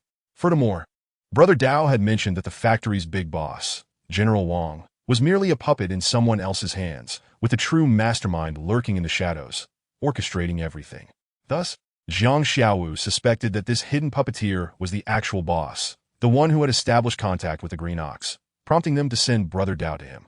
Therefore, by uncovering this mastermind, he could undoubtedly trace back to the mysterious Green Ox organization and find Xiaoxue. With determination set in his heart, Jiang Xiaowu could hardly remain still. His spirit soared with the desire to flee from Qingniu village, but he could not leave immediately. Doing so could expose him, and he also felt reluctant to abandon his uncle, Chen Laoshe. If he left without notice, Chen Laoshe would surely be devastated by yet another blow. He needed to allow him a few days to adjust. Besides this reason, Jiang Xiaowu had another justification for lingering in Qingyou village a bit longer. Based on his understanding of the enigmatic Green Ox organization, it was exceedingly mysterious and formidable, engaging in significant undertakings. If the purpose was merely to fell a tree, even one worth millions, they would not have dispatched Brother Dao to Qingyou village. This was not merely about money, but about dignity. The likes of Zhong Yu and Yidian Hong, Xiao Leixue, and Han Tang, despite being ruthless assassins, would they kill an unarmed child for the sake of money? Absolutely not. This was not about finances. It concerned the honor of an assassin. Similarly, an organization as powerful as Green Ox would never lower itself to accept meager compensation for menial tasks that would tarnish its dignity. Thus, Jiang Xiaowu speculated that Brother Dao's visit to Qingyou village must have a deeper purpose. The organization's name being Green Ox and the village sharing the same name. Could this truly be mere coincidence? Jiang Xiaowu was skeptical, prompting him to dedicate a few days to thoroughly exploring the village for any peculiarities that might reveal Brother Dao's true intention for coming. Jiang Xiaowu, along with the 8 great warriors, scoured Qingyou village from end to end, but discovered nothing particularly unusual or noteworthy. Their aimless searching proved as futile as fishing for needles in the ocean, leading Jiang Xiaowu to abandon the effort. The village was relatively small, with every household's pigsties, with sheds and even outhouses inspected. He even explored the surrounding desolate mountains, cliffs, and the narrow, shallow creek, diving into the water with a group of boys. Yet they found not even a shard of broken tile. Jiang Xiaowu was convinced that continuing the search would yield little significance or substantial discoveries. The day of departure would inevitably arrive. Over these 3 days, Jiang Xiaowu suddenly began clamoring in front of Chen Laoshe about wanting to go work in town to earn money. Naturally, Chen Laoshe vehemently opposed this. However, his aunt, Zhang Lihua, exhibited unusual support. Upon learning of Jiang Xiaowu's determination to seek employment in town and become self-sufficient, her eyes sparkled with excitement, and her demeanor underwent a complete transformation. No longer disdainful and fierce, she now wore a beaming smile, speaking to Jiang Xiaowu in soft, nurturing tones. The meals also improved significantly, with meat served at nearly every meal, and she would even help Jiang Xiaowu fill his plate, epitomizing the ideal of the best aunt in Huaxia. Jiang Xiaowu understood that Zhang Lihua's change in attitude wasn't due to some sudden enlightenment or a mental breakdown. Rather, it stemmed from her relief at finally seeing him leave her home, liberating her from the burden of a good-for-nothing nephew. Nonsense. What can Xiaowu do in town? Which factory would hire him? Chen Laoshe glared at Zhang Lihua, asserting, he is clueless, and you shouldn't indulge in this foolishness. It's utterly absurd. Which part is absurd? Zhang Lihua retorted, hands on her hips, her tone fierce. Look at your pathetic self, spending your life cooped up in the mountains, dealing with the fields, and never contemplating stepping out to work in town. Even if it's not about making a fortune, wouldn't it be worthwhile to broaden your horizons? Yet you refuse. Now your nephew has more ambition and courage than you, willing to venture out of the mountains and explore town. And you still try to prevent him? Do you wish for him to be trapped in this tiny mountain village forever, just like you? Jiang Xiaowu couldn't help but admire Zhang Lihua. To persuade him to leave, she boldly articulated such seemingly righteous sentiments, truly impressive for someone who had barely completed elementary school. Is that what I mean? I lack education and skills, confined to this dilapidated village. So of course, I hope Xiaowu can escape the mountains and soar as far as possible. But, can I really trust him to go work in town alone? Chen Laoshe exclaimed, rising in indignation, his neck veins bulging, pulsing with anger. Zhang Lihua was unflinching, undeterred by Chen Laoshe's rage, and without fear, she huffed, what is wrong with Xiaowu? Is he missing an arm or a leg? I see him as 100 times stronger than you. Xiaowu is clever. I believe he will find work in town and take care of himself. Xiaowu, don't you agree with your aunt? Zhang Lihua turned her head, smiling brightly at Jiang Xiaowu. Clever? Is this how Zhang Lihua assesses herself? At that moment, Jiang Xiaowu, playing the role of the simpleton with a dazed expression, nearly burst into laughter at her compliment. To ensure her own escape from this home, she was willing to utter such insincere words. Zhang Lihua was truly remarkable. Yes, Annie is right. Jiang Xiaowu feigned seriousness, nodding like a stubborn child. In the eyes of any rational person, his demeanor was unmistakably that of a fool acting foolishly. From that point on, regardless of Chen Laosher's coaxing or persuasion, Jiang Xiaowu remained resolute in his decision to work in town. Chen Laosher sighed heavily, feeling utterly helpless, and could only reluctantly acquiesce. That afternoon, in a surprising turn of events, Chen Laosher did not head out to work in the fields. Instead, he ventured out of the mountains and returned that evening with a new mobile phone in hand. Although it was merely an ordinary knockoff phone, priced at 300 to 400 yuan, when he handed it to Jiang Xiaowu, drenched in sweat, it felt as though his heart had been struck by an unseen force. A mist seemed to envelop his vision, akin to a frosted glass obscuring the scene before him. The face of his uncle, Chen Laosher, grew hazy, indistinct. With a will as steadfast as rock and a heart as unyielding as iron, Jiang Xiaowu was once again moved by his uncle's sincerity. "Xiaowu, should you insist on working in town, your uncle will not stand in your way. Keep this phone with you. The SIM card is registered under my ID, and it has 500 yuan loaded onto it, sufficient for several months. If you cannot find work, if no factory takes you in, return immediately. Do you hear me? Remember, whether in need or not, give your uncle a call. My number is already saved in there." Chen Laosher retrieved an old second-generation Motorola phone from the black leather case at his waist. Jiang Xiaowu recognized this primitive relic, once a symbol of prestige. Akin to a brick-like Big Brother phone, now obsolete thanks to the very device in his uncle's hand, highlighting its antiquity. This phone had undoubtedly seen at least 2 decades of use. One could only wonder where Chen Laosher had salvaged it from. "Yes, uncle, I will remember. Do not worry," Jiang Xiaowu said, his voice thick with emotion. In the dead of night, Zhang Lihua felt a pang of thirst and stepped out of her room, heading to the kitchen to draw water from the well. Half asleep, squinting her eyes as she entered the kitchen, she was startled by a motionless shadow, nearly crying out in fright. "Aunt, it's me," the shadow spoke. "Xiao, why are you awake at this hour, lurking in the kitchen? You nearly scared me to death." Zhang Lihua patted her chest, genuinely shaken by the encounter. She pulled a string, and with a resounding click, a 50-watt bulb illuminated the room, casting light upon Jiang Xiaowu's youthful face. "Aunt Xiaowu has a secret to share with you and uncle. But I fear you might be angry, so I've hesitated to speak," Jiang Xiaowu murmured, his head bowed like a contrite child. He glanced nervously at the ajar door, anxious that his uncle Chen Laosher might awaken from a deep sleep or be stirred by nature's call and venture out. "What is it? Have you gotten into trouble?" Zhang Lihua gasped, her concern palpable. No, Xiaowu hasn't caused any trouble," he reassured her. "It's just that a few days ago, Xiaowu found something while playing by the old house, behind a tree." "What did you find?" Zhang Lihua inquired.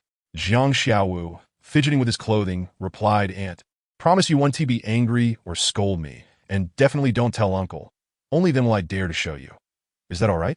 Zhang Lihua, somewhat impatient, yawned and said, All right, I promise. "Now what is it? Hurry and show me."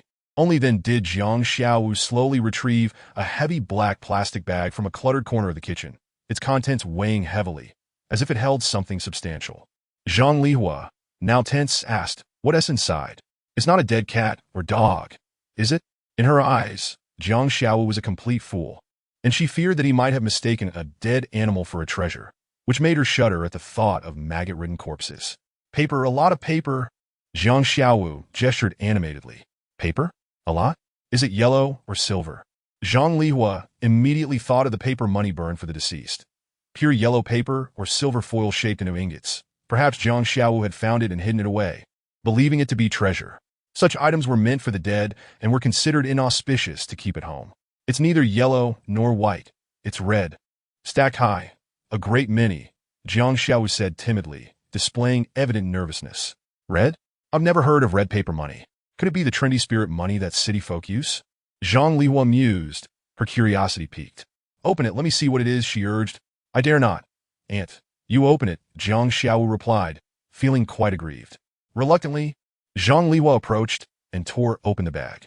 Suddenly, a bulky figure tumbled out, landing heavily on the ground.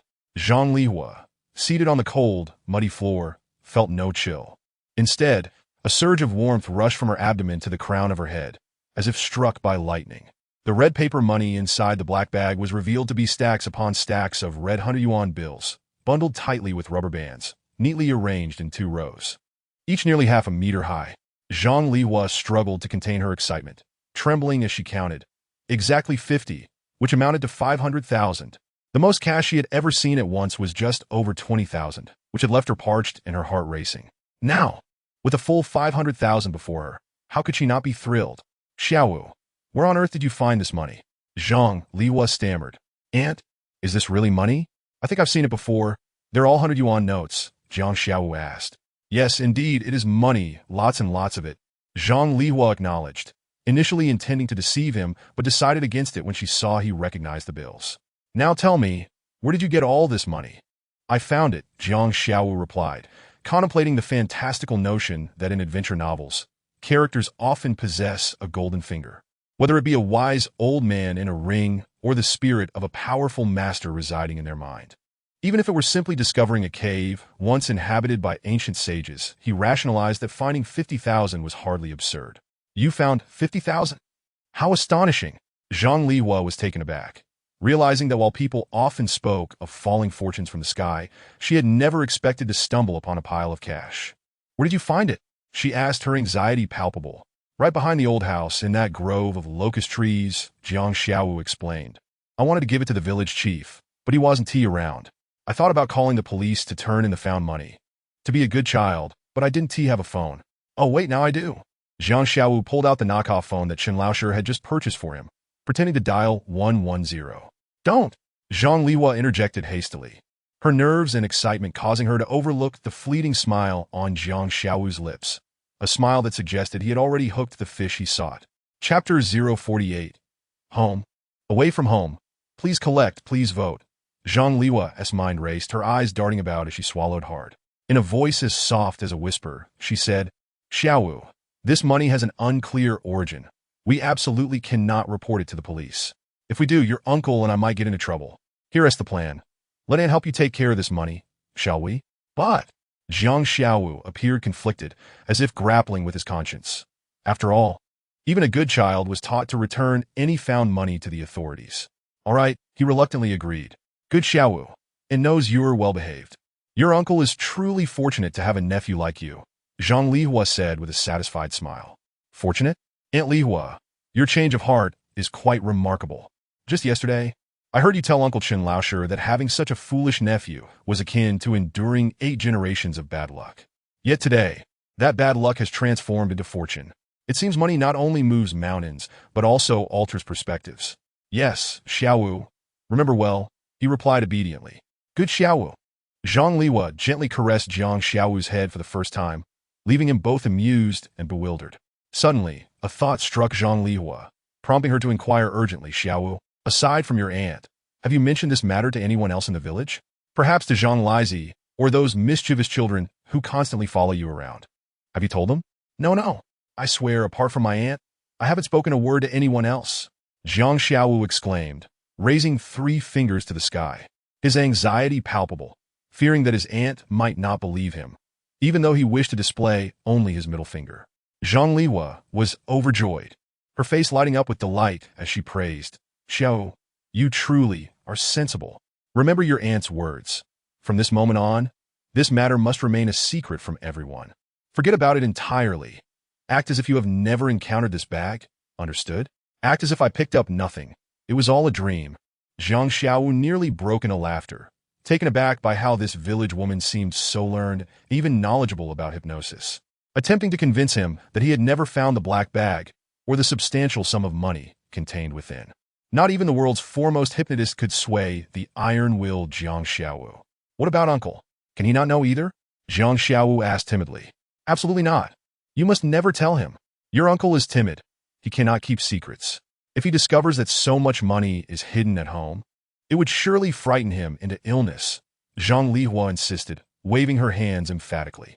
In short, only the heavens, the earth, you, and I are privy to this. No third party must ever learn of it. Do you understand, Xiaowu? Yes, I will heed my aunt's advice, Jiang Xiaowu replied obediently. Good boy. Remember, you cannot speak of this to anyone, including your uncle. All right? Zhang Lihua reiterated. Understood, I will remember, Jiang Xiaowu affirmed. Well, it's getting late.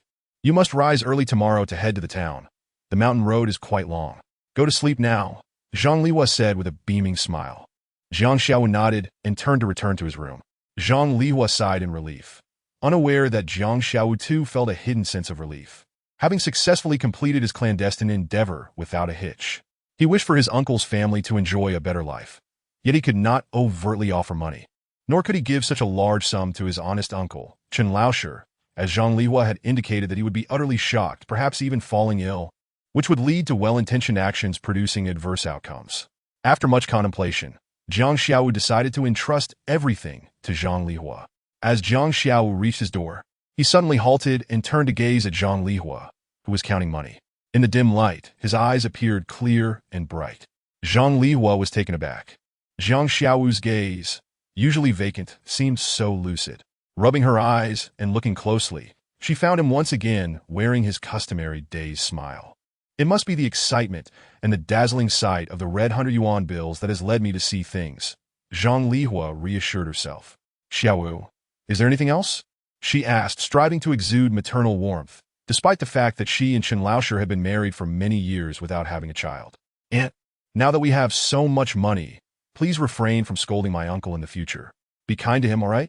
Otherwise, Xiao might feel upset and could let this secret slip. Jiang Xiao chuckled, and after saying this, he entered his room and closed the door, leaving Zhang Lihua in a state of shock. The next morning, as Chen Laoshi awoke, he was greeted by the enticing aroma of chicken soup. Dressing quickly, he stepped out of the bedroom to find a pot of steaming, delicious chicken soup on the table. Stunned, he pondered why Zhang Lihua would have slaughtered their precious egg-laying hen, which he had always cherished like a treasure. Had she truly lost her mind? Then, a new thought struck him. Could it be that Xiao, tempted by hunger, had secretly killed the chicken for soup? If that were the case, Zhang Lihua would surely go mad, possibly resorting to drastic measures against Jiang Xiao. Cold sweat broke out on Chen Laoshi's forehead. At that moment, the back door swung open, and Zhang Lihua entered, beaming.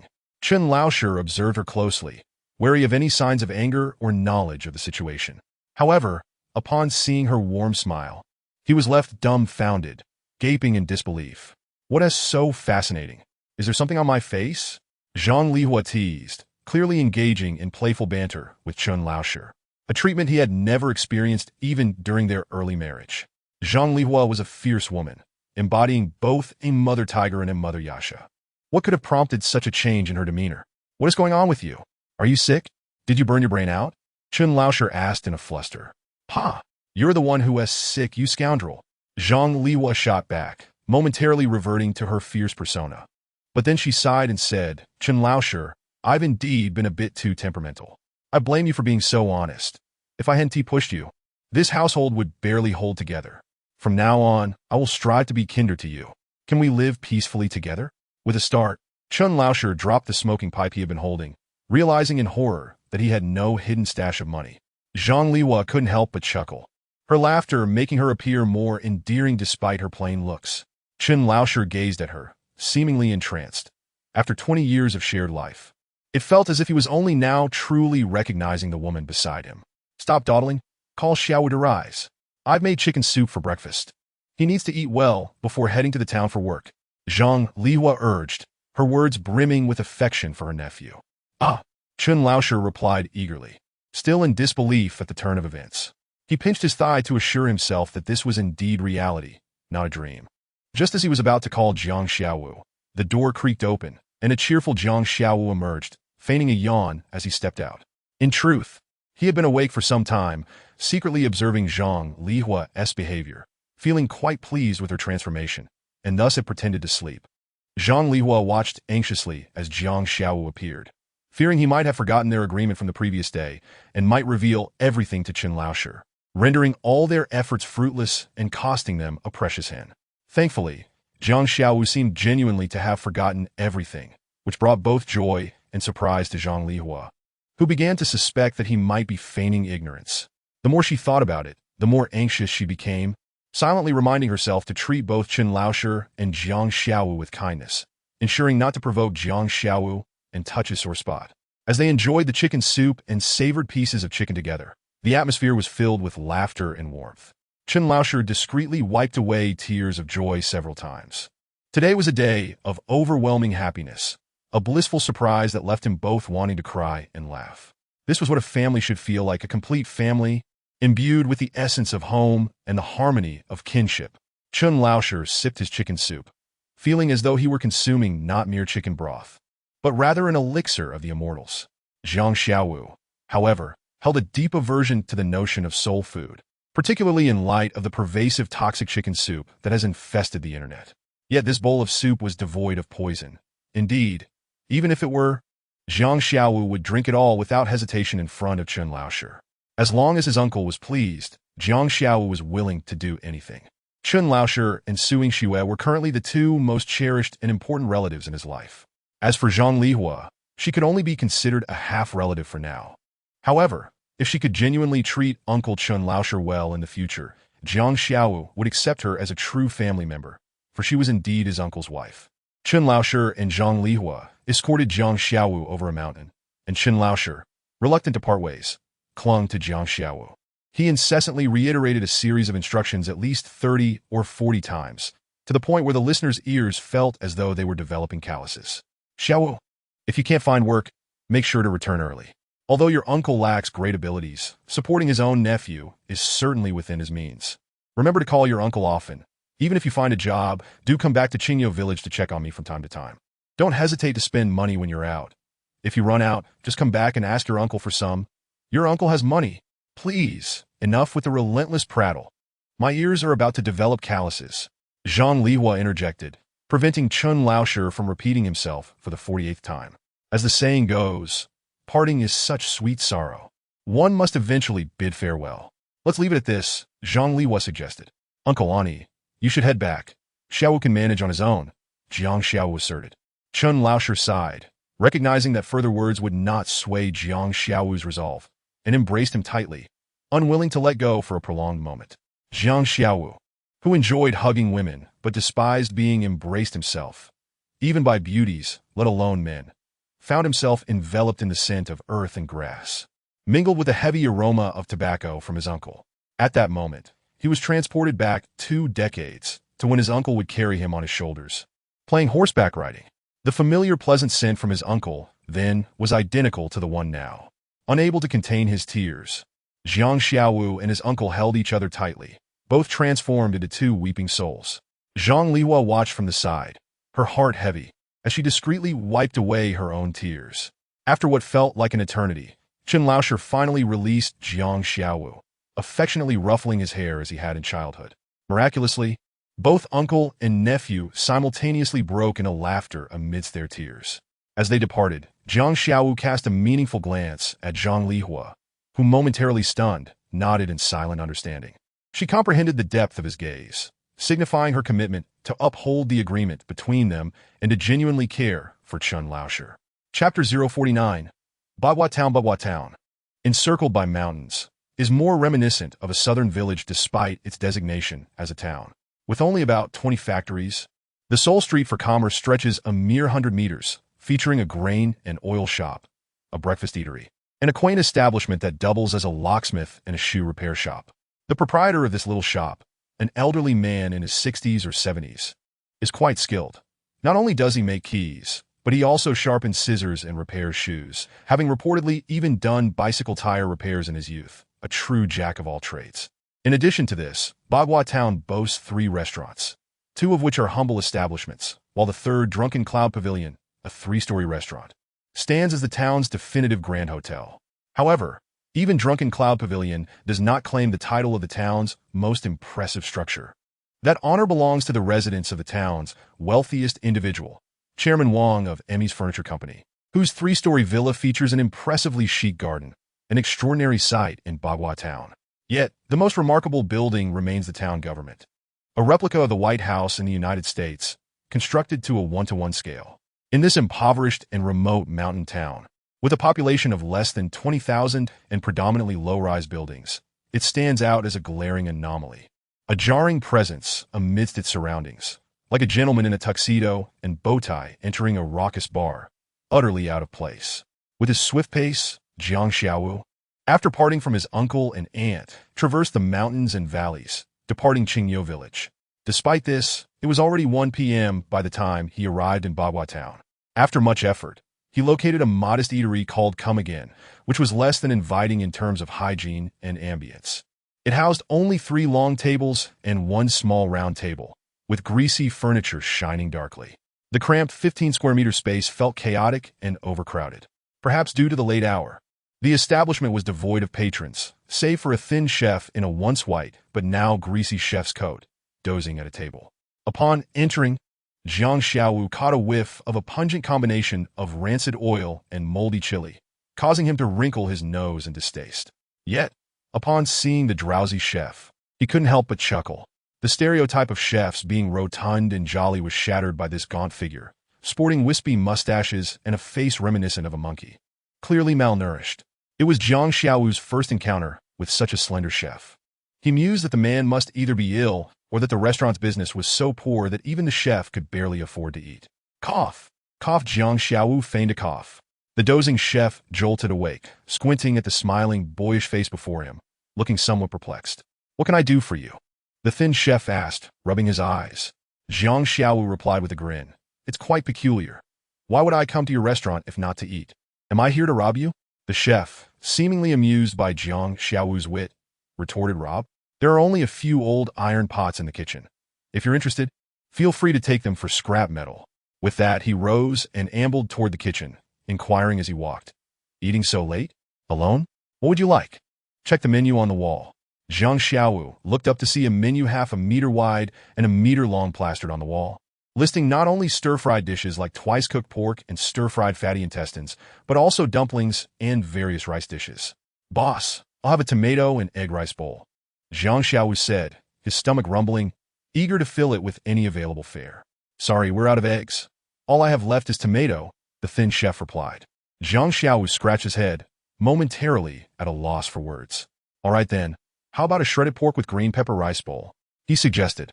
"I'm afraid," the chef began. "Don't tell me you're out of green peppers too." Jiang Xiaowu felt a wave of dread wash over him. "No, we have green peppers," the chef clarified. "But we're out of shredded pork." "Then how about a plate of dumplings?" Jiang Xiaowu proposed desperately. "I'm sorry, but the last portion of dumplings was taken by a scruffy fat man who packed them to go," the chef replied with a hint of exasperation. "Then I'll settle for egg fried rice." "Stop dawdling. I'm about to starve," Jiang Xiaowu urged. "Please don't tell me you don't even have egg fried rice." He lamented in despair. The chef regarded him with a look of incredulity. "Of course not. Didn't I just tell you we have no eggs? If we had eggs, whether chicken or duck, I could have made you a tomato and egg rice bowl." Jiang Xiaowu silently cried out in anguish. "Then please tell me, what exactly do you have to eat?" Starving and seeing stars from hunger, Jiang Xiaowu longed for something, anything, to fill his belly. But encountering such an unreliable little eatery left him utterly disheartened. He had long since discovered that there was only one person in this establishment, the skinny chef before him, who was not only the chef, but also the proprietor and the waiter. Jiang Xiaowu finally understood why this restaurant's business was so lackluster. A fellow who ran a restaurant, yet looked as if he were starving to the bone, was hardly a reliable figure to ensure flourishing trade. "My apologies, sir. Unfortunately, we have just run out of stock today, and I was about to head to the market this afternoon to procure more ingredients. Therefore, aside from plain white rice, there is nothing else available," the unreliable skinny chef, who was also the owner of this Haozilai restaurant, stated. Upon hearing this, Jiang Xiaowu felt a mix of frustration and hunger, nearly fainting from the ordeal. "But didn't you just say there were tomatoes and green peppers?" Jiang Xiaowu exclaimed, his hunger making him desperate for anything edible. The skinny chef clapped his hands, bursting into laughter as if inspired by Jiang Xiaowu's words. "Ha ha, my young brother, you truly have awakened me from my slumber with your insightful observation. What a remarkable insight." "What insight? I feel like I haven't said anything at all," Jiang Xiaowu replied, looking utterly bewildered and adorably clueless. Yet the skinny chef paid him no mind and strode straight into the kitchen. "Moments latte." Jiang Xiaowu was greeted by the sound of sizzling oil. 5 minutes later, a plate emerged. Jiang Xiaowu was unsure if it could even be classified as food.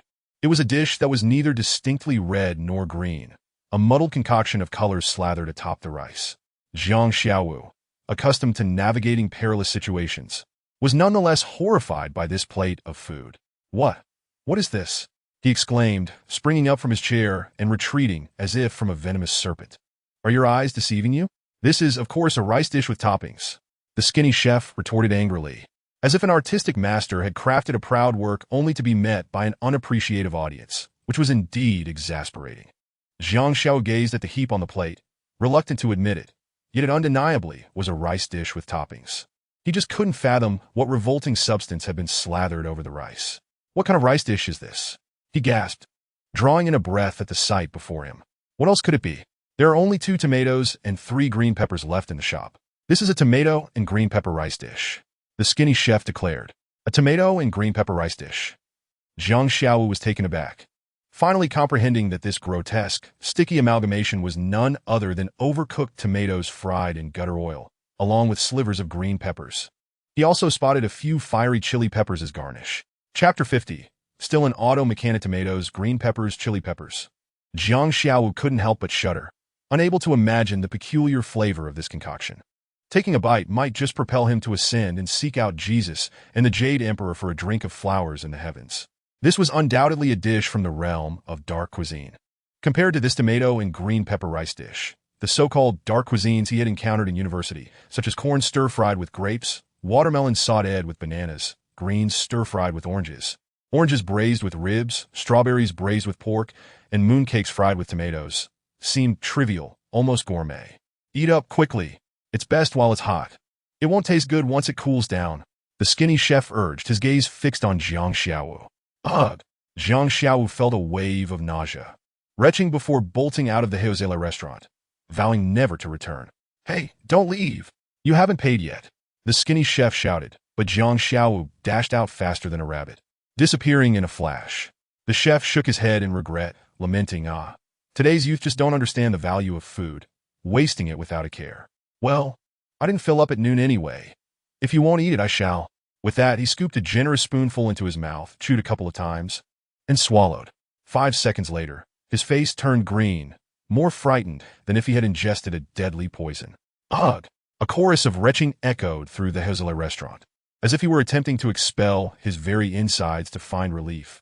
Jiang Xiao was astonished by the culinary gossip of the tongue, running at full speed, not daring to look back, as though pursued by a monstrous beast from the primeval world. Only after he had distanced himself from Heozela did he finally take deep breaths, glancing back in trepidation, his stomach now protesting with a loud grumble. Jiang Xiao's stubbornness flared up again. He pounded his fists against his abdomen in frustration, grimacing at the pain. "Let that belly of yours keep complaining. I'll teach you a lesson for embarrassing me," he muttered, continuing to strike his stomach.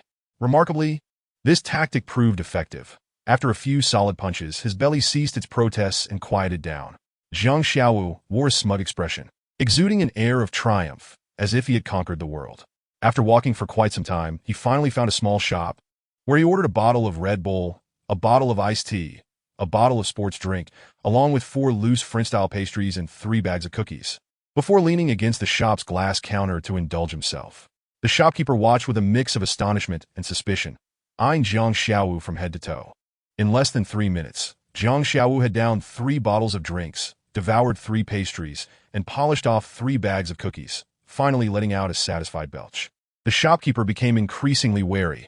Even a beggar wouldn't eat so sloppily. Could he be a fugitive from the mountains? He pondered. A few years ago, a murderer had hidden in the mountains for months and, unable to endure hunger, had emerged to steal food in the town, only to be captured. "Young man, you haven't paid yet," the shopkeeper reminded him. Jiang Xiao chuckled. "Do I look like someone who dines and dashes? With this fair, delicate face, I clearly seem like someone who thrives on the generosity of others. Besides, even if I were to dine and dash, stealing a few bottles of drinks and some cookies is rather low tier, don't you think?" Seeing Jiang Xiao silent, the shopkeeper's vigilance heightened, one hand subtly lowered as if groping for something. Jiang Xiao was convinced that something heavy was hidden behind the counter. The shopkeeper shifted his body, seemingly preparing to confront Jiang Xiao and prevent his escape. Realizing the shopkeeper was about to emerge from the counter, Jiang Xiao tensed and quickly asked, "How much do I owe?" $3.50 for the iced tea, $6.50 for the Red Bull, $4 for the sports drink, and $4.50 per bag of cookies. "That totals 31 yuan, the shopkeeper replied. 31 yuan, enough to buy a generous plate of rice with toppings in a big city. Jiang Xiao felt a pang of regret. Before entering the land of Huaxia, he had exchanged 500,000 Huaxia coins on the black market, giving all of it to his aunt, Zhang Lihua, before leaving. Now, with only 300 yuan left from his Uncle Chin Laosher for living expenses, losing over 30 yuan was indeed painful. At that moment, the male shopkeeper again displayed signs of wanting to emerge from the counter, his hand seemingly gripping something. Jiang Xiaowu hurriedly rummaged through his pocket, placing a handful of coins on the counter, selecting 3 10-yuan notes and a 1-yuan coin. The shopkeeper finally relaxed, but as he let his guard down, Jiang Xiaowu suddenly heard a loud clang, akin to the sound of a metal rod dropping on the concrete floor. The shopkeeper and Jiang Xiaowu locked eyes, both momentarily startled, the former's expression shifting to one of embarrassment. Actually, besides running the shop, I'm also an auto mechanic, right? Jiang Xiaowu observed the shopkeeper struggling for words and felt compelled to help him out with a rather clumsy excuse.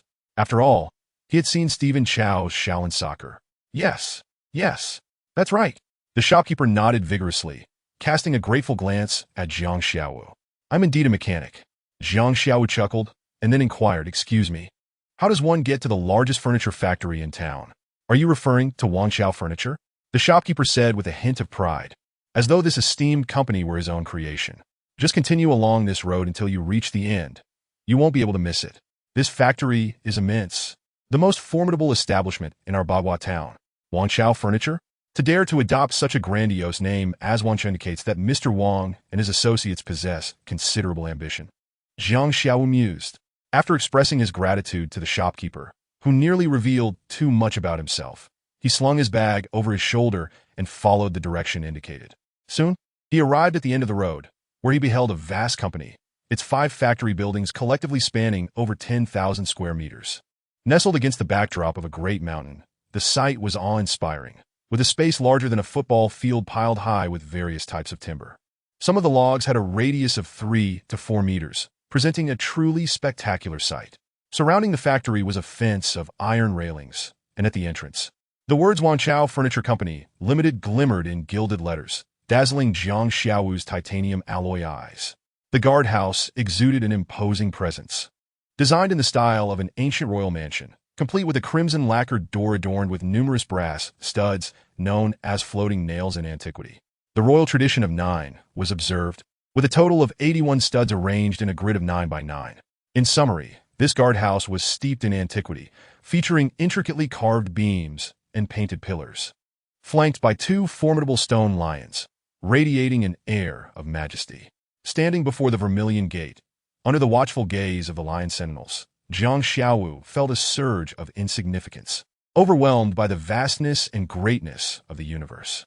To be candid, he was seized by an impulse to pluck each brass stud from the door and perch atop one of the stone lions to relieve himself, allowing the 2 guardians to enjoy a warm bath.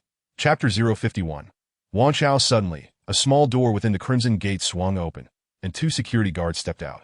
Upon seeing their domineering demeanor, Jiang Xiaowu sensed that gaining entry into Wangchao might prove challenging. In urban settings, security personnel at large companies often exhibit an air of superiority, requiring the protagonist to endure a confrontation before they relent. Jiang Xiaowu could hardly contain his eagerness to confront the 2 guards before him. However, to act out of the blue would be unreasonable. He resolved to provoke them into taking the first step, thereby justifying his retaliation. What of it? I'm here looking for a job, Jiang Xiaowu declared, his tone brash and defiant, head held high, exuding a clear challenge as if he were seeking trouble. With one hand resting on his hip, he gazed skyward as if anticipating an aircraft to descend, ready to strike it down. In truth, he was merely waiting for the guards to erupt in anger, hurling insults and threats, thereby affording him the opportunity to retaliate against the barking watchdogs.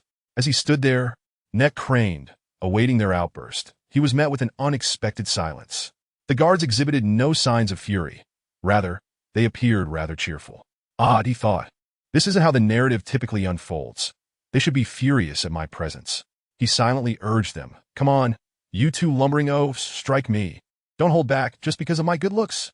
Fortunately, the 2 guards lacked any extraordinary abilities, including telepathy. Otherwise, they might have been inclined to fulfill Jiang Xiaowu's mischievous wish. Oh, brother, are you genuinely here to seek employment? One guard inquired excitedly. The other guard stepped forward, embracing Jiang Xiaowu's shoulders with enthusiasm. Jiang Xiaowu was taken aback by this sudden shift in demeanor. Their warmth was entirely unexpected. What do you go by, brother? Jiang Xiaowu. Just call me Xiaowu, he replied. Xiaowu, my friend, you've come to the right place. Wantato Funito Call. Lotere is not only the top company in Bagua Town, but ranks among the top 3 enterprises in the entire county. Seeking employment here is undoubtedly a wise choice. The guard chuckled heartily. Jiang Xiaowu felt an unsettling sense of foreboding. It seemed the guards were intent on leading him into a trap. Their excessive enthusiasm raised his suspicions. You two are so welcoming. It makes me a bit uneasy. Is there some advantage to you if I work here? He decided against further subterfuge, opting instead for transparency to clarify the situation. The guards exchanged glances, taken aback by Jiang Xiaowu's perceptiveness in discerning their ulterior motives. Ah, Xiaowu. To be frank, our Wangchao company boasts nearly 20,000 square meters of factory space, and the total area is astonishingly vast. Walking around the perimeter of the factory takes over an hour. The premises are filled with precious timber that requires constant supervision. While daytime shifts are manageable, night patrols are essential. Unfortunately, our security department is understaffed. 5 guards left last month, and 3 more departed for larger cities to seek fortune. Currently, we have fewer than 10 guards, with daytime duties at the gate and 2 shifts patrolling at night. We were supposed to have alternating shifts, working a day followed by a night.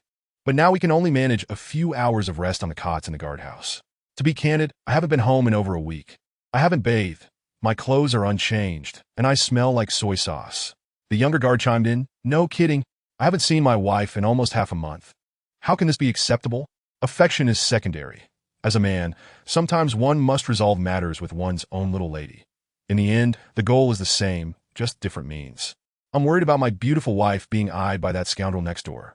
As the saying goes, no matter how good a woman may be, she cannot withstand persistent advances. My absence might allow some rogue to take advantage, leaving me with a green hat and the knowledge that I unknowingly fathered a child with a neighbor's wife. Now that would be truly tragic. The 2 guards bantered back and forth like a comedic duo, amusing Jiang Xiaowu. Are you both from Bagua Town? He asked. Indeed, not just us. The security department is comprised of locals aside from the captain and Wang Kai.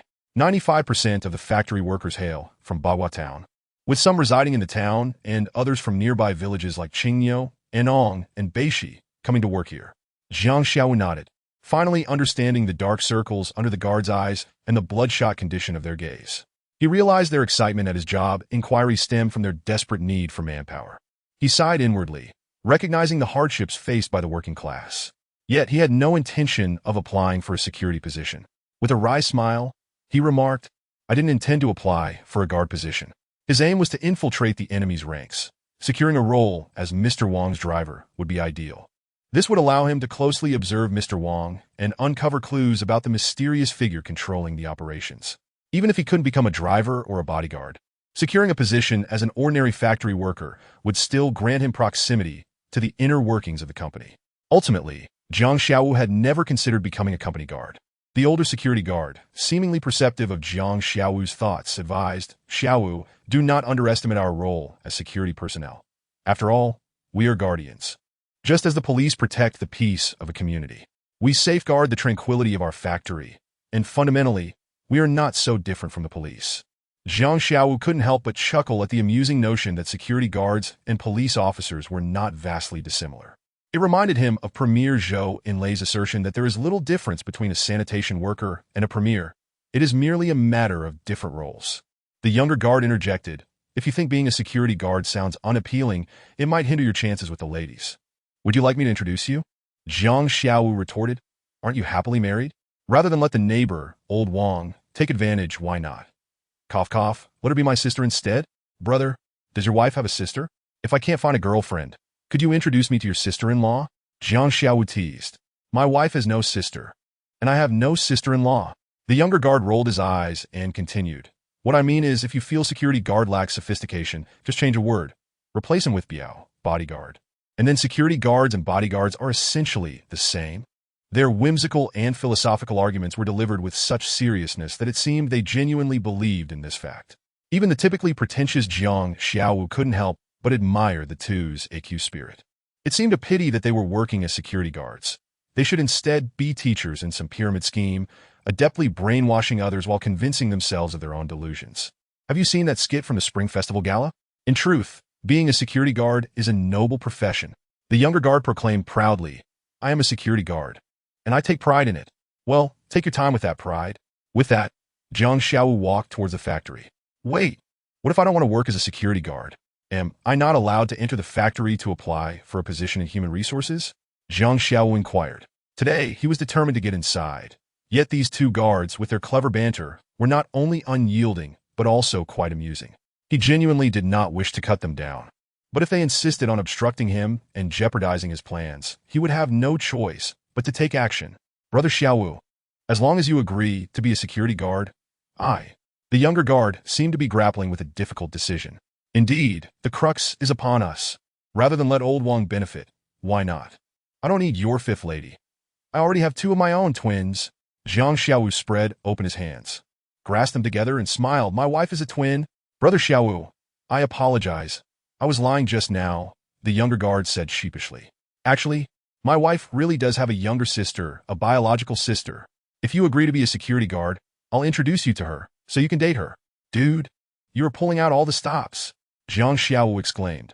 It is commonly said that a sister-in-law is akin to a brother-in-law's half-asset. And this security guard was willing to part with half of his own for the sake of recruiting Jiang Xiaowu. A significant investment indeed.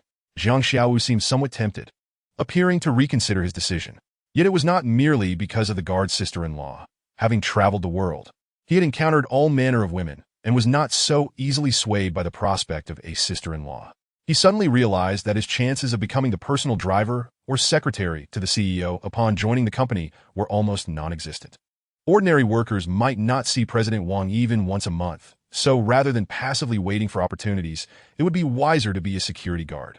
At least in the guardhouse, he would see the CEO's vehicle coming and going daily, gaining insight into President Wang's whereabouts. All right, I agree, Jiang Xiaowu smiled, declaring, I take pride in being a guardian of the premises. Ha ha, Brother Xiaowu, your realization is truly commendable. Indeed. By the way, after you start, could you cover a night shift for me tonight? I'm genuinely worried about my wife being home alone. I can't help but be concerned, the younger guard said. Sure, no problem, Jiang Xiaowu readily agreed. Oh, indeed. You are a good brother. I can count on you, Lu Meng, the younger guard said. Jiang Xiaowu burst into laughter. A rogue? You call yourself a rogue? Huh? The younger guard, Lu Meng, looked embarrassed and clarified. It's when Dao Lu, busy as in Meng. Not the rogue kind. Huh? Lu Meng, your parents are quite talented, Jiang Xiaowu joked. Lu Meng shook his head, gritting his teeth. No, my name was given by my grandfather. Your grandfather is quite clever. The older middle-aged guard joined in, teasing Lu Meng. Your grandfather, Lu Mangthito Angili, the middle-aged guard, a resident of the gossiping town, was named Ho Chun, not very old, just over 40, yet everyone called him Old Ho. Some young security guards even referred to him as Brother Ho. Come, I'll take you to the HR department. Rest assured, with your Brother Ho here, it will be smooth sailing. I guarantee you will be hired, Ho Chun declared confidently. However, Lu Meng was not convinced, undermining him from behind. Does that even need guaranteeing? The company is currently in dire need of security guards. Even a dog could get hired. Jiang Xiaowu felt awkward. He had come to apply, yet somehow he was being likened to a dog. I think you are even less useful than a dog. Do you possess the keen sense of smell that dogs do? Ho Chun shot back. If I'm not as good as a dog, does that mean you are better than a dog? Dogs even eat excrement. Can you do that? If you really can eat some right now, I'll concede and admit you are superior to both a dog and me. Lu Meng unleashed his trump card. Do you really have to be so ruthless, so extreme? Ho Chun exclaimed. I am indeed ruthless and extreme. What will you do about it? Lu Meng said domineeringly. Yet Ho Chun's subsequent response left Jiang Xiaowu deeply impressed, acknowledging that experience is indeed invaluable. Fine. Then I'll rent a place next to yours tomorrow to send my regards to your wife. No, I should say, I'll help you send my greetings to your sister-in-law, Ho Chun said with a mischievous grin. Watching Ho Chun transform into Old Ho from next door, Jiang Xiaowu silently gave him a thumbs up. Old Ho, you shameless old man. You should show some respect. Lu Mang Skole. Their playful banter lightened Jiang Xiaowu's previously gloomy spirits. Just as Lu Meng had anticipated, the company was in desperate need of security guards. Even a dog. Oh wait. Ultimately, Jiang Xiaowu, young and vigorous, handsome and charming, caught the eye of the HR department's young lady, who was nearly smitten with infatuation. After a few simple inquiries and filling out an employment form, Zhang Xiaowu officially became a small security guard at Dynasty. The carefully prepared speeches and crafted identity he had envisioned before arriving went entirely unused. He effortlessly slipped into Dynasty furniture, a turn of events Zhang Xiaowu had never anticipated. Donning a sharply tailored security uniform, strikingly similar to a police uniform, Zhang Xiaowu exuded a charismatic air. Female employees from the sales, HR, and procurement departments were utterly captivated, enamored by this dashing security guard. From 18 to 48, what woman would not find him appealing? Zhang Xiaowu was a man who could charm women of all ages. In the eyes of men, some women possess angelic faces with devilish figures. However, what men often overlook is that women also appreciate men with angelic faces and devilish physiques. And Zhang Xiaowu clearly fell into this category. An amalgamation of the youthful faces of Lin Jiying and Lin Junjie, coupled with a well-proportioned physique standing over 6 feet tall, exuding explosive muscularity. With such a tall and fit stature, it was hardly exaggerated to refer to him as a beauty among men. The combination of his wild physique and innocent, youthful face undoubtedly wielded significant allure over the opposite sex. In the eyes of men, the term youthful visage is akin to how the women of the dynasty perceive Zhang Xiaowu at this very moment. Ah, Xiaowu, you are indeed fortunate. The glances that the ladies of our company cast upon you just now resembled that of ravenous wolves eyeing a sumptuous feast, Hao Chen jested. Ravenous wolves, you say? Why not liken it to a pack of starving dogs fixating on a mound of fresh excrement? Lu Meng interjected, evidently still holding a grudge against the old Ho joke. Zhang Xiaowu was rather perturbed as to why he always bore the brunt of their banter. Why was it that he always found himself in the crossfire, turning into a dog one moment and a pile of dung the next? What have I done to deserve this? The captain happens to be on a break today, so we cannot assign you to a group. For now, you shall accompany me and Lu Meng, Ho Chun declared. Hey, you can call me Xiao Lu or Demeng. Mengzi, but please refrain from adding Xiao before my name, Lu Meng retorted angrily, expressing his disdain for the title little rogue. The captain is resting? Haven't you all been away from home for a week? How can he possibly rest? Zhang Xiaowu questioned in confusion. Haha, who says he asked the captain? With higher rank comes greater fear. If you have the capability, why not aim to become a captain yourself? Lu Meng interjected, harboring grievances towards the security department captain. Xiao Lu, be cautious with your words. Trouble often arises from careless speech. Ho Chun warned kindly. Lu Meng shrugged indifferently, saying it's fine. I see that Brother Xiao doesn't seem like one to be overly talkative. Besides, if he dares to act, why should anyone hold back their opinions? Having a powerful backing is impressive, but selling one's own sister? That's just outrageous. Ho Chun chastised, no longer the jovial uncle but now serious, casting a stern glare at Lu Meng to silence him. Lu Meng smacked his lips a couple of times, but ultimately fell silent. Zhang Xiao observed quietly, gaining a newfound respect for Ho Chun. Despite being a man in his 40s, he spoke with integrity, genuinely considering his friends. Otherwise, why would he intervene to stop Lu Meng from speaking the truth? Should that reach the ears of the captain, it would be Ho Chun who faced the consequences. Some individuals take pleasure in the misfortunes of others, reveling in their despair, reflecting a particularly dark mindset. Ho Chun clearly did not belong to that category. To Zhang Xiao's mind, this was a person worthy of friendship. Chapter 053. Not a good bird. Zhang Xiao was a man of his word. Having committed to Lu Meng that he would cover for him to prevent his wife from seeking assistance from the neighbor, Old Wang, in such a harrowing manner, Zhang Xiao stepped in, allowing Lu Meng to return home to reunite with his beloved wife. It is often said that absence makes the heart grow fonder. And with Lu Meng being newly married and absent from home for over a week, their reunion would undoubtedly be a passionate affair, akin to dry kindling meeting a roaring flame. Zhang Xiao genuinely worried for the state of their bed. After work, the once bustling factory grounds fell eerily quiet, the workers having returned home, leaving the setting sun to cast a desolate glow. The night shift was divided into 4 groups, with 2 members per group. 1 group manned the gatehouse, while the remaining 3 patrolled the factory premises. Being a newcomer on his first night shift, Zhang Xiao, still unacquainted with the factory layout, teamed up with Ho Chun for guidance. Brother Ho, don't you think our company is a bit excessive? Is it truly necessary to maintain a 24-hour watch? It's merely a stockpile of timber. Who would dare scale the high walls to steal it? Zhang Xiao voiced his skepticism. Is there anyone? Ha! you could replace that with there certainly is. To be frank, let me tell you, the thieves who dare to infiltrate this factory are not just one or two, but rather several groups. Ho Chun replied earnestly, seemingly mocking Jiang Xiaowu's naivety. Is it true that there are thieves who break into Steelwood? And multiple groups at that? Are you serious, Brother Ho? Please don't deceive a newcomer. I'm not one for confronting danger. Jiang Xiaowu exclaimed. Do I have any reason to lie to you? To frighten you? Am I the kind of person who would do that? Ho Chun asserted, adopting a big brother demeanor. Jiang Xiaowu scrutinized Ho Chun from head to toe, remaining silent. However, his gaze distinctly conveyed. Is that truly who you are? Hey kid, what is with that look? I, old Ho, am a man of my word. I never speak falsely. Ho Chun resumed his banter. If you're indeed a man of your word, are you genuinely considering renting a room next to Lu Meng's home to be neighbors with his wife? Jiang Xiao inquired.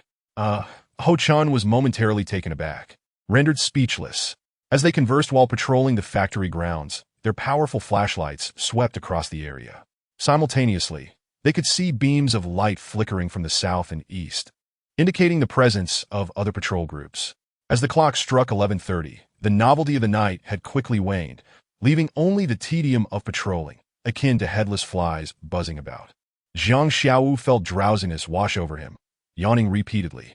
Ho Chun chuckled, saying, Xiaowu, how does it feel to endure the night? It's only just begun. Midnight hasn't even arrived, and the toughest part is around 3 in the morning. Jiang Xiao yawned again, replying, Brother Ho, it's not that I fear staying up late. It's just that it feels unbearably dull. Unlike those outdoor streamers on Douyu or Panda, who engage in thrilling survival activities, catching eels, digging into bird nests, or fishing barehanded, we're merely wandering around this factory, lacking any excitement. Ho Chun laughed heartily. Young people indeed cannot endure solitude.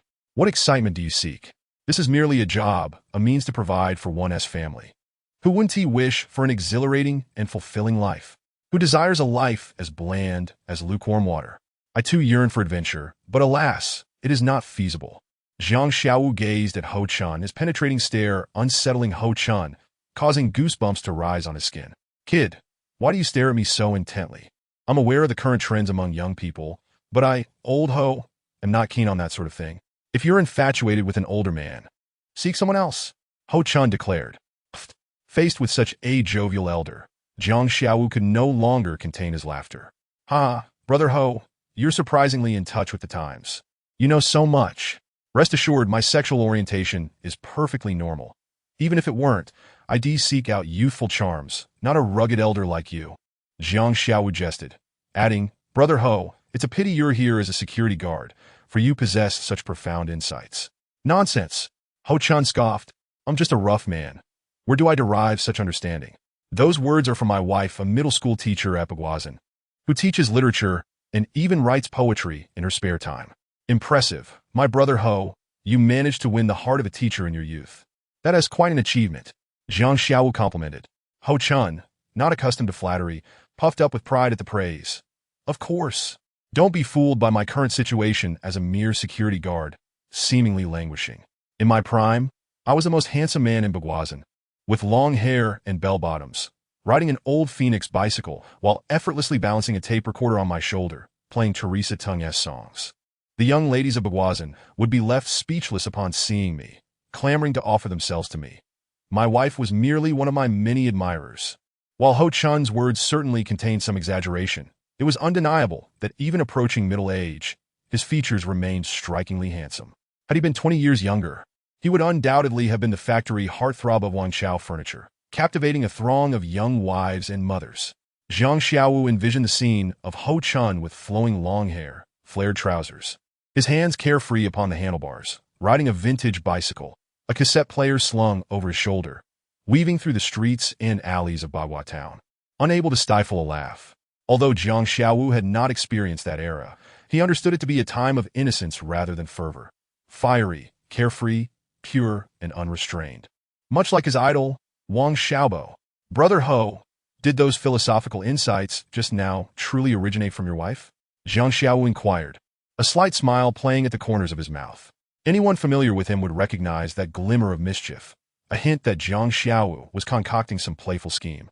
Unfortunately, Ho Chun and Jiang Xiaowu were not yet well acquainted, and he did not notice the fleeting, subtle uplift of Jiang Xiao's lips. Of course, they were her words. I am but a simpleton, Brother Ho affirmed, repeatedly insisting that those life insights were indeed from his wife. Ah, your wife is truly a woman of the new era, so liberated, Jiang Xiao remarked. Ho Chun paused, perplexed by Jiang Xiao's statement. Brother Ho, your wife seems to be restless at heart, wanting to escape and have some fun. Jiang Xiao joked mischievously. You rascal. You're indeed no good. Ho Chun finally rendered an accurate assessment of Jiang Xiao. Not merely no good, but rather a bad egg. In the mercenary circle, Jiang Xiao's other nickname was Bad Egg. Everything before was her saying. These last two sentences are my addition. Do not judge a gentleman's heart by your own petty thoughts. Ho Chun feigned annoyance, playfully patting Jiang Xiao on the back. Jiang Xiao stretched lazily, invigorating himself, and said, Brother Ho, it's not that I cannot endure solitude while lurking in the depths of the mountains for 3 days and nights. I do not feel lonely, merely unchallenged and bored. If those timber thieves were to come tonight, that would be splendid. They would provide me with some excitement. Oh, you certainly have a bold mouth. Thinking to entertain yourself with them. Do you even know who they are? Let me tell you, they are quite fearsome. If you ever encounter them, never act rashly. Simply driving them away would suffice.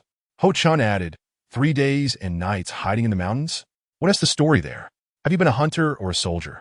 Despite his amiable nature, Ho Chun was not naive enough to divulge his secrets to someone he had known for less than 10 hours, not even to a beautiful woman. Jiang Xiao vaguely replied, When I was young, I did accompany my uncle to hunt in the mountains, capturing wild rabbits and roe deer. I have also served in the military, but regarding specifics, military units have their discipline and confidentiality. Jiang Xiao mused, If I told you I have been abroad as a mercenary, a professional soldier who fights solely for money, would that scare Ho Chun? Ho Chun assumed Jiang Xiao was merely jesting. Even if he had been a soldier, he likely had been an ordinary conscript, not a legendary special forces operative, so there was nothing to keep secret.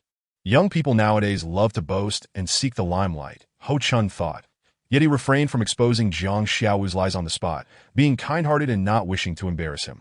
After all, he had been the same in his youth, spinning grand tales, even claiming to have met the Queen of England.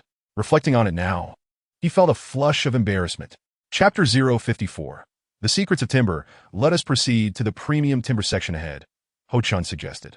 These heavy, ordinary woods are challenging to move even with a crane, let alone by hand. The thieves target only the premium timber. Following Ho Chun, Jiang Xiao navigated through a forest of timber towering 10 meters high. As Ho Chun had stated, each piece of timber was over 10 meters long, with a radius of at least 2 meters, each weighing no less than 10 tons. Without substantial machinery, it was utterly impossible to transport them. Of course, even the most audacious thieves would not go as far as to steal timber using large-scale equipment from a furniture company. The premium section was open on all sides, with a simple steel plate roof to shield the timber from sun and rain, preventing cracks and damage. The timber in the premium area was coated with clear varnish, and among the several hundred pieces, the thickest had a diameter of about 1 meter, with most being only the thickness of a thigh, and some even as slender as an arm. Over a decade ago, General Wang was merely a timber trader. Now, he had transformed into a billionaire, the wealthiest man in Bagua town. The secret to his rapid fortune lay hidden within these unassuming pieces of timber. Indeed, Ho Chun noted, the timber in the premium area is either a dull yellow or a dark hue, misshapen and crooked, reminiscent of the crooked neck tree seen at the entrances of villages. To someone like Jiang Xiao, who was an outsider, the so-called premium section appeared to be filled with inferior timber, twisted and gnarled, lacking the robust stature of the colossal trees outside. However, this was the premium section, presumably the finest offerings of the dynasty. Brother Ho, I must confess, I find these to be worthless crooked neck trees. They would make poor firewood, wouldn't they? Jiang Xiao chuckled, voicing his thoughts. Ho Chun laughed heartily, echoing Jiang Xiao's sentiments. Precisely. Just so. Jiang Xiao nodded in agreement. Even you, a young man who has served in the military and seen the world, holds such a belief. What more can be said of those old mountain folk who have never ventured beyond the mountains? General Wang's rise to fortune is nothing but a tale of deception. Jiang Xiao queried, perplexed. What do you mean by that? Ho Chun explained, Our Bagua town is surrounded by mountains, with primitive forests stretching for hundreds of miles. Naturally, The ancient trees within these forests are registered by the National Forestry Department as state property. No matter how formidable General Wang may be, he would not dare to lay a hand on those trees. However, the neighboring villages are quite different. These mountain hamlets are isolated and almost untouched by the world. Resembling hidden paradises, many families have lived here for generations, each possessing a few trees passed down from their ancestors, which the locals refer to as old crooked necks that do not grow thick. When my grandfather was young, this tree was as thick as his arm. By the time his grandson became a grandfather himself, this crooked neck tree behind the house would have grown from the thickness of a forearm to that of a thigh, growing at an exceedingly slow pace. I see. Jiang Xiaowu, sharp-witted, grasped the crux of the matter with Ho Chun's guidance. To the villagers, these trees were merely stunted crooked necks, incapable of becoming towering giants, unsuitable for constructing houses or making beams, and even producing a simple chair seemed an insurmountable task. Truly, they were the epitome of useless wood, utterly worthless. If an outsider were suddenly willing to pay for these stunted crooked necks, the owners would surely be overjoyed, perhaps counting their money while secretly mocking the city dwellers for their foolishness. Brother Ho, am I correct in my assumption? Jiang Xiaowu inquired with a smile. Ho Chun regarded Jiang Xiaowu with newfound respect, saying, I did not expect you to be so astute. You grasped it with a mere hint. Indeed, General Wang's transformation from a penniless vendor to the wealthiest man in Bahua Town was achieved through this very scheme. To the mountain folk, those stunted trees are worth little, not even fetching 10 yuan, yet generous General Wang would offer 3 to 5,000, even up to 10,000. In the eyes of these villagers, General Wang is not only a benefactor, but also a lavish fool. There is no business without deceit, and no deceit without business. If the simple-minded villagers, who only seek small gains, understood this principle, they would not fall victim to such schemes, Jiang Xiao remarked. Alas, they remain oblivious. Human nature is such that for the sake of wealth, birds perish for food. It is innate to seek small advantages. Yet, they fail to realize that the fool they perceive has sold them out, and they remain blissfully unaware as they count their money. These are all precious tree species. In addition to the wild taxus, there are also varieties commonly referred to as redwood, such as rosewood, yellow sandalwood, and ironwood. All of these are worth their weight in gold, if not more. Even the scraps left over can be fashioned into a simple bracelet, valued at tens of thousands. It's no wonder that Mr. Wang is bound to strike it rich. He casually pointed to a thick, blackened log at his feet, resembling a charred firewood stick. Our company's expert claimed that this firewood stick is actually rosewood. Such a slender piece would cost no less than 5 million. Ho Chun remarked. Jiang Xiaowu's expression turned grave as he spoke in a low voice. Mr. Wang has taken advantage of the mountain folks' ignorance, deceitfully acquiring these incredibly rare and precious woods. Jiang Xiaowu thought of his uncle, Chun Laoshi, and the simple-minded villagers like Zhang Lizi, who, despite their kindness, were often duped by the likes of Zhuo Donglai and Mr. Wang. He felt a sense of injustice and even anger on their behalf. Yet, this was a situation beyond Jiang Xiaowu's capacity to change alone. He remembered his childhood with his uncle, the two of them relying on each other. Once a stranger from outside the mountains came to their village, wandering from house to house, particularly around the kitchen and pig pen. Somehow, he ended up purchasing a blue and white porcelain chicken feeder from his uncle's coop for 30 yuan. In the early 1990s, in that secluded mountain village, 30 yuan was an immense sum, equivalent to a month's salary for the village chief. At the time, his uncle had mocked the outsider for being foolish, spending over 1,000 yuan in the village for a bunch of broken bowls and jars, as if his mind had been muddled. Until 2 years ago, when Jiang Xiaowu attended an auction at Christie's and unexpectedly saw that very chicken feeder, which had transformed into a Ming Dynasty official kiln piece, with a starting bid of $3 million. Ultimately, that piece of blue and white porcelain was successfully bid on for $4,500,000 by an overseas Chinese. At that moment, Jiang Xiaowu felt deeply hurt. He had hesitated to share this story with his uncle, fearing it would be too much for him to bear. The 30 yuan chicken feeder had morphed into a priceless treasure worth 30 million yuan after 20 years. What kind of shadow would that cast over the heart of this simple farmer? Mr. Wang truly is a genius. Jiang Xiaowu pondered for a moment and decided to replace the word rascal with genius. Ho Chun smiled noncommittally. Unlike Lu Meng, he would not easily pass judgment on others, nor would he speak ill of his boss behind his back. Ho Chun was a very cautious person. Chapter 055. The wood thief. At that moment, footsteps approached from behind, prompting Jiang Xiaowu and Ho Chun to fall silent and turn around. They saw 7 or 8 burly men, all masked, striding into the premium area with an air of bravado. They must have noticed the beams of 2 flashlights and were aware that there were people present, yet they brazenly barged in without concern. Upon recognizing the 2 security guards in the premium area, one of whom was Ho Chun, the masked men laughed with even more audacity.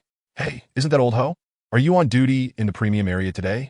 One of the men, who appeared to be the leader, sneered. He clearly recognized Ho Chun and perhaps knew that he would be patrolling at that time. Jiang Xiaowu, observing these masked ruffians, could no longer contain himself and burst into laughter. Perhaps it was the pent-up discomfort that made his laughter so hearty. Holding his belly as tears of mirth almost spilled forth. The thieves were incensed, especially the leader, who felt his authority had been challenged and belittled. "Old Ho, this security brother looks unfamiliar. Is he new?" the leader remarked. Old Ho's face turned pale with fear as he stammered. "He is new. Please don't hold it against him." "Ah, now it makes sense why he dares to be so arrogant in front of me." The leader sneered.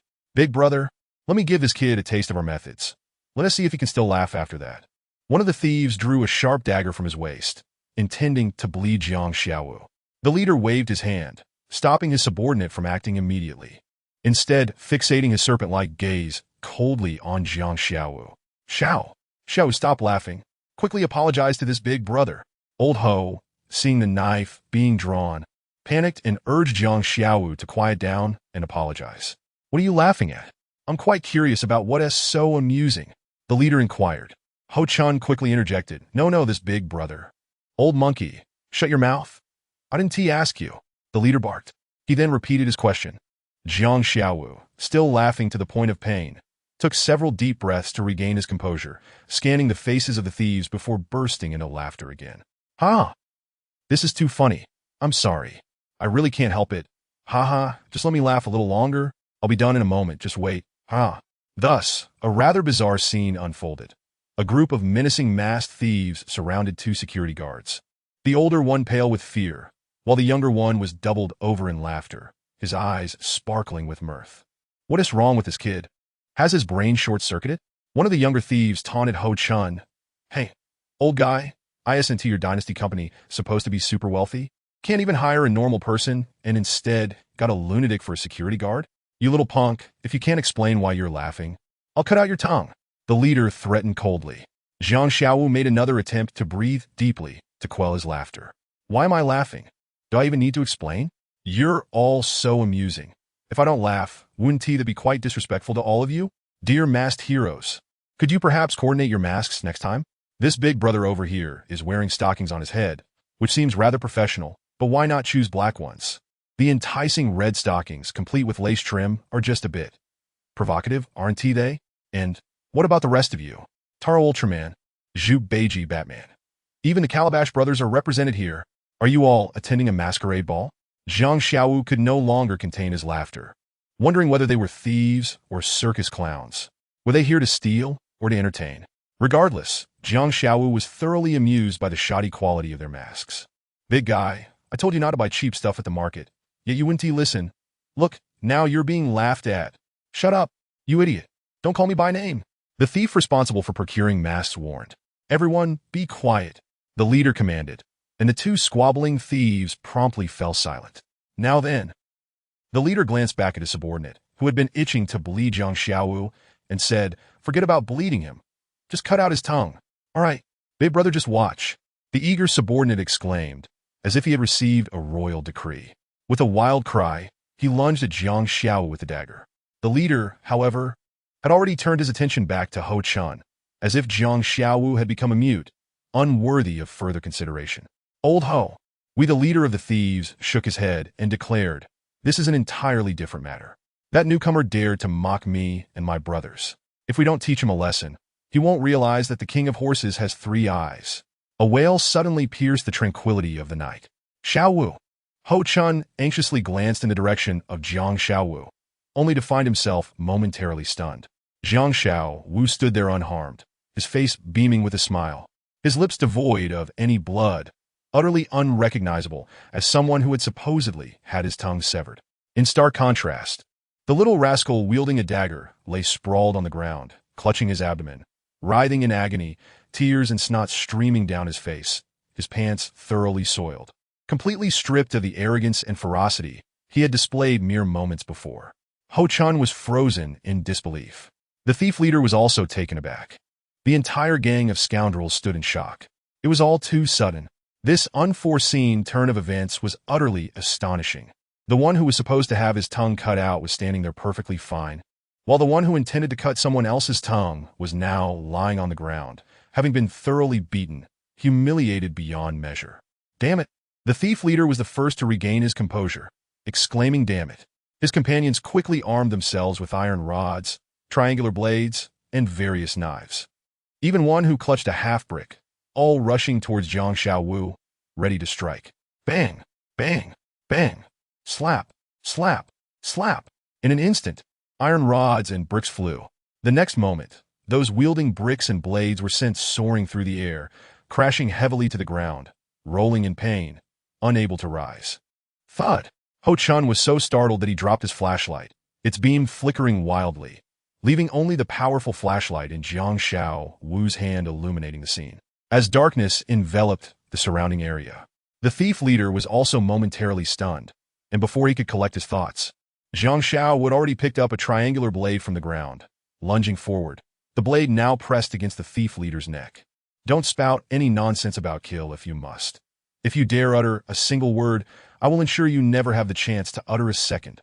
Jiang Xiaowu spoke coldly, his gaze as frigid as a winter moon, clear and icy. The thief leader could barely meet his gaze for a fleeting second before he averted his eyes, too frightened to maintain eye contact.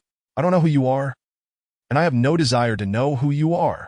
Jiang Xiaowu continued, as the saying goes, leave a thread for future encounters. Since you all wear such ludicrous masks and refuse to show your true faces, you must be residents of this Bagua town, likely familiar faces around here. Today, I shall not unmask you. I will leave a path for both sides to retreat. I do not fear you, but I wish to avoid unnecessary trouble. With that, Jiang Xiaowu slowly withdrew the blade from the thief leader's neck. Of course, Jiang Xiaowu had no fear of these petty thieves. They were mere small fry. However, he truly wished to avoid any additional complications. His immediate priority was to approach Mr. Wang swiftly, then trace the clues to find the hidden puppet master, and from there, uncover leads concerning the mysterious organization Qingyo, rescue Xiao Shui, and avenge the old man and his mercenary comrades. You really won't call the police? And you're willing to let us go? The thief leader appeared incredulous. If you don't leave now, I might genuinely change my mind, Jiang Xiaowu replied. The thief leader clasped his hands together, stating, the green mountains remain unchanged, and the waters flow eternally. I, Old K, shall remember the kindness of my brother, and I will repay it in the future. The thief leader revealed his moniker, Old Kue, a gesture of acknowledgement and respect towards Jiang Xiaowu, in accordance with the unspoken rules of the underworld. Jiang Xiaowu, unfamiliar with such rules and having no time to exchange names with this band of miscreants, waved his hand, signaling them to leave promptly. Wait! Jiang Xiaowu called out to the masked thieves who were helping one another and were almost out of the boutique area. Ultraman, Gourd Baby, and Spider-Man all halted in their tracks. The leader, whose head was covered in a stocking, mistakenly thought Jiang Xiaowu had changed his mind and intended to apprehend them for the police. Brother Yu, rest assured, I will not hinder your departure. Jiang Xiaowu reassured them. After saying this, Jiang Xiaowu picked up a black wooden stick, roughly the thickness of an arm and about 3 to 4 meters long, unremarkable in appearance, and tossed it to Old K. He recalled Ho Chun mentioning that this tree was a type of blackwood, and a stick of that thickness should be worth at least 100,000. This. Old K caught the thrown blackwood, momentarily bewildered, unsure of Jiang Xiaowu's intentions. Take it. You can't leave empty-handed. Jiang Xiaowu chuckled. I know the rules of your trade. Since you've come, you must not return without something. Old Kue pondered for a moment and surprisingly agreed. Sure, one piece of wood can fetch at least 100,000. That should suffice for 2 months, as long as my brothers have food to eat. With that, Old Kue embraced the wooden material, accompanied by his injured companions, Ultraman, Gourd Baby, Spider-Man, a motley crew of superheroes from both East and West, exiting the boutique area. their figures gradually fading into the darkness. Chapter 056. Old Brother Xiao Wu. You're truly impressive. You dispatched that gang of thieves in just a few moves. You have no idea. We used to turn a blind eye to them, never daring to confront them head-on. As long as they didn't steal too much, making it impossible for us to account for it, we were fine. This time, you've brought pride to our security department. Ho Chan said with delight. In truth, he was somewhat perplexed as to why Jiang Xiao Wu had let old Kuei and the others go. But Ho Chan was a man of depth, capable of concealing his thoughts. He understood that if Jiang Xiao Wu wished to share, he would do so. If he did not want him to know, it would be futile to ask, and there was no need to seek unnecessary trouble. Did you really serve in the military? Were you a scout or something? Your skills are remarkable. Now, Ho Chan was entirely convinced that Jiang Xiao Wu had indeed been a soldier, and not just an ordinary conscript. He must have been at least a scout, if not a special forces operative. Jiang Xiao Wu merely smiled, yawned, and said, Brother Ho, that gang of thieves certainly won't return tonight. Shall we catch some sleep in the guardroom? All right, let's sleep. Ho Chan readily agreed. As long as the captain was absent, Ho Chan essentially called the shots in the security department. By the way, Brother Ho, I'd like to take a day off tomorrow to find a place to rent in town. I currently have nowhere to stay, Jiang Xiao Wu said. No problem on my end, Ho Chan replied. Tomorrow morning, I'll help you request a day off from the HR department. Those young ladies and older women all seem to like you, and I'm sure they won't refuse. Heh. Early the next morning, after leaving the dynasty, Jiang Xiao Wu headed straight to the street of Bagua Town, ordering a bowl of noodle soup at a local eatery. He devoured it hungrily, washing it down with the spicy broth, sweating profusely, thoroughly satisfied. What a delight! Truth be told, he relished living in such a relatively isolated and underdeveloped mountain town. It was peaceful and serene. If it weren't for the deep-seated vendettas yet to be resolved and a lover still to be rescued, he would genuinely wish to retreat into this Bagua town for a lifetime, living as an ordinary person, finding a partner who was not unpleasant, yet loved him dearly, and leading a simple life. She need not be exceptionally beautiful or stunning. Merely not unattractive would suffice. More importantly, she should be plain, kind-hearted, and retain her original intentions, harboring goodwill in her heart. Regrettably, Jiang Xiao shall never attain such a tranquil existence in this lifetime. From the moment he was deceived by the old man into leaving the country during his tender years, he has been irrevocably estranged from a life of serenity. His fate and the first half of his life have been steeped in blood and fire. In the days to come, his path will be marked solely by the dual pursuits of saving others and seeking vengeance. A wave of melancholy unexpectedly surged within him, evoking a sense of pity for his own plight. This feeling of desolation rippled through his heart like a pebble cast into a still lake, creating gentle ripples that spread far and wide. Shaking his head vigorously, Jiang Xiaowu seemed determined to cast away all negative and despondent emotions. After settling the bill, he exited the noodle shop, intent on locating a real estate agency to search for an affordable yet quality rental. However, after scouring the town for hours, he found no trace of such an agency. Nary a sign. With no other option, he called out to a septuagenarian on the street. Jiang Xiaowu politely addressed him, Sir. The old man retorted, You young whippersnapper, instead of learning well, you resort to cursing, lacking any decorum. It then dawned on Jiang Xiaowu that in his hometown, Sir was an insult rather than a term of respect.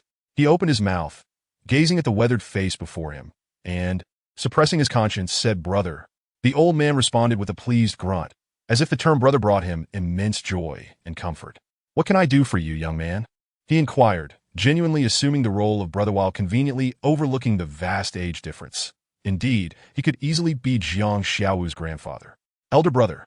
Jiang Xiaowu found the term brother rather awkward and discreetly altered it to elder, asking, Could you tell me where the real estate agency in Bagua Town is located? I have searched for several hours without success. The old man looked perplexed and replied, What on earth is a real estate agency? Jiang Xiaowu patiently explained, It's a place that facilitates the buying, selling, or renting of houses. The old man regarded Jiang Xiaowu with a newfound curiosity. Young man, you're not from around here, are you? Jiang Xiaowu clarified, I am indeed a local, from Qingyo village, part of Bagua Town. But I left for the south when I was very young and have only just returned. The old man nodded in understanding. Ah, that explains it. Bagua Town is but a small place.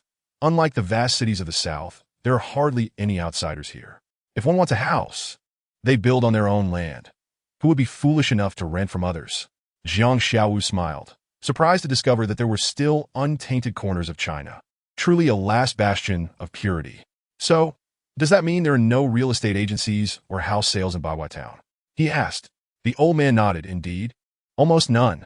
Jiang Xiaowu silently lamented, feeling lost in unfamiliar territory with no agency and no listings. Where was he to find a rental? Are you looking to buy or rent? The old man asked, scanning Jiang Xiaowu. Jiang Xiaowu, feeling the contents of his pocket, a little over 200 yuan, grimaced, thinking, even in Bagua Town, this amount might not even suffice for a thatched hut in an African village. I wish to rent, Jiang Xiaowu replied. I work as a security guard at Dynasty Company, and I currently have no place to stay. The old man clapped his hands and let out an odd sound, startling Jiang Xiaowu. Elder brother, are you applauding for love? Jiang Xiaowu exclaimed, astonished. The old man, completely oblivious to the deeper implications of applauding for love, chuckled. Young man, you are fortunate to have met me today. There are very few landlords in Bagua Town willing to rent out their properties, and I just happen to be one of them. Oh. Jiang Xiaowu scrutinized the unassuming old man from head to toe, finding it hard to believe he resembled a landlord. Do you have houses for rent? Jiang Xiaowu asked skeptically. The old man waved his sleeve dismissively. What do you mean? Do you have houses for rent? Remove the question mark. Jiang Xiaowu instantly donned a charming smile. Brother, may I offer you a cigarette? He retrieved a pack of Home-to-Mountain cigarettes and respectfully presented one to the old man, lighting it for him. The old man savored a couple of puffs and waved his hand. Come with me. Where to? Jiang Xiaowu paused, then inquired. Are you taking me to see the house? See the house? What for? My place is cozy in winter and cool in summer. Wait, I mean warm in winter and cool in summer, the old man declared. It's the best rental in Bagua Town. Is there really a need for further inspection? Miss this opportunity, and it may never come again. If it weren't for our fateful encounter today, I wouldn't even consider renting to you. Many seek to rent from me. But if we lack affinity, I simply won't. Jiang Xiaowu, having roamed the world for years, found it utterly bewildering that renting a house would hinge on fate, as if it were akin to matchmaking. He increasingly perceived the old man before him as a consummate charlatan. Thus, even if the old man were to pull out tattered tomes claiming to be the 18 palms of the dragon subduing, the palm of the Buddha, the 9-yin manual, the 9-yang art, or the sunflower manual, Jiang Xiaowu would not be surprised. Naturally, he might still spend 20 yuan to acquire a copy of the sunflower manual to examine whether any preparations were necessary before self-castration. In fact, he might even casually inquire, Elder brother, do you happen to have any of those Mao writings that are quite racy and violent, or rather pure and suggestive? Perhaps titles like My Mom Is My Girlfriend or The Affairs of Guo Jing and Xiao Longnu, or even Sun Wukong Battles Princess Iron Fan. If those aren't available, I could settle for a copy of Jin Ping, made a delve into classical literature. Jiang Xiao eagerly anticipated such finds. Yet the old man did not attempt to peddle any martial arts manuals or secretive tomes. Instead, he puffed on his Home-to-Mountain cigarette and ambled along, exclaiming, My place is truly remarkable, lavishly decorated, with sanitary facilities, a bed, and a water heater, all ready for you to move in right away. The old man glanced at Jiang Xiaowu, muttering, Oh, but you haven't brought any bags. Lavish decoration? A fully equipped water heater? Ready for immediate occupancy? Jiang Xiaowu felt an ominous sensation wash over him. Previously, Xiao Xue had joked about how his instincts sometimes surpassed even a woman's intuition. Elder brother, I have matters to attend to. Perhaps we can view it another time. I must take my leave. Jiang Xiaowu resolved to make a quick exit. Oh no, young man looking costs nothing. Come along. The old man grasped Jiang Xiaowu's arm, preventing his departure. Jiang Xiaowu nearly choked on the word impropriety, holding back the thought. What was it to be manhandled by an old man? Listen, old man. I addressed you as elder brother out of respect for your age. If you continue this way, I may no longer be so courteous. Jiang Xiaowu warned coldly, firmly believing that it was not the elderly who had turned wicked, but rather that wicked individuals simply grew old. This old man before him, lacking respect for age, was surely a swindler. He had likely been a rogue in his youth. Jiang Xiaowu had no intention of showing him mercy. Respect for elders must be earned, and some old rascals hardly deserved it at all. And what exactly do you mean by not being courteous? The old man retorted, unperturbed and audacious. Jiang Xiaowu's anger flared. His fists clenched, ready to deliver a punch that would teach the old rascal a lesson. But then, something peculiar occurred. Just as Jiang Xiaowu's tightly clenched fist was raised, the old man seemed to collapse, dramatically shouting, "Help! I'm being attacked!" as he fell in an exaggerated manner. "Alas, my spine, my lumbar disc, my poor old back." This old man has watched too many spring festivals and has even begun reciting skit lines. Jiang Xiaowu, enraged yet amused, retorted, "What's wrong? Is everything shattered? Hurry and get up. At your age, still trying to scam people? How shameful. If your family sees this, won't you be utterly humiliated?" The old man, however, paid no heed to Jiang Xiaowu's advice, behaving like a child, rolling and thrashing on the ground. At that moment, a crowd gathered, listening to the old man claim that Jiang Xiaowu had assaulted him, and they began to voice their indignation, condemning him for being so heartless as to strike an elderly man. They declared him to be more beastly than human, a transgression against natural justice. Jiang Xiaowu, his face contorted with anger, found himself in a situation he had never anticipated. The act of playing the fool and deceiving others had always been his forte. Yet here he was, outwitted by an old man whose performance was nothing short of masterful. He couldn't help but admire the old man's skill, thinking to himself, "Truly the old fox is more cunning." "Old man, you are my dear elder," Jiang Xiaowu conceded. "Please get up. I'll accompany you wherever you wish to go." The old man sprang to his feet, dusting off his clothes, and with a smile, waved to the crowd. "Thank you, everyone. I was merely joking. You heard him call me dear elder. This is my grandson. He wants to go to an internet CAF to play games like Honor of Kings and Call of Duty, neglecting his job search. I wouldn't let him go, hence this little act of theatrics. Thank you all for your kind assistance. There is nothing to worry about. Please disperse." "Old man, you know about Honor of Kings?" Jiang Xiaowu murmured as he followed behind. "Don't underestimate me. It's just an online game. That chubby fellow spends all day glued to his computer shouting names like Li Bai, Inhua, and Liu Bei, always talking about looting. And doesn't he even fear exhausting himself?" The old man replied, shaking his head. "Huh? Who is this chubby fellow?" Jiang Xiaowu inquired. The old man shot him a wary glance and immediately sealed his lips. "You'll find out in due time." Jiang Xiaowu felt increasingly suspicious. Why was there suddenly a mention of a chubby fellow? This wasn't a scene from a tomb raiding tale. Was he trying to lure him into a secluded rental, ambush him, and rob him? Full of confusion, his curiosity was piqued by the old man. Regardless, he felt no fear. Even if the old man had a chubby accomplice, he was confident he could dispatch them with a mere finger in 3 minutes. Moreover, it was impossible for him to leave now, as he was under the old man's watchful eye. The moment he turned, the old man would likely flop onto the ground again, repeating his act. Jiang Xiaowu had already played the role of a grandson once, and if the old man were to feign injury again, he would be transformed from a grandfather to an ancestor. The old man led Jiang Xiaowu through the winding alleys, and soon he could no longer distinguish directions. He never expected that such a small town would harbor so many obscure paths. Chapter 58. Renting a house navigating through the maze-like alleys. Jiang Xiaowu was brought by the old man to a dilapidated 2-story building. Its architectural style clearly indicated it was a product of the early 1980s. "Behold, this is what the townsfolk refer to as a single-family villa. Impressive, isn't it?" the old man boasted, gesturing toward the 2-story structure behind him. Suddenly, a large chunk of concrete mixed with lime unexpectedly fell from the wall, landing at the old man's feet, sending a cloud of dust into the air. The old man remained remarkably composed, standing still, his eyelids barely fluttering, not even bothering to glance down, exuding an air of calmness akin to that of a sage. Jiang Xiaowu knew well that the old man was certainly not some reclusive master of martial arts. His nonchalance stemmed from sheer habituation. Observing the weathered exterior of the small building, Jiang Xiaowu grasped a profound truth. The aura of a master can indeed be cultivated. If he were to write a novel, he would undoubtedly base a character on this old man, titling it How to Cultivate the Aura of a Show-Off for Certain Success. Noticing Jiang Xiaowu's expression, the old man chuckled. "Young man, don't underestimate this little building. Though it appears shabby now, it was the first 2-story house erected in our town back in the early 80s. Back then, even the town government was just a single-story flat." The old man's pride was evident. It was indeed commendable to have constructed a 2-story building in such a secluded mountain town during that era. It seemed that in his youth, this old man had been quite the prominent figure. Alas, heroes fade with time. The glory of yesteryears has long since dissipated.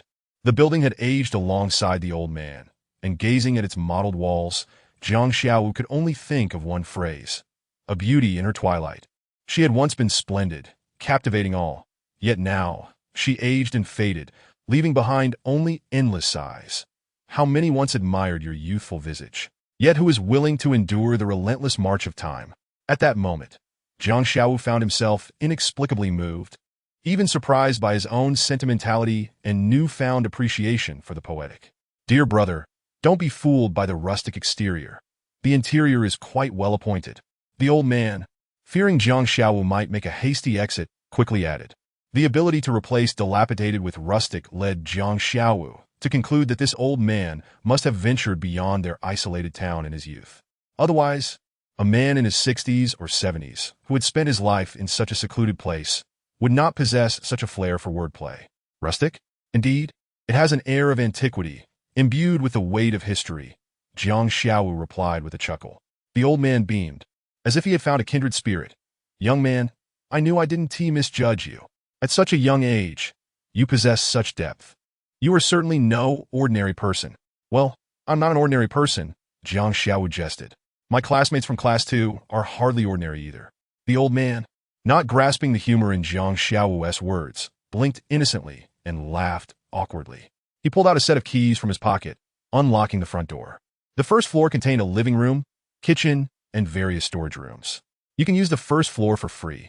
Come, follow me to the second floor. That's where the rooms are. The old man led Jiang Xiaowu upstairs, the wooden stairs creaking ominously, making him worry they might collapse at any moment. The second floor comprised 3 rooms, one large and 2 small. The old man pointed to one of the small rooms, declaring, That will be your room. Jiang Xiaowu blinked in surprise. My room? I never agreed to rent from you. I merely came to view the place. Moreover, even if I were to rent, shouldn't you say, this room is temporarily yours, instead of declaring it mine outright? What about the other 2 rooms? Who will occupy them? Are they for ghosts? Before Jiang Xiaowu could finish, the door to another small room suddenly swung open, revealing a ghostly face that startled him, causing him to stumble back 3 steps. As the head appeared, a plump figure emerged, sporting unkempt hair, dark circles under his eyes, and wearing filthy clothing. He glanced at the old man, then at Jiang Xiaowu, as if he understood something, and said, Old son, the landlord has a new roommate? From the chubby fellow's words, Jiang Xiaowu gleaned 2 crucial pieces of information. First, the old man's surname was Sun. Second, this dilapidated house was not solely occupied by the old man, as there was evidently another tenant, for he had said, Yet another new roommate has arrived. Well then, aside from this disheveled, sordid, and lethargic man who seems to have aged prematurely, what other tenants reside here? To be honest, I truly hesitate to inhabit such a dangerous building, and I was ready to turn away. Brother, I advise you to reconsider, the rotund man earnestly said. In this Bagua town, there are no hotels, let alone inns or goose houses, not even a single lodging house. Only 3 or 4 families rent out their homes, and aside from this place, the others are those lowly, dilapidated structures you saw along the way, many of which have dirt floors. You ought to think it over. Jiang Xiaowu found himself rooted to the spot by the man's words. Glancing back at the grotesque visage of the rotund fellow, realizing he did not seem to be lying.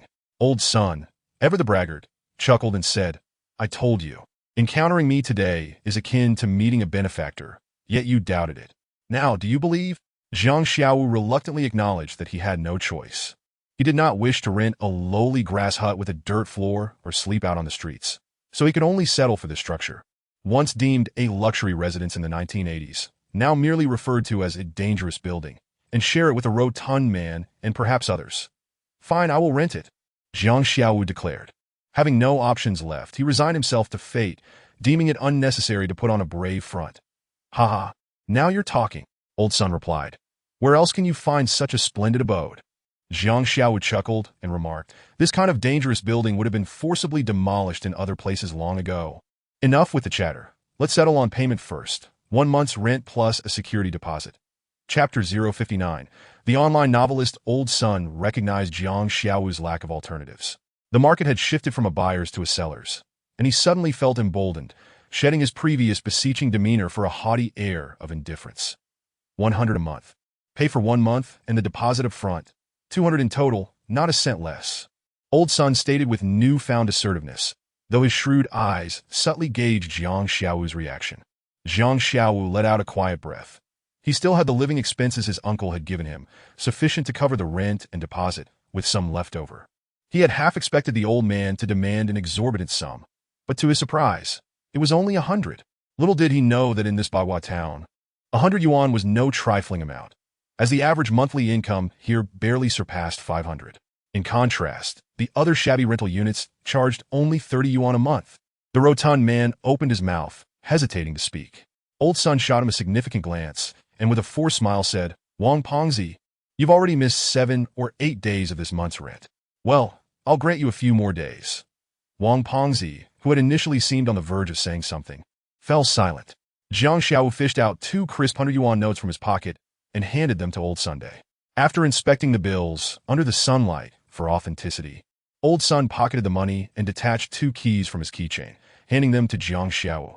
"Here you go. The copper key is for the main door, and the silver one is for your room. Don't lose them. I live in the first house at the entrance of the alley. You must have seen it. The charming little Western-style house. If you need anything, you can call me on my mobile at 137. Well then, I'm off." Having collected the rent, Old Sun scurried away. Jiang Xiao indeed remembered the first small building at the alley's entrance. It was distinctly European in design, a striking contrast amidst the surrounding dilapidated structures. "Wow, this old fellow is quite wealthy, quite impressive," Jiang Xiao mused. "He is just an old miser, a failure in life who once wandered the underworld and even served time in prison. His son, however, is affluent and works as a contractor." "That little mansion was built by his son," Wang Pongzi interjected. Jiang Xiao nodded and then inquired, "I am Jiang Xiao. What is your name?" "My surname is Wang. Just call me Pongzi," he replied. Judging by his appearance, Pongzi appeared to be in his early 30s. His demeanor aptly described as sordid. "By the way, Pongzi, you seemed to want to say something earlier?" Jiang Xiao recalled Pongzi's humorous hesitation. I was going to tell you that my room is the same size as yours, and I only pay 70 yuan a month.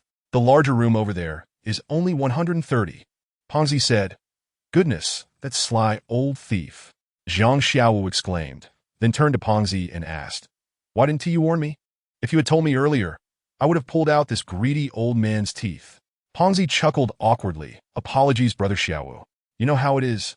One must bow their head under a roof. I still owe that old fellow rent, and while I wish to be a loyal friend, I fear he might stab me in the back and toss me out, and then I'd truly become a homeless child." Jiang Xiao laughed heartily, finding Pongzi, despite his disheveled appearance and somewhat sordid demeanor, to be refreshingly straightforward and amusing. His fondness for this rotund stranger grew significantly. Paying an extra 30 yuan each month was a small price to pay. He could consider it a gesture of respect towards the elderly, akin to gifting the old man a pack of cigarettes. "Stop standing around. Come sit in my room," Pongzi invited. As Jiang Xiao stepped into Pongzi's room, he was immediately assaulted by a particularly unique odor, a pungent mix of stale socks, sweat, and spoiled food. He nearly staggered back from the stench. "Sorry, it's a bit messy. Why don't you just sit on the bed?" Pongzi said, scratching his head sheepishly. "A bit messy? That's an understatement. It's an utter disaster," Jiang Xiao thought to himself. The less than 10 square meter space was strewn with dirty clothes, foul-smelling socks, and sunflower seed shells, with empty instant noodle containers scattered about. Jiang Xiao also noticed several crumpled tissues on the floor, seemingly stained with some viscous liquid that had dried, leaving them wrinkled and unappealing. His stomach churned, and the spicy noodles he had just consumed threatened to make a swift return. It is often said that single men are untidy. Jiang Xiao sometimes neglected the finer points of life himself, allowing his beard to grow for days and getting a haircut only once every 2 months. He had thought of himself as a sloppy man, but now, confronted with Pongzi's disarray, he felt utterly defeated. This man was undoubtedly the reigning monarch of laziness. Other than the chaos, the only other item in the room was an old laptop. The untidy, sordid-looking man, the filthy room, and the computer led Jiang Xiao to ponder several fitting professions. "Pongzi, I heard the old man say that sometimes you don't leave your room for a month, surviving on biscuits and instant noodles. What do you do for a living?" Before Pongzi could respond, Jiang Xiao continued, "Wait, let me guess." Pongzi smiled and gestured for him to proceed, clearly confident that Jiang Xiao would never guess his occupation. "You must either be a hacker, a gaming booster, or perhaps one of those water army members who get paid for posting comments online. Am I right?" Jiang Xiao ventured. I knew you wouldn't guess." Ponzi replied proudly. Could it be that you were a programmer? Jiang Xiao asked with newfound respect. No, no, no, Ponzi shook his head vehemently. Actually, I am a writer. To be precise, I am an online novelist. Naturally, we in this line of work prefer to refer to ourselves as online writers. A writer? One who writes online novels? Impressive. I absolutely adore reading web novels, Jiang Xiao exclaimed. Jiang Xiao stared in astonishment at the chubby man, once again deeply realizing the profound truth encapsulated in the adage. One should not judge a person by their appearance. What kind of novels do you enjoy reading? He asked. Fantasy? Urban? Historical? Or perhaps supernatural horror? The chubby man inquired. I like them all. When I was abroad, I often passed the time reading novels on my phone to stave off boredom, Jiang Xiao replied. Oh, so you've traveled abroad, Ritterni? The chubby man exclaimed. Ritterni? What a joke. I'm nothing more than a turtle, hardly comparable to you deities, Jiang Xiao humbly remarked. The chubby man chuckled heartily, seemingly pleased with the title deity. What novels do you enjoy, and which deities do you admire? He asked again. I used to read Panlong, Shinmu, Demon S. Law, and recently, I read I Want to Seal the Heavens. They are all incredibly powerful, and the protagonists are quite remarkable. Jiang Xiao expressed with genuine admiration. Ah, so you prefer fantasy novels. Have you read Battle Through the Heavens? The chubby man asked. I've heard of it, but I haven't read it. Jiang Xiao shook his head. Oh dear. How can a fantasy enthusiast not read this classic? It's akin to someone who loves films from the island nation. No matter how many works of Aoi Sora, Yui Hitano, or Takizawa Rika they've seen, if they haven't watched the classic by Muto Lan, it would be in vain. To watch without experiencing Muto Lan's work is to have seen everything and yet nothing. Do you understand? The chubby man proclaimed. I understand. Jiang Xiao nodded, unsure if he truly comprehended or was merely pretending. Beyond these classic masterpieces and renowned authors, which other deities do you admire? The chubby man inquired once more. I like Catnip, Moongate, Jingwuhan, and Zhang Xiaohua. There are so many, it's hard to list them all. Jiang Xiao confessed, being a fervent fan of online literature. During his time abroad, he often found himself immersed in novels on his phone while at the mercenary base, as long as he wasn't on a date with Xiaoxue. These are indeed super deities. Take the god of war Descends, for instance. The battle scenes he depicts are grand, yet intricate, seamlessly blending the heights of the court with the depths of the martial world. Quite impressive. The chubby man exuded an air of authority, sharing his insights on various novels. So, does that mean you are acquainted with these deities? Are you familiar with them? Jiang Xiao asked. Of course, I know them well. It's just that they don't know me. The chubby man replied with a wry smile. Damn! Jiang Xiao exclaimed. They are all top-tier deities, several of whom are platinum level. I'm merely a nobody. How could I possibly know them? Even though we are all part of the online literature circle, there are many layers akin to the entertainment industry. The extras loitering around the gates of studios in Hongdian or Beijing may know stars like Fan Bingbing, Jackie Chan, and Andy Lau, but do those celebrities know them? The chubby man shrugged his shoulders, resigned. I get it now. This time, I truly understand. Jiang Xiao nodded, casting a glance at the untidy room and the disheveled chubby man. No wonder you live in such a place, looking like this, and even struggle to pay a meager 70 yuan rent for a month. Jiang Xiao truly grasped the situation. Every profession has its lowest tier. Whether in the entertainment industry or the online literature world, it's the same. Deities do live glamorous lives, earning millions monthly. If you look at the online writer rankings, even the lowest among the top 20 makes over 10 million a year. That's why many aspire to become deities. Newcomers dream of achieving greatness with a single book, while those like me, who have been around for a while, have given up on such fantasies. As long as I can scrape by, I'm content. Nowadays, there are hundreds of thousands of writers online. How many truly become deities? The chubby man lamented the hardships of online writers. Novels that have over 30,000 subscriptions get published, adapted into anime, games, or even films and TV shows are extremely rare. The actual deities can be counted on one hand. These individuals truly stand atop the pyramid, while 99% of online writers are like me, struggling to make ends meet with barely noticeable subscription income, relying on diligent updates to survive on meager support from websites. He sighed, tears welling up in his eyes, feeling the profound bitterness within. Jiang Xiao enjoyed reading novels, yet only as a way to pass the time when bored. The books he read were those recommended on mobile web pages, essentially the works of the deities the chubby man spoke of, leaving him oblivious to the struggles of bottom-tier writers like the chubby man. He was a mercenary, the king of mercenaries, born for battle, a machine of war. His profession was to kill, to take down those professional soldiers. As for online literature and deities, what did that have to do with him? He had no time to concern himself with such matters. Had he not encountered the chubby man today, Zhang Xiaowu might have gone his entire life unaware that the so-called online writers were mostly tragic figures leading miserable lives. Take the chubby man before him. He was likely no better off than those homeless individuals living under bridges, let alone when compared to those working in toilets or carrying bricks on construction sites. While those workers might toil in dirt and sweat, earning over 10,000 a month was not a dream. But for the chubby man, even 100 yuan rent was a problem. Writing isn't as lucrative as bricklaying. Being a writer doesn't compare to being a laborer. This is a consensus in our online literature circle, an acknowledged fact. The chubby man lamented. I never imagined that being a writer could be so miserable. It's even worse than being a programmer or typist, Zhang Xiaowu remarked with sympathy. The chubby man nodded vigorously. Who can argue with that? By the way, how long have you been engaged in writing online literature? Zhang Xiaowu asked. Upon hearing this question, the chubby man's previous dejection and inferiority vanished, replaced by a gleam in his eyes, full of spirit and confidence. Zhang Xiaowu was amazed. It was impressive how one could transform from self-doubt to self-assurance in a mere second. The chubby man began to recount. As for achievements, I'm just an old nobody. But in terms of experience, I've been around longer than many of those deities. I'm 33 this year, born in the year of the ox. I started writing online novels 15 years ago, among the very first to do so. Back then, we published our works on the literature section of Tianyao Forum. Later, I moved to Rongshuxia, then to Huanjiaming, Tiangxiaming, Zhaishuoyuang, and some other platforms. Of course, I spent the most time on a couple of major sites that are now owned by the same company. I've used so many pseudonyms. If I don't have at least 50, I might as well not have any.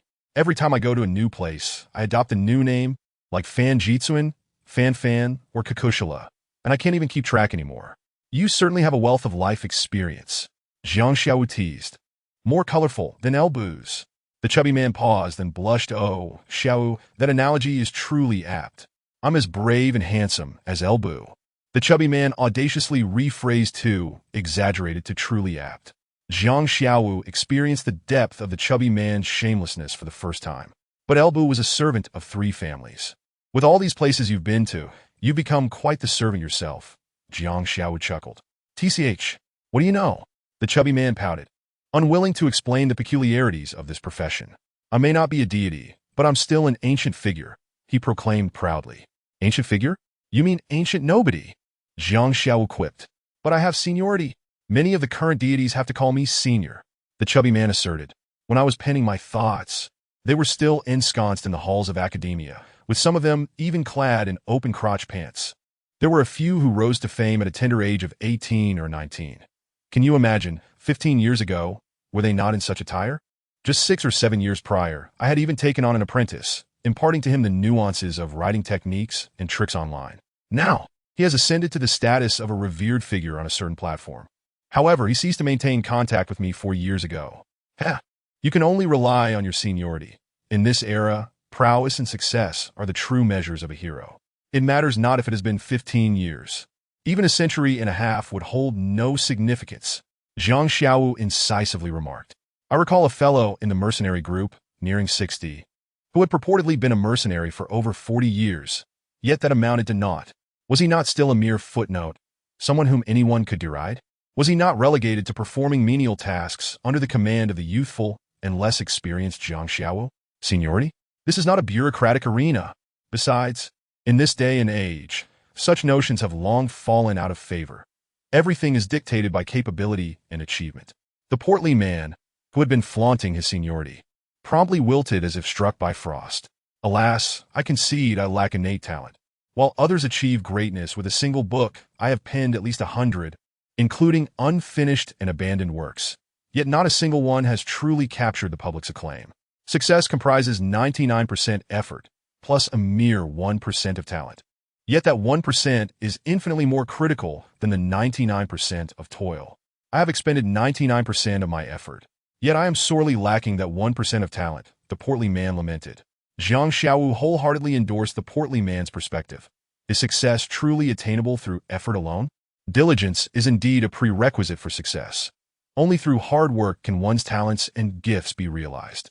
Yet, mere effort does not guarantee success. Fortune and innate talent are equally essential. Then why do you persist? Jiang Xiao queried, puzzled. A flicker of uncertainty crossed the portly man's eyes, but it swiftly transformed into a resolute and unyielding conviction. When heaven bestows a great responsibility upon an individual, it must first temper their spirit, toil their sinews, and starve their body. Writing is my passion. It began as mere amusement, unrelated to divine achievement. Crafting narratives is my dream, and I shall persevere. After all, dreams are meant to be pursued. What if they come to fruition? I have already endured for 15 years. What is 2 more years in the grand scheme of things? Engaging in a battle against the heavens is an exhilarating endeavor.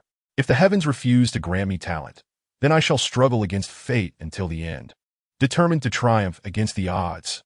The portly man radiated vivacity, and in that moment, there was not a trace of the previous lewdness upon his chubby visage. Applause erupted once more from Jiang Xiaowu, celebrating the indomitable spirit of belief. Well said. Jiang Xiaowu was stirred with fervor. Perhaps the portly man was not an exceptional writer, but he was undoubtedly a charismatic orator. His impassioned speech was electrifying and deeply stirring. Gulping, the portly man raised his head at a defiant angle, his gaze imbued with a rebellious spark, exuding an aura of cool arrogance. Yet, at that critical juncture, his stomach audibly protested, an untimely interruption. I haven't eaten since yesterday afternoon. Well, I've run out of provisions. I've consumed the last pack of instant noodles. Xiaowu, could you kindly treat me to a meal? In a couple of days, when I receive my payment for the manuscript, I shall treat you to a grand feast. The portly man's face flushed with embarrassment as he stammered. Jiang Xiaowu chuckled heartily, readily agreeing. All right, I shall treat you to a meal. Oh, great, ancient failure. Thank you. The portly man laughed in return. By the way, portly man, how is it that you still remain so rotund despite facing such dire circumstances? Shouldn't you be gaunt and emaciated? Jiang Xiaowu inquired, perplexed. Living on instant noodles, spending entire days before the computer, and sometimes not stepping outside for weeks. Coupled with a lack of exercise and a diet of junk food, it's no wonder I've gained weight. As for being well-fed despite hunger, that is simply because I have ample fat reserves. I could easily endure days without food. This is my talent. A remarkable talent indeed. Jiang Xiaowu chuckled. Some individuals are genetically predisposed to obesity. Even drinking cold water can lead to weight gain. This peculiar and somewhat useless talent, regrettably, holds no advantages. Jiang Xiaowu's pocket contained merely a couple of hundred yuan, and with his current financial status, it was evident he could not afford a lavish meal at the only grand restaurant in Bagua Town, the Drunken Cloud Pavilion. Nevertheless, he would certainly not opt for the dark culinary realm of Hao Zai Lai either. The flavor of stir-fried tomatoes and green peppers is not something an average person can appreciate. However, with only 3 eateries in Bagua Town, aside from the grand restaurant Drunken Cloud Pavilion and the shabby Hao Zai Lai, Jiang Xiaowu had no choice left. This small establishment was also quite diminutive, akin to Hao Zai Lai, both boasting similar sizes. The primary distinction between the two was that Hao Zai Lai was notoriously unclean, whereas this establishment, though small, was well-equipped, tidy, and spotless, with no greasy reflections upon the tables and chairs. What was even more amusing was the name of this little eatery. Aside from advertisements and photographs of certain white liquor, there were the 4 prominent characters spelling Kong restaurant. Wow! Is this a restaurant run by Secretary Kong? What a shameless attempt to capitalize on popularity. Nevertheless, judging by the weathered state of the sign, it had clearly endured the elements for at least 7 or 8 years. It was unlikely that its name was a recent ploy to ride the coattails of a popular television series. The proprietors were a middle-aged couple, exuding warmth and friendliness. Upon entering, Jiang Xiaowu and the portly man found the wife diligently wiping down the tables with a clean cloth, while the husband sharpened a large kitchen knife at the entrance of the kitchen. As soon as they noticed Jiang Xiaowu and the portly man entering, both greeted them enthusiastically. It was evident they were familiar with the portly man, as he addressed them as Uncle Jean Lu instead of boss and boss lady, indicating a close acquaintance. Aunt Lu's smile was kind and welcoming, as she cheerfully remarked, our great author has arrived. The The portly man glanced at Jiang Xiaowu beside him, his face blushing uncontrollably.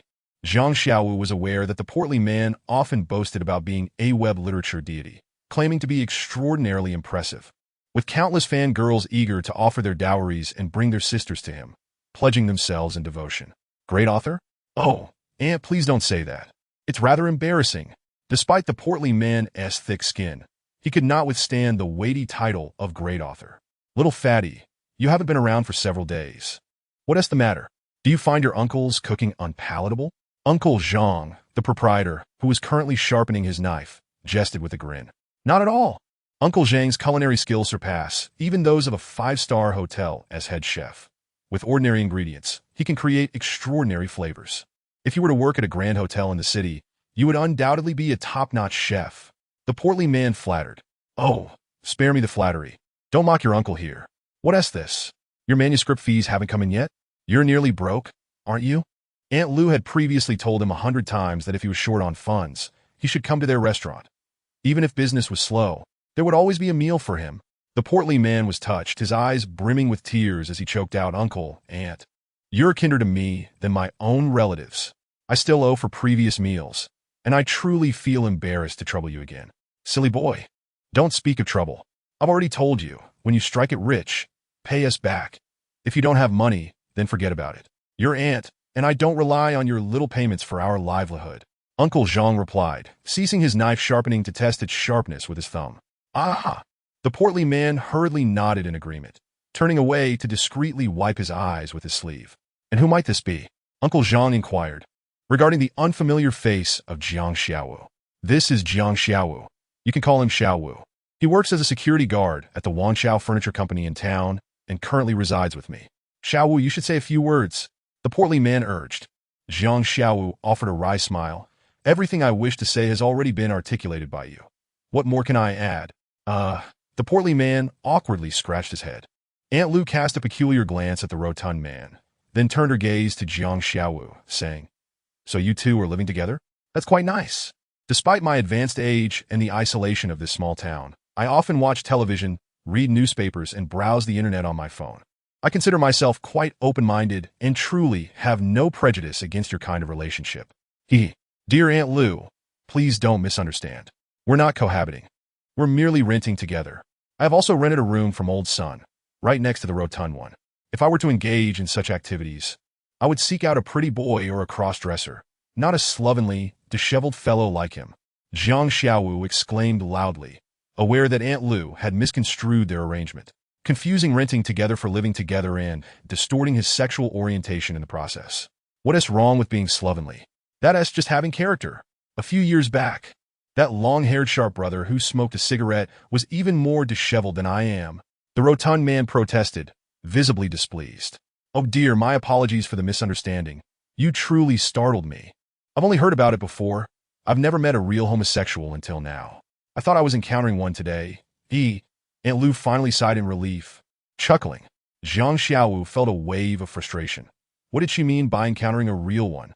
How utterly lacking in decorum.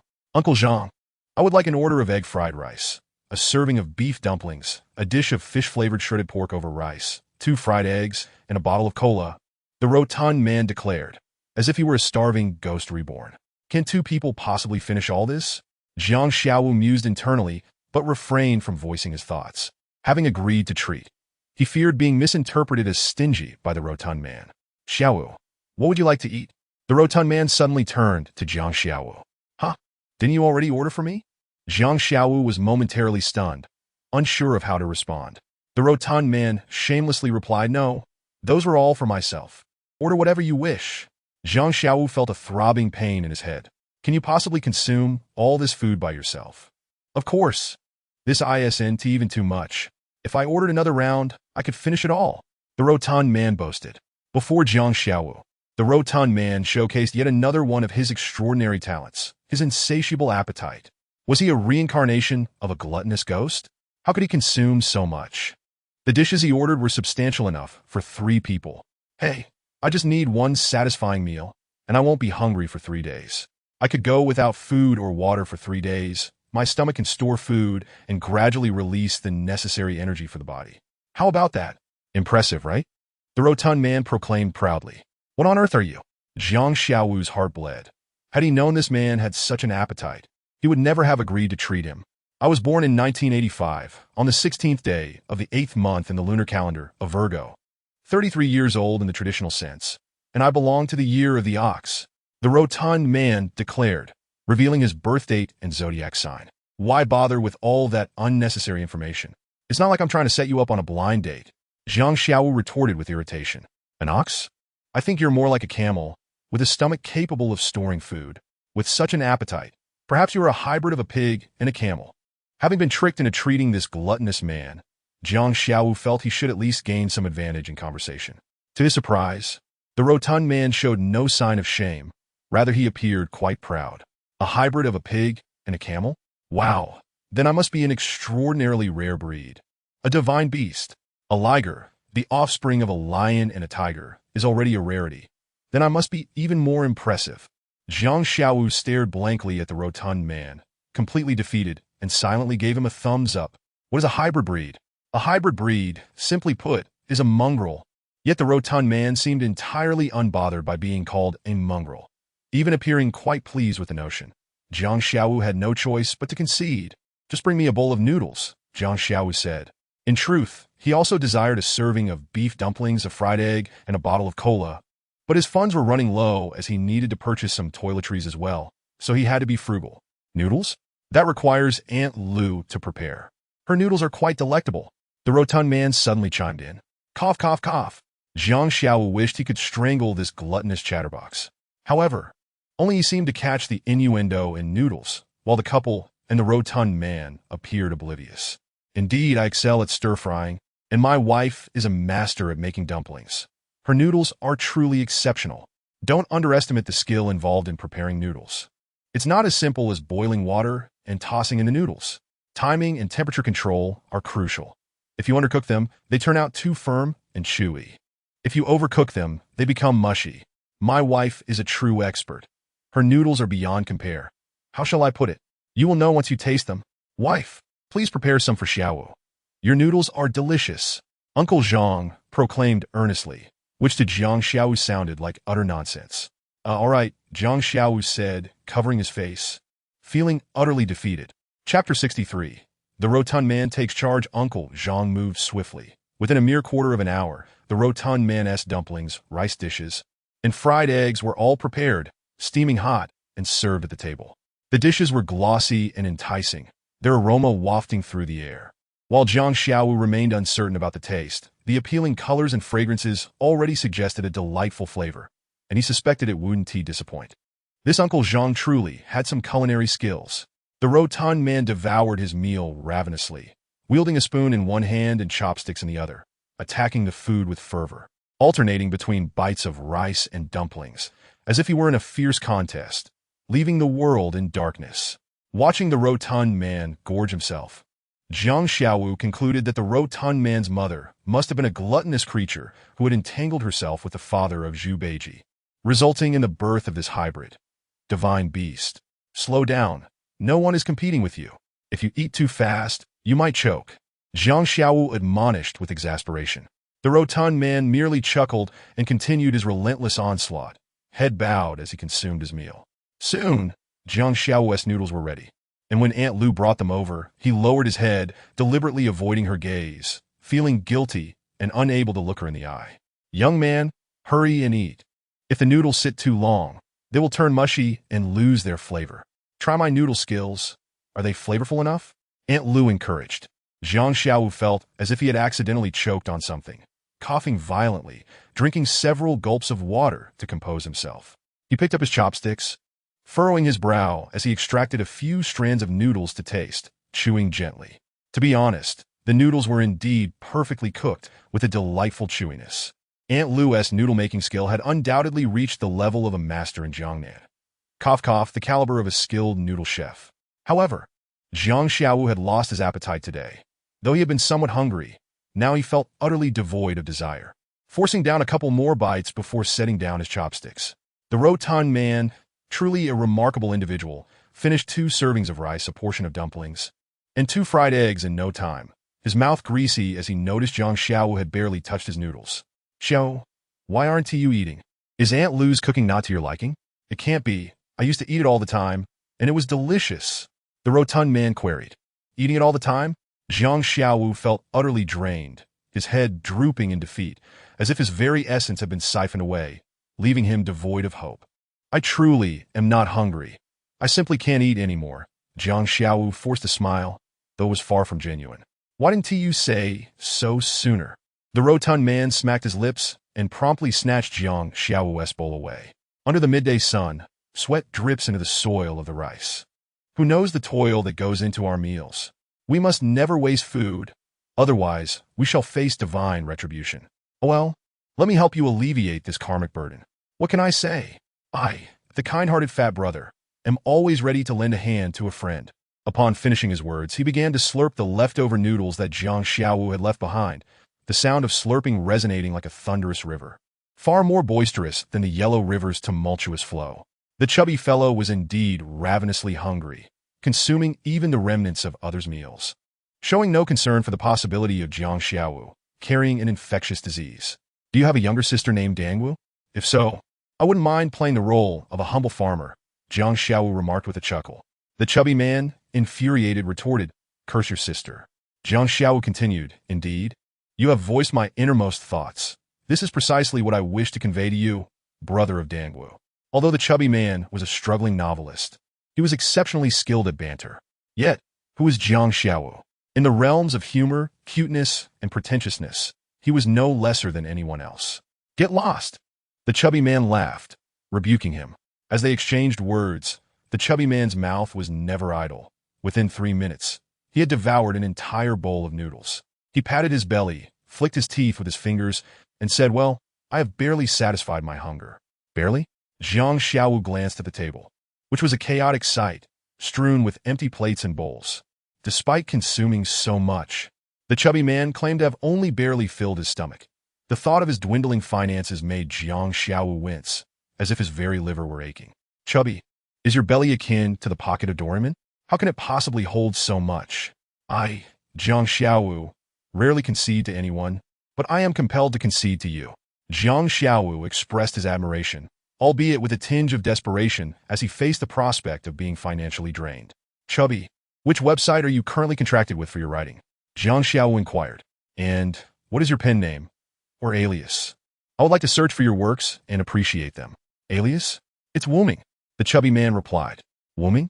Truly majestic. Only true masters dare to adopt such an ostentatious name, Jiang Xiaowu praised. However, the chubby man shook his head vigorously. No, you misunderstand. It's not that my pen name is Wuming. Rather, I am nameless. Without a pen name, in truth, apart from a handful of super IPs, even the aliases of lesser-known authors hold little value. A book may become popular, but the next one might flop, leading to a complete disappearance from the online literary scene. Over the years, I have witnessed it all. So, this Wuming implies you have no pen name? How do you publish your novels and earn a living then? Jiang Xiaowu asked, puzzled. Who says one must have their own alias to earn money? In the past, I wrote for profit sharing. Later, I penned a few Cabbage Price works on a buyout basis. Cabbage Price refers to a price range of 10 to 30 yuan per 1,000 words, which in our industry is collectively termed Cabbage Price. Truth be told, one can still manage a meager existence with Cabbage Price. But who do you think I am? I am not one to settle for mediocrity. I possess lofty ambitions and ideals. How could a mere Cabbage Price buyout tether my proud spirit?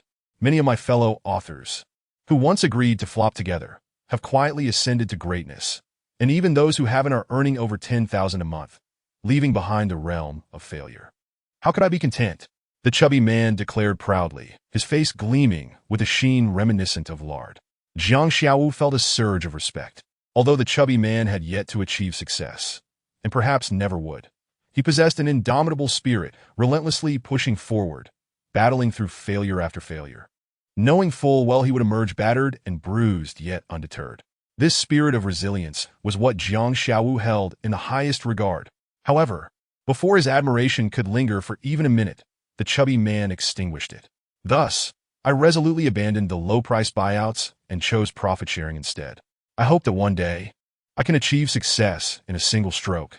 Yet, fate has not favored me. After years of effort, I have utterly flopped. My heart has gradually sunk, and I feel disheartened. I have resigned myself to being a writer with sky-high aspirations, yet a destiny as thin as paper, lacking any talent. If this continues, I may not even be able to afford rent, not to mention proper meals, and end up homeless, like a wild dog, potentially starving to death. I have bowed my head to fate. At the very least, I must survive.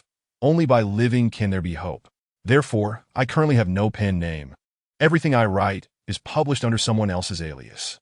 In the future, many struggling authors who see no hope of success have already given up on writing. Some have taken to being ghostwriters, while others have established studios to provide ghostwriting services for high-price buyouts, with the studios taking a commission. At present, I have taken on 3 ghostwriting projects through a friend's studio, 2 at 20 yuan per 1,000 words and 1 at 15. To be honest, my income isn't bad. I just lack the right to credit. Recently, I've been short on cash due to some issues at my friend's studio. Otherwise, I wouldn't be falling behind on rent or struggling to afford meals. The chubby man let out a bitter laugh, recounting his tale with a heavy heart. What a pity, Zhang Xiaowu murmured, uncertain whether to offer consolation or to speak harshly to spur the chubby man on. The chubby man smiled wryly indeed. Who would willingly become a ghostwriter unless they were at their wits' end, right? Zhang Xiaowu fell into a sudden silence. Chapter 64. Live streaming the chubby man's role as a ghostwriter was indeed somewhat tragic. Yet, Zhang Xiaowu was not without his own struggles. In essence, he and the chubby man were not so different. As a mercenary, was he not also a tool in someone else's hands? Regardless of the righteousness or wickedness, as long as the employer could pay a handsome price, he would serve as their gun. What are your plans moving forward? Will you continue down this path? After a lengthy silence, Zhang Xiaowu finally asked. The chubby man replied, I'll finish these 3 assignments first. 1 is historical fiction, where the protagonist's soul transports to the Ming dynasty, becoming the son of a general, embroiled in conflicts with the Jinyui and the Eastern and Western factory, ultimately dominating the world. The other 2 are one about immortals and another about a fantastical Eastern setting interwoven with Western magical cultivation systems, featuring mages, fighters, and dragon knights. To be frank, it's a hodgepodge, and this book is bound to fail. However, since the patron provided the outline with such demands, as long as the payment is good, I have no objections. Once I complete these 3 projects, I intend to stop being a ghostwriter and write my own work. Perhaps a modern tale revolving around a school beauty and a CEO, or a romantic military story.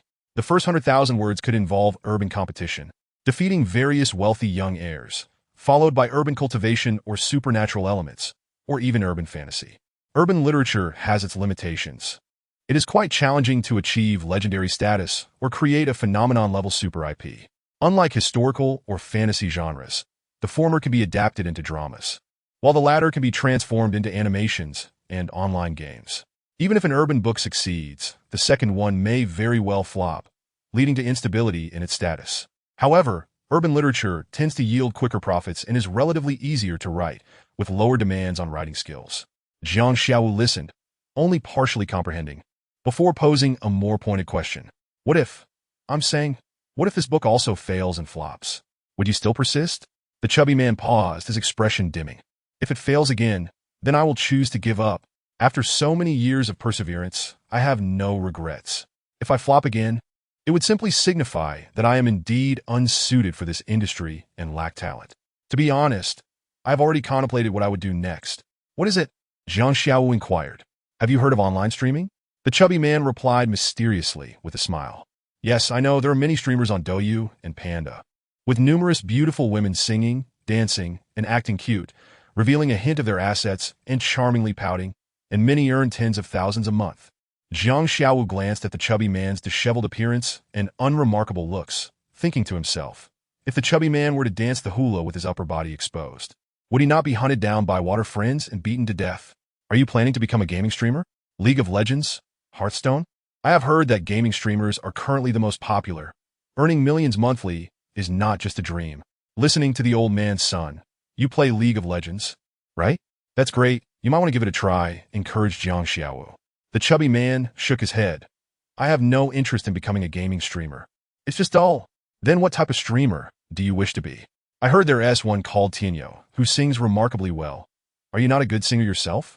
Zhang Xiaowu inquired again. I am tone deaf. While others sing for money, I sing for lives. The chubby man shook his head once more. Then what will you stream? Eating dung? Jiang Xiaowu retorted with irritation. You can't deny it. Nowadays, some shameless streamers, just for a rocket, or sometimes even just a plane in donations, would do anything. Don't be surprised if they would eat dung. They would even resort to eating dog feces. The chubby man remarked. Jiang Xiaowu gasped. How ruthless. They say men should be a bit hard on themselves, but this is too extreme. Indeed. Without singing, dancing, eating dung, or gaming, what on earth do you intend to stream? Jiang Xiaowu was puzzled. Beauty streamers are quite good. Streaming late at night, just a bit of poison, and many foodies will shower you with donations. There's a man called Guihao Outdoor, an uncle from Weihai, who prepares seafood sashimi in his kitchen and grills king crabs, earning hundreds of thousands monthly. The chubby man said enviously. However, I currently lack the startup capital. In this poor mountainous area, there's south no place to procure seafood. But we can eat what the mountains provide. I have a better idea. Jiang Xiao, what is it? Outdoor streamer, live streaming wild foraging. Here, we have nothing but mountains and forests. We can easily find a spot in the wild, construct a shelter with branches, catch some eel and loach, fish in the river, and then create some buzz with friction fire just like that 339 outdoor streamer. It will definitely go viral, and it requires no startup capital. This is absolutely feasible. The chubby man said confidently, as if he had already become a millionaire streamer. Feasible my foot. Jiang Xiaowu laughed and scolded. In these mountains, there are not only wolves. I've heard there are bears too. Venomous snakes are crawling everywhere. You might not even earn any money and could end up dead in the mountains. Ah, no way. The chubby man, afraid of death, immediately displayed a hesitant expression upon hearing of the danger. Jiang Xiaowu chuckled. I think you should continue persevering.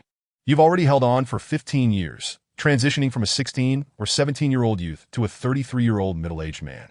Why not hold on for a couple more years? Accumulate and release. As long as you can grit your teeth and endure a little longer, success is not far away. After saying this, Jiang Xiaowu was taken aback himself. Besides fighting and killing, all he knew was to show off and ridicule others. Yet he discovered he had a talent for encouraging others. Xiaowu, you are right.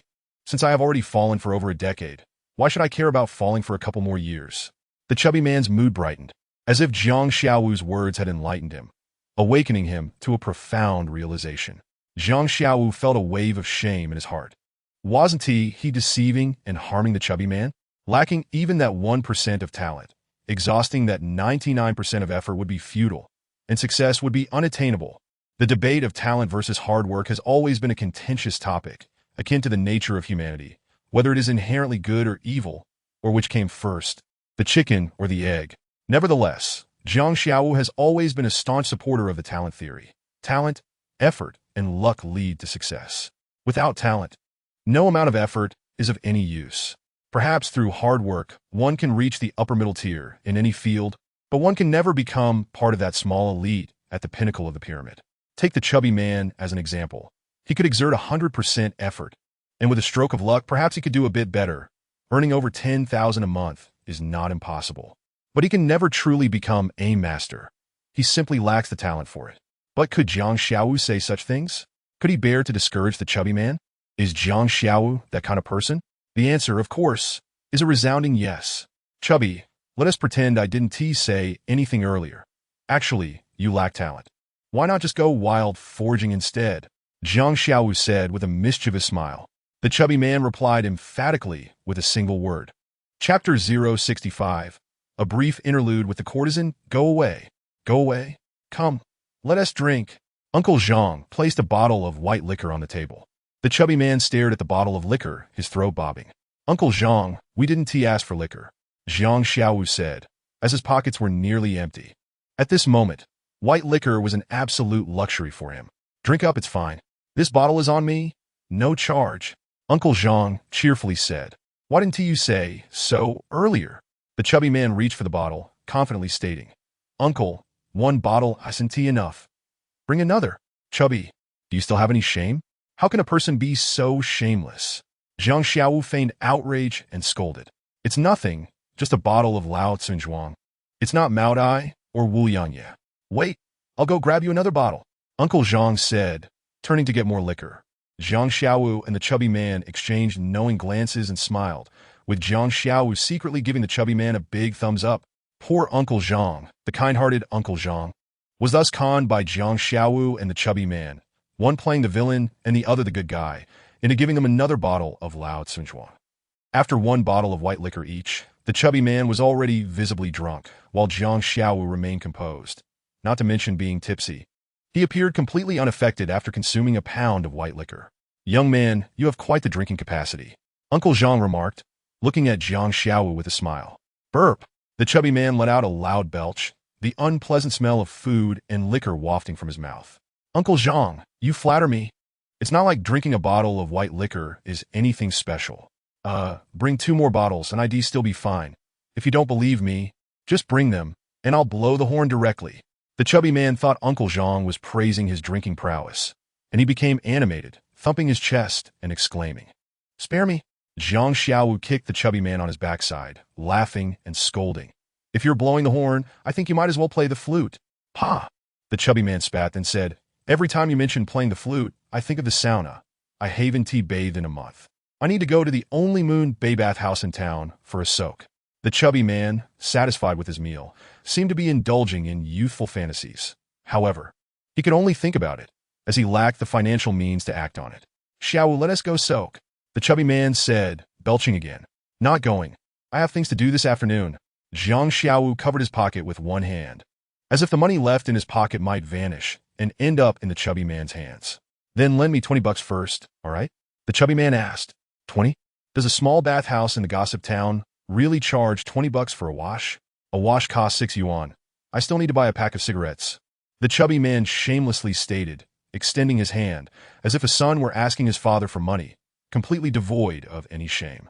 Jiang Xiaowu reluctantly pulled out some change from his pocket, taking out 2 10-yuan bills and handing them to the chubby man with a wry smile. "Chubby, you are like my own father." The chubby man quickly replied, "Good son, get lost." Jiang Xiaowu kicked the chubby man out the door.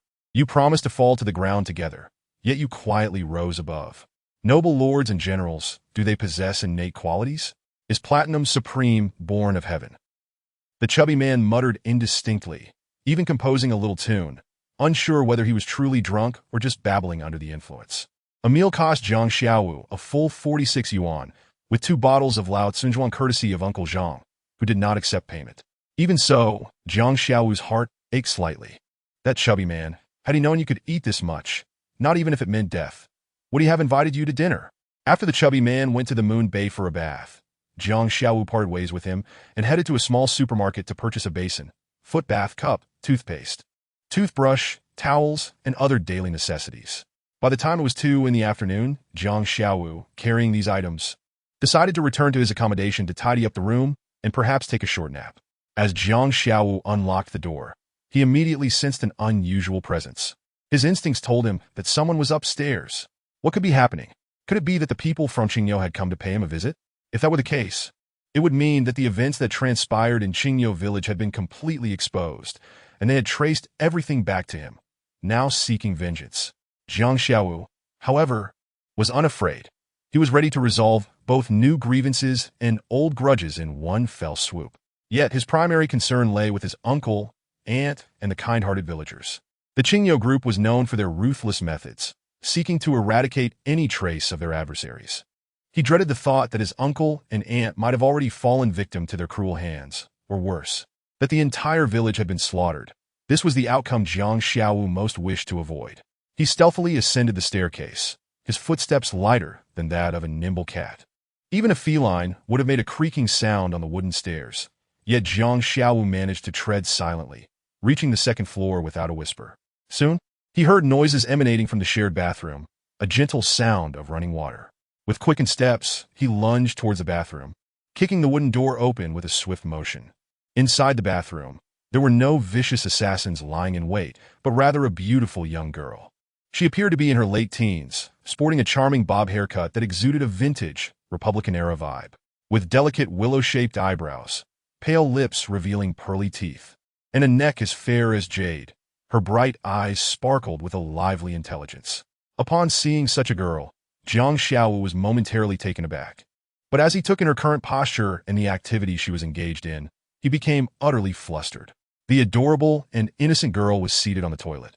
Her cream-colored dress hiked up, revealing her pink undergarments that had slipped down to her calves, presenting a tantalizing tableau of her snowy thighs and slender legs, complemented by the delicate butterfly-like panties.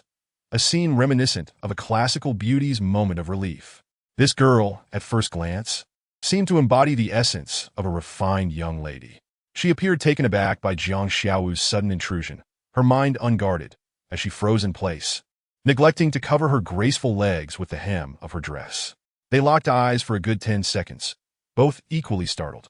Her cherry lips gradually formed an A-shape. The unexpected entrance of this stranger clearly demonstrating her lack of any defensive instincts or awareness of self-protection. Like many timid girls, faced with this unforeseen situation, she was left in a state of panic, unsure of how to react. All her expressions did not escape Jiang Xiaowu's keen observation. He concluded that this pure girl was certainly not an assassin or a formidable figure sent by the mysterious Qing organization. She was merely an ordinary girl. As Jiang Xiaowu gazed at her, his mind drifted back to the faint sound of running water he had heard earlier, initially mistaking it for her bathing, only to realize she was simply using the restroom. Wait a moment, if she wasn't bathing, then what about the gentle sound of water? His heart raced suddenly, and he subconsciously turned his gaze to the source of the mysterious flow. Just then, the girl finally regained her composure, hurriedly using her dress to shield her exposed legs. Although her scream lacked the force to shatter glass, the dust and cobwebs from the ceiling fell like willow catkins, testifying to the power of her voice. Even if Jiang Xiaowu were dim-witted, he could now deduce her identity. She must be the other tenant renting this place, occupying the largest bedroom. A sudden idea struck Jiang Xiaowu, and he knew he had to play the fool. After all, failing to do so would lead to a scandal about him peeping at his female roommate in the restroom, which could easily result in a 15-day detention. Chapter 66. The female officer and the teacher Jiang Xiaowu adopted a serious demeanor, unexpectedly turning the tables. Hey, who do you think you are? Barging into my home to use the restroom without my permission? You realize this could lead to a charge of trespassing, right? You've caused me immense psychological distress, and you owe me compensation for my emotional damages. Taking the initiative, Jiang Xiaowu, having caught a glimpse of her lovely legs, shamelessly accused her, exemplifying the utmost audacity. You nonsense. This is my residence. You're the trespasser. Really? You live here? Are you serious? I'm not well read, so please don't deceive me. Jiang Xiaowu feigned an innocent expression, his acting skills on full display. Of course I live here. I've been a tenant here for nearly a year, he retorted. You thief. The girl pointed at Jiang Xiaowu, scolding him. A thief? What kind of fool would steal from such a rundown building? That would be a death wish. If I didn't steal anything and the place collapsed, that would be true injustice. It's all a misunderstanding. Truly a misunderstanding, Jiang Xiaowu lamented, pounding his chest, as if there were a monumental misunderstanding at play. To be honest, I'm also a tenant here. You wouldn't know me, as I just rented a room from Old Sun today, and I've already paid the rent. This afternoon, I even treated the chubby novelist to a meal. He is off to the sauna now. I didn't join him. I wanted to come back and tidy up, but as soon as I stepped in, I heard noises from upstairs, the sound of water trickling. I thought there was a burglar, hence my hurried ascent. It's all a misunderstanding, like how the Dragon King temple was flooded and strangers didn't recognize each other. Oh, before Jiang Xiaowu could finish, a graceful figure emerged from the large room, swiftly reaching out, and with lightning speed, seized one of Jiang Xiaowu's arms using a technique reminiscent of a small capture move. A mere small capture technique was nothing to Jiang Xiaowu, who was just about to retaliate and twist the opponent's wrist when he glanced up to see a stern-faced female officer glaring at him. A policewoman? Jiang Xiaowu's heart raced, and he quietly withdrew his offensive stance. How bold of you, to think you could steal from my domain, the policewoman remarked coldly. I'm not a thief, Jiang Xiaowu reiterated, thinking to himself that even if he were a thief, he would only be a thief of hearts. Enough chatter, let's go.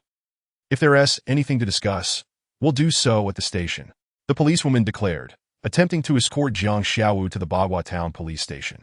Her grip displayed skill, pulling and tugging with finesse, but Jiang Xiaowu remained as steady as a rooted tree, refusing to budge. The policewoman was taken aback, not expecting him to resist. You're asking for trouble, she scoffed, her hand slicing downwards like a blade aimed at Jiang Xiaowu's neck. If struck, it would surely cause momentary unconsciousness. With one arm restrained behind his back, Jiang Xiaowu felt the swift descent of her hand upon him. Reacting instinctively, He charged his shoulder into her, causing her to exclaim, "Hey," as she lost her grip and was pushed back 2 steps by the force of the collision. Jiang Xiaowu sensed something unusual. The softness he felt on his shoulder and arm lingered like he had collided with a resilient, warm, fragrant water balloon. The policewoman's cheeks flushed a vivid crimson, her face radiating with embarrassment and anger as she shot a glare at Jiang Xiaowu, who had seemingly caused her discomfort. In a reflexive motion, she reached to rub her chest, realizing too late that it was inappropriate, and quickly retracted her hand. What a day it had turned out to be! He had returned home only to stumble upon a beautiful woman in a compromising situation, revealing enticing legs and pink undergarments, accompanied by the mysterious sound of water. This was utterly exhilarating. "You dare to resist arrest and openly assault an officer," the policewoman accused, placing a figurative crown of guilt upon Jiang Xiaowu's head as she retrieved a walkie-talkie from behind her. Old hi, we have a situation," she called into the device. Oh no, this was a recipe for premature exposure. The charge of assaulting a police officer was one Jiang Xiaowu could not bear. Suddenly, footsteps echoed from the staircase, and the figure of Old Sun appeared. "Ah, what are you all doing here? Tensions are running high, like a grand performance," Old Sun remarked. "Where's the fat guy? I need to inquire about when his manuscript payment will be issued. I can't keep delaying my rent like this." "Oh dear, Old Sunday." "No, esteemed elder. If you don't show up soon, this lovely lady officer is going to escort me to the station." At that moment, Jiang Xiaowu looked at Old Sun as if he were seeing a long-lost relative. "Oh, have you gotten yourself into trouble or committed some crime elsewhere, making you a nationwide fugitive?" Old Sun teased. "No, it's all a misunderstanding. I took the fat guy out to lunch, and when he went to shower in the afternoon, I returned alone. Then I heard some commotion upstairs and thought we were being robbed, only to find it was the 2 beautiful ladies I share the flat with. They mistook me for a burglar." Jiang Xiaowu shrugged his shoulders helplessly. "Ah, I see. That truly was a misunderstanding." He introduced himself as Jiang Xiaowu, a security guard at Wanqiao Furniture, who had just moved in after paying his rent today. "Indeed. So you really aren't a thief?" remarked the elegant girl in the yellow dress, who exuded a refined demeanor. Though she was now fully dressed, a faint blush lingered on her cheeks. "Xiao, allow me to introduce you. This is our English teacher from Bagua Town Middle School, Ms. Wang Xiyu. And this lady officer is the only female officer at our Bagua Town police station," Officer Sui Ying, Old Sun announced. "Good day, Ms. Wang." "Good day, Officer Sui," Jiang Xiaowu greeted warmly, displaying humility and sincerity, leaving no room for criticism. Xiao Sui, it's me, Lao Ai. Is everything all right?" Suddenly came a middle-aged man's voice from the intercom. Officer Sui Ying hesitated, shot Jiang Xiaowu a fierce glare, and promptly replied, "Lao Hai, it's all fine." They say you don't truly know someone until you've had a disagreement, but the misunderstanding between Jiang Xiaowu and the 2 cohabiting beauties was quite significant. One almost caught him glimpsing her while she was in the restroom, while he inadvertently assaulted the other in a rather compromising manner, and she was, after all, the only female officer in the station. Jiang Xiaowu found it odd. The small town may be impoverished and isolated, but surely these 2 women, one a teacher and the other a police officer, couldn't be without proper accommodation. Even a staff dormitory would surely be superior to Old Sun's dangerous building. The grace and beauty of this pair of sisters seemed mismatched for such a dilapidated town. They resembled refined ladies from the bustling metropolis, exuding an extraordinary elegance. Nevertheless, curiosity aside, Jiang Xiaowu was still unfamiliar with them, and given the current misunderstanding, he felt their scrutinizing gazes chilling his spine. At this moment, he was not foolish enough to pry into their private lives. That would only lead to embarrassment. As evening descended, Jiang Xiaowu gently knocked on the door of the large room. After a considerable wait, the door opened just a crack, revealing a pair of strikingly fierce eyes peering out. From those intense eyes, Jiang Xiaowu immediately recognized the person within. It was Officer Sui Ying, her gaze sharp and assertive, likely a reflection of her profession. In contrast, the eyes of teacher Wang Xiyu were more serene, gentle, and exuded a subtle literary charm, reminiscent of a bamboo grove after a gentle rain in Jiangnan. Hazy and ethereal. "Is it you? What do you want?" Officer Sui Ying coldly inquired through the narrow opening, showing no intention of fully opening the door to invite Jiang Xiaowu inside. "I truly apologize for this afternoon's incident." Jiang Xiaowu offered a wry smile. "You've already apologized. Is there something else?" She pressed, prepared to dismiss him. As she attempted to close the door, Jiang Xiaowu hastily pulled out a small glass vial, no thicker than his pinky finger, containing a dark liquid sealed with a cork. This. I accidentally bumped into you earlier.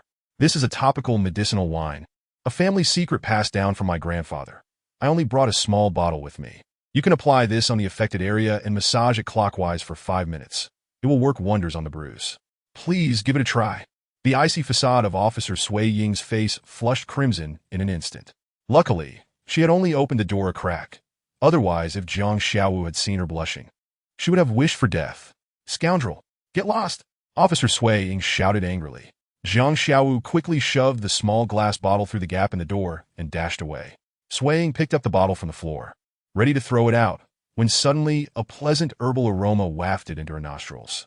Intrigued, she uncorked the vial, and a fragrant scent filled the room. Seemingly entranced by the aroma, Sui Ying closed her eyes and inhaled deeply for a while before quietly removing her outer garment, revealing her full chest. At that moment, several bruises were indeed visible on her chest, a testament to the force of Jiang Xiaowu's earlier shoulder bump. She poured some of the medicinal wine into her palm and began to apply it evenly to her chest, following Jiang Xiaowu's instructions to massage in a clockwise motion. Initially, she furrowed her brow in discomfort, feeling a twinge of pain. Yet, gradually, a refreshing coolness replaced it, penetrating deep within, far more invigorating than mint candy. After the coolness subsided, a wave of warmth enveloped her skin, bringing an exquisite sense of comfort. Sui Ying could not help but emit a soft, bashful hum. It turned out this little scoundrel was not lying. The medicinal wine was indeed effective. The bruises had faded significantly, and the sharp pain had lessened considerably. Considering the merits of this medicinal wine, I shall temporarily refrain from seeking you out for trouble. Let's see how this unfolds. Sui Ying decided, feeling somewhat pleased. Knock, knock, knock. The door was rapped again. Officer Sui, I forgot to mention, don't apply too much of that medicinal wine. It has remarkable effects on breast enhancement and can open the meridians and stimulate the mammary glands. In short, if you apply too much, you'll surely wake up to 2 large balloons tomorrow. Jiang Xiaowu's voice drifted from outside, accompanied by a couple of mischievous chuckles. Scoundrel, why didn't you say so earlier? Go to hell? Sui Ying cursed loudly, feeling a sudden fullness in her chest, as if it might burst. Having never given birth, she speculated that a woman must feel this way when she has milk after childbirth. Children? Birth? Nursing? Oh dear, why am I having such absurd thoughts? This is so embarrassing. Her face was flushed as Sui Ying, despite being a cold-faced police officer, was still a young woman. She felt a tinge of shyness regarding the flirtations between men and women. At that moment, Wang Xiyu emerged from a small dressing area within the room and asked, Was someone knocking just now? I thought I heard you talking to someone and cursing at them. Sui Ying clenched her teeth, frowning in silence. Hey! Wang Xiyu glanced at Sui Ying's chest and exclaimed, eyeing you've gotten bigger. Sui Ying, blushing with embarrassment, wished for nothing more than to find a hole to hide in. If it weren't for their close friendship, she would have surely exploded with anger. Jiang Xiaowu, just you wait. Sui Ying not only failed to thank him for the free breast-enhancing miracle medicine, but her disdain for him had also deepened. She silently vowed to teach her oblivious new roommate a lesson next time. This wretched place is unbearable. Not only is it dilapidated, but it's also a dangerous building. And to make matters worse, my only roommate is that slovenly fat guy, who reeks. Today, I encountered yet another annoying lecher. Sui Ying fumed. Hearing the term lecher, Wang Xiyu's face flushed slightly, and she lowered her head, feeling somewhat guilty as if she had committed a misdeed. She felt a tingling sensation on her thighs, as if ants were crawling, leaving her feeling weak and faint.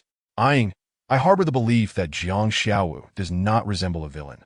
Although he presents a playful demeanor and appears somewhat frivolous, there is a certain righteousness in his eyes, a clarity of spirit that is devoid of any malevolence. The eyes of wrongdoers are often shrouded in darkness, serving as the windows to their souls. Would you not agree? Wang Xiyu remarked.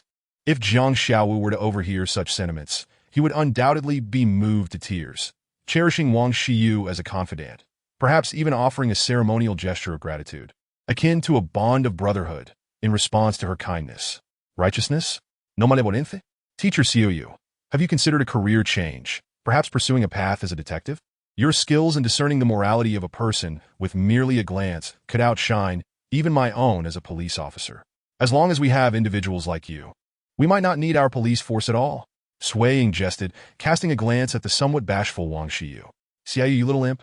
Could it be that you are experiencing a bout of infatuation? From the moment I stepped through the door, something felt amiss. Speak up. Have you developed a fondness for that rascal named Jiang Xiaowu? Confess freely, for leniency shall be granted. Resist, and you shall face the consequences. The flush upon Wang Shiyu's cheeks spread rapidly, coloring her neck as well. Cease your frivolity, or I shall make quick work of you. Wang Shiyu lunged forward, and the two lovely young women found themselves playfully wrestling upon the bed, tickling each other and erupting into fits of laughter. A scene of youthful exuberance that could induce a nosebleed in any healthy, normally oriented man. Chapter 068. Brother-in-law, seeking collection. After a day of rest, Jiang Xiaowu returned to the company only to be met with accolades. It is said that Ho Chun had directly reported to the higher-ups about Jiang Xiaowu's valiant actions the previous night, and this high-ranking security supervisor relayed the information to the boss.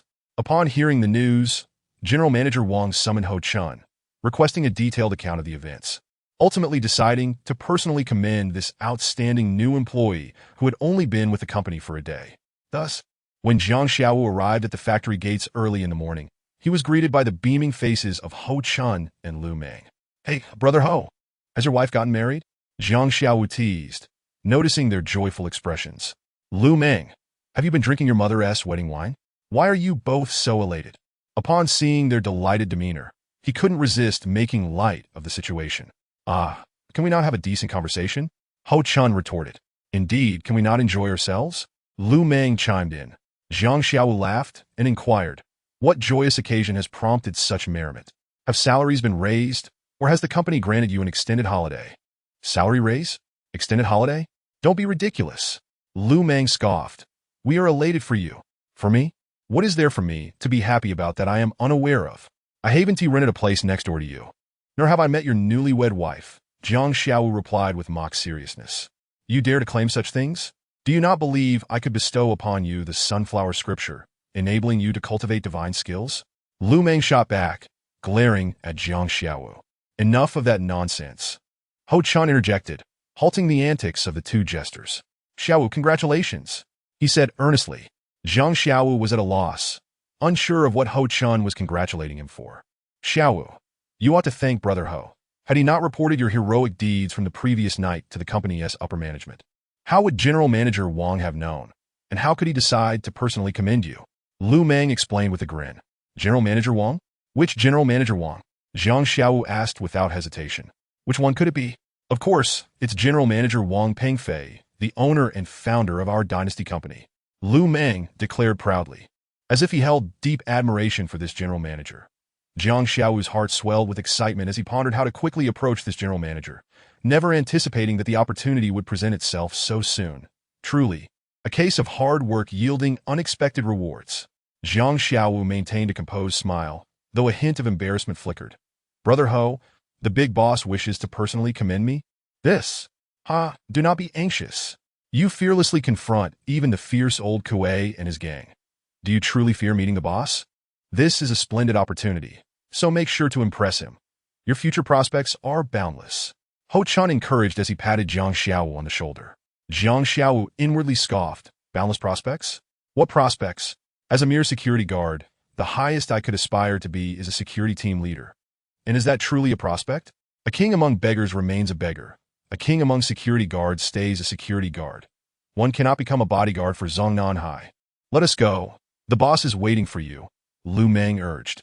As they passed through the guardhouse, a dark-faced man scrutinized Jiang Xiaowu with his beady eyes, his gaze revealing unmasked hostility. So this is the new hero of our security department, Jiang Xiaowu? A young hero indeed. Well done. The dark-faced man remarked with a sardonic smile, his tone dripping with sarcasm. The newcomer's demeanor made it abundantly clear that he was not to be trifled with. With a hulking physique and an intimidating presence, he bore an uncanny resemblance to the characters from Water Margin, such as Zheng Tu and Jiang Mention. Young hero? I am nearing 30. Am I still considered young? I say, Uncle, perhaps you should read more and keep up with current events. The United Nations recently declared that anyone over 30 is considered middle-aged. I'm on the cusp of crossing into that realm. So when you say I am a young hero, are you complimenting me or mocking me? Jiang Xiaowu retorted in a similarly sarcastic tone. Listen here, newcomer, do not let it go to your head.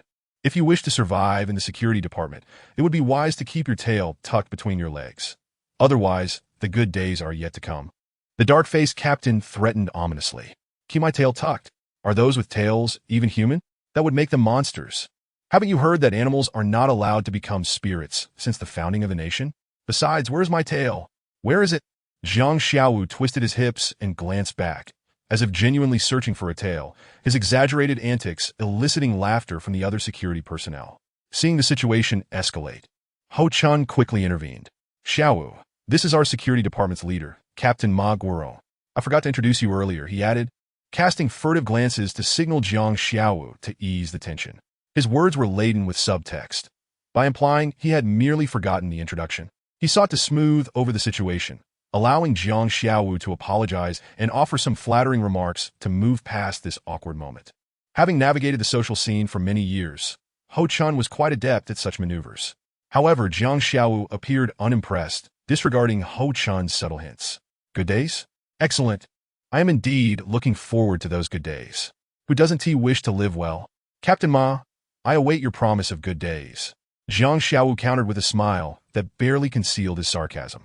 Ma Guoron's expression darkened significantly, his face transforming into a deep shade of purple, his nostrils flaring as if he were about to explode with rage.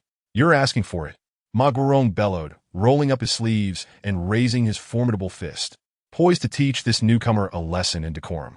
Realizing the situation was about to spiral out of control, Ho Chun interjected, What is all this commotion? General Manager, Wang has been waiting for quite some time. Are you still here bickering? Just as Ma Guoron's temper reached its peak, a man in a suit entered the guardhouse. This gentleman appeared to be around 40 years old, impeccably dressed, yet Jiang Xiaowu noticed he walked with a peculiar gait, limping slightly, suggesting he bore a disability in his left leg. The night before last, while on duty with Ho Chun, Jiang Xiaowu realized that Ma Guoron's ascension to the position of the security chief at Wang Dynasty was not attributed to his exceptional abilities, but rather to his advantageous connection with his brother-in-law, Zhou Jun. Despite being physically disabled, Zhou Jun was one of the founding heroes of Wang Dynasty. During the time when Wang, the owner, was merely a timber dealer, Zhou Jun had remained loyally by his side, earning Wang's unwavering trust. Presently, Zhou Jun not only oversaw the security department, but also managed logistics and procurement. However, Ma Guoron was not merely a head of security. His more significant role was that of the company's vice president, a position that placed him just beneath the top echelon, overseeing hundreds of individuals. With Zhou Jun's backing, it was only natural for Ma Guoron to walk confidently within Wang Dynasty, even commanding respect from the higher echelons of the company's administration. Brother-in-law, enough! How many times must I remind you not to call me that in the company? Zhou Jun snapped, casting a disapproving glance at the burly Ma Guoron, clearly displeased with his brother-in-law's casualness. Having encountered an unexpected rebuke, Ma Guoron, unfazed, continued to complain, Zhou, this newcomer is quite insubordinate. Stop right there. Am I not familiar with you? It's obvious this new colleague is under your command. Having just arrived, he has already made a name for himself. You feel embarrassed, your pride wounded, and now you seek to teach him a lesson and assert your authority, right? So Yun states it coldly. And no, that is not it, brother-in-law, I mean Zhou. How could I be so petty? Ma Guoron stammered, his demeanor betraying his unease. Zhou Jun snorted, countering, and what do you think? Ma Guoron is fast Frühstücksimson, akin to a piece of overcooked pork, encapsulating his embarrassment. In front of his subordinates, he had been chastised like a wayward dog, leaving him at a loss for how to maintain his authority as their captain. Adding insult to injury, the one reprimanding him was none other than his own brother-in-law. Damn it, I've married my sister to you, and you still don't show gratitude. If it weren't for my insistence back then, would my family, especially my late father, have ever accepted you as a suitor for my beautiful sister? I doubt it, now that you've won her over. You turn your back on me, Zhou, you ungrateful wretch.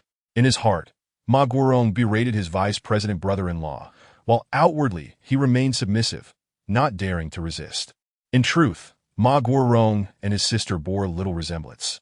He inherited his late father's dark and coarse features, appearing as a rough-hewn product of the earth, while his sister, Ma Chunlan, possessed fair skin and striking beauty, with large, expressive eyes and a physique that turned heads. Whenever she jogged, she caused quite a stir among the village's young men, each of whom succumbed to nosebleeds at the sight. Despite being pursued by many strapping young men, she instead chose a disabled youth, Zhou Jun, who, though silent, was strikingly handsome and exuded an aura of confidence that belied his physical limitations. Eventually, Ma Chunlan and Zhou Jun fell in love, leading to discussions of marriage, much to the disapproval of their families. Initially, Ma Guorong was opposed as well, but Zhou Jun's frequent visits to their home, accompanied by high-end cigarettes and liquor that were rare luxuries for their rural community, gradually won Ma Guorong over. His support ultimately allowed Zhou Jun to marry his sister. Consequently, Ma Guorong became the head of security at Wang Dynasty Furniture Company. Yet whispers persisted that he had forced his sister into marrying a cripple to secure his own fortune. The truth, however, was that Ma Chunlan genuinely loved Zhou Jun, and Ma Guorong merely facilitated their union. Yet who would believe him? For years, he harbored grievances and frustrations, feeling stifled in his role as the security chief. The brother-in-law he once treated with kindness now looked down upon him. "You must be Jiang Xiao? Stop dawdling. Wang is waiting for us. Come along," Zhou Jun instructed, turning and striding into the company, leaving Jiang Xiao and Ho Chun exchanging glances before following suit. Zhou Jun's gait was peculiar. He would step forward with his right foot, dragging his left foot along, then repeat the process. Jiang Xiao noted that the heel and side of Zhou Jun's left shoe were worn thin, while the right shoe remained pristine. Suddenly, an image of a fictional character from a martial arts novel, Fu Hongxue, sprang to mind. The way Zhou Jun walked resembled that of the character, seemingly comical, yet undeniably lethal. Zhou Jun seemed aware of the scrutiny upon him. He turned his head and offered Jiang Xiao a calm smile before continuing on his way. His demeanor radiated confidence, resilience, and pride, devoid of any hint of inferiority. Jiang Xiao was taken aback. How did this man, burdened by such a severe disability, exude so much self-assurance? Clearly, Zhou Jun was a man with a story worth exploring. If not for his urgency to approach Wang Pengfei, Jiang Xiao would have been inclined to delve deeper into Zhou Jun's intriguing past. Upon finally encountering the legendary Wang Pengfei, the affluent magnate he had long wished to meet, Jiang Xiao found himself utterly mistaken in his preconceived notions.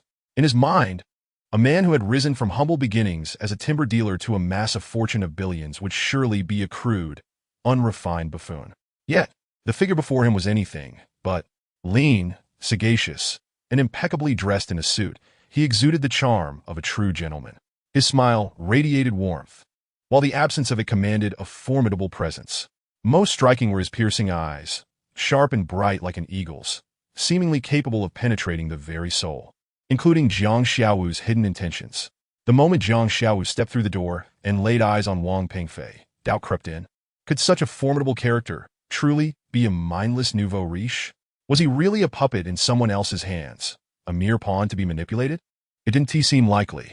Wang Pengfei was undoubtedly a master of his own fate, impervious to the control of others. Jiang Xiao felt an urgent need to grasp the entirety of the situation, yet he understood that some truths must be unraveled patiently. Revealing too much too soon could lead to perilous consequences. Patience was paramount. He must remain steadfast and composed. Jiang Xiao, maintaining a facade of calm, bent forward to bow, nervously rubbing his hands together, embodying a demeanor of trepidation. "Young man, there's no need to be so anxious. If you aren't afraid of a thief wielding a weapon, what is there to fear from me?" Wang Pengfei chuckled amiably. "It's different," Jiang Xiao replied. "Those are merely a bunch of useless little thieves. You are the big boss." His naive response elicited laughter from both Wang Pengfei and Zhou Jun, while Ho Chun stood at the doorway, his expression stern, suppressing his amusement. Chapter 070. 071. The Den of the Blazing Bears, Second Update, Third Update. Upon hearing Ho Chun report that you possess remarkable skills, dispatching 7 or 8 thieves with a single move, Wang Pengfei inquired, "Brother Ho is exaggerating. I am no Chao Feng or Ling Huchong. How could I possibly take down 7 or 8 armed thieves with one strike? This isn't a martial arts film. It's far too fantastical." Jiang Xiao waved his hand dismissively. Standing at the door, Ho Chun opened his mouth, but upon receiving a meaningful glance from Jiang Xiao, he prudently fell silent. "Huh, I thought so too. If you truly possessed such extraordinary skills, would you be here working as a security guard? Wang Pengfei continued, then realized he had misspoken, quickly adding, ahem, of course. Being a security guard in our company is not a bad job. Each one is a fine young man, a good employee. Indeed, their names suggest as much. Jiang Xiao nodded. Wang Pengfei paused, puzzled, and asked, oh, what do you mean by that? They are either Lao Ho, monkey, Lu Meng, rogue, or someone called Xiao Chong, little bud. Just by their names, one can tell they are quite extraordinary individuals, akin to the 7 freaks of Jiangnan or the 6 immortals of Peach Valley, or even the 4 great villains. Jiang Xiao remarked. Wang Pengfei burst into laughter, while Ho Chun, standing behind him, felt a wave of embarrassment wash over his old face. Yet he remained rooted in place, waiting for Wang to dismiss him. Young man, you have a great sense of humor. Tell me, where did you acquire such impressive skills? Did you train under a renowned master? Wang Pengfei's gaze flickered with a hint of alertness. Jiang Xiao shook his head. I was merely a reconnaissance soldier for a few years. Wang Pengfei glanced at the taciturn Zhou Jun beside him and said, Old Zhou, this young man is still your little comrade. Zhou Jun's lips curled slightly in a faint smile, seemingly reluctant to delve into his past. Jiang Xiao's eyes suddenly sparkled.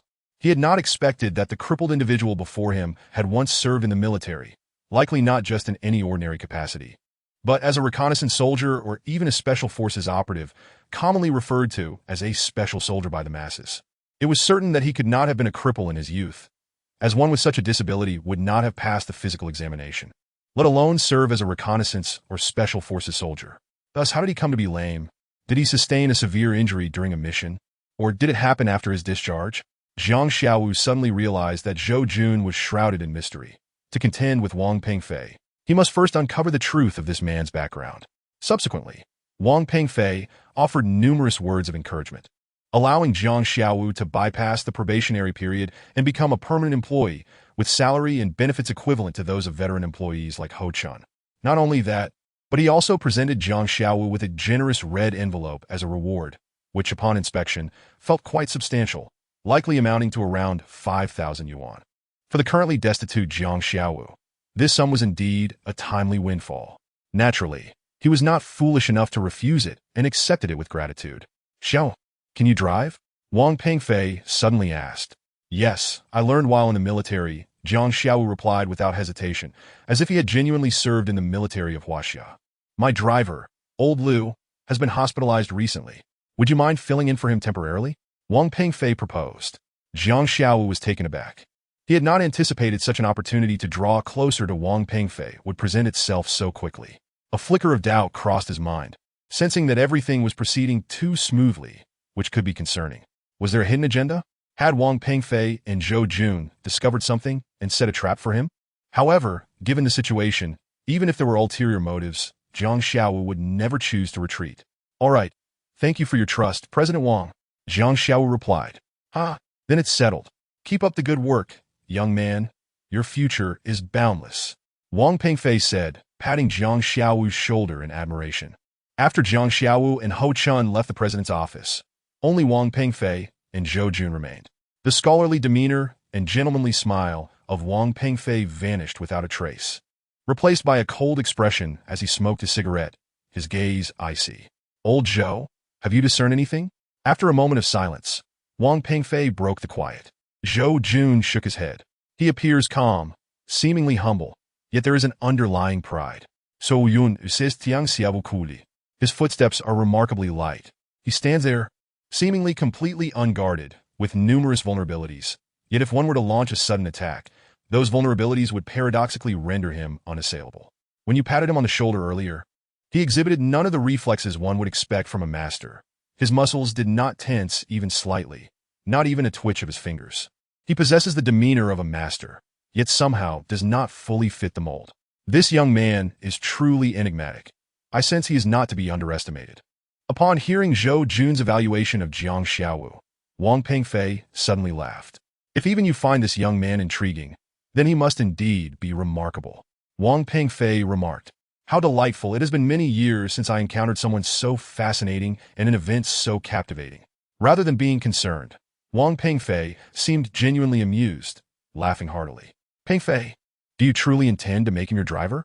Isn't that a bit hasty, a tad reckless? Perhaps we should first send someone to investigate his background and the purpose of his coming to our company before making any decisions, Zhou Jun suggested cautiously, his tone tinged with concern.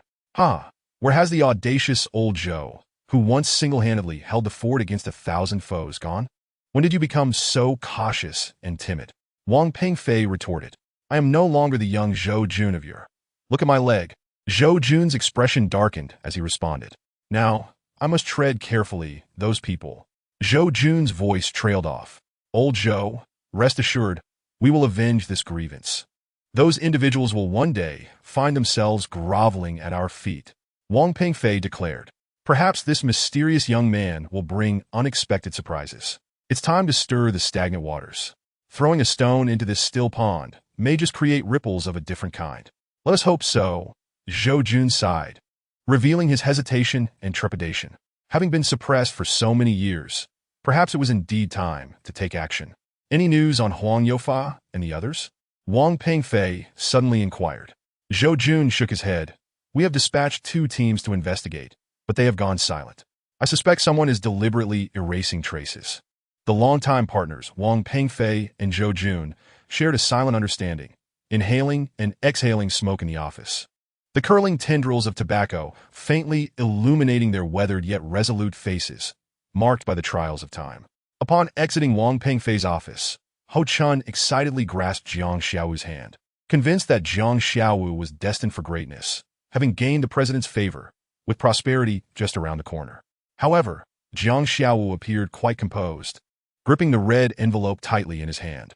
Upon returning to the security office, the guards crowded around, inquiring animatedly. Jiang Xiaowu began to feign nonchalance, smiling without speaking, while Ho Chun recounted the tale of the president's warm reception and personal reward on his behalf. Ho Chun's embellishments stirred envy among the junior guards, except for the team leader, Ma Guorong, whose eyes glowered with increasing resentment as he glared at Jiang Xiaowu. What are you all making such a racket about? Acting like a bunch of fools. Ma Guorong, relying on his position as team leader and the backing of the vice president's brother-in-law, barked with faux authority. What time is it? Why are you still congregating in the guardroom? Why aren't you all on duty at the factory yet? It seems each of you is merely biding your time, waiting for your end. Let me make it clear, our dynasty company does not support useless layabouts.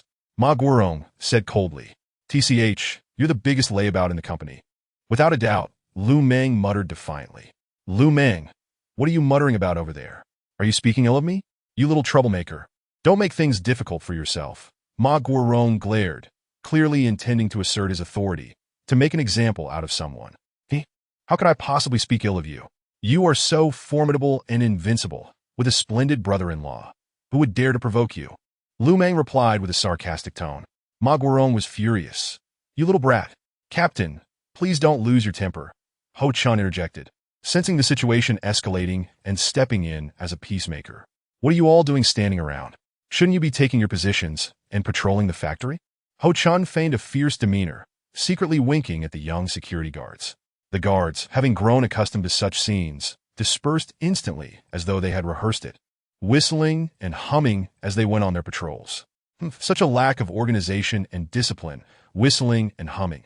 Are you security guards or a bunch of ruffians? Ma Guorong pretended to admonish, though he looked more like a bandit than a figure of authority. A soldier is only as good as his captain. It's not surprising that a band of ruffians follows a ruffian leader, Jiang Xiaowu interjected unexpectedly, causing Ma Guorong's lips to quiver in anger. Watch your tone, or you'll be patrolling the premium area alone tonight. Ma Guorong threatened fiercely. They say a gentleman takes his revenge after 10 years, but Ma Guorong was no gentleman. He was a petty man who could not let grievances go overnight. Revenge must be exacted the same day. My apologies, Captain Ma, Jiang Xiaowu replied nonchalantly. Have you forgotten what Ho said earlier? I am no longer a security guard, but Mr. Wang's driver. The security guards fall under your command, but drivers do not, do they? With that, Jiang Xiaowu yawned and started to walk out. I'm so tired. I think I'll take a nap since Mr. Wang didn't say I had to be on duty today. Jiang Xiaowu left without a backward glance, completely disregarding Ma Guorong, treating him as though he were air, or as the locals say, like a fart. Ma Guorong fumed, his beard bristling in frustration, yet he found himself powerless against Jiang Xiaowu. Once outside the company gates, Jiang Xiao eagerly opened the envelope and began counting the money. It was even more than he had anticipated. Not 5,000, but 6,000. To Jiang Xiao at this moment, this was a substantial sum. With this windfall, many difficulties could be swiftly resolved. However, his immediate concern was the matter of food. "Fatty, let us go for a meal." Jiang Xiao kicked open Fatty's slightly ajar door, bursting in with laughter. Fatty, who had pulled an all-nighter to finish a manuscript and had barely slept, was startled awake by the abrupt intrusion. Seeing it was Jiang Xiao, he relaxed. "Seriously? Can't you use your hands to open the door? Kicking it open is such a barbaric act." Fatty yawned, rubbing his eyes. "What time is it? It's not even noon yet. Why are you back? Did you get fired for making a mistake?" "Wrong. Not only was I not fired, but I also got promoted. Today, the company gave me a day off." Jiang Xiao replied. "Really? You're full of nonsense. Your words are hardly credible," Fatty replied bluntly. "Do I seem like that kind of person to you?" Jiang Xiao retorted. Fatty scoffed. "Of course you are. And by the way, I'm 33 this year, while you're just in your 20s. Please don't call yourself bro in front of me, okay? You're just Xiao, the younger brother to me. TSH, you don't believe me? Fine. I'll show you something." With that, Jiang Xiao pulled out a thick stack of crisp red huaxia bills from his pocket, slapping them against his other palm. Fatty's eyes widened. The sound of the bills was the most delightful music in the world, more tempting than the sounds of intimacy between lovers. "Oh my Xiao, you've struck it rich," Fatty exclaimed, drooling over the money in Jiang Xiao's hands. Feigning surprise, Jiang Xiao replied, No, Fatty, you're older than me. How can you call me bro? That S against the rules." Fatty rambled on shamelessly. "Xiao, you're my dear brother. The elder brother is like a father." "Stop. I could never father a child as impressive as you," Jiang Xiao interjected, hastily putting a stop to Fatty's antics. "What did you say earlier? You were going to treat me to a meal?" Fatty asked eagerly. "Enough with the chatter. Get out of bed, put on some clothes, and let us go. Today, I'm treating you to a feast," Jiang Xiao declared triumphantly. "All right." Fatty sprang out of bed, bare-chested except for his red underwear, his ample flesh jiggling. Quite the sight to behold. While Fatty took the time to dress and wash up, Jiang Xiao surveyed Fatty's messy, odorous room and noticed numerous little papers stuck to the wall behind his computer. As he approached, Jiang Xiao couldn't help but chuckle. The wall was covered with densely written notes, likely the so-called outline of Fatty's novels. Phrases like golden 3 chapters, golden finger settings, and female lead scene designs left Jiang Xiao puzzled. However, one sheet containing several lines resembling doggerel caught his interest. "I often visit 5-star hotels, have drunk 82 Lafite. The Manchu Han Imperial Feast is mediocre. My stir-fried greens are delicious. Delicacies taste like wax. My pickles have 100 flavors. Reservations are made 3 years in advance. Waiting in line stretches 3 miles away. Just to have a meal with me. The royal chef can only play a supporting role. Rich tycoons are impressive, but I want to cook for them. I'm not stingy in farming. My seedlings surpass hybrid rice. Old Yuan came to visit, seeing the seedlings conquered. I came to lend a hand, just to learn true skills. The dung of spiritual beasts is a treasure, its effects surpassing that of gold fertilizer. If America had none, agriculture would surely falter. If RB had none, agriculture would suffer greatly. In YN, I'm the best at gambling stones, finding treasures in garbage piles. Making friends with jade masters, beautiful ornaments abound. At auctions, the wealthy abound. Second-generation heirs constantly mock. Sky-high jade pieces pass through my hands. Fools with too much money are tycoons. Everyone rushes to bid. A group of second-generation heirs is left dumbfounded. Returning to school, I shock the crowd, taking the lead in reverse rankings. I can copy all the exams, peeking at the teacher and the campus beauty. The campus beauty is pure, while the teacher is flirtatious. Next door, old Wang often makes a scene. High school girls are plentiful, often leaving me drained. The senior teacher is a beauty. The headmaster has lecherous thoughts. The teacher's background is extraordinary. Coming from a prominent family in the north. Working in the south is leisure. When the time is right, I'll head north. An old man I happen to meet is truly impressive, claiming he is the best in the world. Not a killer, but a thief. After all, they are all wealthy people. College life is boring. Passing by the basketball court, I was provoked. From 30 meters away, I threw the ball. The ball tyrant was unconvinced. He insisted on a showdown with the protagonist, leaving the ball tyrant dumbfounded. Jiang Xiao couldn't hold back any longer and burst into laughter, utterly impressed with this struggling writer. He also noticed a line of tiny print at the bottom of the paper, which read, "The above routine text is reprinted from Longkong Shinran. I worship and learn." It dawned on Jiang Xiaowu that these lines of doggerel were not written by Fatty, but were taken from a place called Longkong, which he found appealing enough to jot down for reference. Looking at the wall covered with outlines, Jiang Xiaowu felt a surge of emotion, realizing how hard Fatty had worked and how commendable his perseverance was. "Fatty, you really put in a lot of effort," Jiang Xiaowu remarked, pointing at the wall of papers with a smile. "I have no choice. In this line of work, it's like this. If you don't follow those routines, there's no thrill. Which elementary school student would care to read it otherwise?"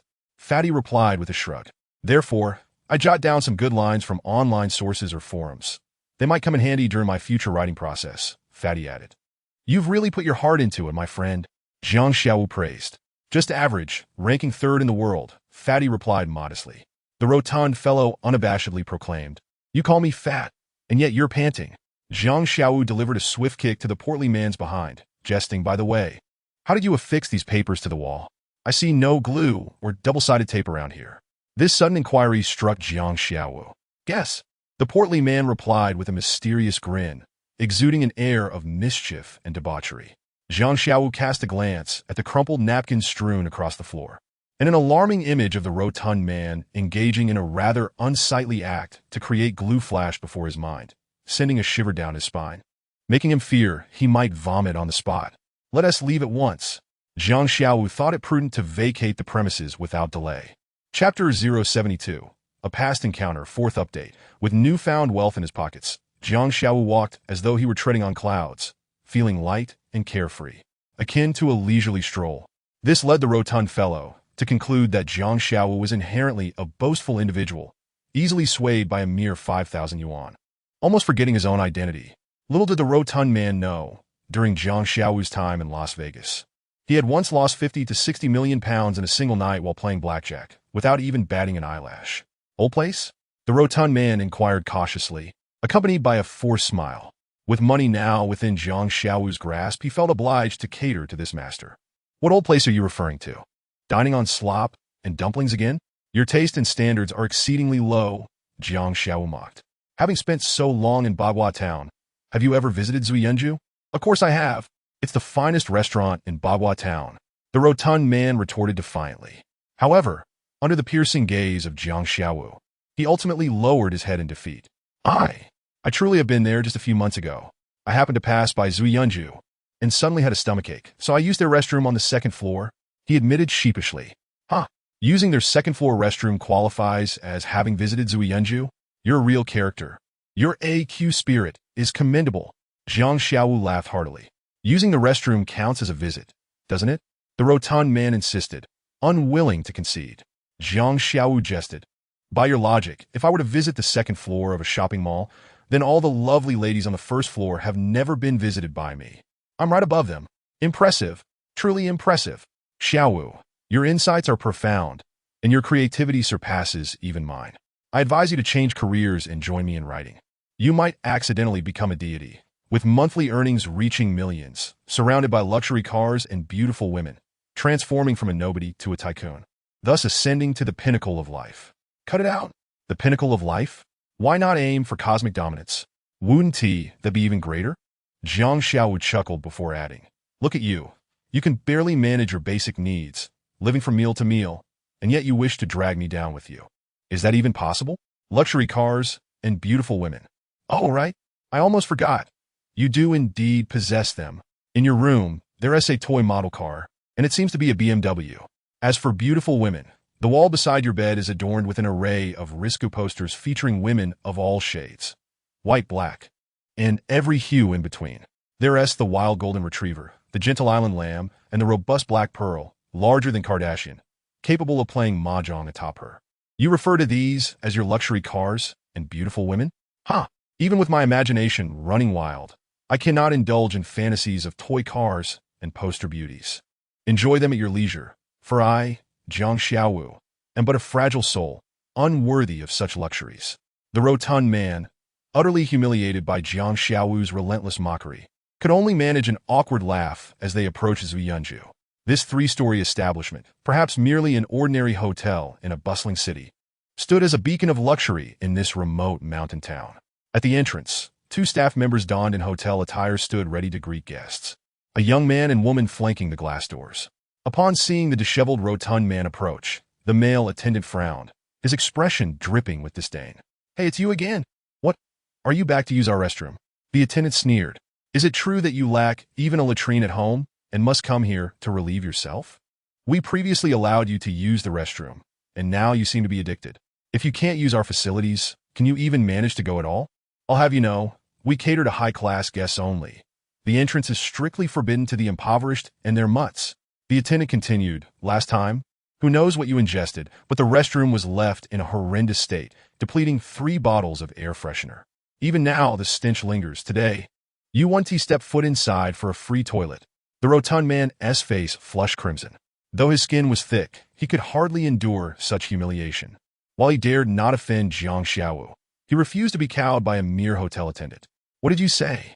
Don't look down on me. I'm here to dine. And what's wrong with using your restroom? Am I digging up your toilet or stealing your faucets? I'm a paying guest. Show me some respect." The rotund man glared at the young attendant, seething with anger. To his surprise, the attendant remained unfazed. "You may not have stolen the faucet, but we are missing a considerable amount of toilet paper. I suspect you not only used what you needed, but also pocketed more to take home. Furthermore, we lost 3 bottles of air freshener. The hotel incurred a loss of over 100 yuan, not to mention the wages of my colleagues and the psychological trauma suffered from the stench. One of our restroom attendants nearly fainted from the odor, requiring 10 bottles of herbal remedy just to recover. Tell me, should you not bear these expenses?"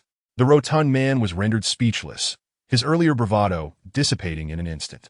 Jiang Xiaowu finally understood the true nature of the rotund man's claim of having visited Zuyanju. This individual subsisted on instant noodles and other junk food, often staying up late, leading to hormonal imbalances and constipation. One could only imagine the aroma of his excrement wafting through the air, a scent so potent it could send one directly to the underworld upon inhalation. No wonder the attendant regarded the rotund man with such disdain. Perhaps he had been blacklisted from Zuyanju. Jiang Xiaowu hung back, observing the exchange with a detached demeanor, until he finally stepped forward. The young attendant blinked in surprise, as the rotund man, a wall of flesh, had effectively concealed Jiang Xiaowu from view. "Had you not uttered those words, perhaps I would have refrained from blaming you and even felt sympathy for you and your colleagues. However, you truly should not have said that. The poor and the dogs? Ha!" Jiang Xiaowu's icy gaze pierced through the young attendant like arrows, leaving no room for doubt.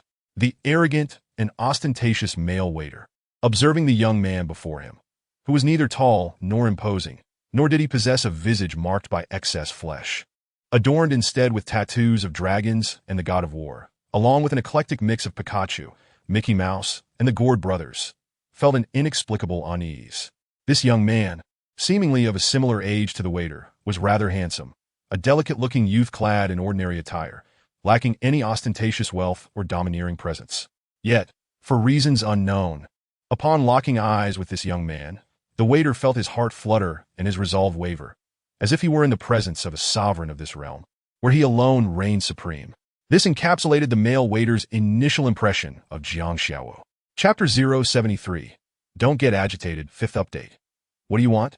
Despite the growing trepidation within him, the male waiter, positioned at the entrance to greet patrons, could not afford to lose face in front of his long-admired female colleague. After all, this was the Drunken Cloud Pavilion, his domain, his home turf. It was broad daylight.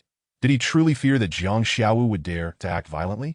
Furthermore, should it come to that, the security personnel and waitstaff of the Drunken Cloud Pavilion were no pushovers, and among them were formidable chefs, each robust and fierce, wielding cleavers as if they were extensions of their own limbs.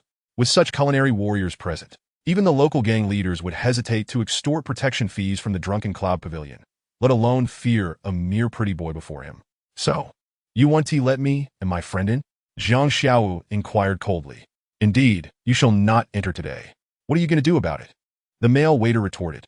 Jiang Xiaowu fixed him with an unwavering gaze and said, "If you deny us entry, you just claim that the impoverished and destitute are akin to dogs, implying that you believe us to be without means, correct?" "No." The waiter scoffed. "I do not regard you as impoverished. Rather, I consider you dogs. No, not consider, for you are dogs by nature. You may insult me, but you cannot demean dogs. There are limits to what one can endure, and I shall no longer tolerate such affronts." Upon hearing this, the fatty could no longer contain his fury, rolling up his sleeves in preparation to confront the waiter. Overcome by rage, he lost his composure, incoherently exclaiming that calling him a dog was an insult to dogs. A ridiculous blunder indeed. Jiang Xiaowu, grasping Fatty, who was about to charge forward, spoke gently. "Fatty, do not be agitated. You are a renowned author, a cultured individual. How can you resort to physical confrontation? Violence will not resolve this. Different from using force, you still wish to win them over with virtue." Fatty nearly burst into laughter at Jiang Xiaowu's words, his greasy face caught in a bewildered expression. "No, you misunderstand." Jiang Xiaowu shook his head, clarifying.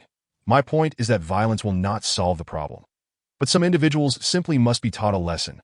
To refrain from doing so would be an affront to my handsome face." Before his words had fully settled, Jiang Xiaowu's fist struck the male waiter's nose, causing blood to spurt forth and his nose to bend at an awkward angle. Before the waiter could lament his pain, a female greeter in a split red cheongsam, revealing a shapely leg, gasped in shock, exclaiming, "Help! Someone has been assaulted." Her face turned as pale as a sheet. At her piercing cries, a throng of men erupted from within the hotel. 3 security guards and about 10 young male waiters, emboldened by their numbers, encircled Jiang Xiaowu and Fatty. Each of them cracked their knuckles, as if ready to tear Jiang Xiaowu and Fatty apart. Soon after, 5 or 6 chefs clad in white uniforms emerged, their intimidating figures brandishing gleaming cleavers. Fatty, who had previously been indignant and ready to defend his dignity, was now rendered meek. Despite his size, he cowered behind Jiang Xiaowu, terrified by the sight of such a menacing assembly. Had Jiang Xiaowu not steadied him, Fatty might have collapsed in sheer terror, overwhelmed by the prospect of such confrontation. "How audacious to come here and cause a ruckus without understanding who we are." "Wait, isn't that Fatty? I've seen him before, yes. It was this very fat man who came here previously and left the restroom in such a state that old Lou, responsible for the toilets, fainted from the stench. I remember him too. It is indeed this glutton." With both old and new grievances at play, the employees of the Drunken Cloud Pavilion united in their indignation. "Let us beat them to a pulp. First, let us give that fat man a good thrashing, and then have him scrub the restrooms with his tongue. What further words are necessary? Brothers, let us act." The crowd was riled up, and it seemed inevitable that Fatty and Jiang Xiaowu would soon be overwhelmed. "Cease this at once." A commanding voice rang out from within the hotel. A middle-aged man, clad in a dark red silk robe reminiscent of the Republic era, strode forth from the Drunken Cloud Pavilion. He assessed the bloodied waiter, then glanced at Fatty and Jiang Xiaowu, ultimately fixing his gaze upon Jiang Xiaowu. "Did you strike him?" the robed man inquired. "I did," Jiang Xiaowu readily admitted, appearing unfazed. "Why did you attack someone from the Drunken Cloud Pavilion? We open our doors to all, welcoming friends from near and far with fine food and drink. This is our duty. However, if someone disturbs the peace, the Drunken Cloud Pavilion is not to be trifled with." "I am well aware that the Drunken Cloud Pavilion is not to be trifled with. Your roast duck is renowned." At such a tense juncture, Jiang Xiaowu still found time for banter. "You mean to say, when friends arrive, there is fine wine, but when wolves approach, one must wield a shotgun, is that it?" Jiang Xiaowu remarked. "Precisely. I'm glad you understand. As for why I struck him, you might inquire of the lady over there." Jiang Xiaowu hesitated, feeling the term lady was inappropriate, as if it were an insult. Thus he continued, "This beautiful woman has been present throughout. You may ask her about the circumstances. Should you find that we were in error and that your employee was unjustly treated, I, Jiang Xiaowu, will take full responsibility." The robed man snorted but genuinely followed Jiang Xiaowu's suggestion and approached the female greeter to ascertain the details. As she recounted the events, the middle-aged man's frown deepened, his expression darkening with each passing moment. Fatty, hiding behind Jiang Xiaowu, appeared as diminutive as a toy bear, trembling at the sight of the chef's cleaver. "You scoundrel!" the man bellowed, startling not only Fatty but also the hotel staff. This time, it seemed, they were indeed in dire straits. Fatty prayed for a miracle, acutely aware that the menacing presence before them would not easily relent. "You insolent fool!" the middle-aged man shouted again. Yet his ire was directed not at Jiang Xiaowu, but at the waiter, whose nose was still bleeding. When did our hotel's service policy shift to prohibit entry to those deemed impoverished or unworthy? You wretched creature, blind to the worth of others. The middle-aged man declared furiously. Zhao, the accountant, settle his wages immediately and pay him an additional 300 for medical expenses. Have him leave at once. The Drunken Cloud Pavilion requires no such staff. A frail man wearing gold-rimmed glasses nodded in acquiescence. He was evidently the establishment's accountant. What are you all doing here? Has the floor been mopped? Is the black-bone chicken soup ready? Scatter at once. With a single command, the Avengers composed of waiters, security personnel, and chefs disbanded, fleeing in disarray. My sincerest apologies, truly. To our astonishment, a rogue has emerged from our hotel, tarnishing the reputation of Zhu Yunju and disturbing the two gentlemen present. On behalf of Zhu Yunju, I extend my most sincere apologies to you both, the man said with a smile. Having finished his words, he produced a business card and handed it to Jiang Xiaowu and the chubby man. Upon receiving the card, Jiang Xiaowu noticed it bore the inscription Zhu Yunju Grand Hotel, with General Manager Wang Zhang below, along with a landline and mobile number. So it is General Manager Wang who seeks to express his apology. Surely mere words cannot suffice? A heartfelt apology should be accompanied by tangible actions, no? Jiang Xiaowu remarked with a smirk. Wang Zhang was taken aback, but quickly grasped Jiang Xiaowu's implication. Huh, you are indeed right, young brother. Please come in. Today, your meals are on the house, Wang Zhang declared with a grand gesture. This is your promise. My friend here is quite the appetite, so do not regret it later. Jiang Xiaowu laughed, pointing at the chubby man. Huh, my brother underestimates me and our Xinju. Eat and drink to your heart's content. Do not hold back. Everything is complimentary, Wang Zhang insisted. Now that the danger had passed, the chubby man re-emerged, revealing his true nature as he drooled and entered Zhu Yunju. Jiang Xiaowu followed closely behind, with Wang Zhang bringing up the rear, his previously confident demeanor now clouded with a frown. Yet when Jiang Xiaowu glanced back, Wang Zhang maintained his cheerful facade. Chapter 074. Australian Lobster. Over 5G in the first floor housed the lobby, while the second floor featured private rooms and windowed elegant seating. Jiang Xiaowu chose a relatively secluded table and sat across from the chubby man. With a loud thud, a hefty menu was slammed onto the rectangular table between them, startling the chubby man. A female server stood expressionless, silent, occasionally casting Jiang Xiaowu a disdainful glance. It seemed she was displeased, likely due to Jiang Xiaowu's earlier reprimanding of the male host. The young man she fancied had suffered an embarrassing moment at Jiang Xiaowu's hands. Jiang Xiaowu found the situation amusing yet frustrating. He had intended to treat the chubby man to a lavish meal and showcase some flair, only to discover that the chubby man had already made Zhu Yunju's blacklist stand cause a commotion at the entrance. This meal now felt somewhat flavorless, especially with the server's poor attitude, as though Jiang Xiaowu owed her a significant debt. Despite her unremarkable appearance, which fell below average, Jiang Xiaowu's discerning eye found her hardly appealing enough to warrant his interest. Excuse me, miss, what kind of service is this? Jiang Xiaowu remained silent, but the chubby man was quick to speak up. Who are you calling miss, you fat fool? You're the one who say miss. Your whole family are misses. The server spared no kindness, showering the chubby man with insults. The chubby man, a reclusive homebody, was oblivious to the evolving language of the times. Once a respectful term, miss had transformed into a derogatory label. Now, one must add sister to address young women properly. Miss, sister, and miss are not interchangeable concepts. What kind of attitude is this? We are here to spend money. The customer is king. Is this how you treat your king? The chubby man huffed indignantly. King? If you're a king, then I must be the queen mother, the server retorted, mocking his disheveled appearance. With hair like that, you look like a beggar. Is this how you portray a non-mainstream king? Jiang Xiaowu spoke with eloquence, a refined smile gracing his face. Yet for some inexplicable reason, the server felt a chill run down her spine at his demeanor. Well then, please place your orders, she said, extracting paper and a pen, her tone softening as she recognized Jiang Xiaowu's composure. Does your hotel still rely on pen and paper for ordering? Nowadays, even small eateries in the South use mobile ordering. Slightly upscale places employ iPads, showcasing dishes with images.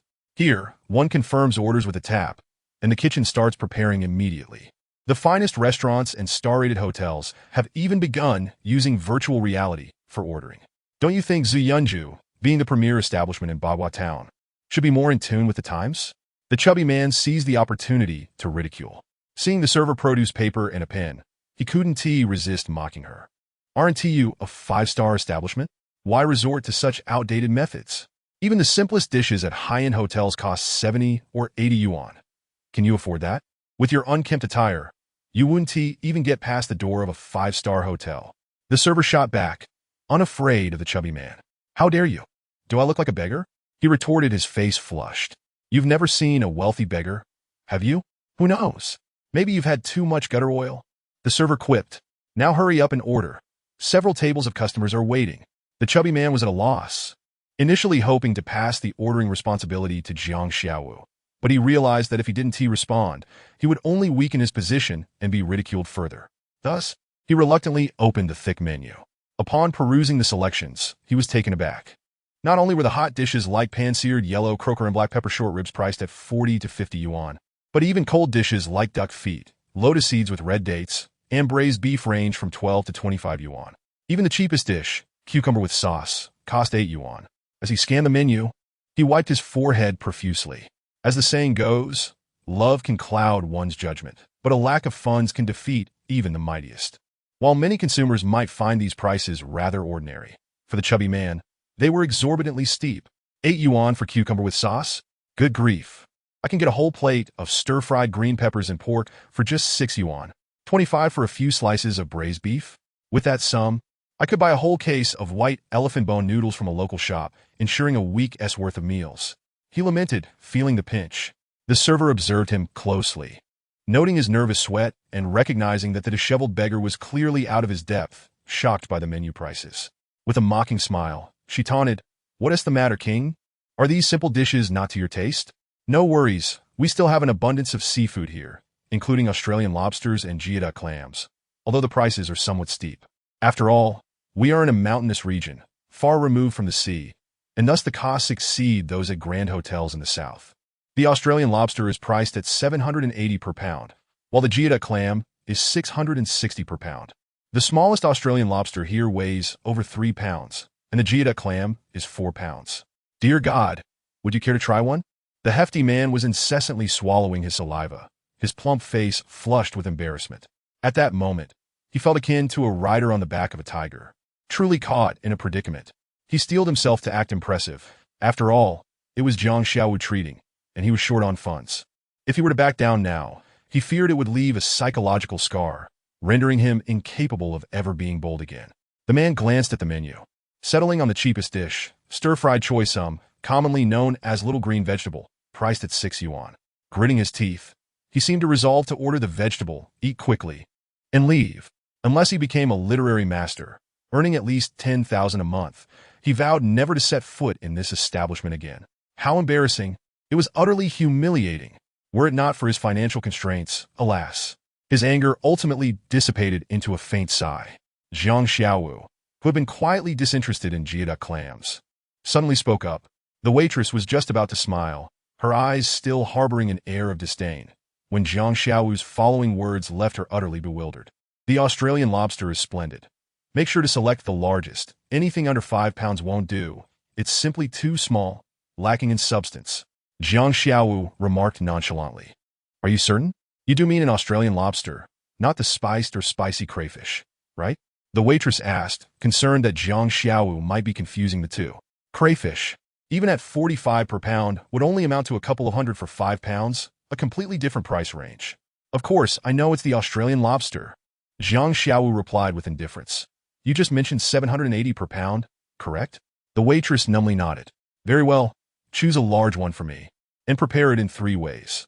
Steamed with garlic for the head and tail, the body as sashimi, and the shell and legs to be used in a lobster congee." Jiang Xiaowu lit a cigarette, took a puff, and elegantly exhaled a plume of smoke, smiling as he gave his orders. The waitress stood dazed for a moment before snapping back to reality, confirming the order multiple times before turning to leave. Her demeanor transformed from haughty to that of a wilted eggplant.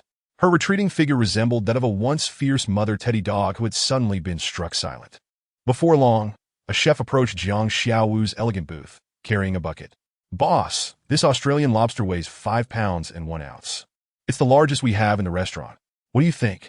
The chef's attitude toward Jiang Xiaowu had visibly softened. Money speaks volumes, a universal truth. The hefty man was already dumbfounded by the imposing Australian lobster, which was as long as half of his arm, with two long antennae sprouting from its head, reminiscent of the features of Sun Wukong's hat, intimidating in appearance. Little Wu, perhaps we should reconsider, the hefty man murmured, his confidence dwindling. No problem, remember? It has 3 ways to prepare the lobster. Steamed with garlic, wasabi sashimi, and congee. Jiang Xiaowu commanded, his tone and demeanor entirely that of a wealthy heir. All right, please hold on. The chef returned the lobster to the bucket and promptly headed downstairs, casting a fleeting glance at Jiang Xiaowu's pocket before he left. Jiang Xiaowu understood the implication of the chef's lingering gaze, perhaps attempting to entice him, reminiscent of Yang Gufei's enchanting glance. However, Jiang Xiaowu had no interest in men, let alone one with a face full of excess flesh and the odor of grease. No matter how heavy his tastes, they would not stoop to such abhorrent depths. In return for the chef's affection, Jiang Xiaowu pulled out a thick stack of 100 yuan bills from his pocket, slapping them in his palm to produce a delightful slap sound, which resonated melodiously. Only then did the chef leave at ease, heading to the kitchen to prepare the lobster. 5 pounds and 1 ounce would cost 3 to 4,000 yuan. Little Wu, I genuinely feel sorry for you. If it weren't for me, you wouldn't have to deal with such a loss, the hefty man expressed with a tinge of guilt. Loss? What loss do I have? Jiang Xiaowu innocently inquired, his wide-eyed expression leaving the hefty man utterly perplexed. 3 to 4,000. That is quite a loss. The hefty man stammered. Is there? Are you referring to the Australian lobster from earlier? Jiang Xiaowu asked, as if briefly forgetting. The hefty man now doubted whether Jiang Xiaowu had suffered too much shock or stress to process reality, perhaps developing selective amnesia regarding the lobster. Indeed, over 5 pounds. The hefty man lamented, his expression one of profound agony. Jiang Xiaowu burst into laughter, leaving the hefty man bewildered, questioning whether Jiang Xiaowu had truly lost his mind over a lobster. Jiang Xiaowu reassured him, just eat freely. This is an Australian lobster. You've never tasted its flavor, have you? The hefty man sighed in a bittersweet manner. Not only have I never tasted it, but I've never even seen one before. The legendary Australian lobster, so imposing in appearance. The hefty man intended to say ugly, but upon recalling the astonishing price, swiftly substituted it with imposing. Then let us enjoy it thoroughly and savor it.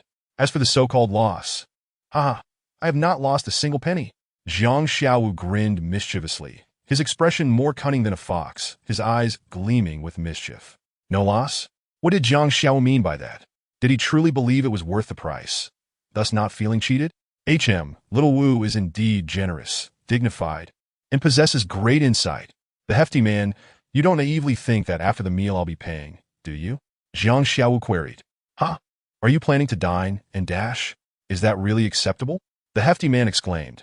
You're not attempting to mimic the dining escapades of the Diaosi men, are you? Paying with one's body after being unable to settle the bill, enduring a few lashes each? The hefty man shuddered but still mustered the courage to assert. Well then, I'll pay a bit more. I have plenty of meat, strong resistance to pain, and can endure a few extra lashes without issue. Jiang Xiaowu laughed heartily, clutching his stomach, as if someone had struck his laughter spot, unable to cease. What is so amusing about this? The hefty man felt his thoughts lagging behind Jiang Xiaowu's whimsical rhythm. Oh, hefty man, you are truly naive. Did you forget that Manager Wang mentioned earlier that today's meal is on the house? Jiang Xiaowu chuckled. Only then did the hefty man recall the promise made by Manager Wang. Little Wu, are you serious? The hefty man was left dumbfounded. Why wouldn't he be serious? He himself boasted. And if we don't take it seriously, wouldn't we appear foolish? Jiang Xiaowu argued, his tone assertive. But the hefty man still had concerns. There is no but about it. Rest assured, if anything goes awry, your brother Xiaowu will take the fall. Jiang Xiaowu affirmed, thumping his chest. The hefty man pursed his lips, wanting to argue, but realizing the futility of contesting who would be the brother in this situation. Whoever took on that role would have to protect the younger brother, leading in any conflict. The hefty man was unwilling to be a sacrificial pawn, preferring to bide his time. Letting Jiang Xiaowu take the lead for now, and later, he would compare their birth certificates to see who emerged first from the womb. Before long, the Australian lobster was prepared, the chef having followed Jiang Xiaowu's instructions to create sashimi, steamed with garlic and congee, specifically lobster rice. At this point, the hefty man felt more at ease. If he were to be beaten, escaping would be impossible. Even if death awaited, he would prefer to perish as a glutton. The rotund gentleman feasted with an air of extravagant delight, while Jiang Xiaowu merely nibbled on a few slices of sashimi and consumed nearly half a bowl of lobster rice soup. The remainder of the meal was devoured by the portly fellow, who indulged heartily, his mouth slick with oil as he smacked his lips and mumbled, delicious and delightful, his expression radiating unparalleled satisfaction, akin to Zhu Beiji savoring the fruit of immortality. 15 minutes later, the table was strewn with a heap of lobster shells. The rotund man licked the last plate clean, belched contentedly, signaling that he had had his fill. Had he truly eaten enough? Jiang Xiaowu pulled out a napkin, dabbed his mouth, and smiled, saying, "Shall we take our leave? Just like that? Through the front door?" The rotund man queried, a hint of guilt in his voice. Jiang Xiaowu chuckled in disbelief. "If not through the front door, do you propose we crawl through a dog hole? Even if you were inclined to do so, I assure you, Ziyunju has no such openings for you." "Who said I wanted to crawl through a dog hole?" The rotund man retorted defiantly. "What I meant was, the second floor isn't particularly high, and our private room is right by the window. Why don't we tie our belts together and climb down, stealthily, without a soul noticing? Wouldn't that be preferable? Why sneak away? We could very well walk out through the front door, yet you insist on escaping like a thief. Are you out of your mind?" Jiang Xiaowu concluded, ignoring the rotund man as he descended the stairs first.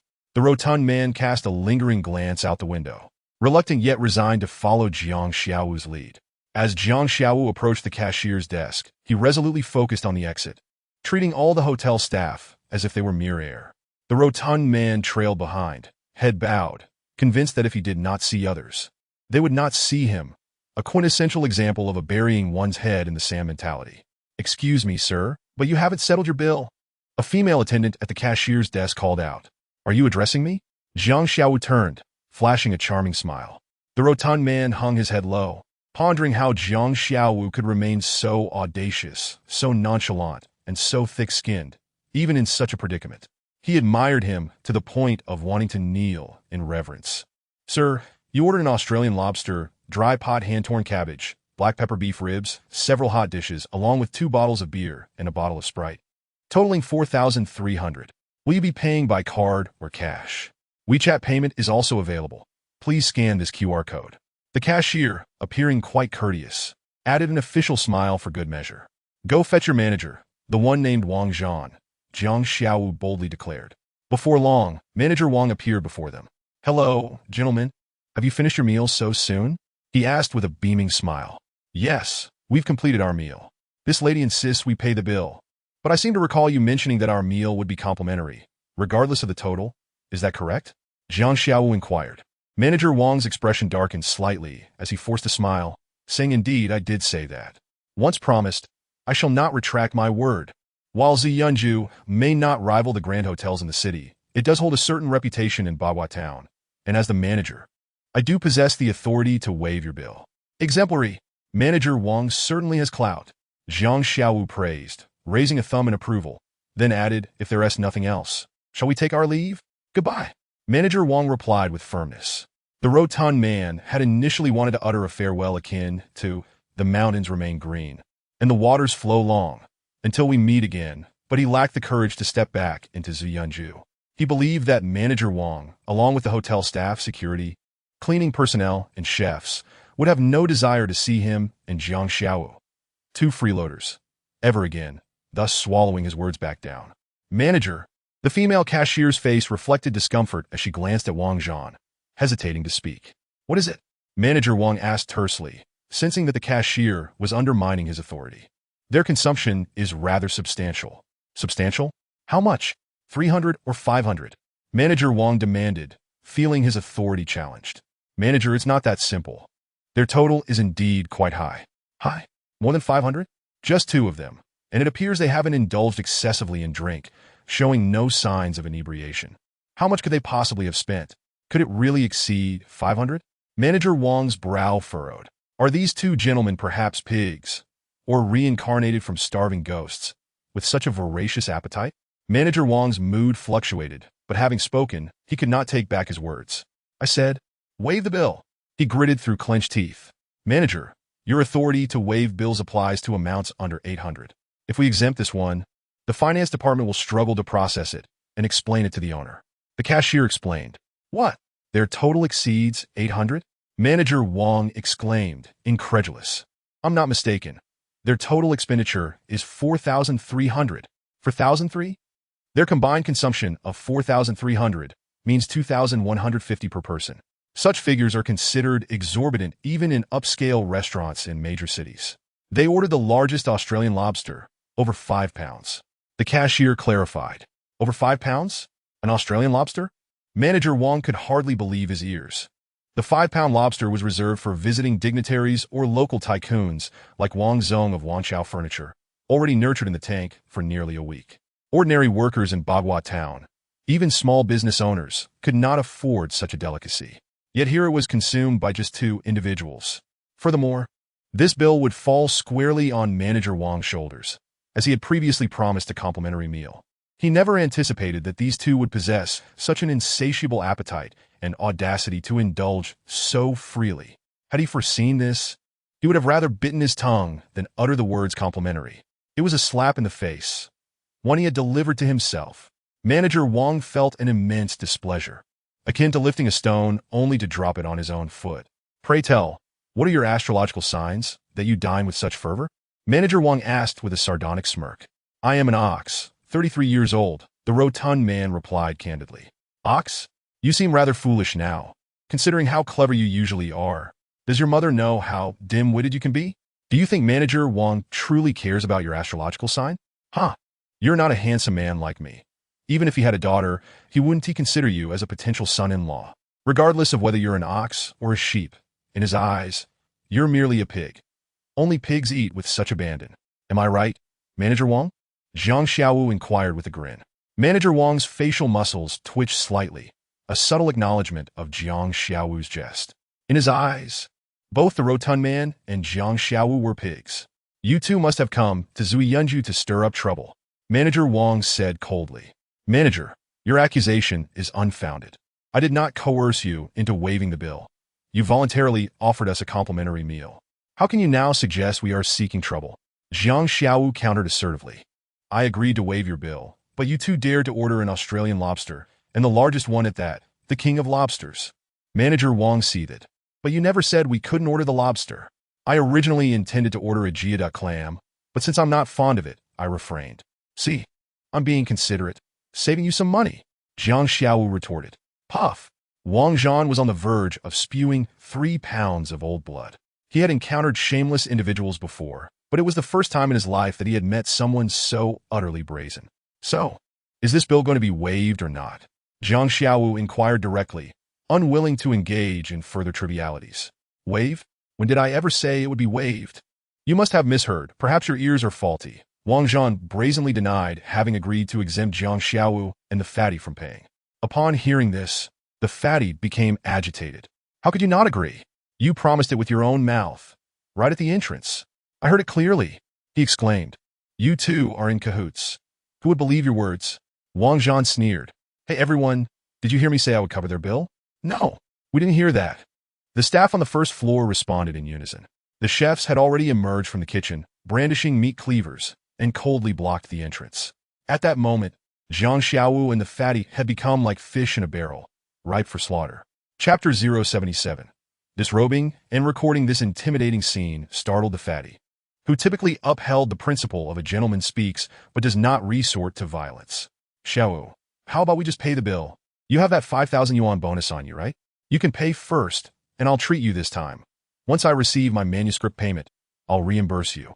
The fatty suggested, genuinely frightened. The chefs, wielding their large cleavers, resembled executioners from a drama, particularly one with a bearded man whose stubble reminded one of a bizarre union between Li Kuei's father and Zhang Fei's mother, engaging in a clandestine affair in a cabbage field on a moonless night, resulting in offspring that magnified their ferocity and ruggedness several-fold. Refusing a toast only to relish a penalty drink. Pay the bill immediately, or you shall not take a single step out of Ziyunju. Wang Zhan scoffed. Having already torn off the mask of civility, he revealed his treacherous true nature. Ah, Zhang Xiaowu sighed, appearing quite regretful and lamenting. I initially thought you were decent, possessing some dignity and grandeur, But it turns out it was all an act.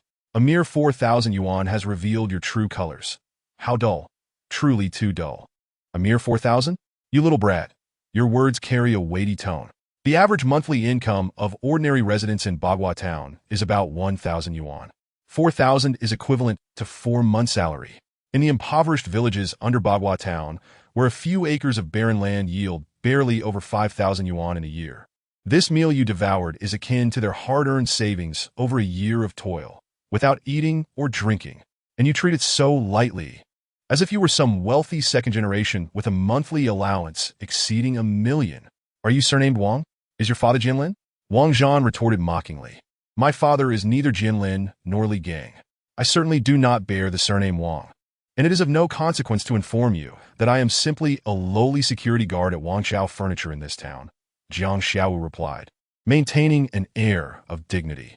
Wang Zhan, brimming with hostility, declared, The moment you two walked in, I recognized you. This filthy fatty is too slovenly to speak further. And you, look at your ragged attire, a whole outfit of counterfeit sportswear. Yet you dare to come to Ziyunju to flaunt yourself and feast for free. You should be ashamed. Do you not realize where you are? To dare to dine without paying. I see you are simply tired of living. Be sensible, settle the bill, and pay an additional 500 yuan for medical expenses, then scram. And what if I refuse? Jiang Xiaowu countered. Refuse? Ha! Go ahead and try. See if my brothers here and their weapons would agree. Wang Zhan threatened ominously. Try? Fine, I shall give it a go. Jiang Xiaowu nonchalantly replied, smirking. Manager, why waste words with him? Let's take him down first, shouted an irate security guard as he charged at Jiang Xiaowu, brandishing a black rubber baton. Brother security, you are a security guard, and so am I. Why make things difficult for one another? Jiang Xiaowu reasoned. Ignoring his words, the guard advanced swiftly, raising the baton high, ready to strike. Since we're both security guards, could you refrain from hitting my face? Jiang Xiaowu lowered his request. For reasons unknown at that tense moment, upon hearing Jiang Xiaowu's playful remark, the fatty nearly burst out laughing, his inner tension dissipating significantly. Don't hit the face? Such a familiar line. The fatty recalled Jiang Xiaowu once saying he made a living based on his looks, that his face was more important than his life. No way. The guard screeched, swinging the rubber baton towards Jiang Xiaowu's face. If you leave me no way out, you leave yourself no way out either. If you had said you could, I might have spared your face.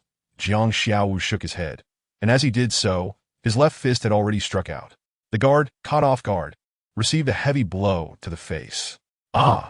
He screamed, clutching his face as he flew backward, crashing heavily to the ground, and the baton soared 3 yards away, striking the forehead of the sharp-tongued waitress who had taken Jiang Xiaowu's order, causing blood to gush forth. After knocking down the guard, Jiang Xiaowu surveyed the crowd. You bunch of rotten tomatoes and stinky eggs, stop wasting my time and come at me all at once. In truth, there was no need for Jiang Xiaowu to say much. The waitstaff and chefs surged forward menacingly. Bang! Bang! Bang! Jiang Xiaowu's fist flew like the wind, seemingly possessing eyes behind his head, each punch destined to land on a face. Those fierce-looking chefs proved utterly ineffectual. With a single punch, one chef fell. The knives they wielded, meant for slicing meat and vegetables, were not intended for violence. If you were truly tough, you wouldn't be cooking in the kitchen. You'd be in Causeway Bay, following Brother Haonan to seize territory, Jiang Xiaowu teased, kicking aside a falling kitchen knife with a smirk. The waitstaff, security guards, and chefs lay scattered across the floor. The only ones still standing were Jiang Xiaowu, the fatty, and Wang Zhan. The fatty's eyes nearly bulged out of their sockets. One punch each, so impressive. Xiaowu, I didn't expect you to be the legendary one-punch king. Whether it's a minor foe or a major boss, you take them down with a single blow. The fatty gave a thumbs up. One-punch style, one-punch king? Haha, that's a novel term. I am quite pleased with the title of king, Jiang Xiaowu jested, striking a pose. His gaze then turned towards Wang Zhan, who stood frozen, dumbfounded. Manager Wang, I have tested the waters. Are you satisfied with the outcome? Jiang Xiaowu asked. Wang Zhan was too frightened to utter a word. A mere security guard? How could a security guard possess such prowess? This killing god. Is he really just a lowly security guard or a top-tier bodyguard? Wang Zhan could not fathom that Jiang Xiaowu was merely an ordinary guard. So, will you still insist I pay the bill? Jiang Xiaowu asked cheerfully. Wang Zhan shook his head vigorously, resembling a rattling drum, repeatedly stating, "No, no, no, it's all a misunderstanding. Entirely waived. Then what about the medical expenses? Nutritional support, nursing fees, and compensation for emotional distress for those I injured earlier?" Jiang Xiao inquired. "No way. They all slipped and fell by their own clumsiness. It has nothing to do with you," Wang Zhan replied, trembling. Wang Zhan was on the verge of tears, knowing full well that it was implausible for so many to fall simultaneously without reason. Yet what else could he say? He certainly did not wish to be beaten and lie on the ground alongside his subordinates as a human doormat. Haha, Manager Wang is truly an astute individual. As the saying goes, those who know the times are wise. Manager Wang should consider renaming himself Wang Junjie. Jiang Xiao mocked, casually altering Wang Zhan's name. Wang Zhan, nearly choking with rage, could only force a smile, daring not to show even the slightest hint of displeasure. "Fatty, record this on your phone," Jiang Xiaowu suddenly exclaimed. "Record a video?" Wang Zhan and the portly fellow were both taken aback. "Xiaowu, let us just forget about the recording. It's broad daylight and in a public place. Forcing a grown man to strip in front of everyone is simply unbearable," the portly man remarked, expressing his disinterest in the male physique. He found Wang Zhan's body, described as old cured meat, just as unappealing as that of any young fresh meat. Chapter 078.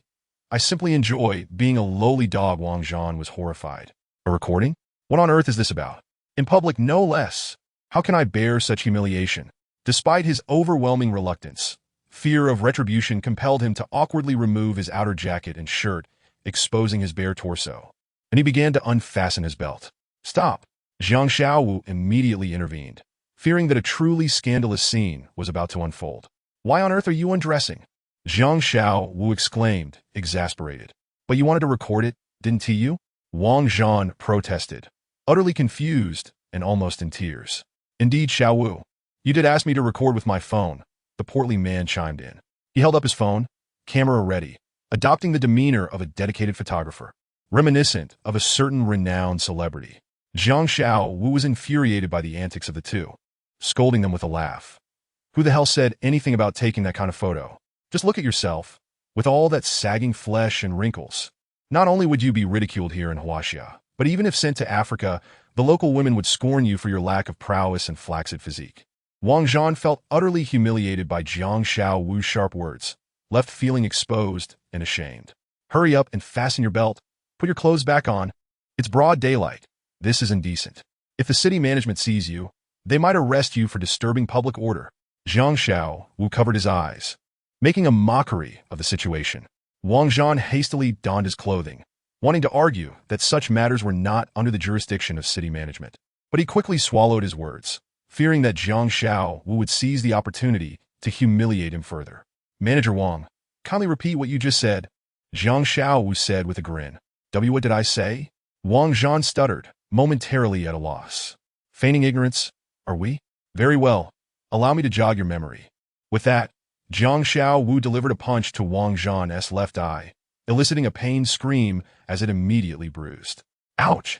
A panda eye should come in pairs for symmetry. One eye simply won't do. It'll just make you look like a lowly dog," Jiang Xiaowu teased, flexing his fists as if ready to strike again. "Please no. I don't want to be a national treasure. I prefer being a lowly dog," Wang Zhan exclaimed, desperately shielding his right eye, still reeling from the previous blow that left him seeing stars. He was determined to avoid another hit at all costs. "Lowly dog is fine, but let us keep it to that," he conceded, embracing pragmatism. A true realist, Wang Zhan was also a coward who would do anything to avoid a beating. "Have you remembered now?" Jiang Xiaowu inquired. I have," Wang Zhan quickly replied. "They all just accidentally fell? It has nothing to do with you." "Ah, it seems my beautiful fist also has the miraculous ability to restore memories," Jiang Xiaowu chuckled, turning to the portly man. "Hey, don't just stand there. Did you record it all?" The portly man realized that Jiang Xiaowu was not intending to capture Wang Zhan in the nude, but rather to gather evidence to clear himself of any wrongdoing. With this footage, even if Wang Zhan or anyone else reported him later, Jiang Xiaowu would be in the clear. "Come now, Manager Wang, kindly repeat your lines. But remember to smile. Don't look too stiff. Speak naturally and with warmth." Jiang Xiaowu began to play director, instructing Wang Zhan on how to perform. "Poorly man, Could you be a bit more professional? Manager Wang has to repeat himself over and over. It must be exhausting for him. Jiang Xiao Wu reprimanded with mock seriousness. All right, I will strive to achieve the standards of a world-class cinematographer, employing montage techniques. The portly man replied, fully aware of Jiang Xiao Wu's jest at Wang Zhan's expense. Whether you use montage or any other technique, just ensure it's well done. We cannot fall behind the likes of Guanxi and Zhong Rue. Jiang Xiao Wu insisted. Understood. The portly man eagerly affirmed. Wang Zhan felt on the verge of kneeling before Jiang Xiao Wu. You want the portly man to consider others' feelings. How about you consider mine? He thought, but he had no choice but to smile and repeat his lines yet again. Cut. Jiang Xiao Wu, now fully engrossed in his role as director, called out, peering at the portly man's phone to review the short video. Your expressions are still too stiff. Your delivery lacks emotion, and your smile is more akin to a grimace. Forget it. For a minor role like yours, I suppose I can lower my standards. This will do. Upon hearing this will do, Wang Zhan was overwhelmed with emotion, nearly brought to tears. Finally, the scene was wrapped up. If it didn't conclude soon, he might truly lose his sanity. So, is everything settled now? Wang Zhan cautiously inquired, subtly hinting at wanting them to leave. Not so fast, Manager Wang. You mentioned them. It's now time to address your issues, Jiang Xiao Wu said with a wicked grin, his gaze making Wang Zhan's skin crawl. What issues do I have? Wang Zhan's face turned pale with fear. What is the story behind that lone panda eye of yours? Have you perhaps undergone some hybridization between a panda and a bear? Jiang Xiao Wu teased. Wang Zhan felt a surge of blood rush to his chest and throat. Just moments ago, he was being referred to as a lowly dog, and now he was being compared to a hybrid creature. He feared that if this continued, he might be likened to a maggot. My eye? I just accidentally bumped it while taking a shower, Wang Zhan explained. Jiang Xiao Wu shook his head dismissively. No. An accidental fall would only cause a minor bruise. How could it result in a perfectly oval bruise? Come now, try again. Give yourself another knock to match the other eye, and then I might believe you. Director Jiang, he continued, think carefully about how you got that solitary panda eye. If you truly can't recall, I wouldn't mind helping jog your memory again. Jiang Xiao Wu threatened with a grin, his fists clenched. No, that won't be necessary. Just give me 10 seconds, and I'll definitely come up with something I will remember. Wang Zhan stammered in panic. 10, 9, 8, 7. Jiang Xiao Wu began counting down, extending his fingers one by one.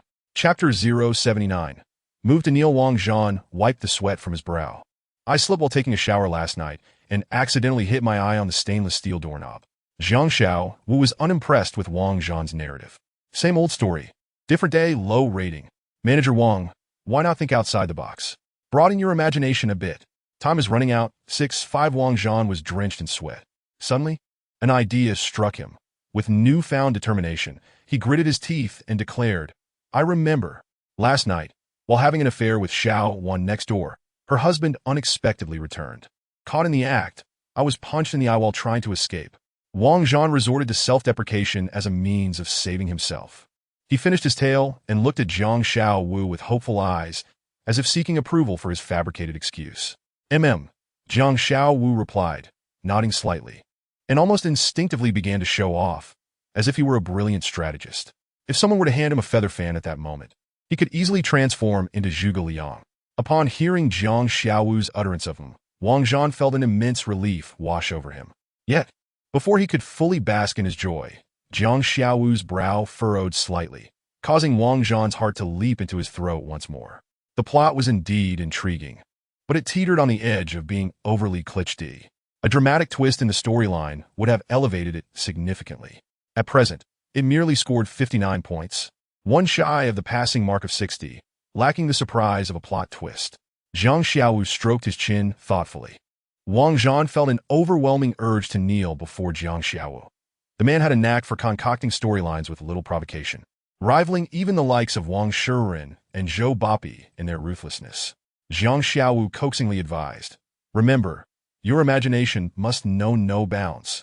There must be a grand surprise, a monumental twist, a divine reversal. Manager Wang, your time is truly running short, even less so than the time allotted to the Huaxia football team, 4-3-2, etc. Wait! Wang Zhan was drenched in perspiration, beads of sweat rolling down his nose and forehead. A grand twist? A divine reversal? What in the world was this? Wang Zhan felt he was on the brink of insanity. Meanwhile, Jiang Xiaowu's fists were itching to spring into action, akin to a sword eager to be drawn from its sheath, causing Wang Zhan's heart to tremble. No, it wasn't I who went to Zhuanzi's house to engage in illicit activities. I must have misremembered. Wang Zhan stammered while wiping his sweat. It was old Wang, Zhuanzi's husband next door. That scoundrel, taking advantage of my absence at work, entangled himself with my wife right in my own home, on my bed. I caught them red-handed. I tried to beat him up, but old Wang practiced martial arts in his youth. I ended up on the receiving end of a beating myself. And now I have a black eye, resembling a solitary panda. Fatty gasped in awe. Manager Wang, you possess the potential to be an excellent screenwriter. If you were to pen a novel, you would undoubtedly become a literary titan. Fatty expressed with unabashed admiration. Jiang Xiaowu erupted in laughter. Finding Wang Zhan's imaginative prowess exceeded his expectations. A delightful surprise indeed. Once again it's old Wang next door. Manager Wang, your ascent to management is truly remarkable. You possess a unique perspective. Jiang Xiaowu chuckled heartily, giving a thumbs up in praise. He then turned to Fatty and inquired, have you recorded all of this? Fatty nodded affirmatively. Rest assured, everything has been documented. Manager Wang's tragic ordeal is nothing short of a poignant tale, deeply moving. His personal experience has inspired me to write a book titled Manager Wang's Wife and the Affairs with Old Wang Next Door, which is bound to become a sensation. To express my gratitude to Manager Wang, I intend to gift him 10 green hats. Yes, this is a must. Jiang Xiao concurred. Very well, since that is the case. Your troubles are no longer my concern. We must take our leave. Wang Zhan nodded repeatedly, his heart bleeding, for not only had they feasted at his expense, but he had also been beaten and, in a psychological sense, had sacrificed his wife to old Wang next door. Truly a cruel fate. What tormented him further was the fact that he genuinely had a neighbor named Old Wang, whose lecherous gaze was a constant source of discomfort. The more he pondered, the heavier his heart felt. He recalled occasions when he returned home with his wife and encountered Old Wang at the doorstep. Noticing the way Old Wang looked at his wife, which had always irked him, his wife had smiled in response, and at the time, he dismissed it as mere friendliness. However, upon reflection, it now seemed tinged with an ambiguous undertone. No, I must leave work early today and secretly return home to investigate. Manager Wang, what are you daydreaming about? Are you reluctant to let us depart? If so, we are compelled to stay and have dinner together, Jiang Xiao teased with a mischievous smile. Wang Zhan's knees buckled, and he fell to the floor with a thud. Esteemed sirs, I implore you to leave swiftly. Wang Zhan finally reached his breaking point, collapsing into a fit of tears, his sobs heart-wrenching. With a meal costing 4,300 yuan, he could only waive 1,000, leaving him to bear the burden of 3,300 from his own pocket. His eye, bruised from the earlier scuffle, made the world around him swirl darkly, as if countless fireflies were flitting about. Yet the most agonizing aspect was not the financial loss or physical pain, but rather the mental torment. Wang Zhan was inherently a suspicious man, and as he ruminated, doubts began to fester, leading him to believe that old Wang truly had illicit dealings with his wife. Manager Wang, please do rise. It was merely a courtesy to accept a meal from you. There is no need to be so moved as to kneel before us. We could not bear such treatment. Jiang Xiaowu chuckled softly, sighing as he turned to Fatty. All right, Fatty, let us take our leave. If we delay any longer, Manager Wang may find himself kneeling indefinitely. Though you may be his ancestor, it is unkind to bully your descendants. Young Wang, rise. Your sentiments and filial piety are duly noted. In a few days, I shall afford you another opportunity to express your respect, Fatty remarked, savoring the lingering taste of the meal. Please, my esteemed ancestor, I beg you, do not return. Wang Zhan was filled with embarrassment, anger, shock, and fear. He struggled to catch his breath, rolling his eyes back in a faint. Jiang Xiaowu and Fatty exchanged glances, and Fatty shrugged helplessly, both bursting into laughter as they exited Drunken Cloud Pavilion. A group of waitresses, who had been lurking in the corners, emerged from behind the bar and cash register upon seeing Fatty and the killing god Jiang Xiaowu leave the establishment, splashing water on each other and pinching their own arms. After some time, Wang Zhan finally stirred back to consciousness. Where are they? He mumbled, scanning the room frantically. They have left, replied a waitress. Left? Really? Wang Zhan struggled to believe it. They truly have departed 5 minutes ago, she confirmed. Wang Zhan's mouth twitched uncontrollably, and suddenly he let out a wail, crying with a sense of profound injustice that could move heaven and earth. Xiaowu, you are indeed remarkable. Not only handsome but also skilled. Driving manager Wang to the brink of collapse. Fatty laughed heartily. Why does that sound so off to me? What do you mean by skilled, driving him to the brink of collapse? He asked, not a beauty. Is that a fitting description? Jiang Xiaowu playfully scolded. By the way, Xiaowu, you seem to know about grand twists and divine reversals. Impressive. Fatty noted. Isn't it just your incessant chatter about divine reversals that has rubbed off on me? Jiang Xiaowu replied with a sigh. Speaking of which, did you enjoy today's meal? Indeed, Fatty exclaimed. Shall we return to support manager Wang's business next time? Absolutely. If there's a meal to be had, we must seize it, even if it's at his expense. Fatty shamelessly retorted. All right, then let us return in a few days to give manager Wang another chance to express his filial piety. Agreed. It's settled. Fatty smacked his lips, seemingly still relishing the meal. Chapter 80. Secretary Milan Jiang Xiaowu had anticipated a leisurely few days at work. But the reality proved to be quite the opposite. On his very first day as the CEO's driver, having transitioned from a security guard, he was assigned a demanding task. Xiaowu, prepare yourself. Bring a few changes of clothes. We are heading to the most remote mountain village in the neighboring county with General Wang. And we want to return for 3 days. Vice President Zhou Jun instructed as soon as Jiang Xiaowu arrived at the office. Wang Pengfei was set to embark on a journey, and Zhou Jun would accompany him, with Jiang Xiaowu serving as their driver. The opportunity was so sudden that Jiang Xiaowu could hardly believe it. However, Zhou Jun was not the type to jest about such matters. Thus, Jiang Xiaowu concluded that this was indeed the truth. Spending an extended period in close proximity to Wang Pengfei and Zhou Jun was an unparalleled opportunity.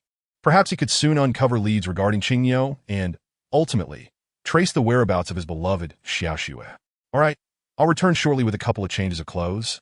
10 minutes at most, Jiang Xiaowu replied.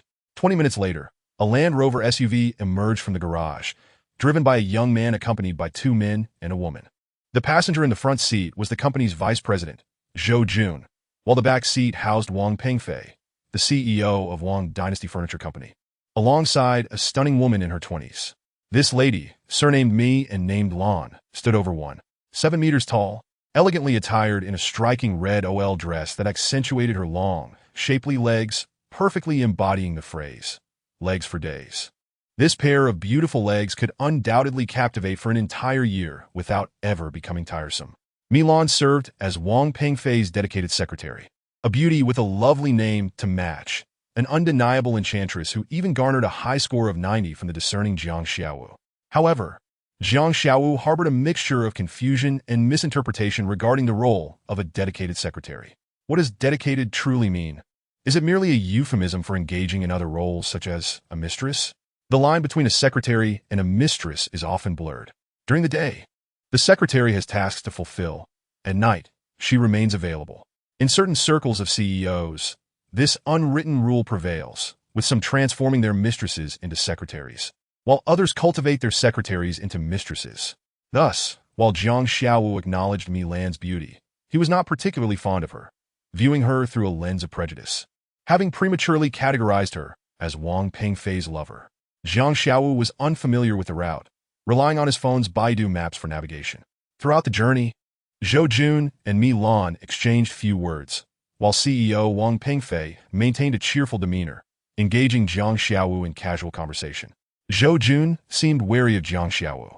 His posture, never fully reclining against the seat, indicated a state of heightened vigilance. Did Zhou Jun sense something amiss? After all, he had been a soldier for many years. If that were the case, could this sudden trip to a remote village in a neighboring county be a trap laid out for him? Would he be walking into a web of schemes, a hail of bullets? Jiang Xiaowu found the situation intriguing. At least it promised to be more than a tedious journey. Xiaowu, your driving skills are commendable. Did you learn in the military? Wang Pengfei casually inquired. The soothing strains of saxophone music played from the car's audio system as Jiang Xiaowu drove, his body swaying gently to the rhythm. Upon hearing Wang Pengfei's question, Jiang Xiaowu flashed a nonchalant smile and ambiguously replied, something like that. He had indeed honed his driving skills with a mercenary group, which, while private, still operated like a military unit, rendering his response valid. Wang Pengfei, perceiving Jiang Xiaowu's reluctance to divulge his background, did not press further, maintaining a relaxed and casual conversation. As the Land Rover navigated the winding mountain roads, the path grew increasingly narrow, transitioning from asphalt to concrete, and finally to a confined dirt road. They had arrived at Guanlong County, neighboring their own, with Longkou Village just ahead. Wang Pengfei appeared in good spirits, unexpectedly taking on the role of an impromptu guide for his driver. "Let's park at the village entrance. The vehicle cannot enter the village," Zhou Jun advised. Jiang Xiaowu discerned that Wang Pengfei and Zhou Jun were no strangers to this place, their familiarity evident in their dialogue. He parked the Land Rover at the village's entrance, and the four of them, 3 men and 1 woman, strolled into the village. Wang Pengfei led the way, followed by Zhou Jun, Milan, and Jiang Xiaowu, who, unfamiliar with the area and aware of his role as a driver, opted not to take the lead. Milan, the secretary Jiang Xiaowu had mentally labeled as a mistress, walked ahead of him, her OL attire accentuating her figure beautifully, especially when she walked in high heels. Her shapely rear swayed enticingly before Jiang Xiaowu's eyes. Though he had no intention of being seduced, the youthful Jiang Xiaowu found it difficult to resist. With pure intentions and an innocent gaze, he initially admired the aesthetic beauty before him, casting casual glances at her form. But soon, he found himself unable to avert his gaze, captivated by the sight. Strangely, instead of feeling excited, he began to feel drowsy. Those swaying peach-like curves before him seemed to grow larger, akin to 2 elastic hills, gradually obscuring his vision. Suddenly, a jolt of realization struck him, as if he had been doused in cold water, snapping him awake. Was it the result of a restless night that made him so fatigued? Just then, he felt 2 piercing gazes upon him. He looked up to find Milan, having turned her head at some point, glaring at him with furrowed brows, clearly annoyed that he had been observing her. Unbeknownst to Jiang Xiaowu, before their eyes met, Milan's face had expressed a myriad of emotions, her eyes sparkling with a strange light. At that moment, her reaction mirrored that of a woman confronted by a peeping Tom, her face flushed with indignation. Milan parted her lips slightly, though no words escaped. Her lips clearly formed 2 words, peeping Tom. Jiang Xiaowu's audacity resurfaced at this pivotal moment, and he silently mouthed 4 words in reply. "Thank you for the compliment." He even cast a flirtatious glance at Milan, exuding an undeniable charm, hinting at a potential for mischief. Initially, he held no interest in Milan, considering her a mistress to Wang Pengfei, but her vexed demeanor and open disdain sparked a rebellious spirit within him. "Little vixen, let us see how I can win you over." Chef Shenling slowly opened his eyes, and in an instant, his life flashed before him like a fast-forwarded movie, with every detail vividly clear.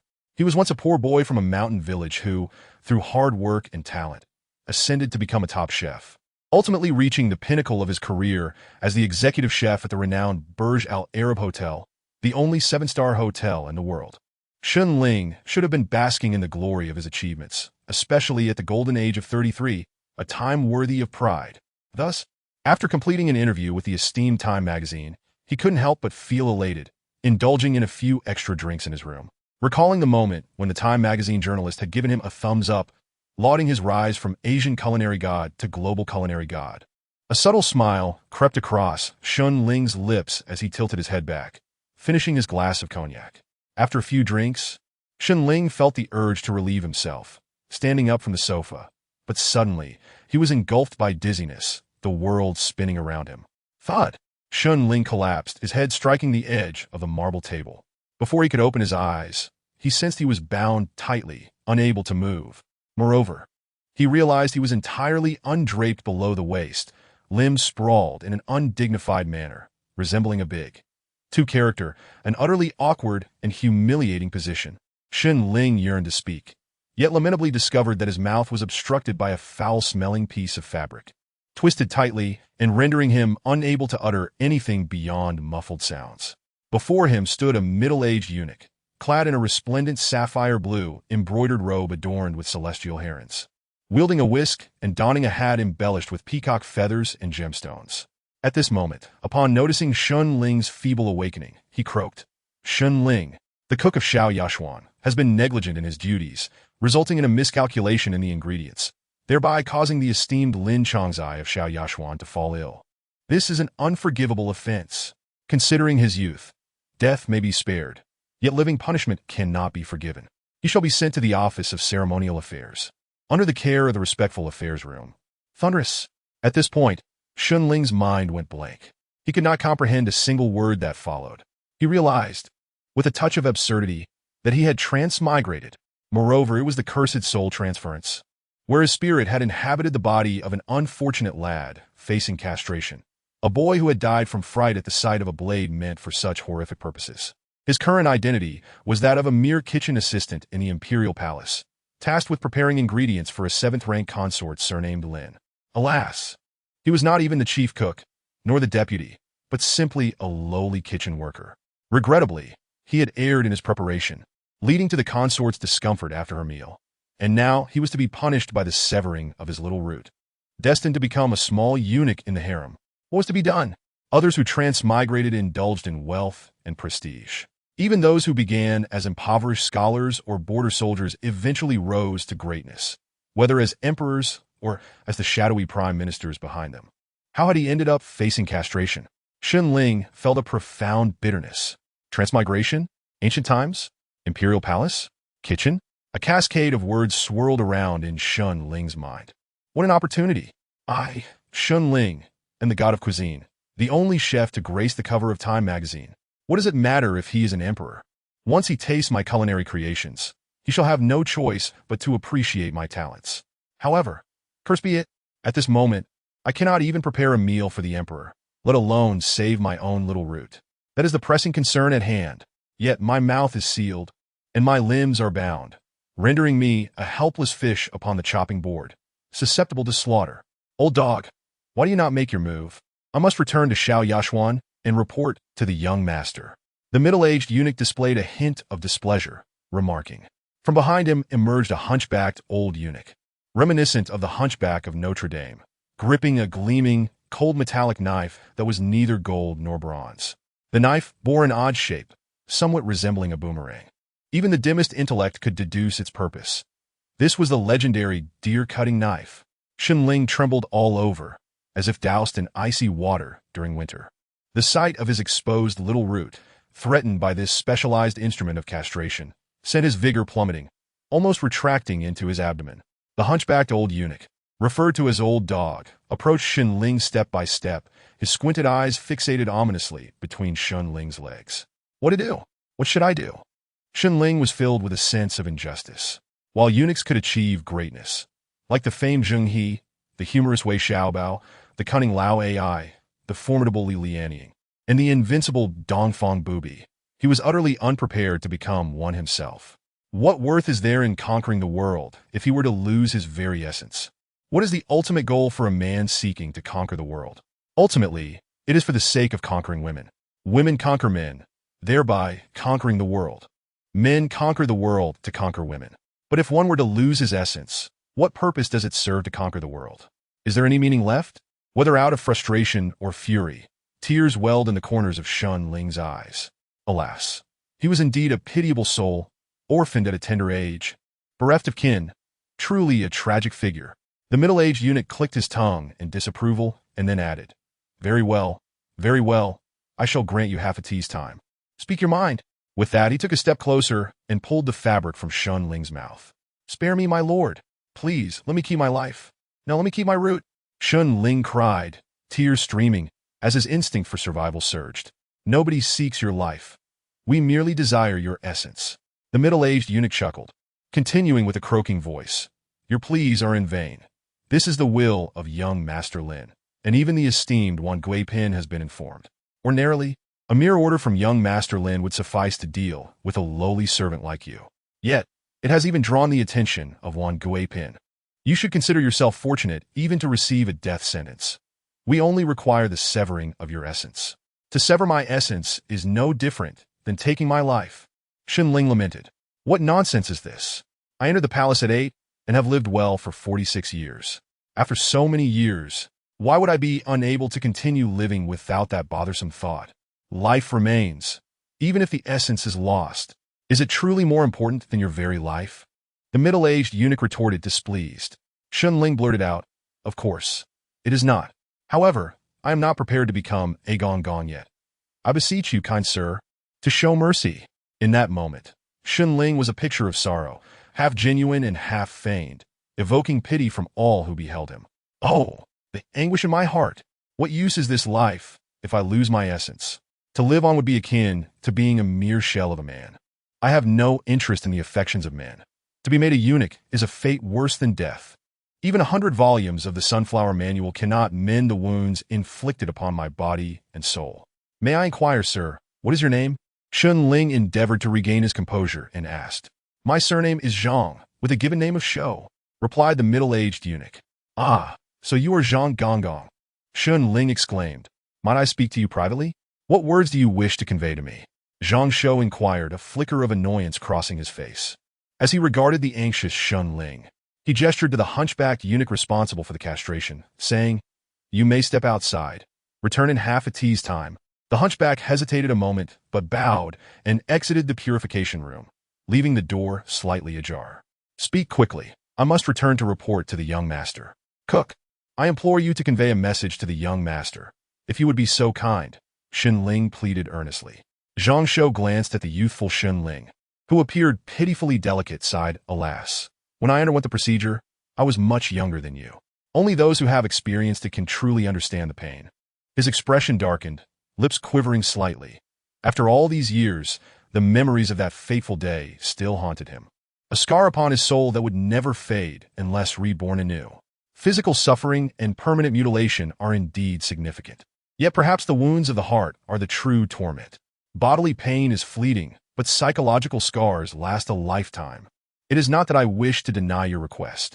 I am simply unable to assist, Zhang Shou said, somewhat helplessly. Though the young master holds merely the rank of 7th grade consort, she has recently garnered the emperor's favor, having been summoned 2 nights in a row. In a few days, she may ascend several ranks. Do not dare to imagine that a mere 7th grade talent or beauty, or even a 6th grade noble or 5th grade concubine, is beyond her reach. You have truly lost your wits to make such a blunder at this critical juncture. Who would dare to plead on your behalf? Today, the young master suffers from a bout of diarrhea, rendering his body unclean and unfit to attend to his majesty. If only I could enjoy 3 consecutive nights of favor, my chances of being conferred the title of concubine would greatly increase. Should fortune bestow upon me a dragon seed, the title of imperial consort would be within reach. Yet, all of this has been ruined by you, young lad. Tell me, do you not deserve to die? To merely sever your connection is already a sign of the young master's mercy, a display of compassion. Seeing that the other party was willing to engage in dialogue, and even indulged in a bit of banter, it became evident that he was not the kind of cruel eunuch whose twisted psyche stemmed from physical deformity. There is hope. Regardless of the circumstances, I must make an effort. Esteemed eunuch, may I inquire if you have any family outside the palace? Xunling asked cautiously. The middle-aged eunuch gazed into the distance, a hint of melancholy in his eyes as he replied, My parents passed away early, and when I entered the palace, I had only a distant uncle. After entering, I lost all contact with him. I do not know whether he is well. It was evident that this distant uncle had cared for him prior to his entrance into the palace, and one could see that eunuch Zhang held deep feelings for him. In an instant, Xunling's eyes sparkled as he keenly sensed an opportunity. The moment had come. There could be no hesitation. A decisive action was imperative. Xunling resolved and boldly proclaimed, Eunuch, if you do not mind, I would like to acknowledge you as my godfather, and in the future I shall serve you diligently. Even to the point of continuing your lineage. Zhang Shou's eyes widened, his gaze intense as he fixed it upon Xunling, causing the latter to feel an unsettling chill. However, at this juncture, Xunling had no alternative path to pursue. Whether he acknowledged a thief as a father or a eunuch as a godfather, as long as he could secure his position, everything else became trivial. Honor, stam, integrity. At this moment, these concepts became as light as feathers, utterly overshadowed by Xunling's desperate plight. You clever boy. You understand that we eunuchs have no descendants and fear most that there will be no one to mourn for us upon our demise. Hence, you wish to take me as your godfather, leveraging my influence to plead on your behalf. Am I correct?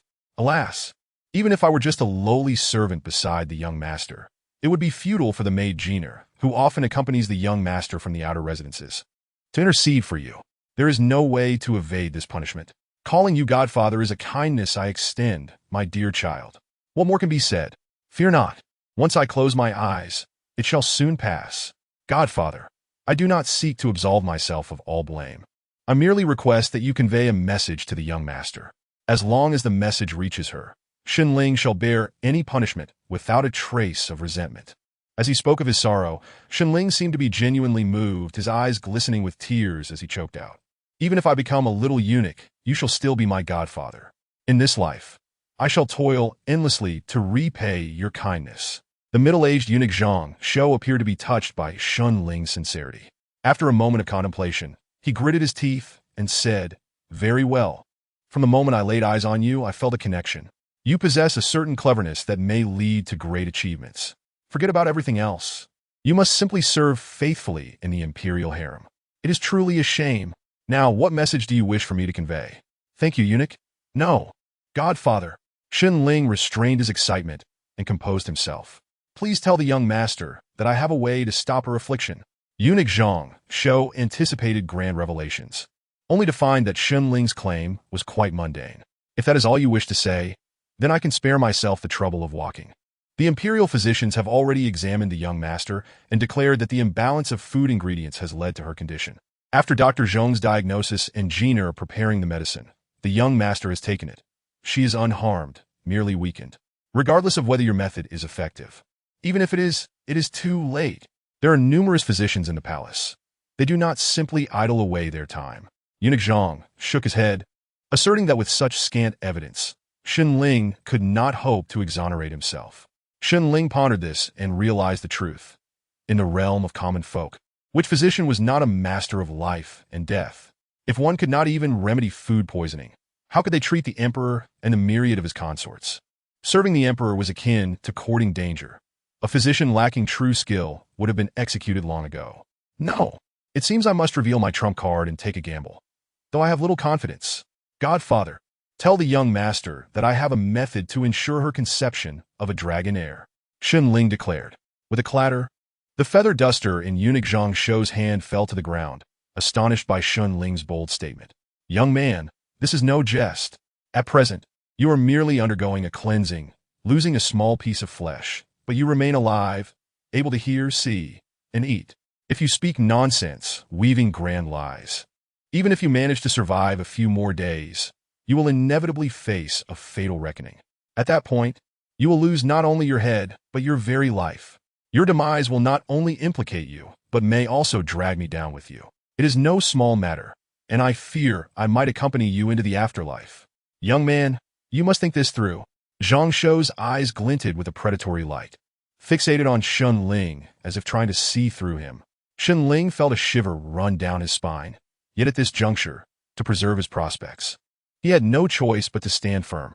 "Rest assured, godfather, I possess complete confidence." Xinling feigned an air of self-assurance. "Very well.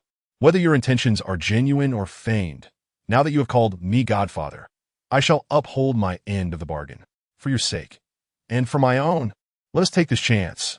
It was clear that Zhang Shou held a degree of affection for Xinling, and the title of godfather resonated deeply within him, bringing him a sense of comfort. "I shall convey your message. As for the outcome, that will depend on your fortune. May you seek your own blessings." "Thank you, godfather," Xinling exclaimed with immense joy. As long as Zhang Shou agreed to relay the message, Xinling was confident that, driven by the desires of the harem women for power and favor, such temptation would attract not only a lowly attendant, but even the empress and favored consorts who had yet to bear an heir. Elder dog! Elder dog!" Zhang Shou called for the hunched old eunuch waiting outside the room, giving him strict instructions to refrain from any execution until his return. After ensuring the message was clear, Zhang Shou cast a kind glance toward Xinling and departed. The summer heat had passed, yet the autumn sun remained fierce. Xinling lay upon a foul-smelling little bed, having endured 30 lashes that left his backside bruised and bloodied, a truly pitiful sight. Nonetheless, he felt an overwhelming sense of joy amid the pain. At least his most vital parts were intact. He would not become a little eunuch. Compared to that fate, enduring some physical torment was a small price to pay. He owed his gratitude to the eunuch Zhang Shou, his newly acknowledged godfather. Were it not for him interceding and advocating on Xunling's behalf, the young master would have surely inflicted far worse punishment upon him. Even if the young master chose to show mercy by merely reprimanding him and not castrating him. Without Zhang Shou's influence, the punishment could have been severe. After enduring 20 lashes, given Shun Ling's current state, even if he survived, he would likely be left with lifelong disabilities, far beyond mere physical suffering. With his bruised backside exposed, Shun Ling lay motionless on the bed. 10 days had passed, and the inflamed wounds began to scab over. The itching had become unbearable, gnawing at him from his rear to the depths of his heart. Shun Ling understood this was a sign of new flesh forming. He fought against the intense urge to scratch, resisting the temptation to relieve the maddening itch. During this period, Zhang Shou visited twice, not only bringing excellent wound ointment, but also personally applying the medicine to Shun Ling. At that moment, Shun Ling was truly moved. Although Zhang Shou was a eunuch, he differed significantly from the stereotypical eunuchs portrayed in novels and films. He was not the sinister kind, like the head of the Eastern Depot. Rather, he was neither malevolent nor perverse. Shun Ling even felt a twinge of pity for him. Having surpassed the age of understanding, he was trapped within the confines of the palace. Had he been outside in the bustling streets or the countryside, he would have long since been surrounded by children and grandchildren, enjoying the joys of family life. It is no wonder that when Shun Ling suggested recognizing him as a godfather, Zhang Shou displayed such an expression. Even knowing that Shun Ling's intentions might not be entirely sincere, perhaps merely a means to address his immediate predicament, Zhang Shou still acquiesced. The reason was simple. Despite no longer being a normal man, approaching 50, he still yearned for progeny. He did not seek to live out his days in comfort, but simply wished for a patch of barren land to bury his incomplete body after his death. With someone lighting an incense stick on his death anniversary, a gesture that would be the greatest blessing from the heavens. Unfortunately, in this lifetime, that hope was in vain. Not only was he devoid of the means for continuing his lineage, but even if he were a complete man, in this secluded palace, he was destined for a life of solitude. Otherwise, would he seek the company of palace maids, or even the young mistresses? That would be tantamount to risking execution and annihilation of his entire clan. Eunuchs could form a partnered relationship with palace maids, but that was merely a fade of marriage akin to children's play. If such a thing were to occur, it would surely cause chaos in the harem, and even 100 heads would not suffice as punishment. The more unattainable something is, the more one desires it. A withered tree may encounter spring, but once severed from its roots, it cannot regrow. Since the day he underwent castration, he was destined to leave no heirs. A fate that seemed predestined and had long since become Zhang Shou's deep-seated anguish, gradually morphing into a psychological torment with age. However, Shun Ling's arrival alleviated his burdens, dispelling the demons of his heart. That single address of Godfather, though largely self-serving, nevertheless brought Zhang Shou immense satisfaction. Relying on his status as a senior figure close to the young mistress, he unhesitatingly took risks to convey messages and plead on Shun Ling's behalf. Shun Ling, I have exerted all my efforts and risked my life to ensure your temporary safety. But do not forget the promises made to the young mistress. Zhang Shou anxiously glanced around, lowering his voice. If you resort to deceit and fail to secure the young mistress's favor, not only will your life be in jeopardy, but I too shall suffer the consequences. Do you truly possess an ancestral remedy? Shun Ling could instantly discern that Zhang Shou did not genuinely believe in the so-called ancestral secret recipe and was currently filled with apprehension. Rest assured, Godfather, how could I dare to fool you or mislead the young mistress? To deceive my superior would be a matter worthy of losing one's head. I wouldn't even dare to risk my own life, let alone my head. Shun Ling hastily reassured Zhang Shou. Only then did Zhang Shou feel at ease. Waving his feather duster and playfully scolding, "You mischievous rascal, hasten to heal your behind. The young mistress is still waiting." The palace was divided into inner and outer cities. Although Shun Ling resided within the imperial city, he was at the fringe of the outer city, separated from the true inner palace of the Forbidden City by countless layers and gates. This outer city was further divided into inner and outer layers, with the inner layer primarily housing lower-ranking eunuchs and aging palace maids who had lost their allure and were no longer favored by the young mistresses. The outer layer was occupied by male cooks and miscellaneous servants, kept at bay for fear of their potential entanglements with the older palace maids due to their uncastrated status. "Oh, your external injuries seem to be healing quite rapidly. Having a patron in the palace makes all the difference. The medicine you receive must have come from the imperial physician. Tut, tut. We lack the fortune of being favored by a eunuch in the palace. Ha! Suddenly, a peculiar voice pierced through the air as the door swung open. Shen Ling did not need to raise his head. The sudden waft of heavy grease and smoke unmistakably revealed the identity of the newcomer. It was the head cook responsible for serving meals to the noble concubine in the palace. Cook Ba'era and several of his subordinate cooks shared the same quarters as Shen Ling. Despite his title, within the confines of the Forbidden City, he held little significance. The primary distinction between him and the other lower-ranking cooks was a solitary, dilapidated bed positioned by the sunniest window, as opposed to sharing a crowded dormitory like Shen Ling and his peers. Shen Ling's greatest annoyance was this very dormitory, reeking of foul odors. If one person passed gas, all suffered the consequences. However, this was not the worst of it. Lying in close proximity to others felt akin to being surrounded by corpses in a morgue. Nevertheless, what Shen Ling dreaded most was not the foul smells or waking up to find lifeless bodies beside him, but rather the pillow companions on either side who tossed and turned in their sleep, whether intentionally or not, often striking Shen Ling's already bruised backside, causing him to grimace in pain and nearly faint on several occasions. Endure. He must endure. When one is under another's roof, one must bow their head. Failing to do so would lead to dire consequences. Shen Ling understood the wisdom in being pragmatic. Thus, over the past few days, the previously stubborn Shen Ling had surprisingly refrained from arguing with Ba'era and the others in the dormitory, adopting an unexpectedly submissive and gentle demeanor, leaving Ba'era and his subordinates at a loss for how to proceed. Ba Yi, you and the 4 esteemed cooks have returned. Hard work, hard work. The hot water is ready. Please have some tea and take a rest. Shen Ling, with a piece of yellowed gauze covering his behind, lay on the bed with his head raised, resembling a turtle stretching its neck. He wore a sincere smile, innocent and genuine, with a hint of submissive flattery. Oh, how could I trouble Lord Shen to boil water and brew tea? Besides, you yourself are injured. If the wound were to fester, and you attracted the ire of your godfather, Lord Zhang, we would be in dire straits. Ba'era said with exaggerated expressions, his tone dripping with sarcasm. Shen Ling felt a surge of hatred within. Yet having lived 2 lifetimes, he understood the virtue of patience. A small concession could avert a greater catastrophe. It would be unwise to confront Ba'era and his ilk at this moment, as it could jeopardize his very life. Lord Ba, your words wound me. Lord Zhang, in a moment of impulse, accepted me as his godson. What of it? I remain merely a lowly cook, and to have committed such a grave offense worthy of execution. It is already a stroke of luck to preserve my life. The young mistress, Xiao Yashuan, certainly cannot tolerate my existence.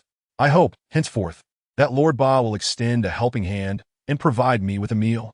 Shen Ling spoke earnestly, his youthful face betraying no hint of deceit. Lord Ba, in the past I was ignorant. Please do not take offense. From now on, as long as you give a command, I shall plunge into fire and water without a moment's hesitation. Ba'era's resentment seemed to dissipate. Shen Ling's heart was filled with immense resentment. Yet the smile on her face grew increasingly radiant, innocent, and endearing. Time swiftly passed, like an arrow flying through the air. After more than 20 days, the scabs had fallen away, revealing tender, delicate skin. Shen Ling's dairy was now even more rosy than before. She rose early from her bed, capable of leaping and bounding, moving with the speed of an arrow. As her wounds healed, Shen Ling awaited the Internal Affairs Office to reassign her duties. The young ladies of the various palaces, accompanied by their personal maids, elderly matriarchs, as well as the eunuchs and dedicated kitchen staff of each palace, were ostensibly under the jurisdiction of the Internal Affairs Office. However, many favored young ladies and the high-ranking consorts often surrounded themselves with the most trusted elders, many of whom had been brought into the palace from their families to serve as wet nurses or grew up together as close companions, blurring the lines of master and servant into sisterhood. Such individuals were beyond the reach of the Internal Affairs Office, even if they were within its purview. Who would dare to intervene? They had little regard for the Internal Affairs Office. Thus, those favored courtiers merely held a nominal association with the Internal Affairs Office. The real authority of the Internal Affairs Office lay with the minor eunuchs of the Xiang Ku, also known as the clean room, responsible for handling chamber pots, the young palace maids of the laundry bureau, and those like Shen Ling and Baer Ha, who serve as kitchen help. In recent days, Shen Ling, having undergone a complete transformation, had seamlessly integrated with Ba'er Ha and his companions. No longer the stubborn young fool he once was, he had become unexpectedly suave and worldly for his age. His flattery was well received by Ba'er Ha, who now affectionately referred to him as Brother Shen. Ba'er Ha, a minor official in the Internal Affairs Office responsible for the duties of the Middle Palace, had somehow forged a connection with Shen Ling, albeit a tenuous one. Though their friendship was as thin as paper, it was still enough to facilitate conversation. Despite his limited power, it was not beyond him to arrange for a lowly servant like Shen Ling. After Ba'er Ha had established contact with a minor scribe from the Internal Affairs Office, he boasted to Shen Ling multiple times, confidently assuring him that he would be assigned to work under Ba'er Ha. However, while the hope was delightful, reality proved to be harsh. Ultimately, the Internal Affairs Office did not fulfill Shen Ling's wish, and he returned to his original post in the Xiao Yixin kitchen. After the envoy of the Internal Affairs Office departed, Ba'er Ha's expression faltered, his demeanor noticeably sour. He had boasted in front of Shen Ling and his fellow kitchen mates not just once or twice, but repeatedly over several days. The flattery and praise he had received were substantial, yet now, facing disappointment, it felt akin to a slap in the face. Ba'er Ha's countenance betrayed embarrassment. While he could not openly express his displeasure in front of the envoy, he found himself awkwardly constrained in front of Shen Ling and his fellow kitchen workers. The forced smile he wore was more painful than tears, leaving his expression a rich tapestry of discomfort. Shen Ling had anticipated this outcome. He had long suspected that the relentless Lin Changzai would not easily relinquish her hold over him. With his promises yet to be fulfilled, how could Lin Changzai allow Shen Ling to escape her absolute control? It was undoubtedly her covert directive to the Internal Affairs Office. Otherwise, Shen Ling would have been assigned to Ba'er Ha, especially since Ba'er Ha had already made arrangements with a certain scribe within the Internal Affairs Office. This intricate web of intrigue was clear to Shen Ling as if reflected in a mirror. He certainly would not reveal this insight to Ba'er Ha and the others. Maintaining an air of nonchalance and smiling wistfully, a faint hint of disappointment gracing his features, perfectly balanced. Brother Shen, I truly owe you an apology, Ba'er Ha said with a downcast expression. Brother? Master? What a chaotic hierarchy this is. Shen Ling inwardly criticized, but had come to realize that Ba'er Ha and his companions were mostly uneducated, ignorant brutes. Yet, their character was not malicious. They were merely rough around the edges, lacking the treachery often found in more cunning individuals. Master Ba, you flatter me. It is thanks to you and the older brothers that my recovery has been expedited, Shen Ling expressed with genuine gratitude. If you feel any debt, how could I possibly bear such a burden? You truly embarrass me. Please retract your words, or I shall be left with no choice but to throw myself against this northern earthen wall.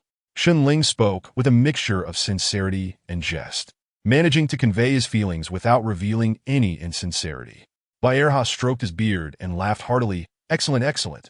I, old Ba, have not misjudged you. Young Shen, you are indeed resourceful and will undoubtedly rise to prominence. Your future is limitless. Beside Ba'er Ha, two kitchen workers in their 30s exchanged awkward glances, recalling how, shortly after Shen Ling had been punished, they had feigned sleep to avoid helping him, inadvertently causing him to suffer longer than necessary. Everything was not lost on Shen Ling, yet he pretended not to notice, engaging them warmly in conversation, completely erasing the tension that had previously existed between them. Ba'er Ha candidly advised, Little Shen, you must exercise caution. Your previous temperament was quite harsh. You were obstinate and unyielding, earning the disdain of not only the other kitchen staff, but also of the deputy cook Zhang De and head cook Jin Xiaofei. Given the repercussions of your recent mistake, they have suffered consequences due to your actions and harbored deep resentment towards you. With your return, they are unlikely to spare you. Since the Internal Affairs Office has issued their decree, there is little choice but to return. Shen Ling sighed, casting a glance at Ba'er Ha before continuing. However, rest assured, the Shen Ling speaking to you now is not the same one who trembled in fear over 20 days ago. That punishment has awakened me from my stupor. It was as if enlightenment had struck. Shen Ling smiled. I, old Ba, have long sensed that after your punishment, you emerged as a new person. Clearly, that punishment was not in vain. As steam enveloped the kitchen, casting shadows that obscured the faces of those within, the sounds of knives striking cutting boards and the clattering of pots and pans filled the air. Upon entering, Xinling's eyes sparkled with delight.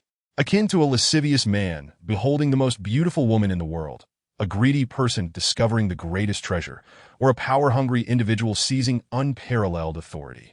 Like a wild dog stumbling upon the freshest dung by the roadside. The steamy kitchen, infused with the aromas of vegetables and the savory scent of steamed venison tails and clear-braised black chicken, enveloped Xinling, penetrating deeply into his very being. With his eyes narrowed, he inhaled greedily, as if a drug addict savoring a potent high, lost in ecstasy and satisfaction. It was not merely the aromas of the dishes that captivated him. He cherished everything within the kitchen, even a knife, a spatula, or the earthenware jars containing seasonings and salt felt intimately familiar.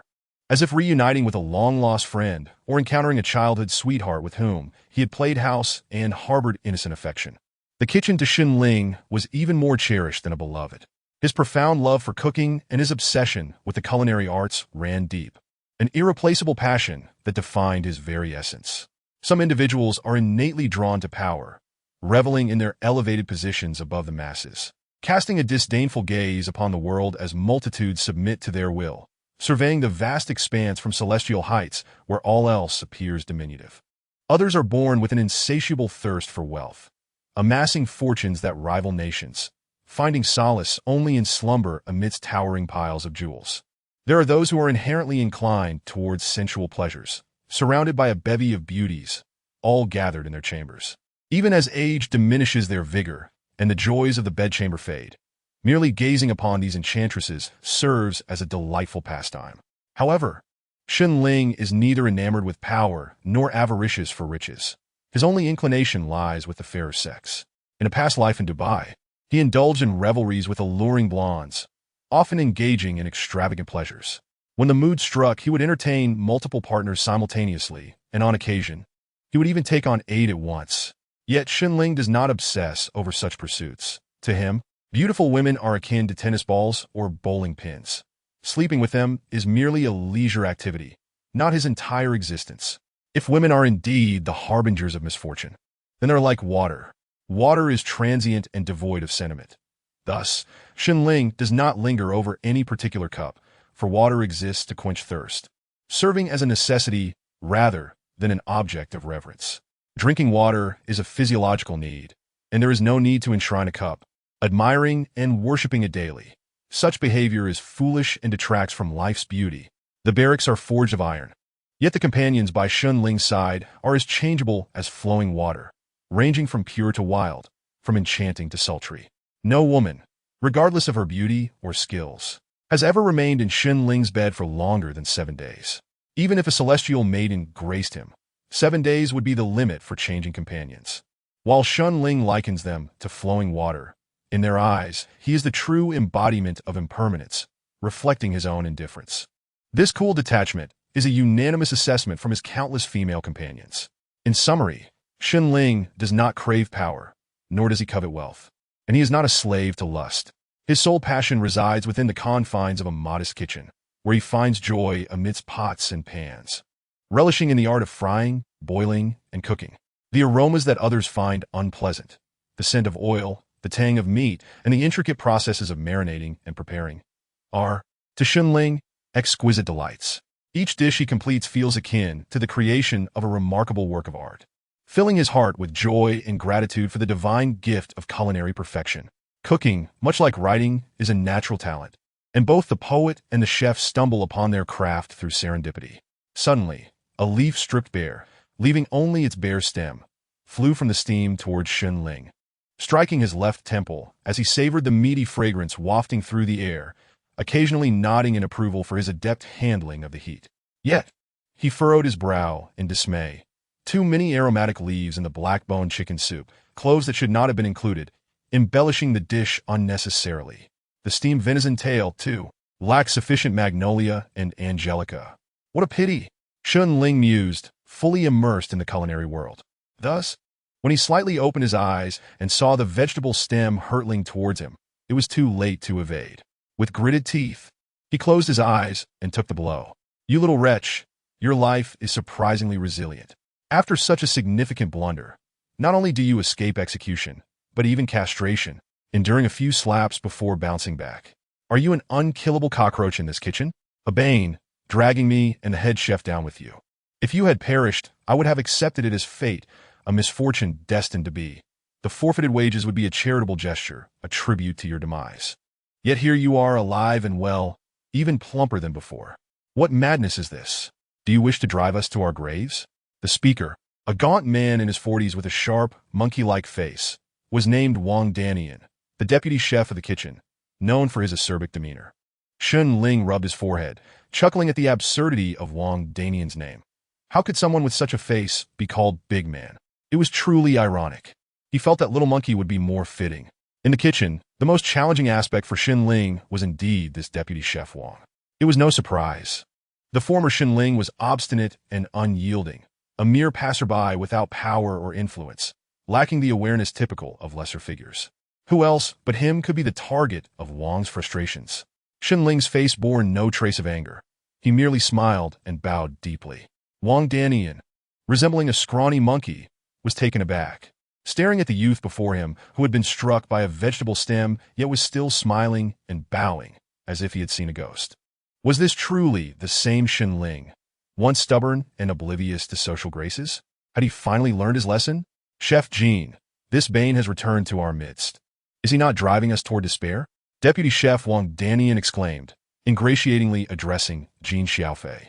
Since it is the young master's wish, further discussion is pointless. Jean Xiaofei cast a disdainful glance at Shun Ling, snorting, little man, you need to keep a close eye on him.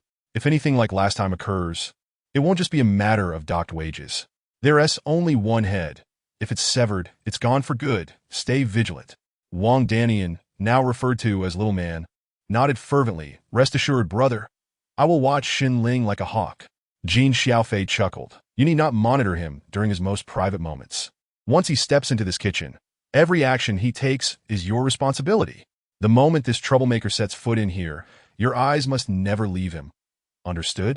Keep your gaze fixed on him.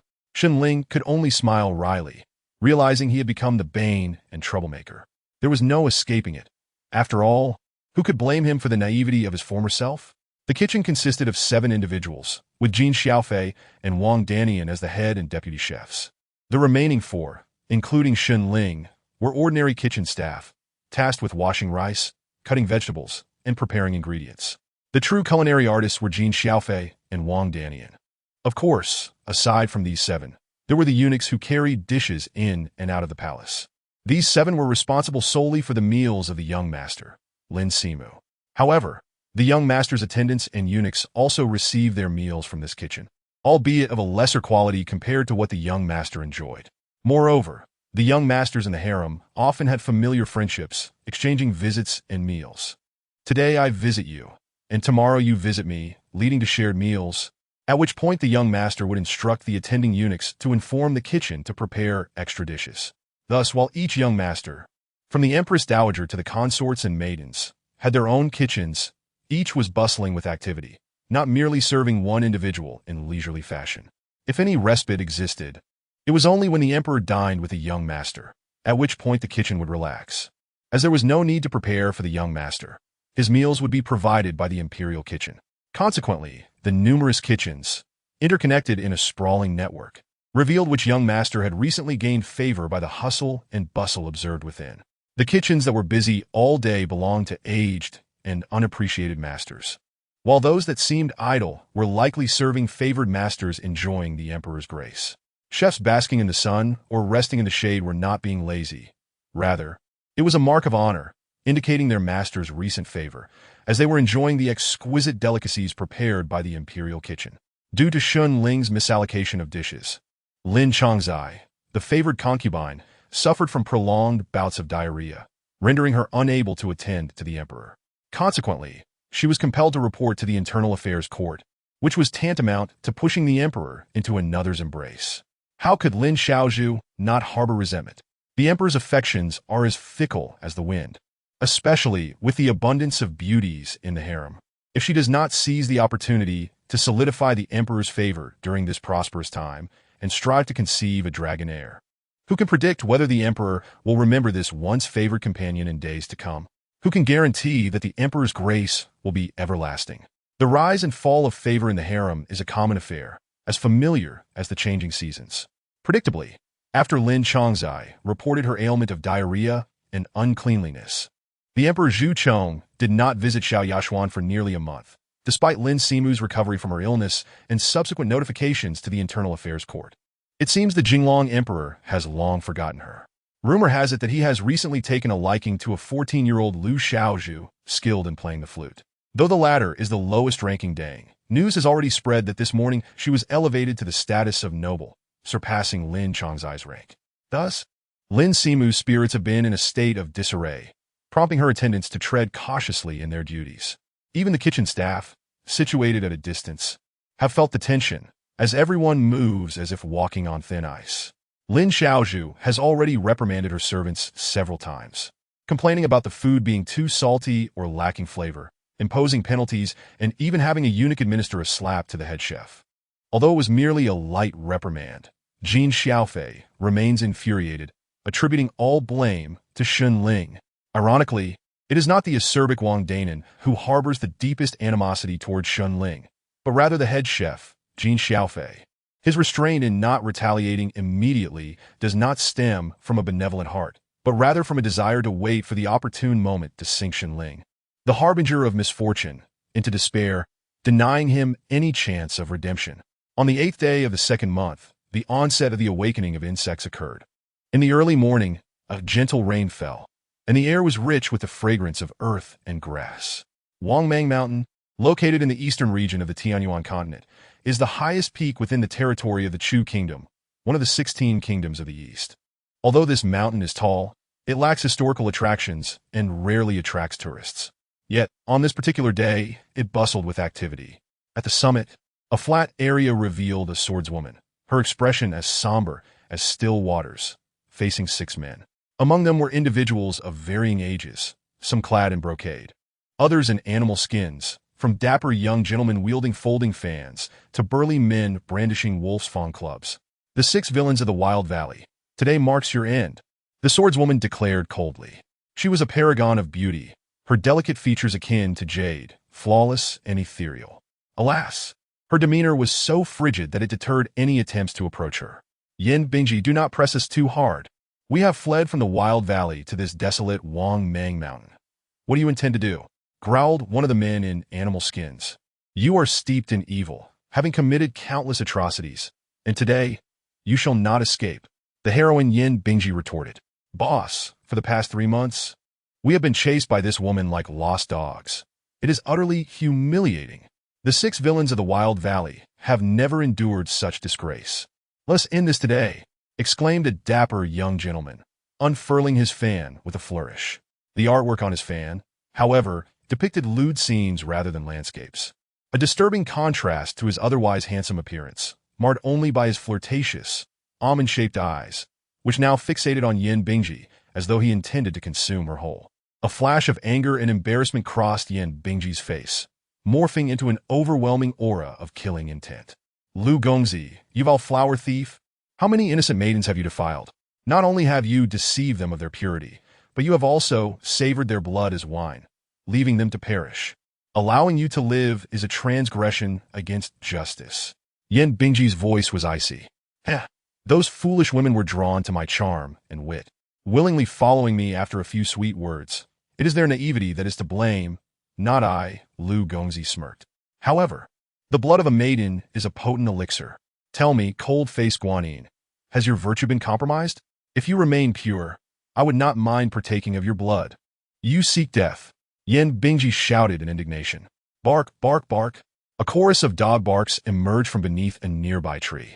There a scruffy dog lay napping, now half awakened and peering over, barking as if urging action, its demeanor one of utter disinterest. Wretched dog, what are you barking for? Eager to be reincarnated? Yin Bingji glared at the mutt, her tone irritable. Bark, bark, bark. The scruffy dog seemed displeased, as though protesting to Yin Bingji. Just then, the burly man in animal skins lunged forward, swinging his wolf's fawn club, while the other 5 men simultaneously attacked Yin Bingji, their coordination impeccable. All shall perish. A dragon's roar echoed as Yin Bingji unsheathed her sword, lunging at the flower thief Lu Gongzi, fiercely matching her 6 opponents without yielding an inch. The clash of blades illuminated the scene, while the scruffy dog sprawled lazily beneath the tree, appearing increasingly apathetic, its eyes flickering between closed and half-open, occasionally barking in a bored manner. In truth, the wretched dog that Yin Bingji referred to wanted to convey, fool, aim for the heart, not the chest. Attack her heart. Truly foolish. They were not the infamous 6 villains of the Wild Valley, but rather mere trifles, akin to inconsequential characters from martial arts novels of the past. Lesser even than the likes of the Peach Valley 6 Immortals or the 7 Heroes of Jiangnan. In the span of a single incense stick, the 6 villains of the Wild Valley were all vanquished by Yin Bingji. Having committed a lifetime of wickedness, their fate was well-deserved. Bark, bark. The dog beneath the tree barked once more. What are you barking about? I have told you countless times not to yap while I am fighting. It distracts me. You nearly caused me to be injured just now, you wretched mutt. Yin Bingji sheathed her sword and approached the tree, her irritation palpable. The renowned beauty of the martial world, the cold-faced Guanyin Yin Bingji, not only kept a dog but a scruffy one at that. Strangely, she seemed to engage in conversation with her dog as if it were a childhood sweetheart, playfully exchanging banter while calling it wretched dog and dead dog, even threatening to serve it as dinner. Yet, the tenderness in her voice revealed that she did not mean it. In truth, Yin Bingji and the vile dog have indeed grown up together since childhood. She was born in a small mountain village in the northern region of the Chu state. When she was 6 years old, a band of mountain bandits ravaged the village, leaving no one alive. A massacre. The queen exclaimed this. This is impossible. Yin Bingji stammered. Su Muji was already past his prime when he was forced to leap off the cliff. Now, after a full 60 years, he must be at least 100 years old, yet you appear to be merely in your 20s. I celebrated my centenary on the beginning of spring 2 years ago, Su Muji replied. Despite his appearance as a handsome young man, his eyes bore the weight of countless years. Little girl, it matters not to tell you. Back then, I was coerced by those so-called righteous sects of the martial world into taking my own life by jumping off a cliff, believing it to be my certain demise. Unexpectedly, I was fortuitously saved by immortals and brought back to their heavenly abode for healing. Upon awakening, I realized that the world is not as simple as it seems. The so-called Jianghu Sexan people of the martial world are but ants. Those so-called masters and their legendary skills are mere jokes. Only by embarking on the path of cultivation and becoming a practitioner can one barely qualify as human. Otherwise, one remains an ant. The immortal who saved me was a practitioner of profound cultivation. And the heavenly abode beyond the mundane realm is the stronghold of a sect. I am now a disciple of the ghostly Tao sect, having secluded myself within the sect for 20 years. This time, I descend from the mountain to seek a female disciple to fill my rear court. You are indeed fortunate, little girl, to encounter me. Become my female disciple and concubine. Follow me into the sect, and from henceforth soar to great heights, transforming from a chick to a phoenix. Even the most basic manual of cultivation within the sect surpasses the so-called legendary manuals of the martial world by hundreds, if not thousands, of times. Yin Bingji understood that the old demon before her intended to capture her as a concubine, and her pride would not allow her to acquiesce. Yet, she felt as if ensnared by an evil spell, unable to move even a finger in resistance. She could only respond with a resentful, "You mustn't even think about it." The soul of Yi Chun, trapped in the body of a wretched dog, was now in a state of utter shock. Cultivators. Indeed, there are cultivators in this world. Having traversed into this realm, living as a dog for so many years, Yi Chun, an avid fan of fantasy novels, had never given up the search for mysterious cultivators. The only chance for him to transform back into a human. However, with the passage of years yielding no results, he had gradually resigned himself to the harsh reality that this world harbored no cultivators nor practitioners. Just as he was about to give in to despair, accepting his fate as a dog and seeking a female Chinese countryside dog to spend his remaining days, an unexpected turn of events occurred. Whether you are willing or not, today you shall not escape my grasp, Su Muji declared, his hand slightly outstretched. Yin Bingji found herself levitating half a meter into the air, as if an invisible thread pulled her towards his palm, becoming a marionette in his control. Su Muji himself began to rise off the ground, drawing Yin Bingji along, intending to vanish into the void. Suddenly, a wretched dog dashed out from the side, leaping at him as if to bite. Su Muji regarded the approaching mutt with a cold sneer, saying, What a loyal, wretched dog you are, defending your master.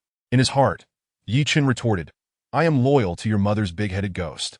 You can take the little mistress. Just bring me back to the sect with you.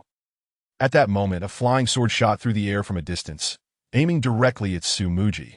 Soon after, a strikingly beautiful woman in elaborate attire, accompanied by two young maidens of around 15 or 16, rushed towards him.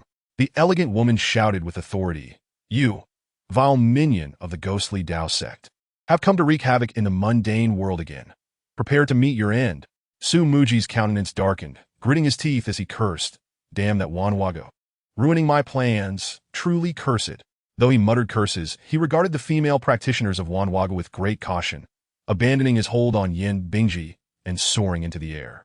Yet, at that very moment, the wretched dog had firmly latched onto the hem of his garment. Damn dog!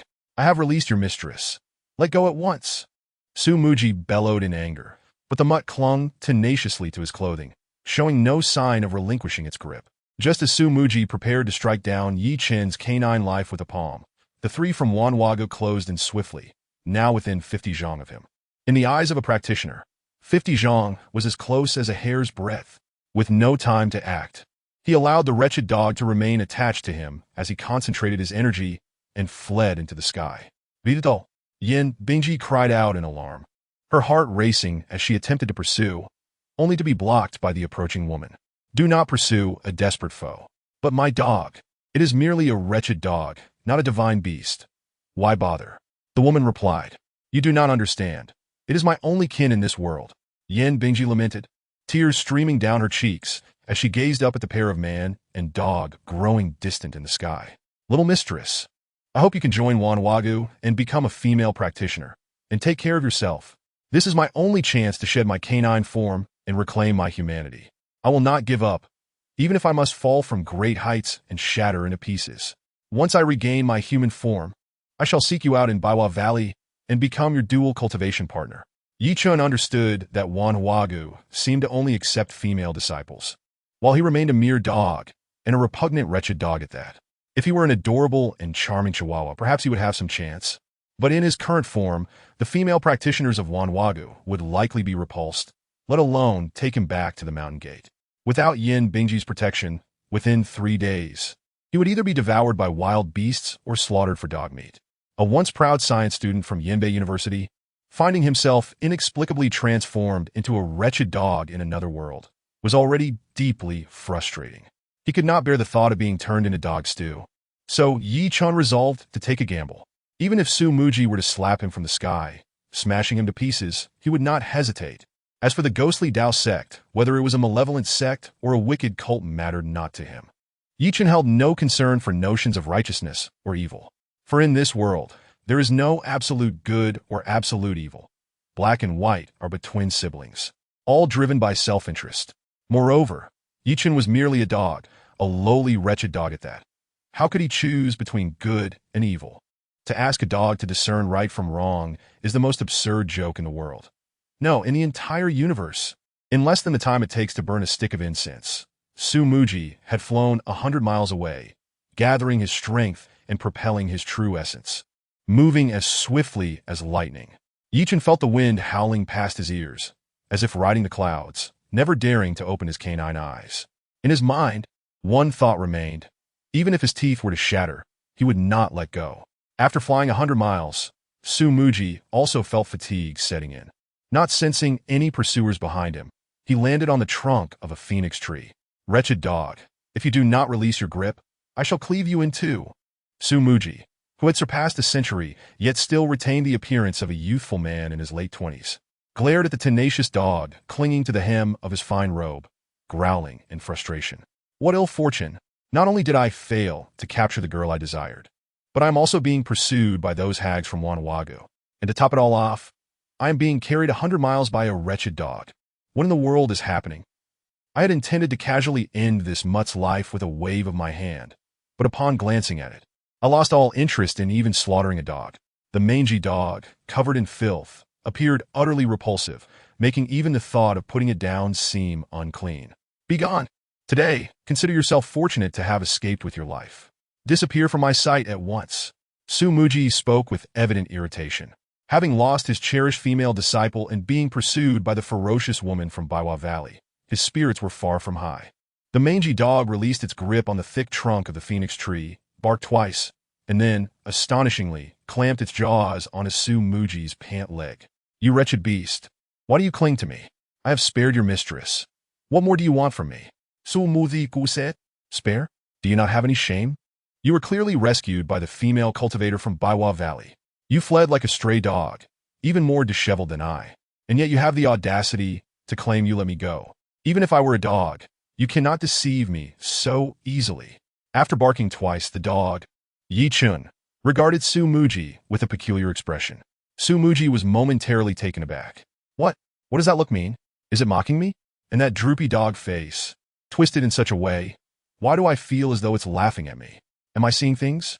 But that expression is unmistakably one of disdain.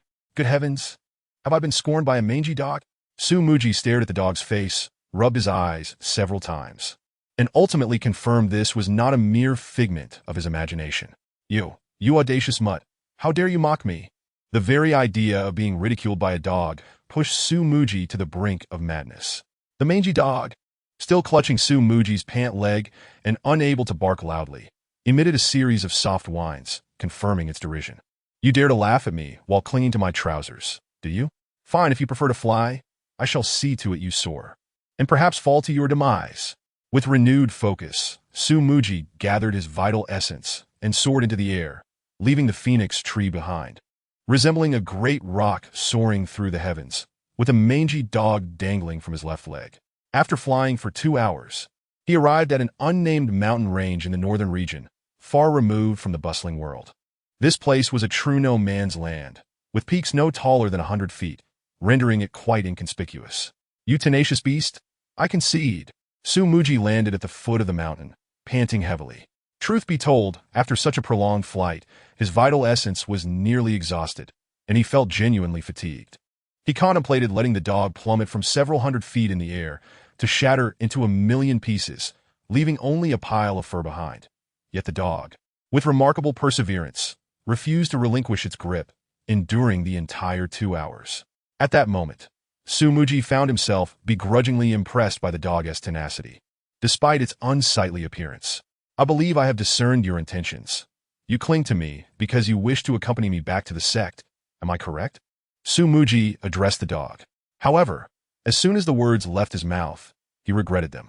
"What madness has taken hold of me, conversing with a mangy dog?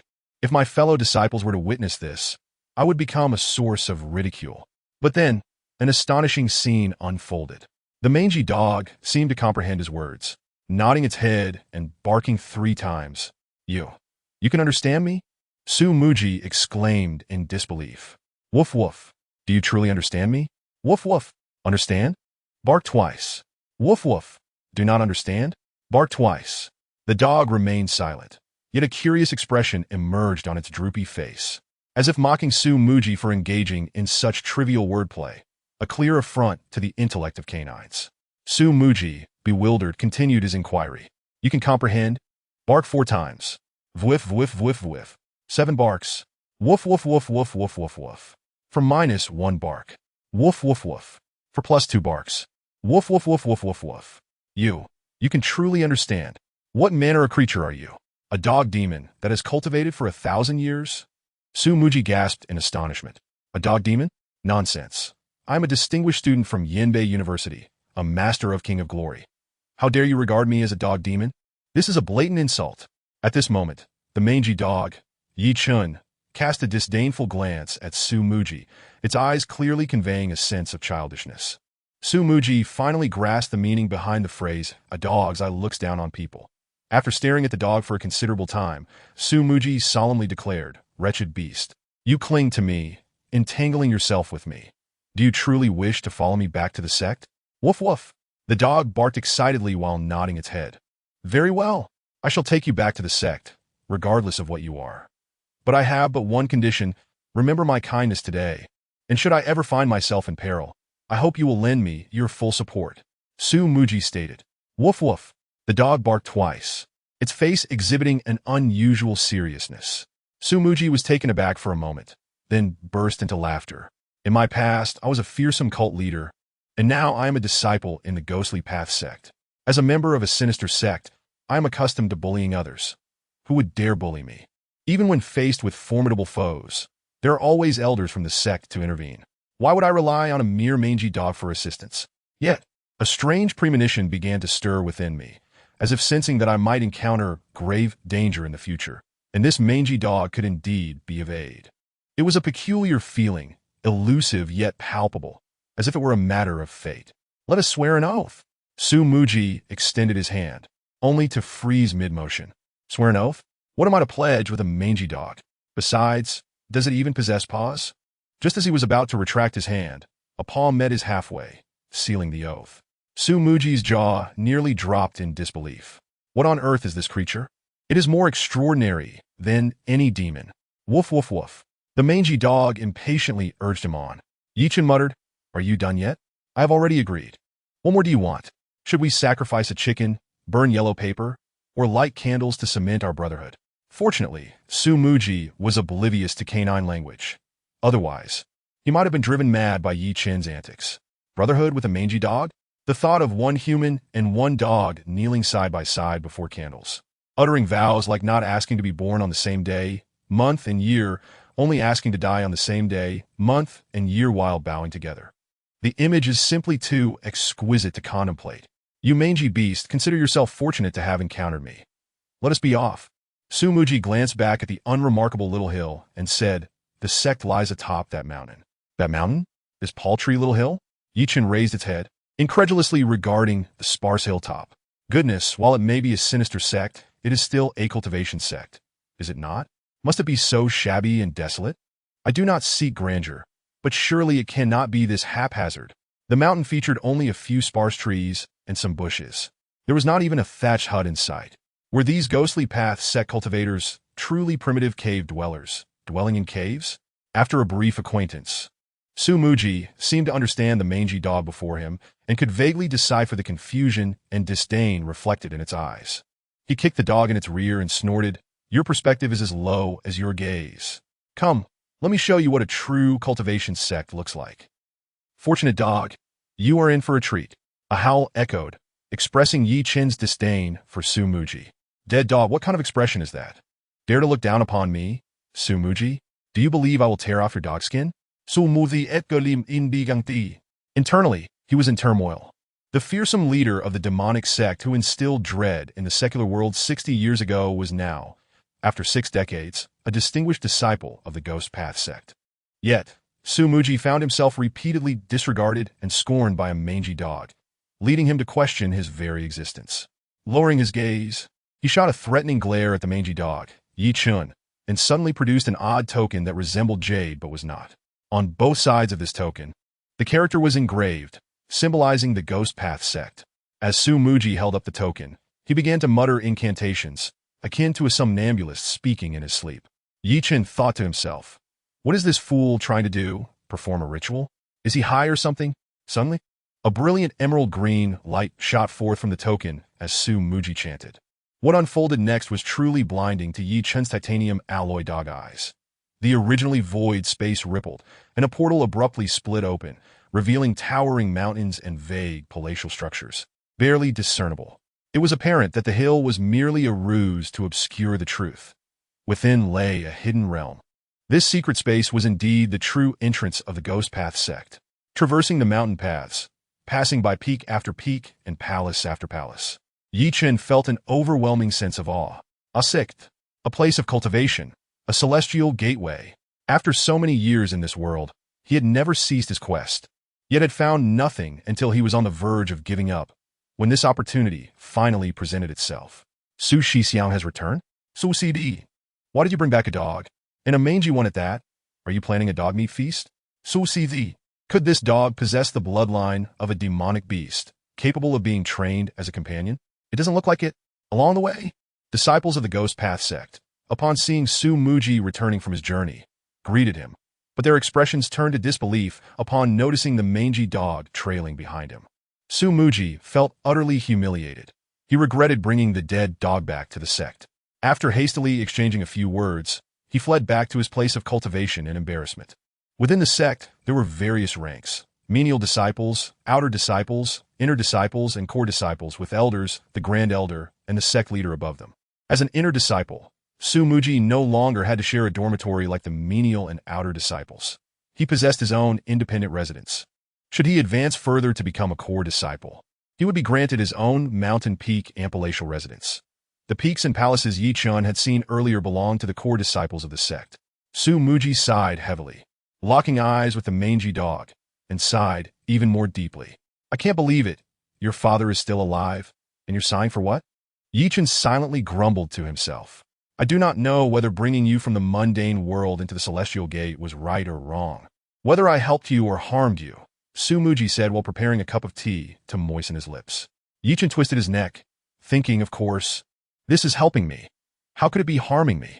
Tomorrow, you will enter the demonic beast camp. I hope you can endure. Sumuji continued. Demonic beast camp? What in the world is that? Yi-chun was utterly bewildered. Dead dog, I forgot to mention, any beast entering our Ghost Path sect must undergo a month of training in the demonic beast camp before returning to its master as a demonic pet. This is mandatory, Sumuji stated. Training? What is this? Are you really treating me like a dog? Yi-chan protested. Don't underestimate the demonic beast camp. It confines newly brought demonic beasts or potentially wild beasts in one place. During the day, disciples and elders oversee their training, but the most perilous part is at night. Every day, demonic beasts disappear, becoming meals for others, Sumuji explained. At this point, Yi-chun was completely stunned. Being confined with a pack of ferocious wolves, tigers, leopards, and even legendary demonic beasts for an entire month was tantamount to courting death. Woof woof. Yi-chan barked in protest. Your barking won't help. It's too late to leave now. You insisted on following me back to the sect. I did not force you. Sumuji replied, a glint of cunning flickering in his eyes. Yi-chun suddenly realized he had been played. Sumuji had duped him. He had brought him back to the sect with ulterior motives, intending to ensnare Yi-chun without a fight. Woof! Yi-chan barked furiously, propelling himself forward and sinking his teeth into Sumuji's thigh. Ouch! Dead dog, you dare bite me. Do you believe I will disembowel you and prepare a spiced roast dog right now? Sumuji said. Oh! With a low growl, Yi-chun leaped, clamping down on Sumuji's arm. Dead dog, let go, let go. Sumuji cried out in pain. Yi-chun released his limbs, but maintained a firm grip, cleverly spreading his paws to indicate he had no hands to let go. Let go, I said let go. Sumuji felt as though he might explode from frustration. TCH, if I let go, I would lose face. Where would I put this handsome face of mine? Yi-chun resolved to hold on tight, transforming into a human-dog pendulum, swinging back and forth. The following morning, Sumuji, an inner disciple of the Ghost Path sect, entered the demonic beast camp with a mangy dog in tow. The disciples and elders overseeing the camp looked at the mangy dog Sumuji had brought, some almost incredulous. What was happening? Had Sumuji lost his mind, casually bringing a mangy dog from the mundane world to claim as his demonic pet? Was he treating the Ghost Path sect like a shelter for stray dogs? Su-si-siang, is this the demonic pet you brought to the camp?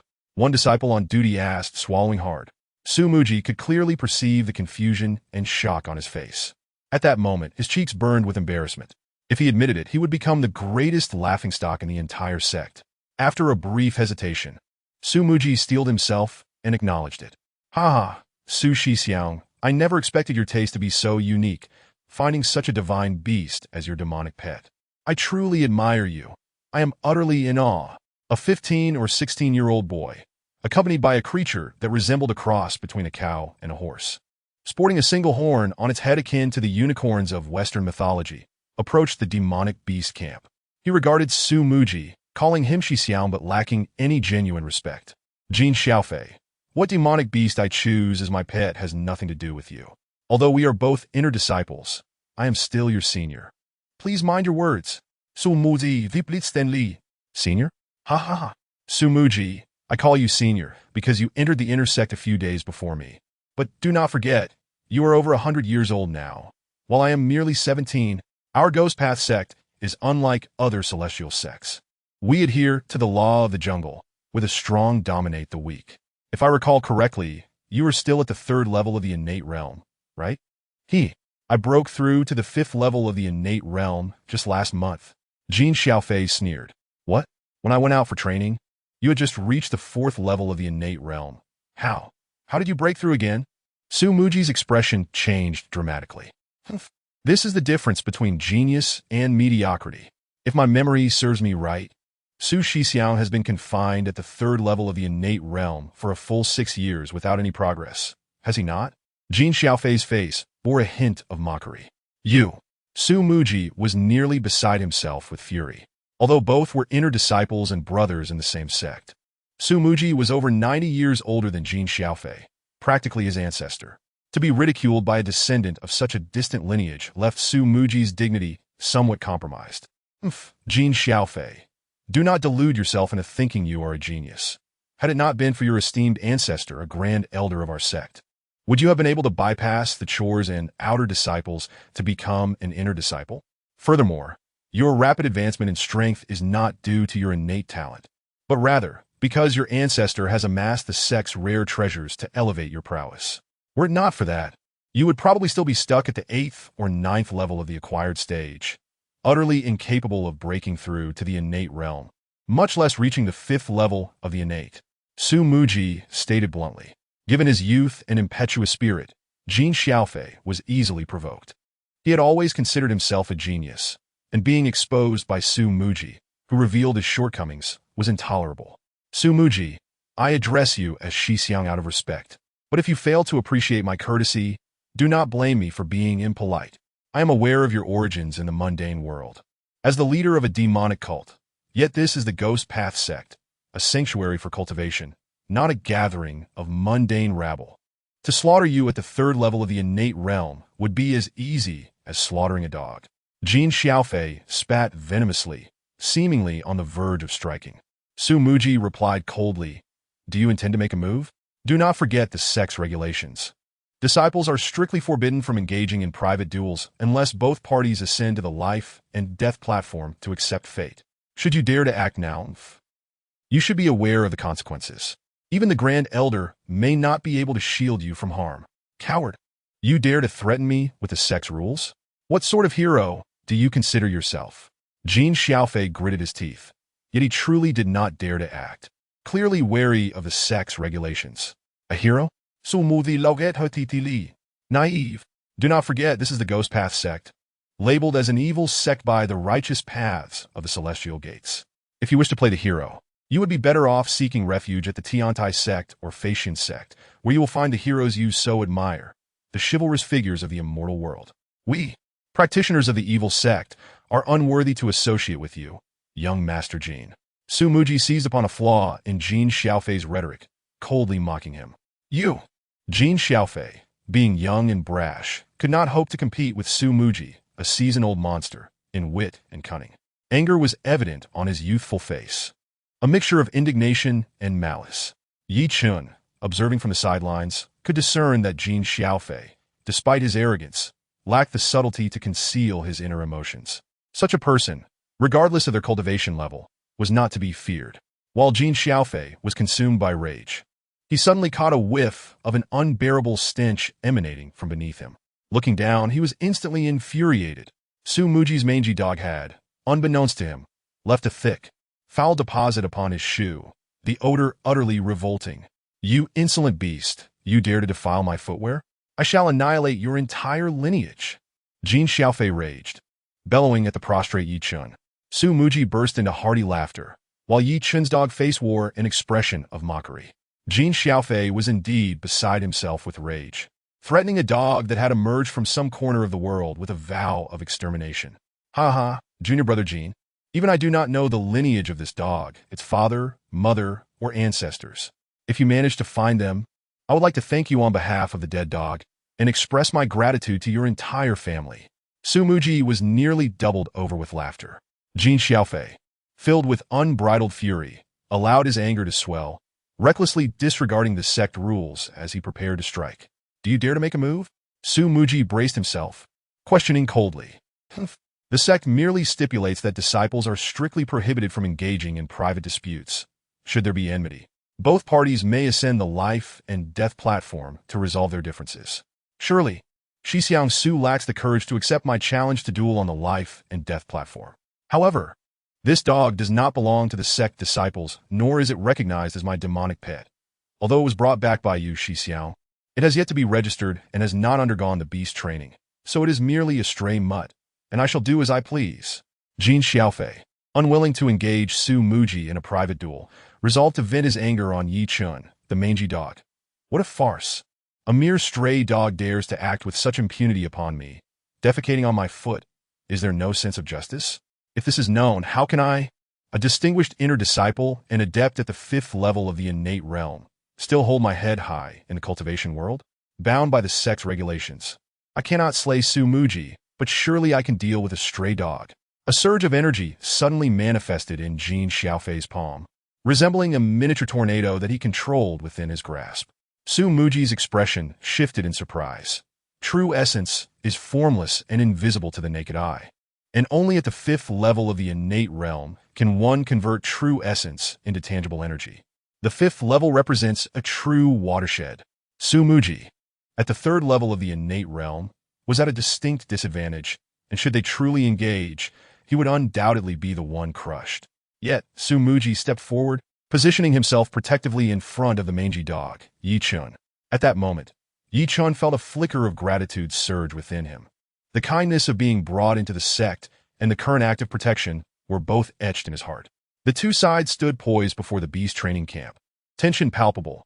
Any moment could spark a confrontation, and even at the risk of severe punishment from the sect, neither was willing to back down or yield. "Hold! What are you two doing?" A sudden, gruff voice sounded, as an elderly man, with hair as white as snow and a grim visage, appeared to halt their skirmish. Elder Chun, Su Muji and Yi Chun both bowed in respect. Even the brash Jin Xiaofei dared not act too recklessly. True, his ancestor was the Grand Elder, ranking above ordinary elders like Elder Chun. Yet this Elder Chun, who oversaw the beast training camp, held a rather unique status, despite his limited talent. Still merely at the 7th level of the innate realm, he had a formidable senior brother, who was the sect's leader. Before entering the celestial gates, they had been childhood friends from the same village, later taken back to the sect as disciples by the previous sect leader during their training. It was said that when the sect leader was young, he nearly drowned, and it was Elder Chun who saved his life, creating a bond that surpassed that of ordinary sect brothers. Thus, even core disciples and grand elders treated Elder Chun with utmost respect, wary of crossing him. After all, one must heed the authority of the sect leader, whose prestige was not to be trifled with. On the bustling street, a corner was cordoned off with white gauze, and through the semi-transparent fabric, two indistinct figures could be seen swaying. In this makeshift space, the scene was striking, drawing the attention of men, women, and children who whispered and pointed from a distance, their faces reflecting a mix of disgust, pity, hatred, and rage, yet a thread of undeniable fear glimmered in their eyes. Outside the white gauze, a group of arrogant ruffians, arms crossed, loomed over the onlookers with a menacing glare, wielding their influence like a club to intimidate the crowd. Among them was a young man, appearing quite handsome and around 18 years of age, now encircled by the white gauze. Although he was originally a frail and refined scholar, the slightly drooping peach blossom eyes marred his features, giving him an air of frivolity. Before him stood a woman of exquisite beauty, a couple of years elder than the man. At that moment, she was cornered, appearing timid, yet her eyes betrayed no fear. Her cheeks were flushed with a rosy hue, and in the face of this brazen seducer, she cast alluring glances, her enchanting phoenix eyes flickering subtly, feigning shyness, yet more akin to an invitation, enticing him to boldly act upon his desires. "Young master, I beseech you, please," she murmured, her breath quickening, her tone a blend of delicate protest and a hidden yearning. The man, who had been consumed by lust just moments before, suddenly found his gaze clouded with confusion. And in that instant of realization, his dulled eyes regained a glimmer of clarity, as though struck by a profound revelation. After a long pause, he emerged from his stupor, casting his gaze down at his hands resting upon her disheveled attire, and her beguiling eyes, which seemed to invite him while simultaneously resisting. A jolt of awareness surged through him, causing him to involuntarily squeeze her gently. "Ah," she gasped softly, a hint of pain evident in her voice, her brow furrowing slightly. "Young master, be gentle. It hurts. The young man was utterly bewildered. What was happening? Where was he? The woman before him bore an uncanny resemblance to the leading ladies of those infamous films from the island nation. In that fleeting moment, memories flooded back to him. His surname was Gao, and his given name was Yinei, born in 1985. Due to the popularity of the 1998 adaptation of Water Margin, featuring the actor Li Xuejin, many recognized him as the son of Gao Qiu, the debauched character infamous for his lewd advances towards Lin Chang's wife, ultimately meeting a tragic fate. Sharing the same name, Gao Yinei became a target of ridicule among his peers. From elementary school through to university, he bore the brunt of mockery due to his name, struggling to find a girlfriend, living a life fraught with misfortune. His father had chosen that peculiar name for him, and he longed to ask why, but alas, his father had perished in a car accident when he was only 5. By the age of 17, his mother succumbed to a terminal illness, leaving him an orphan, relying solely on odd jobs to support himself. Gao Yinei attended a second-tier university, majoring in history. After graduation, all notions of dynasties and historical events were cast aside, as he became a self-taught chef, toiling in a small eatery, immersed in the world of cooking. On that particular day, the weather was neither too hot nor too cold, and the number of customers was just right. Essentially, it was a perfectly ordinary day. As noon approached, with a few scattered patrons arriving, he began his culinary duties, the first order being twice-cooked pork. Just as he was about to fry the sliced meat, darkness enveloped him, and he lost consciousness. When he regained awareness, he found himself in the underworld, facing a drunken judge and the oblivious ox-headed and horse-headed guardians, along with the black and white impermanents. Upon learning that his lifespan was supposed to extend to 86 years, and that the judge had inadvertently crossed his name in a drunken stupor, Gao Yinei was left in shock for a full 5 minutes, before erupting in a fit of furious lamentation. The judge, attempting to placate him, promised that he could stay in the underworld temporarily and assured him that a satisfactory resolution would be found. "Judge, have you devised a solution?" The ox-headed guardian inquired with a furrowed brow, his expression resembling that of a forlorn beast. "The judge has gone to celebrate the Dragon King's birthday in the Eastern Sea and should return shortly. If we do not resolve this matter soon, we will all be in trouble," the white impermanence added, his face darkening with concern. The judge, staring blankly at the name Gao Yinei that he had carelessly crossed off the death ledger, understood the gravity of his mistake. The king of the underworld was strict about prohibiting drinking among his subordinates, and after waiting a century for the Dragon King's celebration, the judge and his minions had indulged in revelry, ultimately leading to this catastrophic error. Realizing the weight of his transgression, the judge pondered deeply and then, with a sinister smile, hatched a scheme. "Isn't this lad seeking to become a superior debauched heir? Let us grant him that wish." He also mentioned that the young man desired to bypass reincarnation and instead wished to possess another's body directly, to soul traverse. Moreover, he insisted on not drinking the Mengpa soup, wishing to retain all memories of his past life. The black impermanence voiced concern, as such a request was absolutely forbidden, a grave taboo. The judge's features hardened at the notion. "Let him bask in his delight for now. Inform him that I can grant all his requests, and he should promptly embark on the path of reincarnation, leaving the underworld," the judge commanded. "But, alas, this will benefit him," the horse-headed guardian remarked, his expression resembling that of a wearied donkey. "Benefit? Ha! Who dares to threaten me?" The judge. "I shall ensure he has a tumultuous time," the judge scoffed, casting a sardonic glance at his bewildered colleagues. "Come, gather close." He beckoned. In an instant, the ox-headed and horse-headed guardians, along with the black and white impermanents, huddled together, their faces forming a grotesque flower of dread.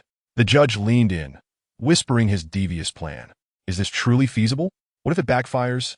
The ox-headed guardian expressed his apprehension. "Fear not. Should anything go awry, I shall bear full responsibility," the judge assured with a wave of his hand. Ah, the judge indeed possesses a cunning mind.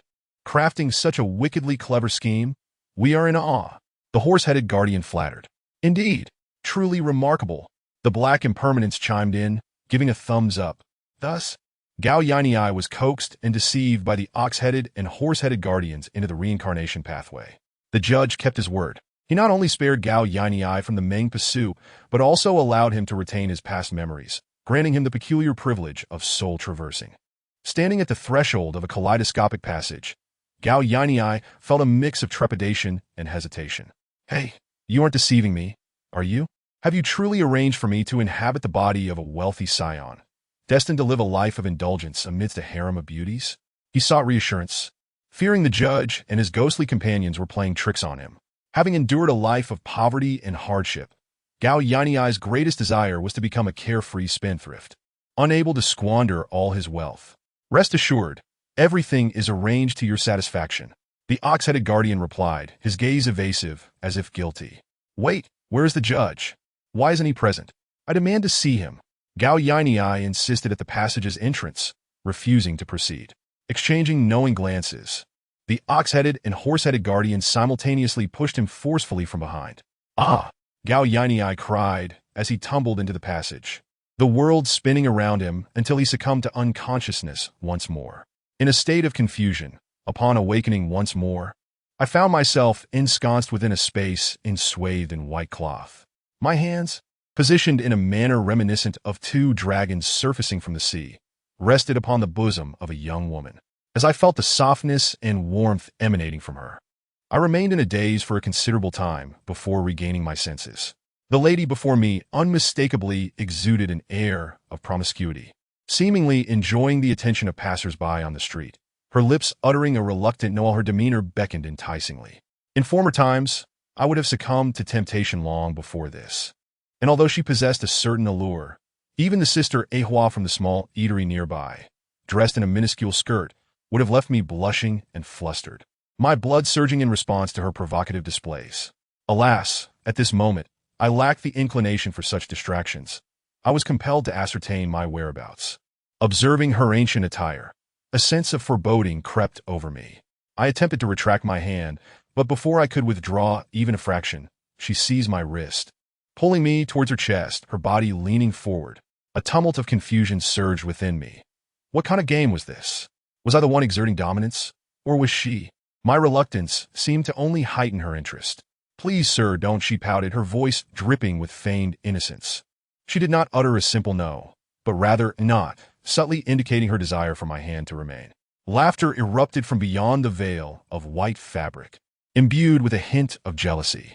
I surmised these voices belonged to my sycophantic subordinates, while distant curses echoed, likely from the onlookers condemning my predicament. In an instant, I grasped the gravity of my situation. Cursing under my breath at the licentious wench, I resolved to sever this tedious entanglement and forcefully withdrew my hand.